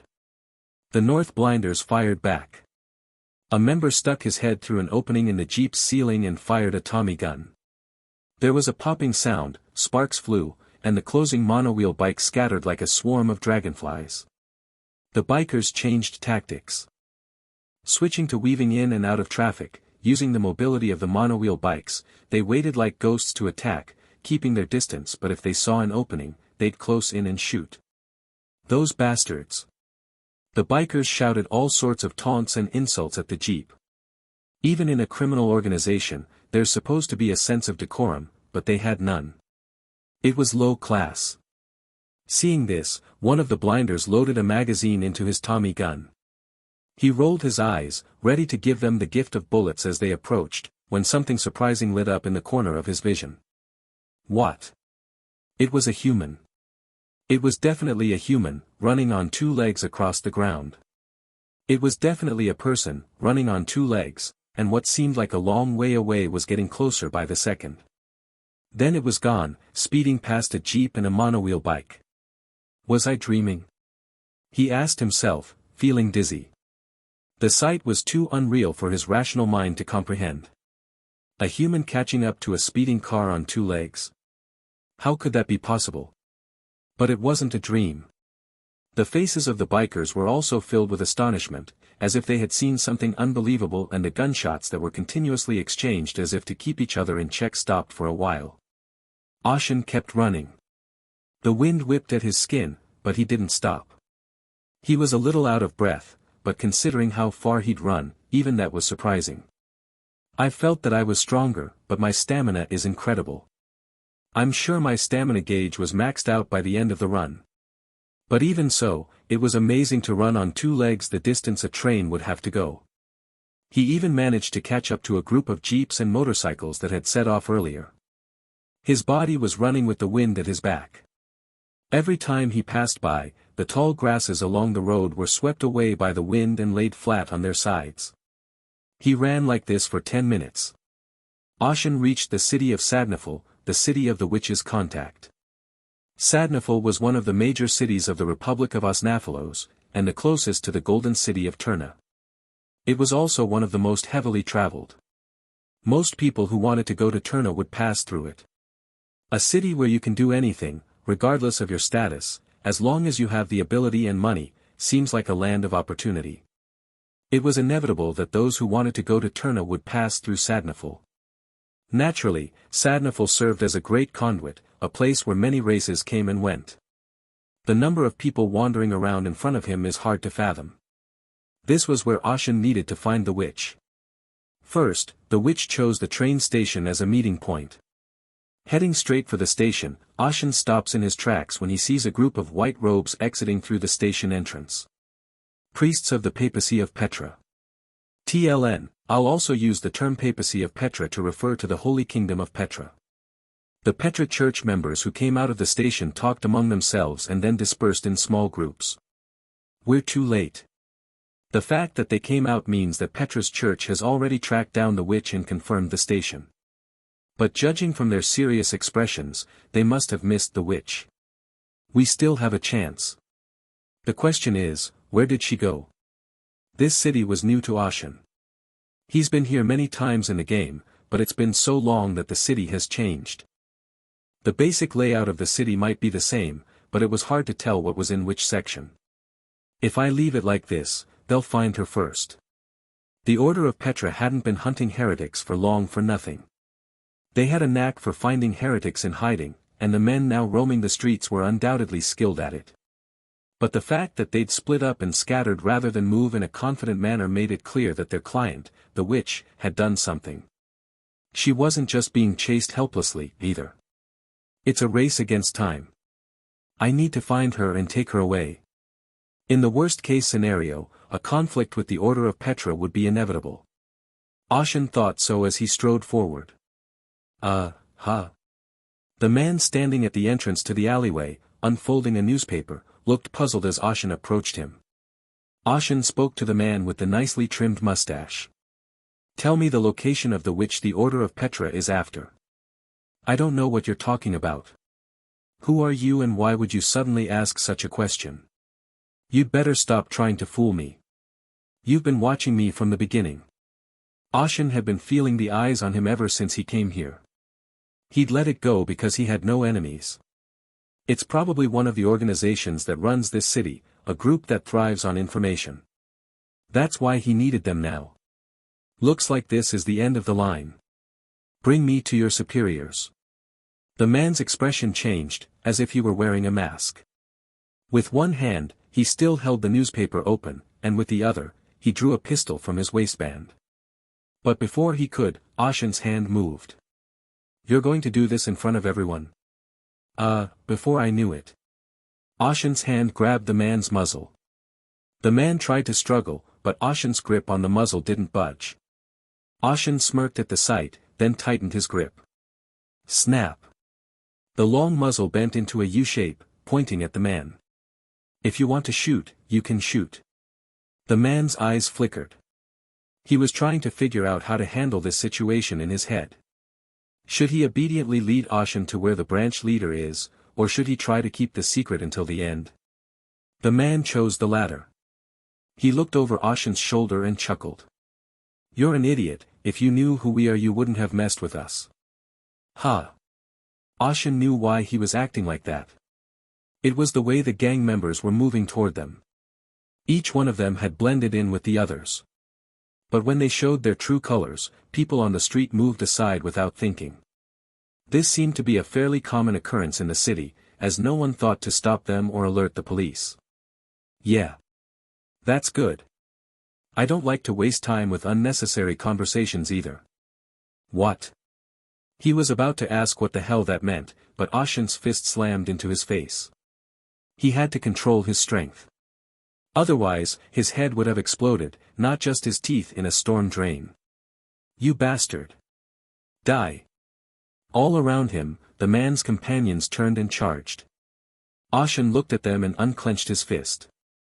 Looks like I don't even need to draw my swords for you guys. A one-sided scuffle ensued. Ashen dragged the bloodied man to stand in front of an iron gate. Is this it? Yeah. The man with a busted lip and broken teeth replied with a mangled pronunciation. Ashen stared at the iron gate in front of him. A sturdy-looking gate like this in a deserted alleyway gave him the distinct impression that this was an important place. Well done. Pfft. Ashen punched him in the head, knocking him out cold. Ashen stopped himself from knocking on the door. There was no sign of life on the other side of the door, so he lowered his gaze for a moment, staring at the floor. They're quick on their feet. Ashen muttered to himself and lifted one leg. He slammed it down with all his might. The ground vibrated loudly with a thump, and then it gave way. The shattered remains of the ground trickled downward, and Ashen went down with it.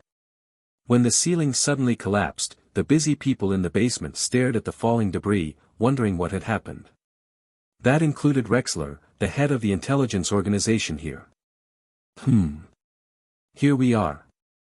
A man walked slowly out of the billowing smoke as he flicked the dust off the shoulders of his frock coat with his hands. He had an uncannily calm voice and charisma. He looked like he came from a noble family somewhere.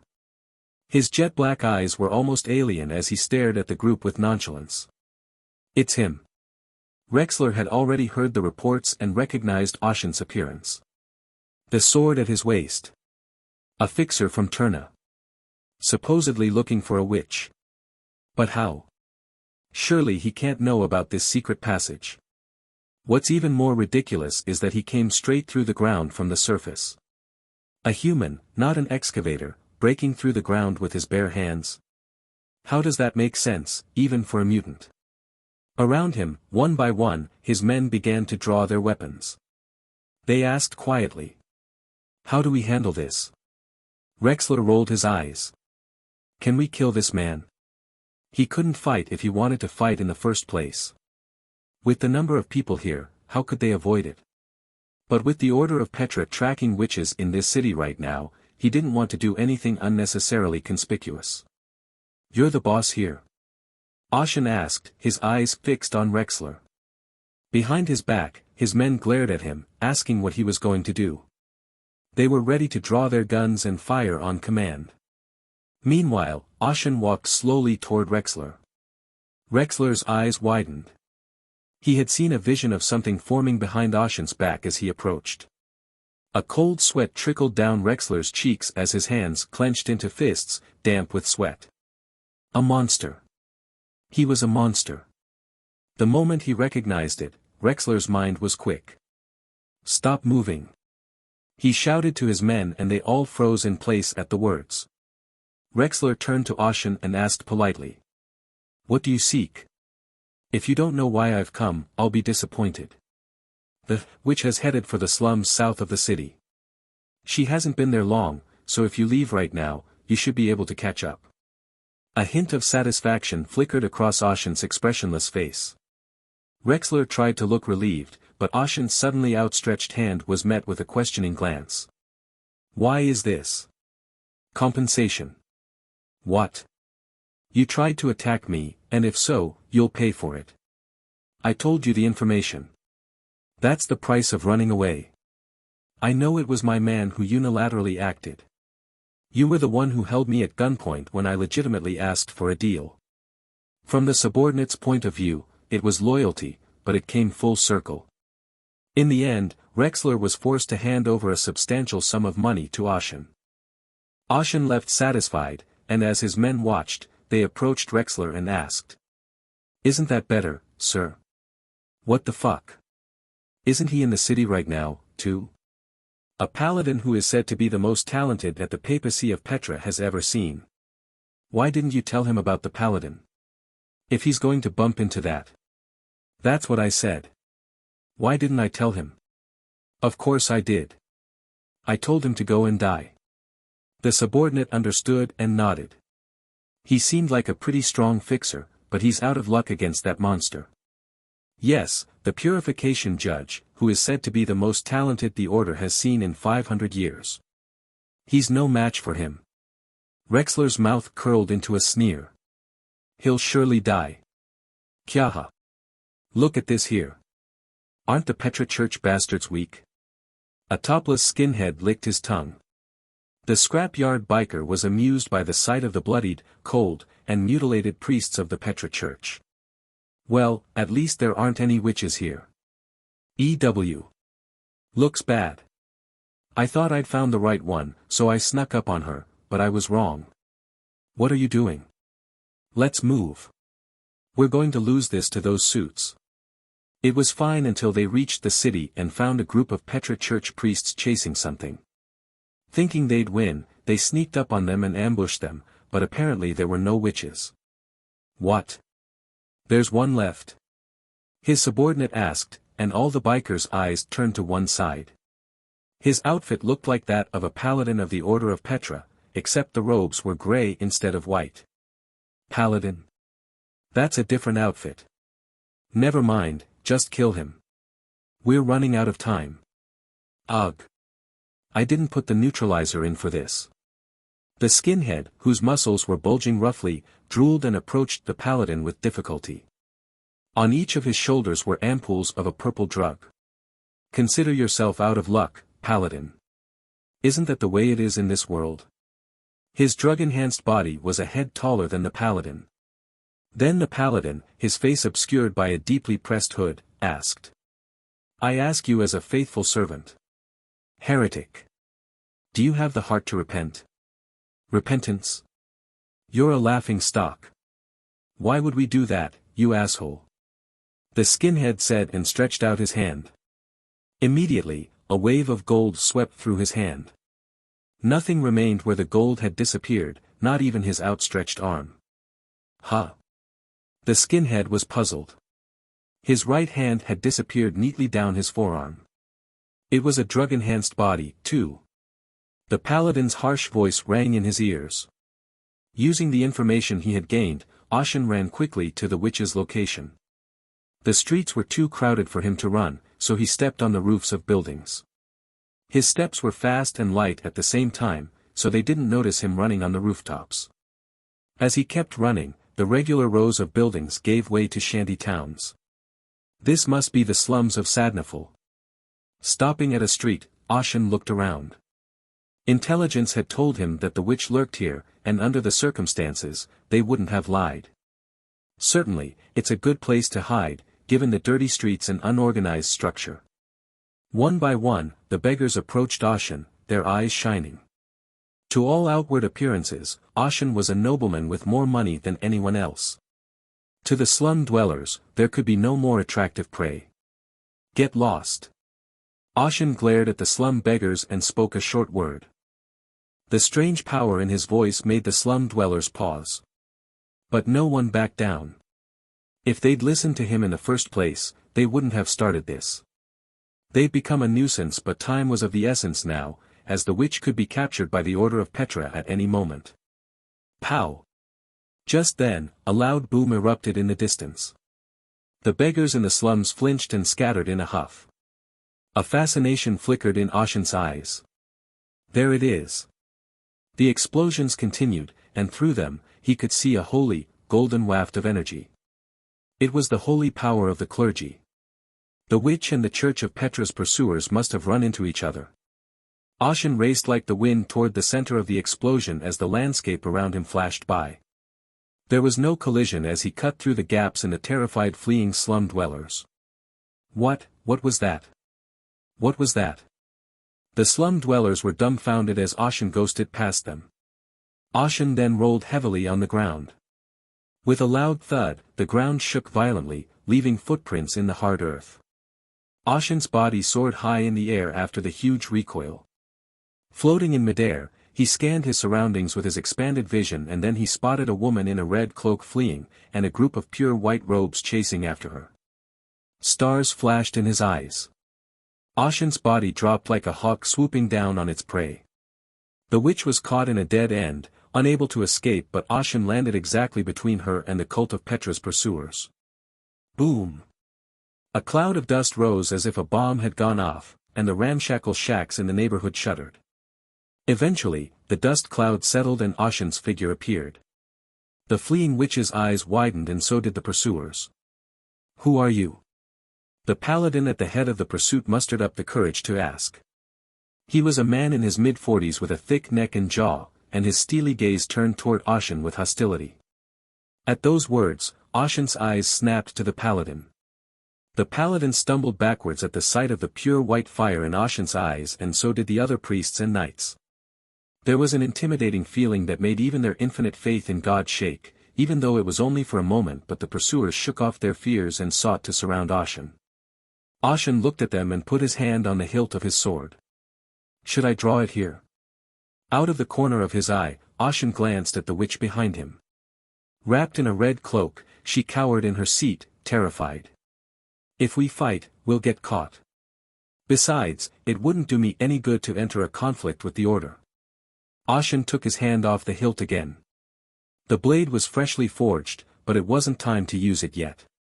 "Excuse me." "What?" Ashen immediately walked over to the witch, apologized, and hugged her.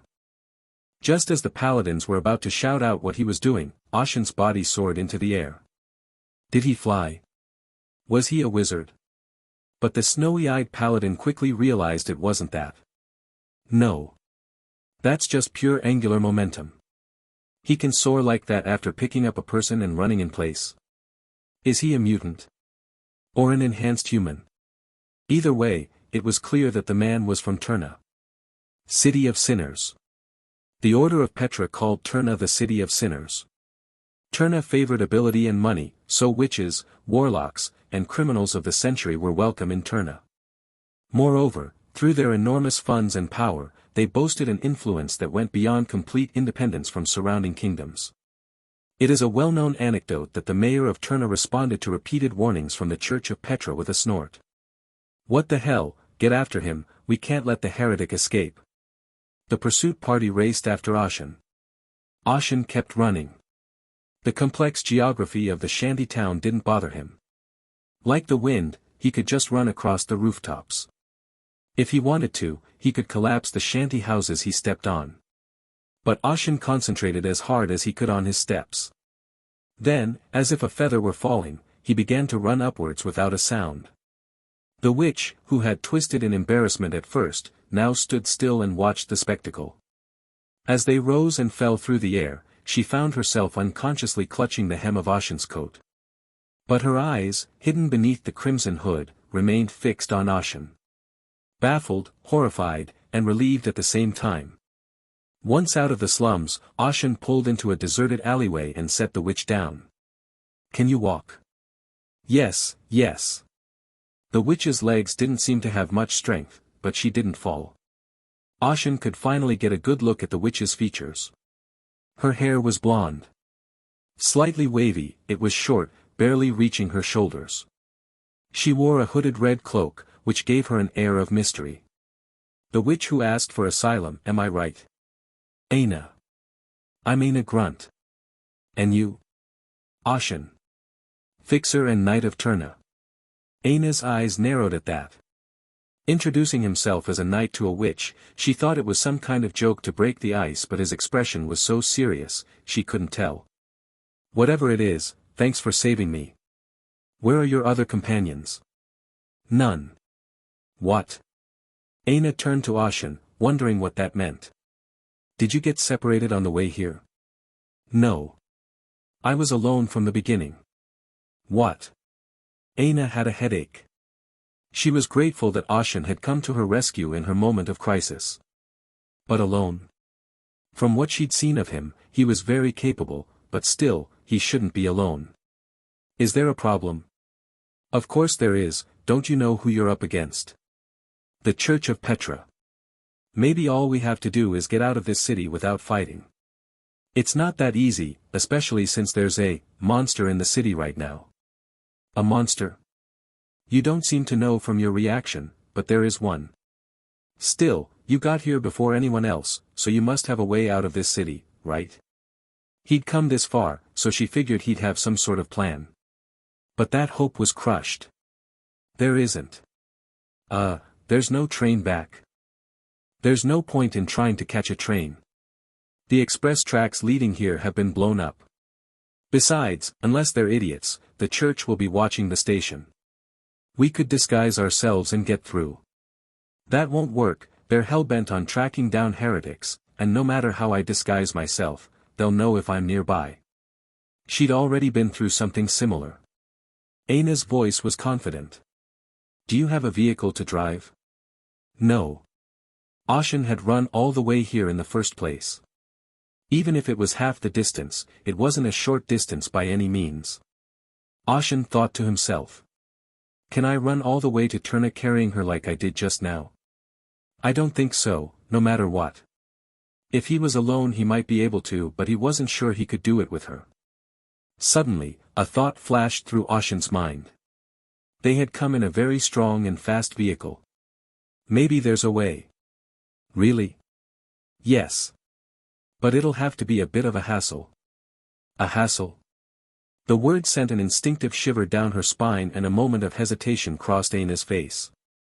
I suppose I can't help it. If I stay in this city, death is inevitable, so I might as well take the risk. In that case, let's get moving again, in case they come this far soon. Oh. Wait. With that, Aina gingerly pulled something out of the basket she held in one hand. It was a small matchbox.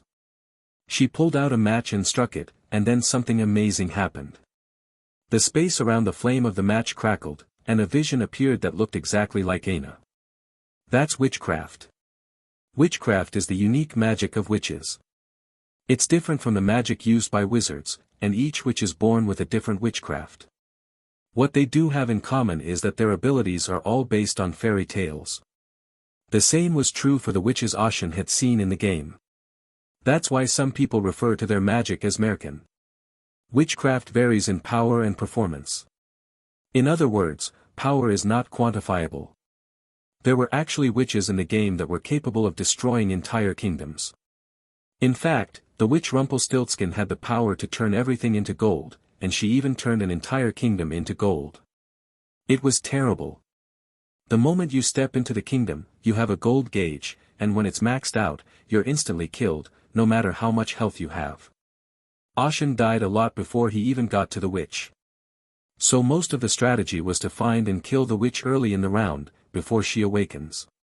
So much so, that many gamers would rather nip the challenge in the bud. Ashen, of course, captured her in the Golden Castle. Her ability is to create illusions through matches. I don't know how far it goes, but it would certainly help them escape. It was probably one of the reasons she was able to survive the Order pursuit. This should buy us a little time. Then let's get moving. Outside the city of Sadnaful. Aina's eyes lit up when she spotted a large jeep parked there. That should be enough to get us out of the city. Yes. But it's being guarded by a bunch of bad guys, are you sure it's safe? Aina's fears were confirmed, there were still people guarding the vehicles. They were all on high alert and would be spotted if they approached. Don't worry. I have a plan. Really? Ashen sprang into action. He used his ridiculous physical abilities to approach the vehicle and beat up anyone who stood guard. Aina stared at him in disbelief. It's over. What a great way to do it. If you're physically strong, it's easy to do things like this. Even as she thought that, Aina decided to get into the vehicle. At that moment, she heard a voice behind her. Oh no. You can't do that. You're trying to sneak into someone else's car. Ashen slowly turned around. Plus, you even took the witch. No matter what, shouldn't we maintain business ethics? A pure white suit, white hat and eyes that glowed viciously. Ashen narrowed his eyes. Ballad and his men were supposed to be scouring the city right now. And yet, they'd been waiting, as if they realized he was going to take the vehicle. No. Not surprising, given the cloaking, and they're not stupid, they know I can't take the train. In other words, Ballad expected Ashen to sneak and steal his car. Ballad raised one hand. Like a gentleman. I have a business proposition for you.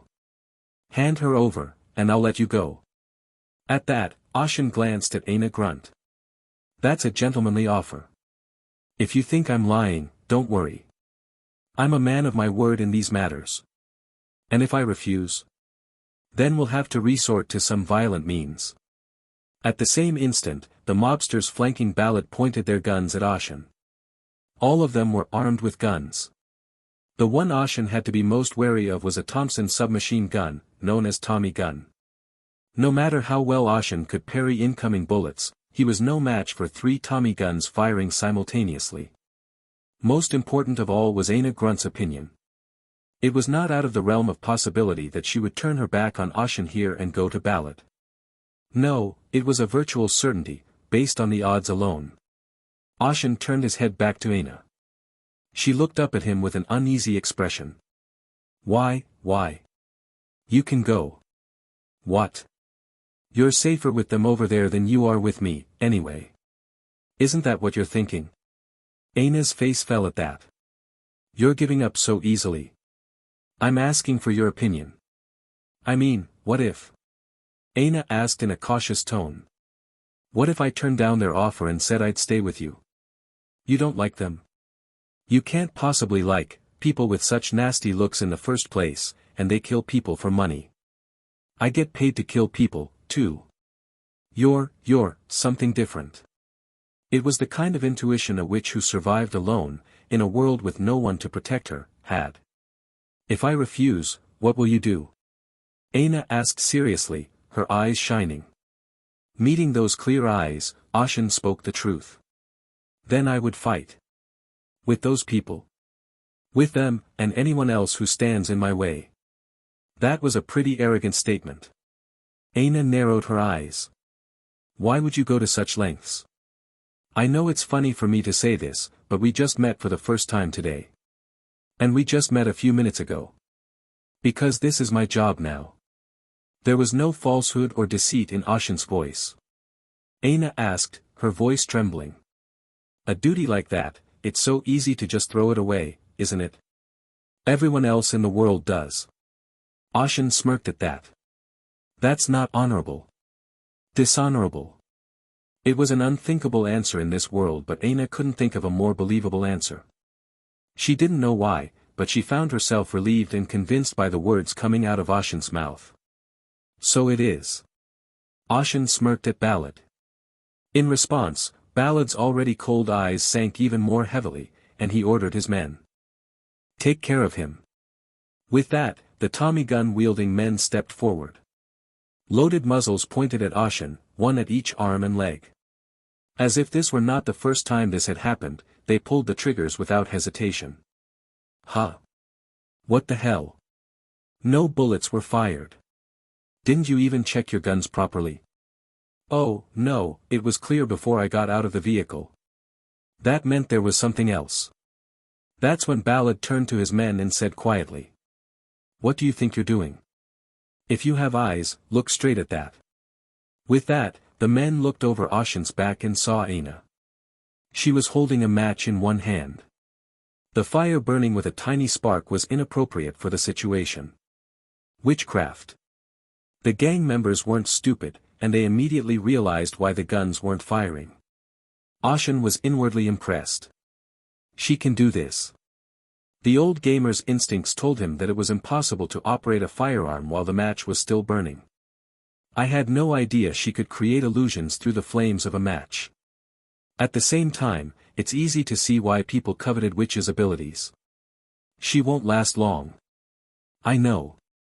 Ashen pushed himself up and walked forward.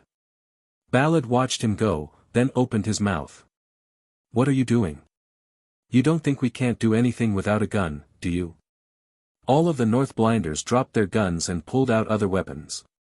Clubs, daggers, hammers, and more.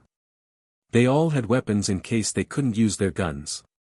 Of course, these weren't ordinary weapons, the clubs alone had a strong blue current running through the tip. Not to mention the other weapons. However, Ashen didn't feel the need to draw his sword after seeing it. At least I can warm up. With those words, the Mafia member in the lead shouted and charged at Ashen. An electrified club aimed for the crown of his head.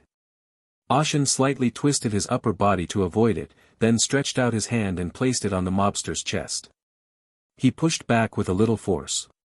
Boom, the 6'2" behemoth bounced backward as if hit by a siege weight. The mobsters running after him were swept up in the blast and dropped like bowling pins. Mutant. A body enhancer. Surround him. The mobsters tried to surround Ashen and attack him, but he had already burrowed into their gap. Before they could react, Ashen's hands moved. He punched them with his fist and kicked them with his foot. Simple movements, but with the knight's transcendent physical strength, they became transcendent violence. A single blow from Ashen sent a gang member ricocheting off into the distance, and he fell at Ballad's feet. Ballad glared down at the henchman. "Director, I apologize." "Get up," Ballad said, his voice dripping with coldness. The subordinate grunted and sat up. He got him up. Ashen stared in Ballad's direction in surprise. Even with the force of the blow, it should have been enough to keep him down for a while. In fact, his face was covered in a cold sweat from the pain. Still, he got up because the man in the white suit in front of him had given him an order. Ballad didn't offer words of praise to the man who stood up on wobbly legs. Instead, he handed him the white coat draped over his shoulders and the hat on his head. The man took it gingerly. "There are always people who bother you when you're doing something." Ballad pulled a pair of black leather gloves from his pocket and slipped them on his hands. "That's why I have to take matters into my own hands. You must be pretty good at it. Do you know why they call me Mr. Director? Because you're smart. Besides that." Ballad wore a holster belt around his waist. He grabbed the weapons holstered at his waist, one in each hand. It was a hatchet. "Because I'm the strongest." "Ho ho." An axe. The axe Ballad pulled out was unmodified to say the least. In other words, he was using a pure-blooded weapon. The director took out an axe. "That bastard is done." The faces of the Mafia members who had been beaten down by Ashen turned red. That man is really that strong. Just as Ashen was thinking that, Ballad lunged at him. When he was within striking distance, Ballad swung his axe sideways at Ashen's head. Ashen snapped his head back. The sharp blade cut off a few strands of his hair. Quick.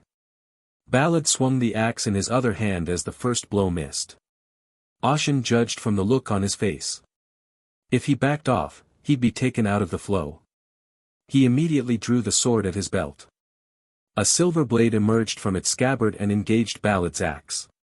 Kang! Sparks flew from the air. Ashen blocked the attack and tried to push Ballad away with all his might. Ballad steadied himself with his legs. What? It was the first time he met an opponent he couldn't overcome instantly with his physical strength. At the same time, Ballad's men stared in amazement. He and the director are having a joust. That's it? Ashen stared at Ballad in surprise. Judging by the weapon you use, you're quite a violent man, despite your appearance. Ballad did not reply to the comment. He merely stared at Ashen, his cold eyes filled with serene life. Ashen smirked and immediately shifted his stance. Bending. A basic skill of a knight. It was a technique to deflect or block an opponent's attack. The sword tilted slightly to the side, and the axe blade slid down the smooth hilt. The next moment, the tip of the sword bounced and swung out, knocking the axe blade away. One of the two axes flew far away.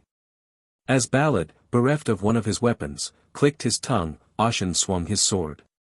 The long sword and one-handed axe clashed in the air. Ballad somehow managed to parry Ashen's blade with one hand, but it was all he could do. Ashen took advantage of the opening, hoping to overpower Ballad at once. But when he saw the look on Ballad's face, he abandoned his attack and immediately crouched down. Immediately afterwards, an axe flew to the spot where the back of Ashen's head was just moments ago. Ballad caught the flying axe with one hand and switched back to dual wielding. "You dodged this?" For the first time, Ballad's emotions showed. He couldn't believe how Ashen had dodged the returning axe as if it had eyes in the back of his head. Instead, Ashen raised his crouching upper body and swung his sword wildly with the force of the blow. Ballad crossed his axe and parried the blow. Quang! An unbelievable sound erupted. It was the sound of cold weapons colliding. Ouch! Ballad gritted his teeth and strained his arms. His forearm muscles expanded, and the biceps section of his shirt popped open. Ballad's legs dug deep furrows and he was thrust forward. The distance between them had increased by 5 meters. Ballad stared down at his tingling arms in disbelief. "You? Who are you?" The struggle that had been so evenly matched had ended in Ballad's defeat.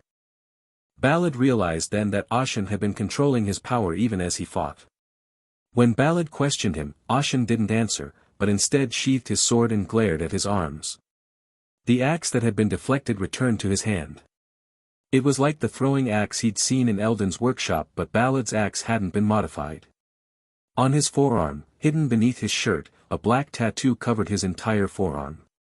"I see. You were a barbarian warrior." Barbarian warriors were descendants of the giants who inhabit the cold, ice-covered northern continent. In the game, they were famous for being one of the 8 playable characters. Indeed. Ashen looked at Ballad's physique and was convinced. The barbarian warrior was known as the melee trio, along with the wandering knight and paladin. With a motto of one-hit wonders, he was the strongest of the melee characters. If you want to see heavy damage, it's not for nothing that they say ranged is for mages and melee is for barbarians. One of the characteristics of a barbarian warrior was that he was able to regain his grip on the axe he had lost, just like Ballad did. They know how to manipulate mystical powers by engraving runes on their weapons or flesh through rune inscription. The most basic of these is the rune of recovery, which is applied to weapons. This skill allows you to return a thrown weapon to your hand like a boomerang. The damage it does is devastating.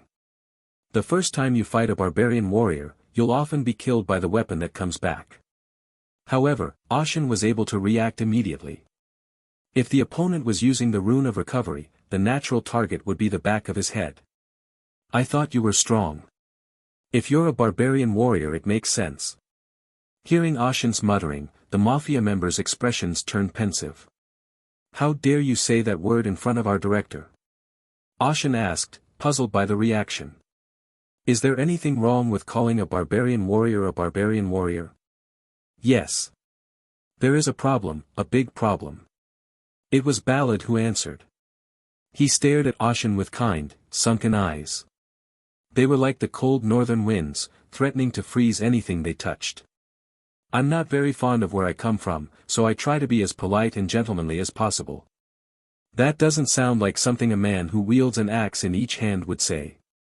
Axing is a gentlemanly thing, too, no harsh shouting, no excessive gestures, quick, sharp cuts, that's my aesthetic.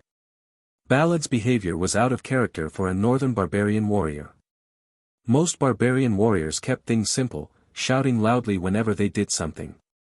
It was their tradition. Ballad, however, wore a neat suit and spoke with a steady stream of respectful words. Considering his origins, it was safe to say he was an extreme contrarian. "Naturally, I don't like to be called barbaric, even if I am a warrior, and no one who knows where I come from would ever use that word in my presence." "Do you know why?" "I don't know. Because everyone who has ever said it to me is dead." A cold smile formed on Ballad's face. "And you just said the exact same thing." The madness behind that creepy smile was unimaginable. I couldn't believe there was such a beast stirring beneath the surface of his normal demeanor. Ironically, though, it was only then that Ashen realized that Ballad was a true barbarian warrior. How times have changed. Barbarian warriors wear suits and wield axes. The comment was a bit of a grumble, but it struck a chord with Ballad. Ballad smirked. "You've done it again." And with that, he vanished like a mirage. Ashen's eyes rolled rapidly. Left? No. Right.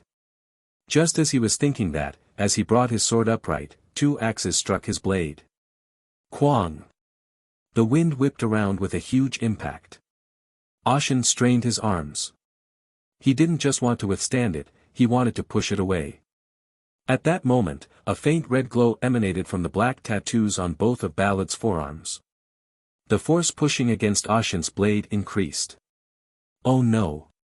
Ashen abandoned the idea of fighting back immediately and stepped back.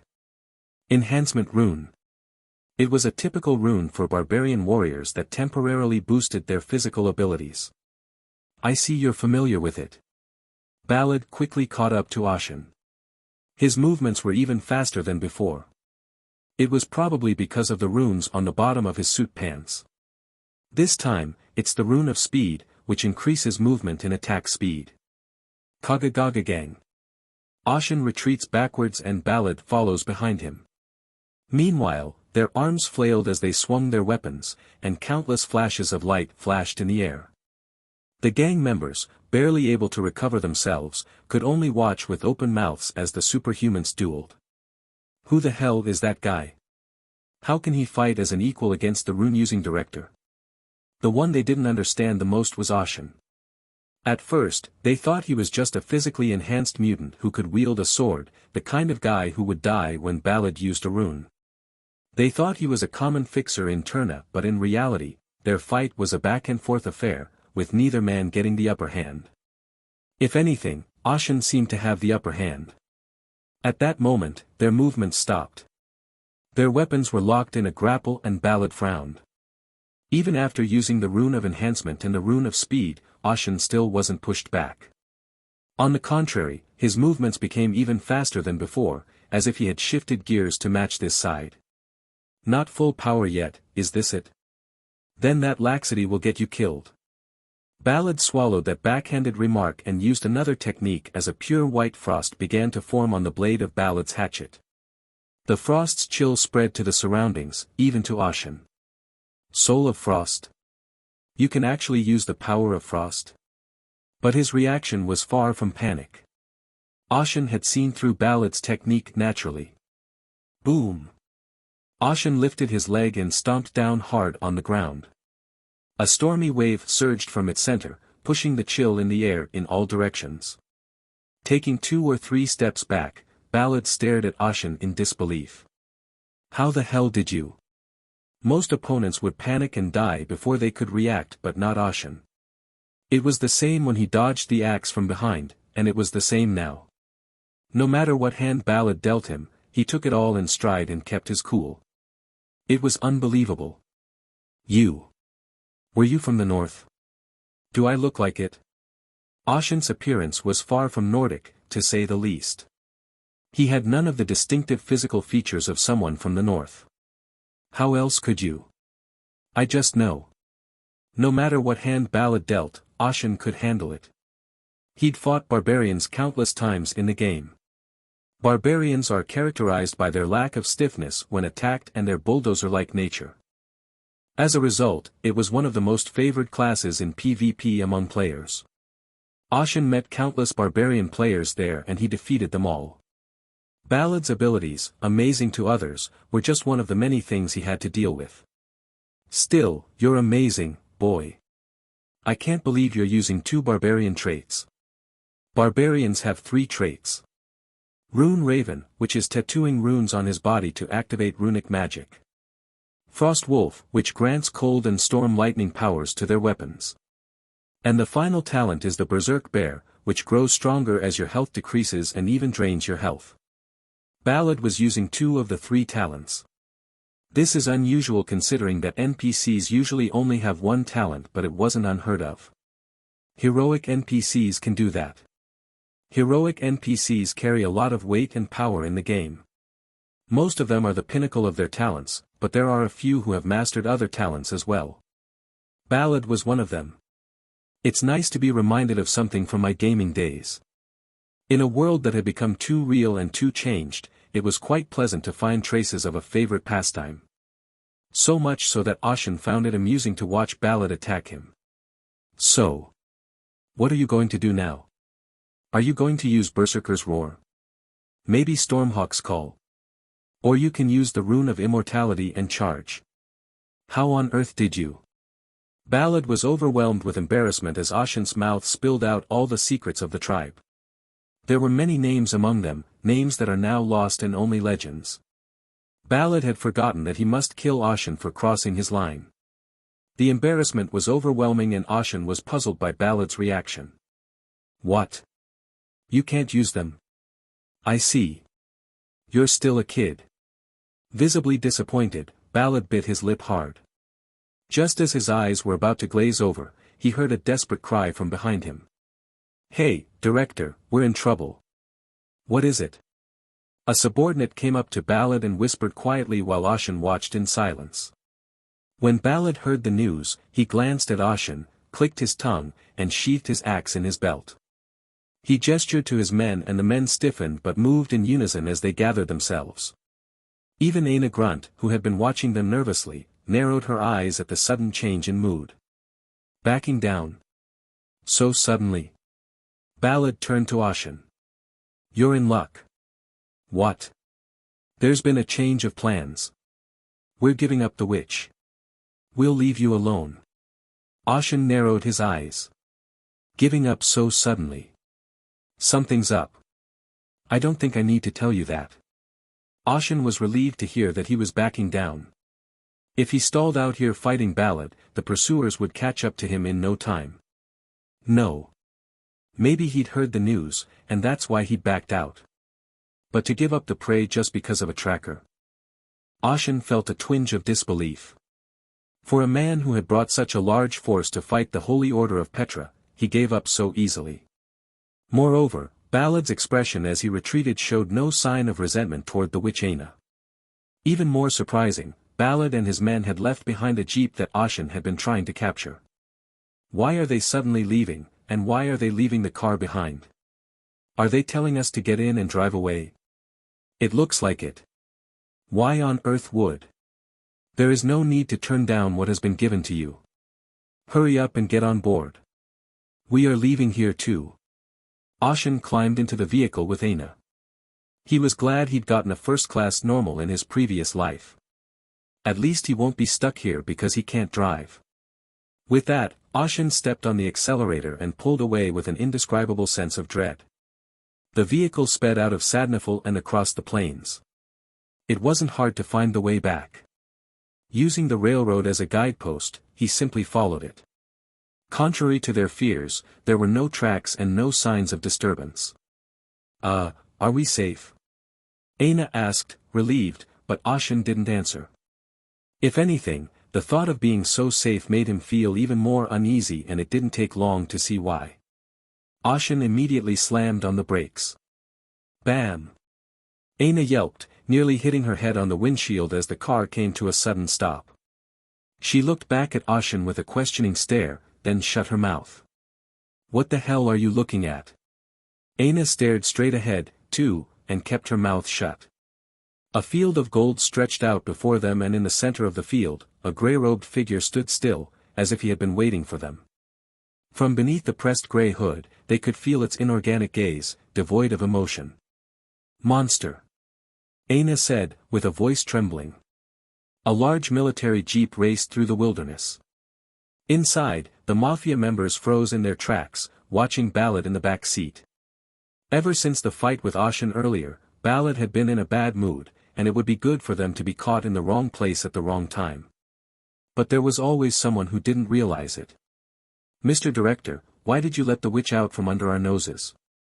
The question was asked by a newcomer who had just joined the organization.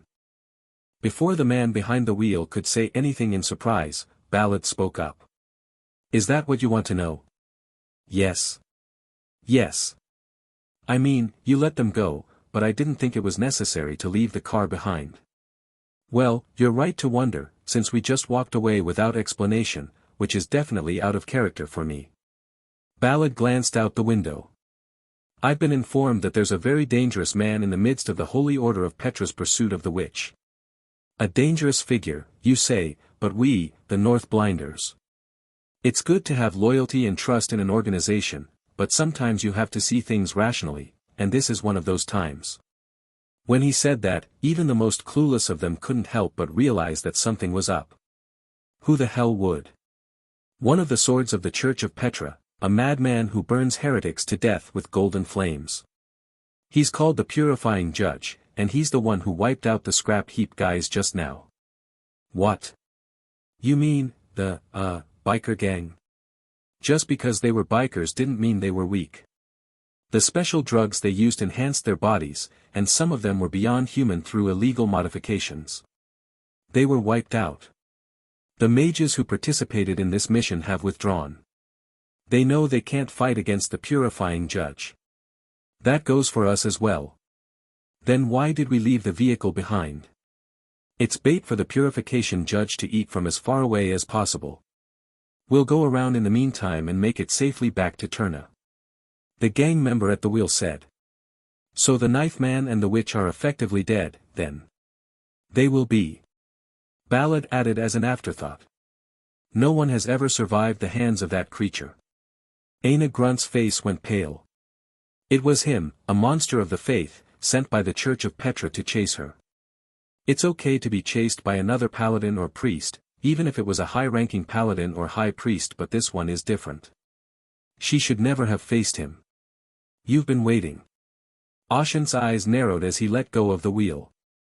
There were no fields like this on the road from Turna to Sadnafal. He'd seen them on the way. But now, as if the landscape had changed, waist-high golden grasses of wheat-like color were blowing in the breeze. It was all the result of the one man standing there. Field of Gold, one of the paladin's unique skills. The golden field wasn't a real plant, but a field made up of divine power used by the paladin. It was known for its ability to grant various buffs to the user and party members. The effect wasn't actually that great, and it cost a ton of holy power, so I just thought it was a pretty AoE buff. Hence the nickname Pretty Trash. Look at the size of that field. The golden field that filled the field of vision seemed to extend to the horizon and beyond. In-game, the field was only a 30-meter radius around you.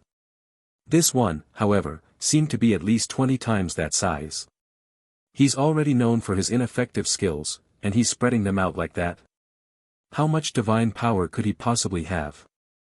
Moreover, Aina's reaction in the passenger seat was also strange. She was in despair. She hadn't looked like that when she was being chased by the other pursuers of the Holy Order, or when she was surrounded by the North Blinders Mafia, but now it was the opposite. It was like looking at someone who had seen the sky fall before their eyes. Wait here. With those words, Ashen got out of the vehicle and slowly walked toward the golden field. As he entered the golden field, which looked like it was about to be harvested, the plants around him scattered and oxidized into a golden powder. Ashen ran his fingertips through the powder. Even though it was only a tiny fraction of the field, it was filled with divine power. It sharpened his mind even more. The paladin stared at him from behind his deeply pressed gray hood. His eyes were so inorganic that it was hard to read what emotions they held. Ashen continued walking and stopped when he was 20 meters away from the paladin. A gust of wind blew across the golden field, cooling the air. Since you've been waiting all this way, it's safe to assume you know everything. Hand over the witch.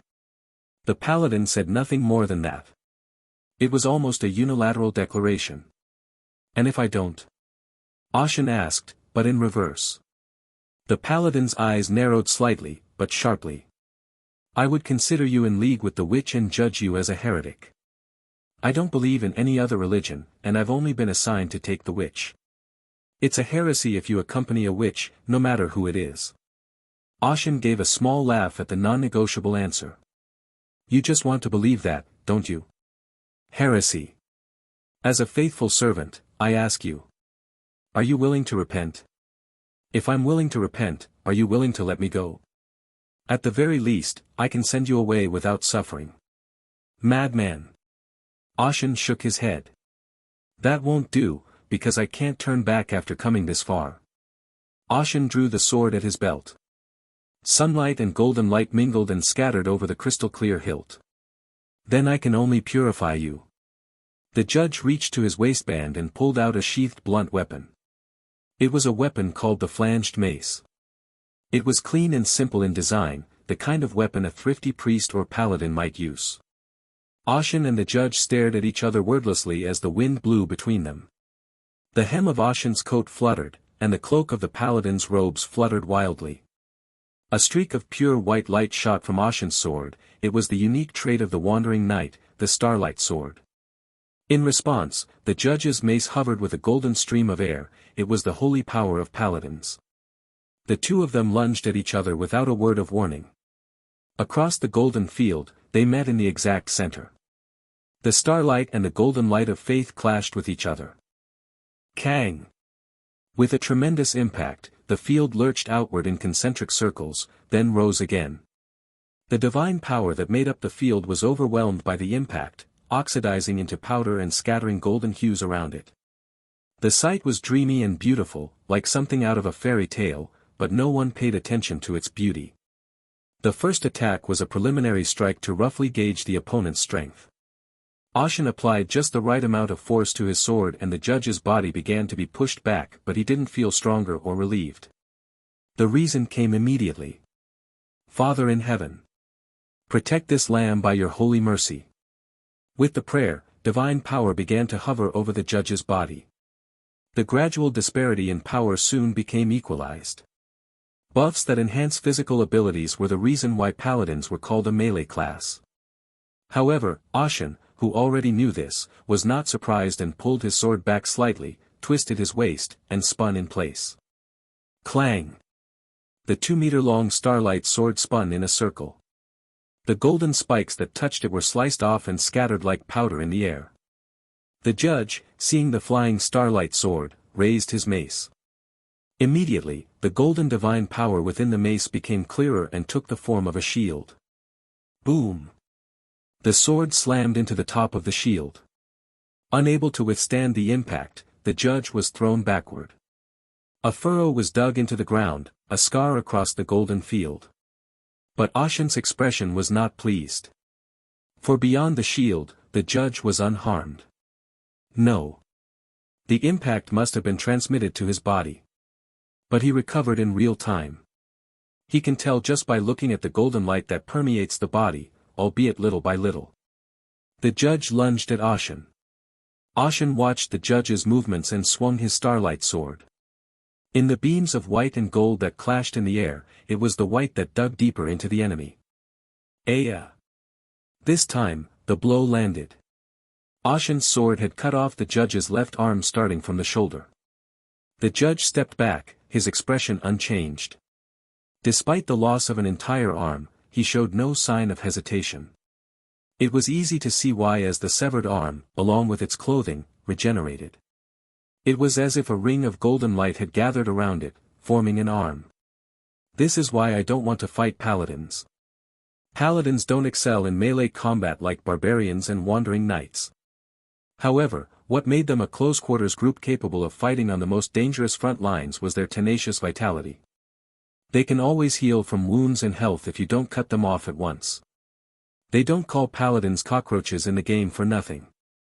It was a nickname given to them out of admiration and disgust for their tenacious vitality. At that moment, the judge moved. The holy power that made up the shield was now transformed into a giant cross. The judge raised it and charged toward Ashen, swinging it wildly.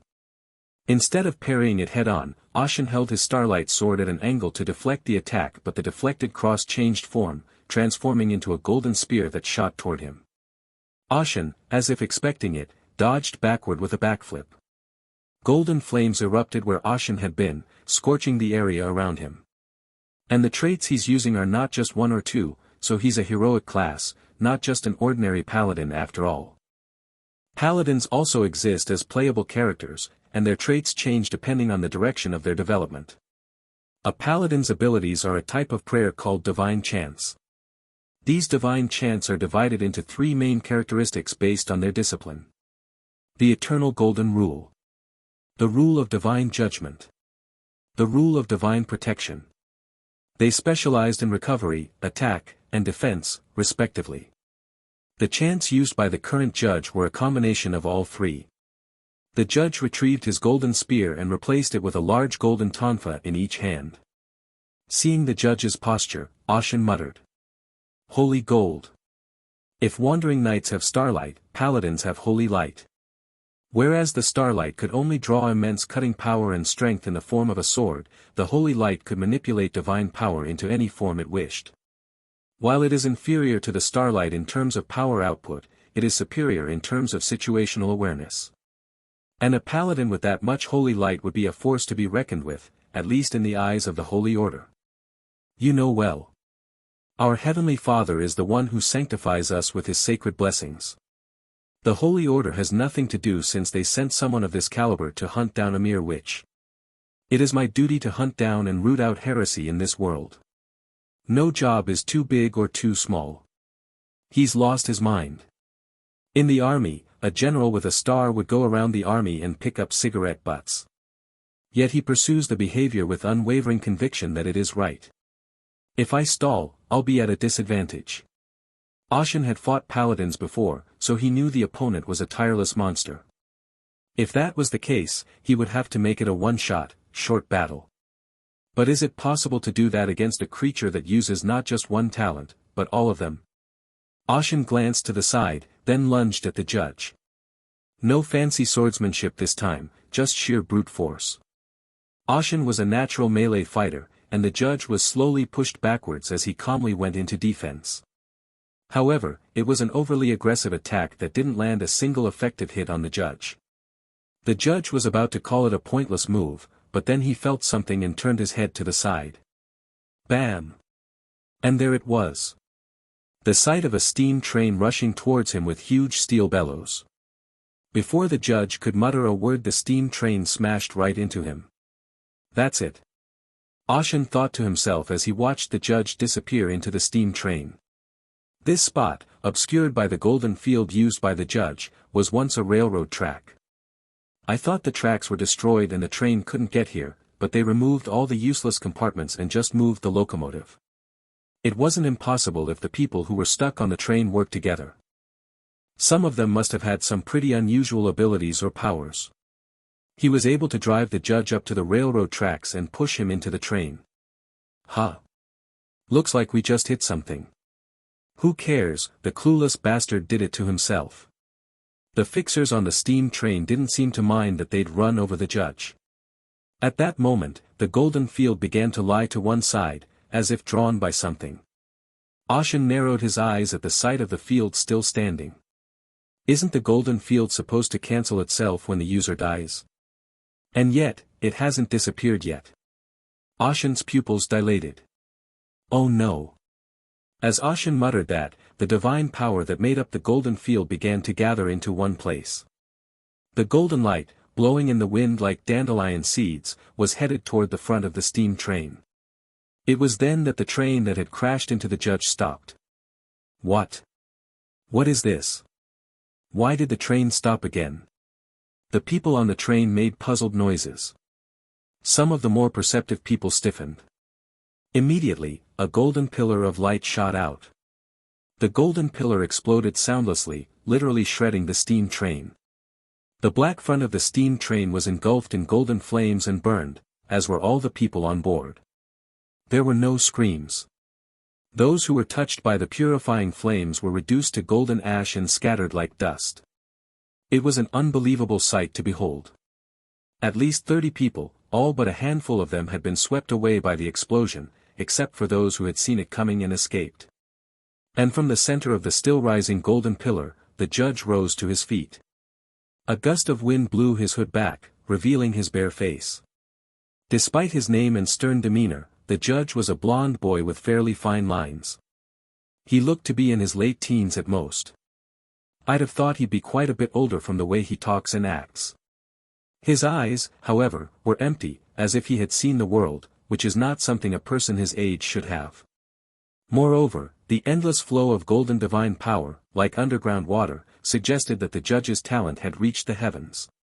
Ballad had heroic-level qualification, but this one in front of me is beyond that. He was already a paladin of heroic proportions. That meant he was a difficult foe to deal with for the current Ashen who could only use Starlight. The golden pillar of light gradually tapered off and disappeared. So did the embers scattered around him. However, Ashen remained vigilant. The disappearance of the golden pillar was only a cosmetic appearance. In reality, its vast power was still contained within the body of the judge. Purify all heretics. As he muttered that, bullets flew toward the judge. Aya, you freak.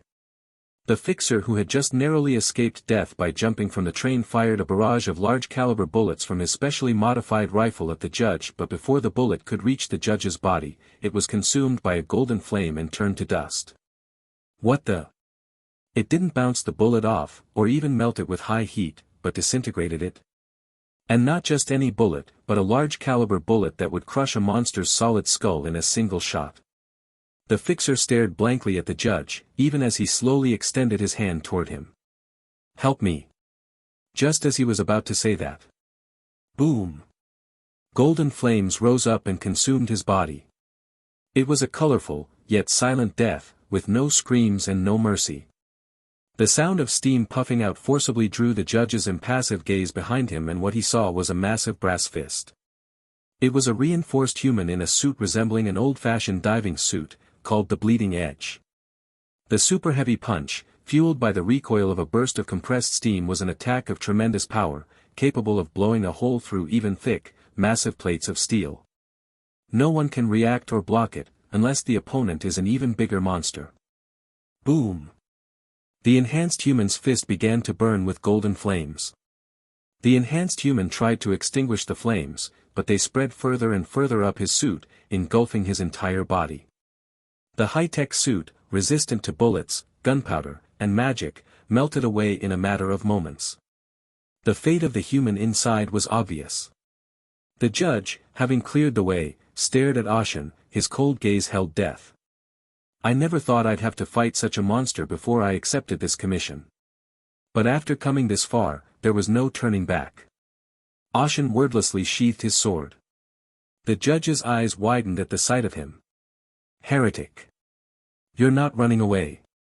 If I were to flee now, would you let me live?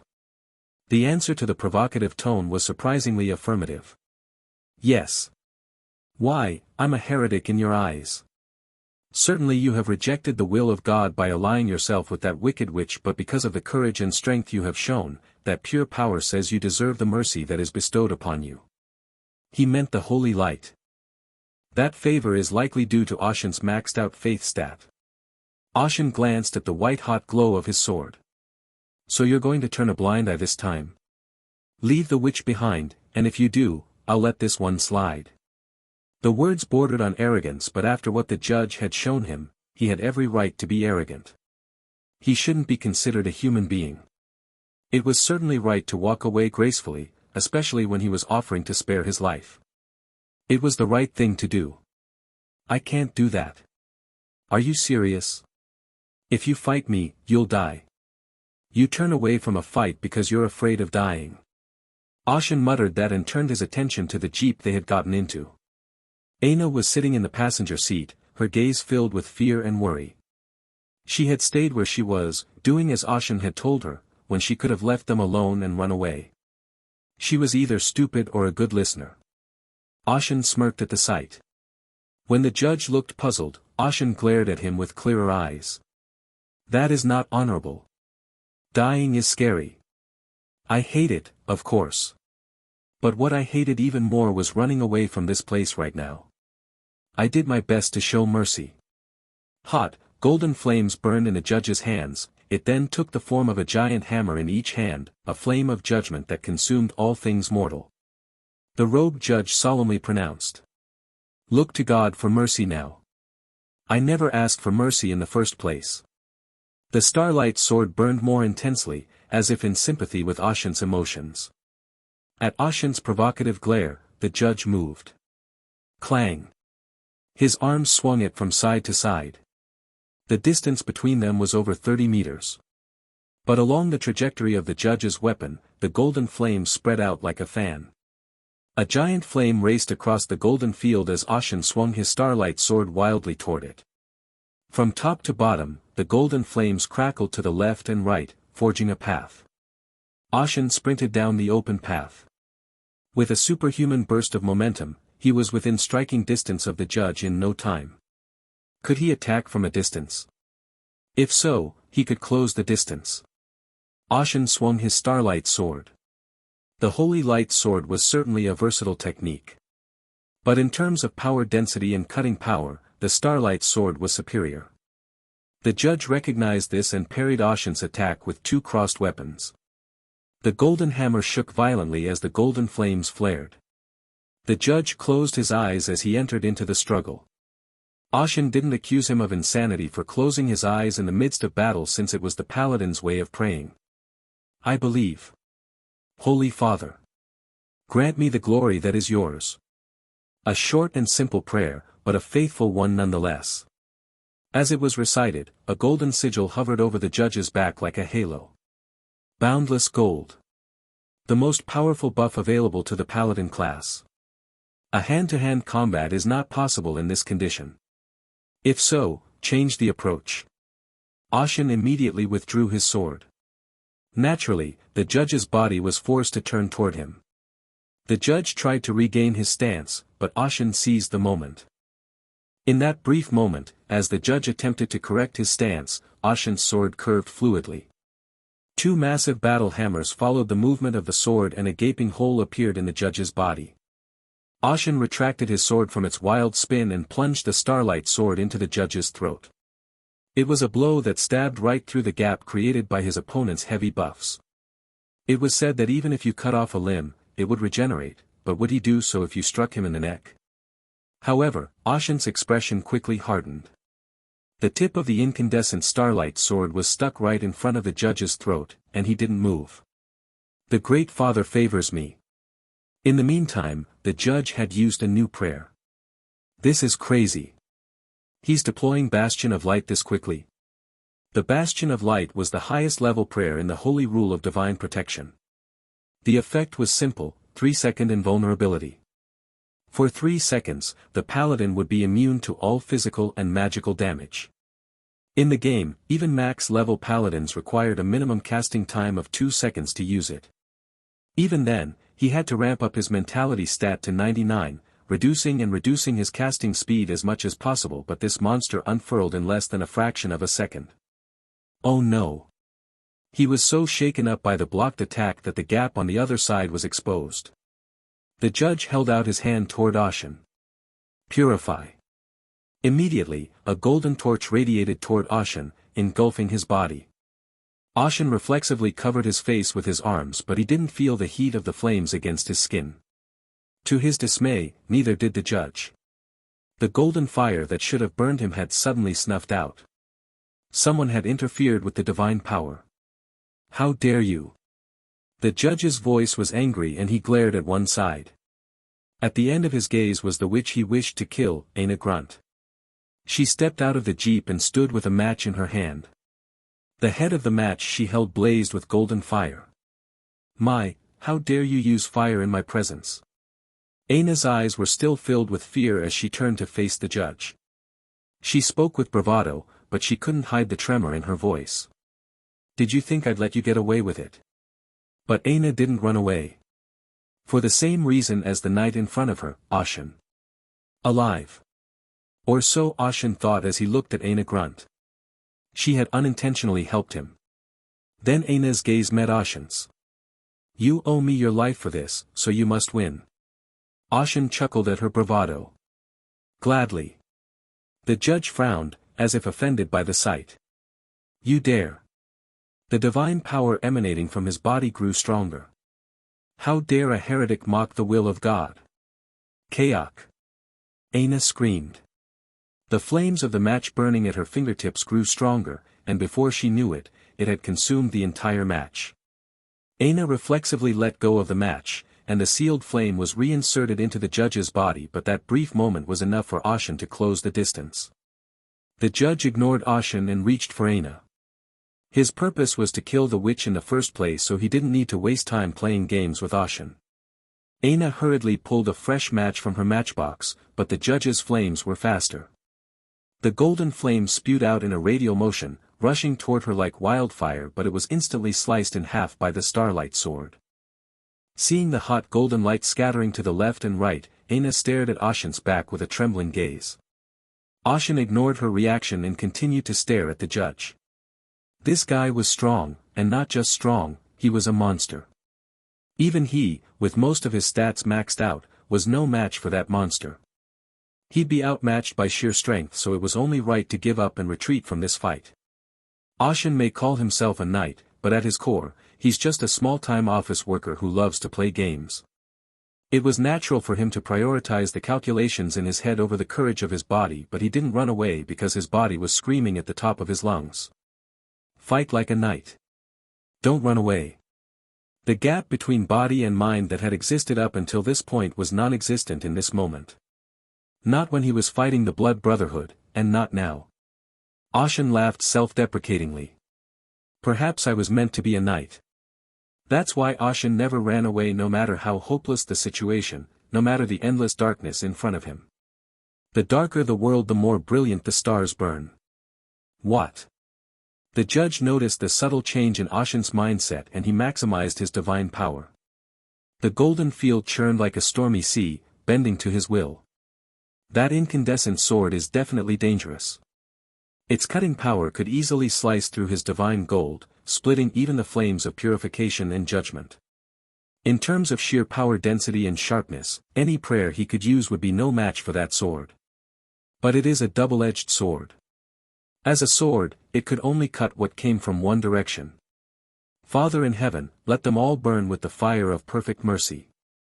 As the judge recited his prayer, flames spread across the field. The flames rose from all sides, writhing at the judge's will, and rushed toward Ashen and Aina like a giant tidal wave. Back, forth, left, right, there was no room to dodge, and the simultaneous rush of flames could not be stopped by a single sword. It is finished. The flames engulfed Ashen and Aina at the same time as the judge's declaration. They were reduced to golden ashes, purified. As the judge thought this, he looked up to see a glimmer of light in the golden flames. The flames are pushed back. The all-consuming golden flames seem to be held back by something.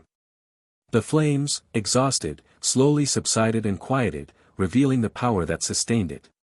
It was a pure white sphere. It looked like what it would look like if you took a twinkling star in the sky and brought it to Earth. At that moment, the white sphere split from the crown and unfolded like a flower petal. Like a magnolia bud opening into full bloom for spring, the light spread out in all directions, and then took on the form of a man's body. It was a cloak. The cloak, which seemed to be made of fabric cut from brilliant starlight, fluttered without wind. Around its neck and shoulders, the pure white feathers glistened. Nebula Silk, one of the skills of the Wandering Knight, was a self-buff skill that envelopes the user in a cloak of starlight power, increasing all resistance, defense, and movement speed. Wrapped in the cloak of starlight, Ashen stared at the judge with a more subdued gaze. Now. The starlight sword still burned hot in the slit in his cloak. We're even. The judge impatiently stoked the flames. He didn't understand why he was so nervous. It was an instinctive reaction, outside the realm of cognition. The flames spread across the field once more, threatening to engulf Ashen and Aina from all sides. At that moment, Ashen's cloak moved. It expanded and fluttered, turning into a cocoon around Ashen and Aina's bodies. The holy fire rained down on them, but failed to do any damage. Ashen returned the nebula to its cloak form.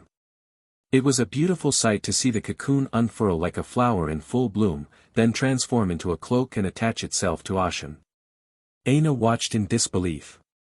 It was one thing for the sword to emit light, but what about the cloak that warded off the golden flames? It's like a myth. She couldn't believe what she was seeing, but Aina hadn't forgotten what she was supposed to do. Pulling a spare match from her matchbox, Aina nodded to Ashen. I'm fine now, so you can go. Sure. Ashen lowered his stance. It was the stance one would take to run. Chea. Immediately afterward, the cloak shot out a huge blast of energy from both shoulders. A spray of starlight dust scattered in all directions, and Ashen used the recoil as a springboard to charge at the judge. The golden field between Ashen and the judge split in half, as if the world was splitting apart. The judge instinctively formed 3 shields of divine power. This was the first time he had ever made so many shields. With a single blow, the 3 divine power shields were split in half and the right arm of the judge beyond them was also severed. The severed arm was immediately repaired, along with his clothing, but the judge couldn't hide his shock. It was so fast that he can't even compare it to before. Was it the effect of that cloak? The sword, which was already a great cutter, became even sharper with the synergy of the cloak's added speed. In the meantime, Ashen turned as he passed the judge. Instead of stopping in place, the acceleration of his cloak sent his body spinning wildly to the side. A pure white flash lingered in the air along its trajectory. It was like watching the aurora borealis from a comet passing by. Then the comet raced across the ground, rushing toward the judge once more. The star power did not seem heretical at all. Not of heresy. The judge gritted his teeth at his instinctive thought. It was hard for him to accept that his devout faith had been broken, if only for a moment. As if to deny his own weakness, golden flames flared in his hands. The flames took the form of a weapon. It was a polearm that contained most of his divine power. Layers of shields were useless against that sword, so there was no choice but to return the favor. Father in heaven, have mercy on this lowly lamb. The judge prayed fervently and sincerely. His faithful conviction gave him courage and strength as he ran full speed ahead. His hands glowed with gold as he gripped the great polearm, more than 5 meters long. And that wasn't all, as a ring of gold formed on the top of his head, creating a halo. The halo's shape resembled a crown of thorns jutting outward. I believe, he said, that in my hands is glorious victory. Emotion flashed across the judge's otherwise expressionless face. It was more than frustration, more than anger at the current situation, it was a refusal to lose to Ashen. And so, I will give it to my father. Ashen could see his expression clearly as he charged toward the judge. A good look. The mutterings were inaudible to his opponent, but he must have gotten the hint, for the animosity burned stronger in his direction. The judge took a stance. He was about to swing his golden polearm, channeling all of his divine power, when Ashen approached. His body had been buffed to the max, and his weapon, which contained the maximum amount of divine power, was ready. He was going all out, but Ashen did not shy away from the confrontation. The stardust from the cloak on his back became clearer and more intense. Ashen became a blur of light, closing in on the judge. The judge swung his polearm as if waiting. The Starlight sword and the golden polearm clashed. The clash of forces caused a great flash of light. The light condensed into a point, then slowly expanded in size. The golden field touched by the golden light scattered like powder. Even Aina, who had been watching anxiously from a distance, could only shield her eyes with her hands. What's going on? When she realized that the light had slowly subsided, she lowered her shielded arms. She stared wide-eyed at the center of the explosion. A large crater had formed where the golden field had disappeared. Did you win? It was Ashen who stood upright, and it was the judge who fell. In the end, Ashen had won. On the ground, the judge looked up at the sky in a daze. The sky was clear and pristine, incongruous with the tumult on the ground. It was as if it was completely disconnected from the rest of the world. How long has it been since I've looked up at the sky like this? Although his father was said to be up there, he always put his hands together and bowed his head to pray. He looked down, not up, and swung his bloody mace at the heretics and wicked. He believed it was right, but for the first time, he was defeated. Chuck. Ashen's blade pointed under the judge's chin. The eternal Starlight was no longer there, but given his current condition, even without that Starlight, it would be over the moment he slit his throat. The end. Just as the judge was thinking that, Ashen opened his mouth. What is your name? Why do you ask that out of the blue? Was he going to insult him right before he killed him? But the judge quickly dismissed the idea. From what he'd seen of Ashen during the fight, he would never insult someone. He asked because he really wanted to know my name. Martinez. The judge didn't understand why he answered with a name. Ashen mulled over the name a few times, as if it were quite a curiosity, before sheathing his sword. Ashen. You mean, you won't kill? Yes. Why? Ashen said nonchalantly. Because you have shown me mercy once and it is only right that I do the same. It wasn't a lie. In fact, Ashen was quite pleased with the way things were going. Not only had he won the fight, but he was now able to use a new skill. It felt like I was PvPing with a paladin again, and it brought back memories. The fight with Martinez was nostalgic enough, so he tried to be merciful. The Order will not tolerate your presence. Well, then you can come back as many times as you want. Ashen was rather pleased with the news. Fighting such a powerhouse would surely allow him to use new traits. Martinez was speechless at Ashen's delight. And you look so young, don't tell me you've seen the world already. With that, Ashen retrieved his sword and put it back in its scabbard. Martinez looked at him with an unreadable gaze and opened his mouth. I'm. Bang! A jeep slammed into Martinez as he was about to speak. Martinez was sent flying and landed in the dirt, and Ashen stared at him, dumbfounded. Just then, the driver's side window of the vehicle opened and Aina spoke up, her face beaming. Come on, let's go. Ashen looked at Aina in disbelief. He never thought she would suddenly hit the judge with a car even though the fight was over. She was angrier than he thought, considering she had yelled at him earlier while suppressing the golden fire. Ashen immediately climbed into the passenger seat. Aina immediately stomped on the jeep's accelerator and took off at full speed. Now that Martinez was down, the gold fields were disappearing, and the jeep sped along without a hitch. Is it okay to leave it like that? The judge, it's a monster that was hit by a steam train and melted it down, so what's a little jeep going to do? He can reattach a severed arm like a lizard's tail, so there's no way he's going to die from being hit like that. He's still tired after the fight, but he'll recover quickly. Even knowing that, Aina's punch was the result of a tantrum against the man she had been chasing all this time. I'm surprised you even know how to drive. Trying to make a living, I ended up doing all sorts of odd jobs. A witch? What does that mean? Did you think a witch would make a lot of money playing witchcraft? I didn't. Aina gave me a bitter look.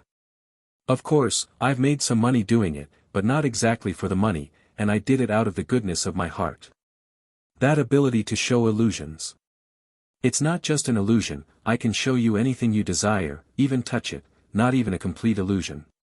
Based on that, Aina was paid to show people the illusions they wanted. At first, she thought it was the right thing to do.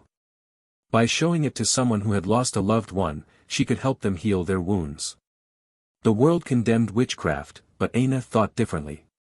Even witch power, if used in the right way, could help someone. It was a vain wish, she says, because the world isn't so easy. Most memorable was the vision of a child. In this world, children also work to earn money. Delivering newspapers, running errands, sweeping chimneys. The harshest job of all was in a coal mine. Moving or through the narrow, winding streets of the mines was much easier for small children. Children from poor families had no choice but to work in the mines, and it was the children who would die when the mine collapsed. The old woman who came to Aina was a mother who had lost her only child in the collapse. At first, Aina showed her a vision of her dead child. She was moved and proud to see the mother hugging her child in tears when she saw him. But after that, the old woman kept coming back to her, begging her to let her see her child. At first, Aina complied, but the woman kept coming back, and Aina finally nailed her. Then she reported me to the church because she was delusional that this evil witch had kidnapped and eaten her child, and I'll never forget the way she looked at me and screamed her eyes out, because it was so scary, like something out of a dream. Funny, right? Aina's expression is sad as she asks. It's nice to see the fantasy you want the most, but the moment the match is burnt, it's a mirage, literally gone with the wind. That's why it's short, and that's why it's so intense. Because the moment you wake up from a sweet dream, what awaits you is an empty, bleak reality. Everyone wants to have sweet dreams, especially when the reality is hard and demanding. I thought I was helping them with good intentions, but I wasn't. Instead, the sweet fantasy was a drug-like quagmire that was hard to get out of. The more you get hooked on it, the more broken you become, until all you have left is madness and obsession, begging for more. So, I tried to refrain from witchcraft as much as possible and learned what I could. Driving is one of those things. That must be hard work, but you're amazing. Are you the only one? Ashen, sitting in the passenger seat, laughed at Aina's scolding.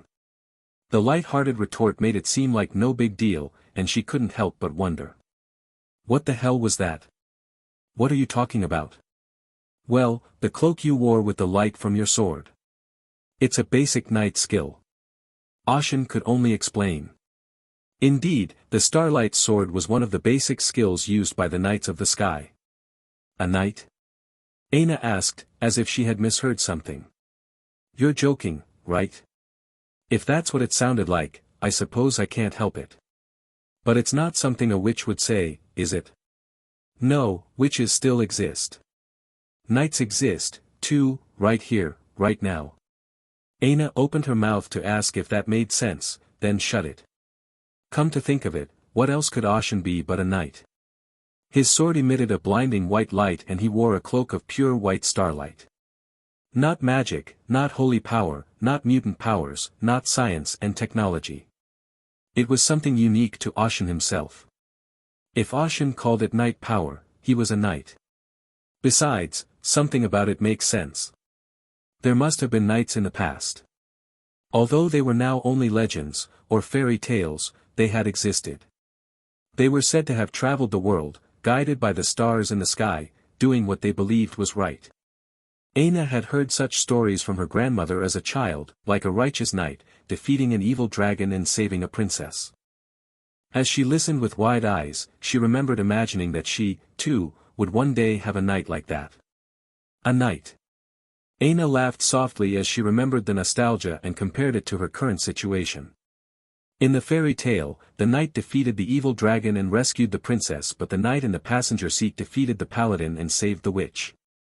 The knight in the fairy tale rode a brave, white horse, but Ashen was in a jeep. She couldn't help but laugh at the strange irony. But how on earth did you think to fight the judge like that? He's supposed to be one of the most talented monsters of his time. Because I've fought a lot. I've had my fill of PvP with paladins. Ashen was careful not to avoid a fight that came his way, so he kept his PvP window open at all times, waiting for acceptance. Usually, curious people applied to PvP with Ashen, with a disproportionately high percentage of paladins. This is because they are the only class that can fight long battles against wandering knights. For reference, the next most common classes were warlocks and barbarian warriors. Ashen's answer was based on his memories, but Aina's reaction was different. You fought a lot. With paladins of the order. Who the hell is this guy? But judging from the bored look on his face, the secretive man was unlikely to answer her questions. Are you sure about this?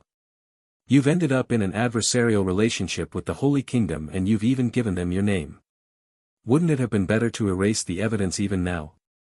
It's useless. Ashen stared out the passenger window.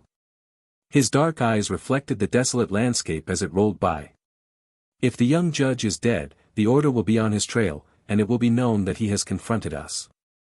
Right, because if we make it to the city in one piece, they'll be on our tail. That's why I let him go. At least he's not going to do anything completely out of line. Of course, this was just an excuse that came to mind. If he had to guess, it was more like mercy for a good fight. It also allowed him to use the nebula silk.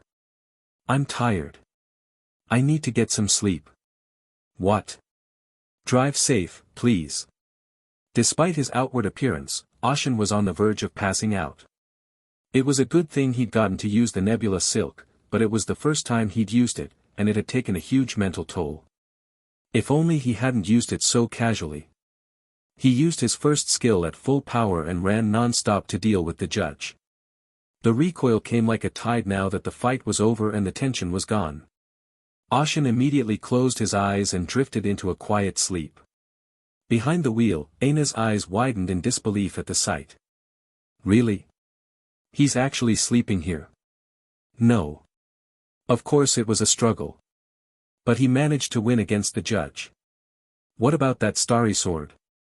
It was a sword of such high firepower that it could cut through the judge's boasted divine power. No, could it even be called a sword? It's actually a mass of calories, just in the form of a sword. Fighting with it would have consumed an incredible amount of energy. Still, the situation has changed. She is the client, who asked for help, so why is she suddenly acting as the driver of the fixer? Damn. I just have to wait until he wakes up. I'm going to confront him right away. Even as she said that, Aina's driving became noticeably softer, as if she didn't want to disturb his sleep. It was when they arrived in Terna that Ashan's eyes opened. Unable to drag the car all the way inside, they left it in the care of a nearby mechanic and traveled separately for internal transportation. When they reached the entrance to the Violet Fox Tavern, they heard a loud noise from inside. Instead of opening the doorknob, Ashan focused his senses on his ears and listened in on the conversation inside. Isn't it about time he got back? It's taking him quite a while. I thought he'd be back sooner or later, but I'm surprised. Maybe he hasn't given up. I've heard rumors that the scrapyard guys are on the move, and even those nasty mafia guys are in on it. I wonder if he'll come out of it with a little warning. It was Lorraine, Ronan and Dylan, respectively. Then he heard Lorraine exclaim, as if she were certain. Of course he will. It's not something a single fixer can do. He'll be back soon. Since Lorraine is so sure, I'm guessing it's something else. Well, what do you say we make a bet? Will our youngest succeed or fail in his mission? I'm betting on failure. Thinking that they were having a good time talking while he was gone, Ashan opened the door and stepped inside the tavern. The three sitting around the table, talking incoherently, looked at him and shut up at the same time.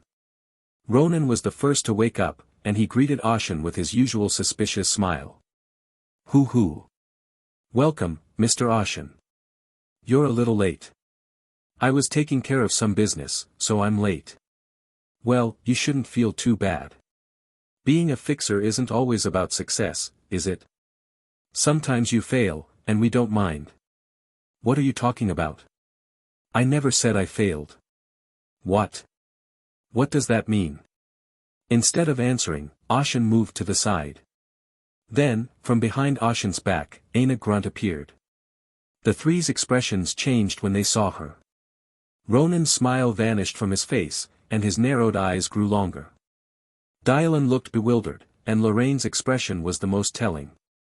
It was a look of horror, like the sky was falling. This is our client, Aina Grunt. I brought her back safely. Ashan said, glaring at the three of them, especially at Lorraine, the one who had said that he was sure to fail. Lorraine broke out in a cold sweat, then quickly exclaimed. What did I tell you, our youngest will succeed. What? Surely it wasn't just a moment ago. Aha, come to think of it, I forgot to clean my guns today, I'm going first. Lorraine scurried away as if she wasn't going to allow him to answer. Ronan shook his head in disbelief, and Dylan smirked as he banged his head on the table. Is this a group of fixers, right? Aina Grunt muttered with a weak voice from the ridiculousness of the scene. Ashan introduced Aina Grunt to her co-workers. This is Ronan Roland. He's a broker in this fixer's office. Say hello. Ronan greeted Aina with the gentlemanly smoothness and courtesy of a gentleman. Pleased to meet you, Miss Aina Grunt. I'm Ronan Roland, a broker with Violet Fox. It is indeed an honor to meet the illustrious which I've only heard stories about. Aina glared at Ronan, then quietly slipped behind Ashan's back.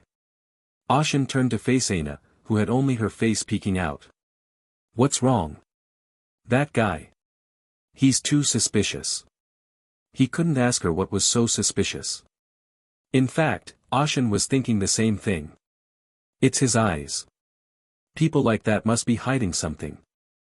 It's clear that Aina is in a temper tantrum, as she felt when she rammed the judge with her car. Hoo, you're funny, he said, but when you say that, it hurts my delicate feelings. Wow, you're lying through your teeth without even blinking. It's true. Ronan groaned to himself. Why did people have to be so wary of him whenever they saw him? He'd always been so polite, even smiling, to allay their fears. And so it was again today, a tiny scratch on Ronan's heart. A small scar that no one would ever know was his. I am Dylan. Are you the witch of rumor? Dylan smiled cheerfully, breaking the awkward silence. Uncharacteristically, he was quite pleased to see her. Aina stared at him for a while, wondering if he was trying to see something. She turned to Ashen and asked. Are you sure a man like you really belongs in this office? Yes, but why? It just doesn't seem right. You're being rude to others. Meanwhile, Lorraine Punk, who had been watching from the second floor, came swooping down. Nice to meet you. I'm Lorraine Punk, one of the veteran fixers in this office. I'm Aina Grunt. At least this one seems normal. Aina's opinion of Violet Fox goes up, if only slightly. First of all, I'm grateful that you took me up on my offer and helped me out. I don't intend to pay it with words. If you need my power, I'm willing to lend it to you in exchange. I see. Oh, by the way, have you ever thought of coming into our fixer's office? Huh. Witches are a rare breed in their own right. It was obvious that if she would join, Violet Fox's reputation would be enhanced to a higher level. My abilities are not that suitable for combat. Aina's ability is an illusion with some substance and she can draw fire around her into a match and suppress it. That alone is quite a feat, but the problem is that it's not really suited to accomplishing anything. Despite the power's versatility, Aina had never thought to utilize it in combat. Even when she was on the run from the Church of Petra, she focused more on deception and escape than fighting. It was easy to guess the witch's tendencies from her behavior alone. So being a fixer would honestly be hard for me. I'm not cut out for fighting. That's definitely a shame. Oh, don't worry. I have no intention of forcing you to join. Outside, witches are discriminated against and feared, but not in Terna. A witch's power was a blessing in this city. Her power alone more or less guaranteed her a position in the city. That assessment had not yet sunk in for Aina, who was accustomed to the watery world. I've heard the rumors, but Terna is a strange city. A city, or should I say a country, since it's already the size of a country. Aina has heard enough rumors about this place. It's a place where even criminals can make a living if they have the money and the ability. That's why she'd fled here, to survive. On the other hand, she wasn't without her worries. It was certainly possible that she would be treated similarly to how she was treated outside, but the attitude of Ronan and the others didn't seem to indicate that was the case. Quite a few people had accepted her request. If it were anyone else, the mere mention of a witch's request would have been enough to make them throw up their hands. Ronan smirked. That's the beauty of this city, the possibilities are endless. Even so, I'm still not the solution. I'm sorry. No need to apologize. We're just trying to get on good terms with Miss Aina Grunt. You're welcome to come by often. I can treat you to a drink or two. Aina looked away and studied Ashen, then opened her mouth. That much, yes, I can do, and I'm certainly willing to compensate you for the favor. We'll talk about the reward later, but for now, what are you going to do? Ashen asked. It's great to be in this city, but she needs to think about what she's going to do for a living afterwards. That's. Aina hadn't thought about that part. Her circumstances hadn't allowed her to think about the aftermath of coming to the city at the time. But here she was, alive, and now she needed to figure out what to do next. I don't know where to start. She wasn't sure if her abilities could be of any use to anyone in this city. Lorraine said. Well, it doesn't matter, does it? Being a witch speaks for itself, and I'm sure you'll be treated well. Yes. There are quite a few witches in this city already. I'm sure there are some who have noticed Miss Aina's arrival and are already making moves. Before he could finish, the bell on the door rang. All eyes turned to the wide-open entrance. There, a girl stood tall and proud. Her silver and purple two-tone hair was parted in two long braids, and she appeared to be in her mid-teens. She wore a gothic Lolita dress with black trim. Her skin was as white as if it had been painted on, and her eyes were pale blue with very small pupils. She was doll-like, but her smirk and grin gave her a certain creepiness. Hello. The girl tilted her head slightly to the side in greeting. When everyone else was overwhelmed by her presence, Ashen was the only one to pay attention to another part of her. The girl was wearing bright red shoes that looked like they were stained with blood and stepped inside with another shuffling step. Oh. We've got company. Ronan greeted her, still smiling, as if he knew who she was. Some of you know me, and some of you don't, so I'm going to keep it light. My name is Karen, and I'm a witch. After introducing herself as a witch, Karen looked at Aina. You must be the witch, nice to meet you. Aina ducked behind Ashen. Karen was a girl younger than she was, but there was a madness in her that she couldn't hide. I didn't expect you to appear directly from Walpurgis Night. Who are you? I'm Ronan Roland, owner and broker of this place, the Violet Fox. You give me a bad feeling. Would you mind not talking to me? Karen has business with that witch. Ah. She had a childish tone, but the confidence in her own power, it's what makes it possible. Why don't you come to our coven, it would be so much fun. Karen suggested, looking at Aina with a strange glint in her eye. Aina felt uneasy at the look. Well, let me think about it. Huh. Karen's head tilted slightly to the side, as if she was surprised that the answer wasn't an immediate yes. Then she burst into a giggle. Ahaha, I guess I misspoke. Karen stopped laughing, her expression sharpened. It's not a suggestion, it's an order, and you have no veto power. What? What does that mean? You may be the witch of the Walpurgis Night, but you've crossed the line. Ronan, who was used to laughing off any rudeness his opponents might commit, stepped forward for the first time to point out someone's behavior. You're out of it. This is between Karen and that witch. That can't be right. Even if it looks like it, Miss Aina Grunt is a client of ours. You expect me to just look the other way when you're threatening the client?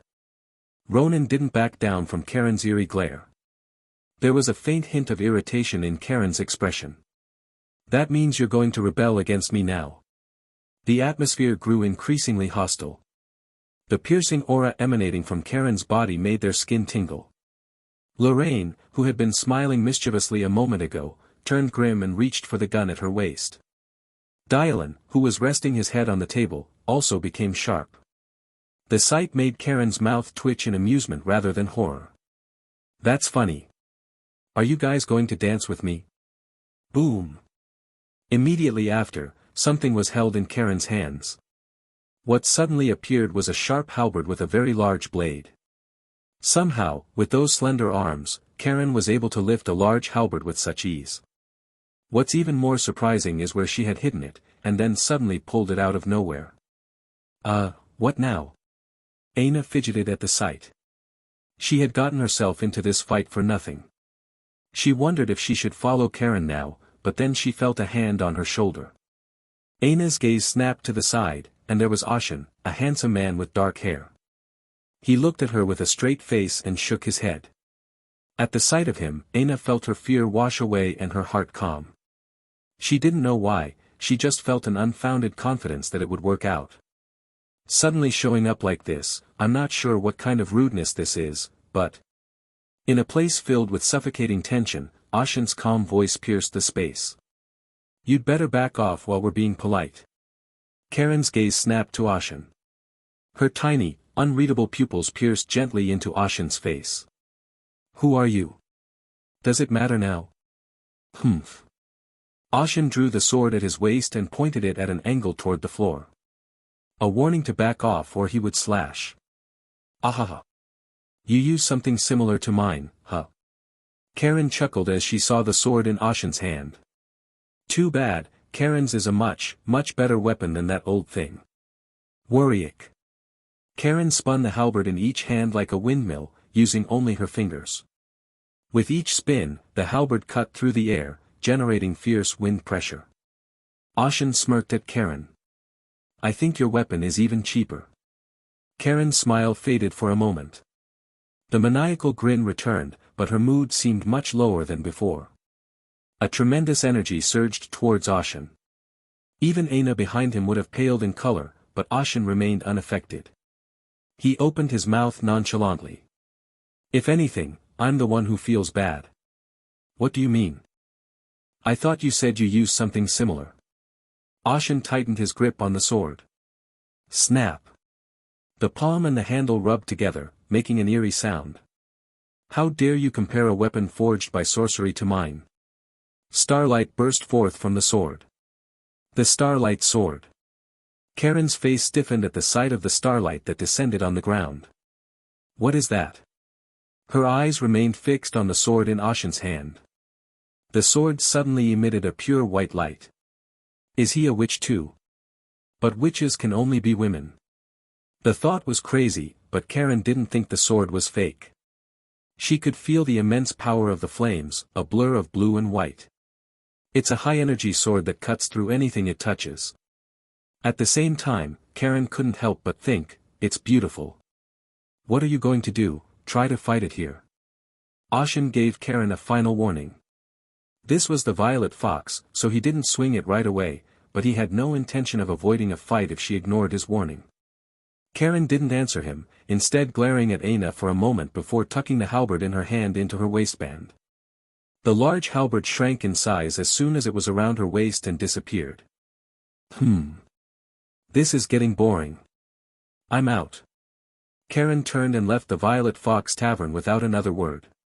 It was a rather hollow departure for someone who had suddenly appeared and threatened Aina Grunt. Whoa, thank goodness. Ronan's shoulders sagged and he sighed, having kept his back straight until then. Dylan and Lorraine relaxed as well. I'm glad it's over without incident. I was really nervous that there was going to be a fight. You sounded pretty confident for someone who was scared. Woohoo, you can't run away because you're scared, can you? Ronan chuckled, then looked back at Aina. Miss Aina Grunt. Are you all right? Yes. Yes. I'm sorry you had to go through this. But I felt like it would be worse if I left it alone, so I interjected. Oh, no. On the contrary, I feel sorry and I'm grateful. Aina shuddered as she remembered Karen's appearance just moments ago. I didn't expect another witch to come looking for me as soon as I got here.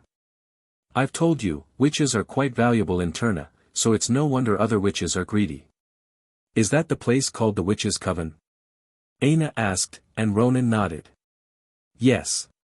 Karen, the witch that visited earlier, belongs to the Knight of Walpurgis, one of only 2 covens in Terna. There are 2? Ashen muttered, surprised, for he hadn't known that. One is the Knight of Walpurgis, as you've heard. It's more of a gathering than an organization, really, because it's for witches to get together and work together, to help each other get along.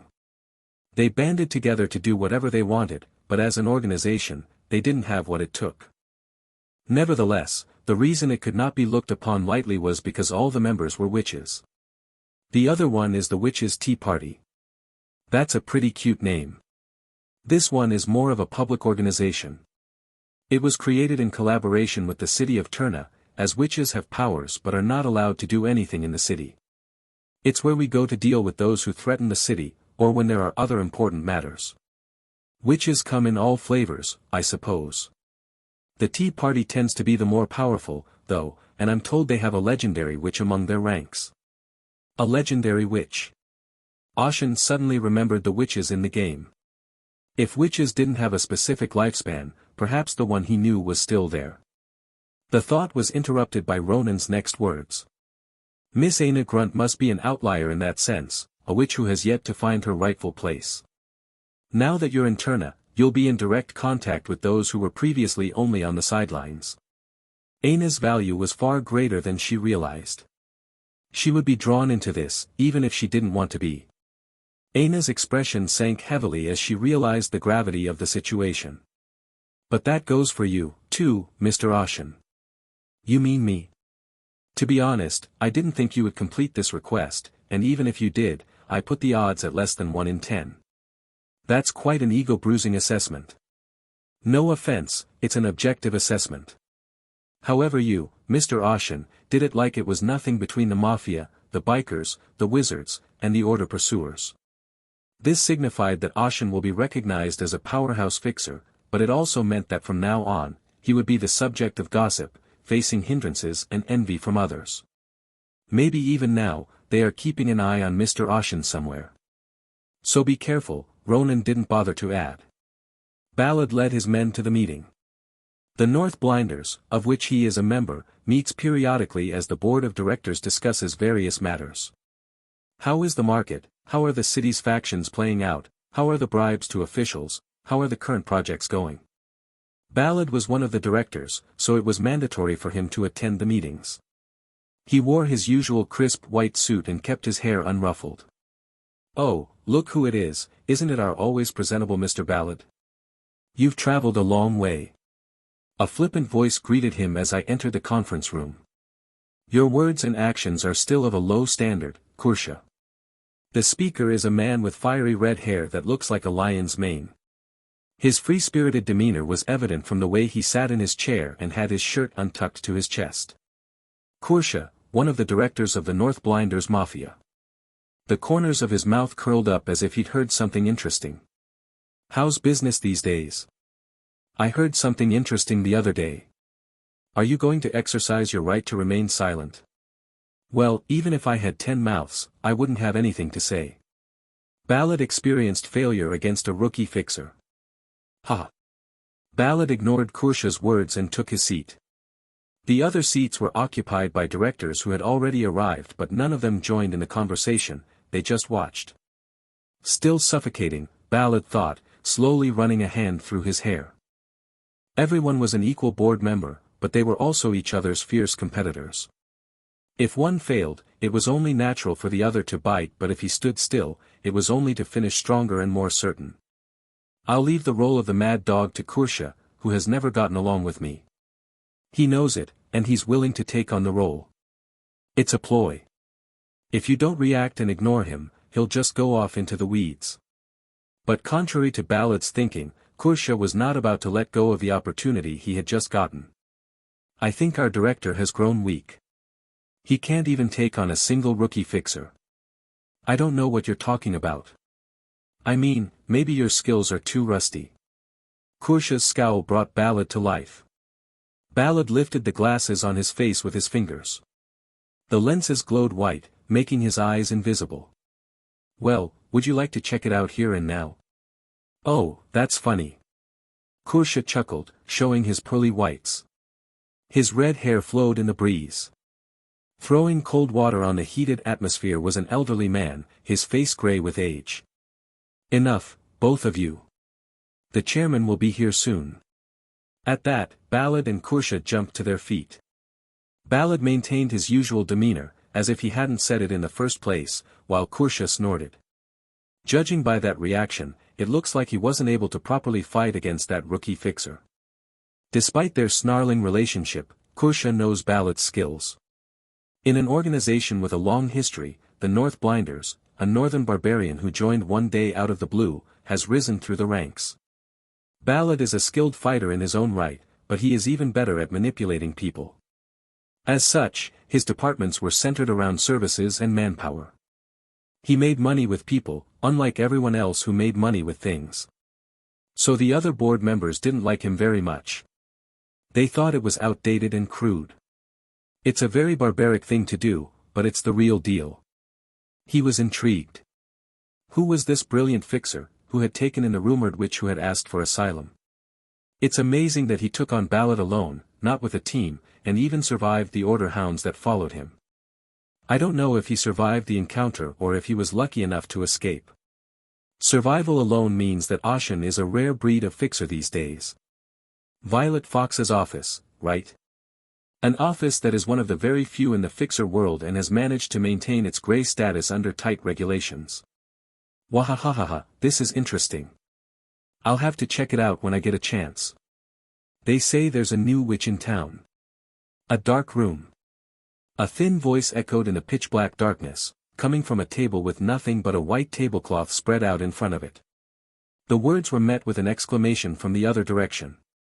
"Oh my! Is that true?" "Yes. I heard that she was chased by the Order of Petra, but they say she arrived safely."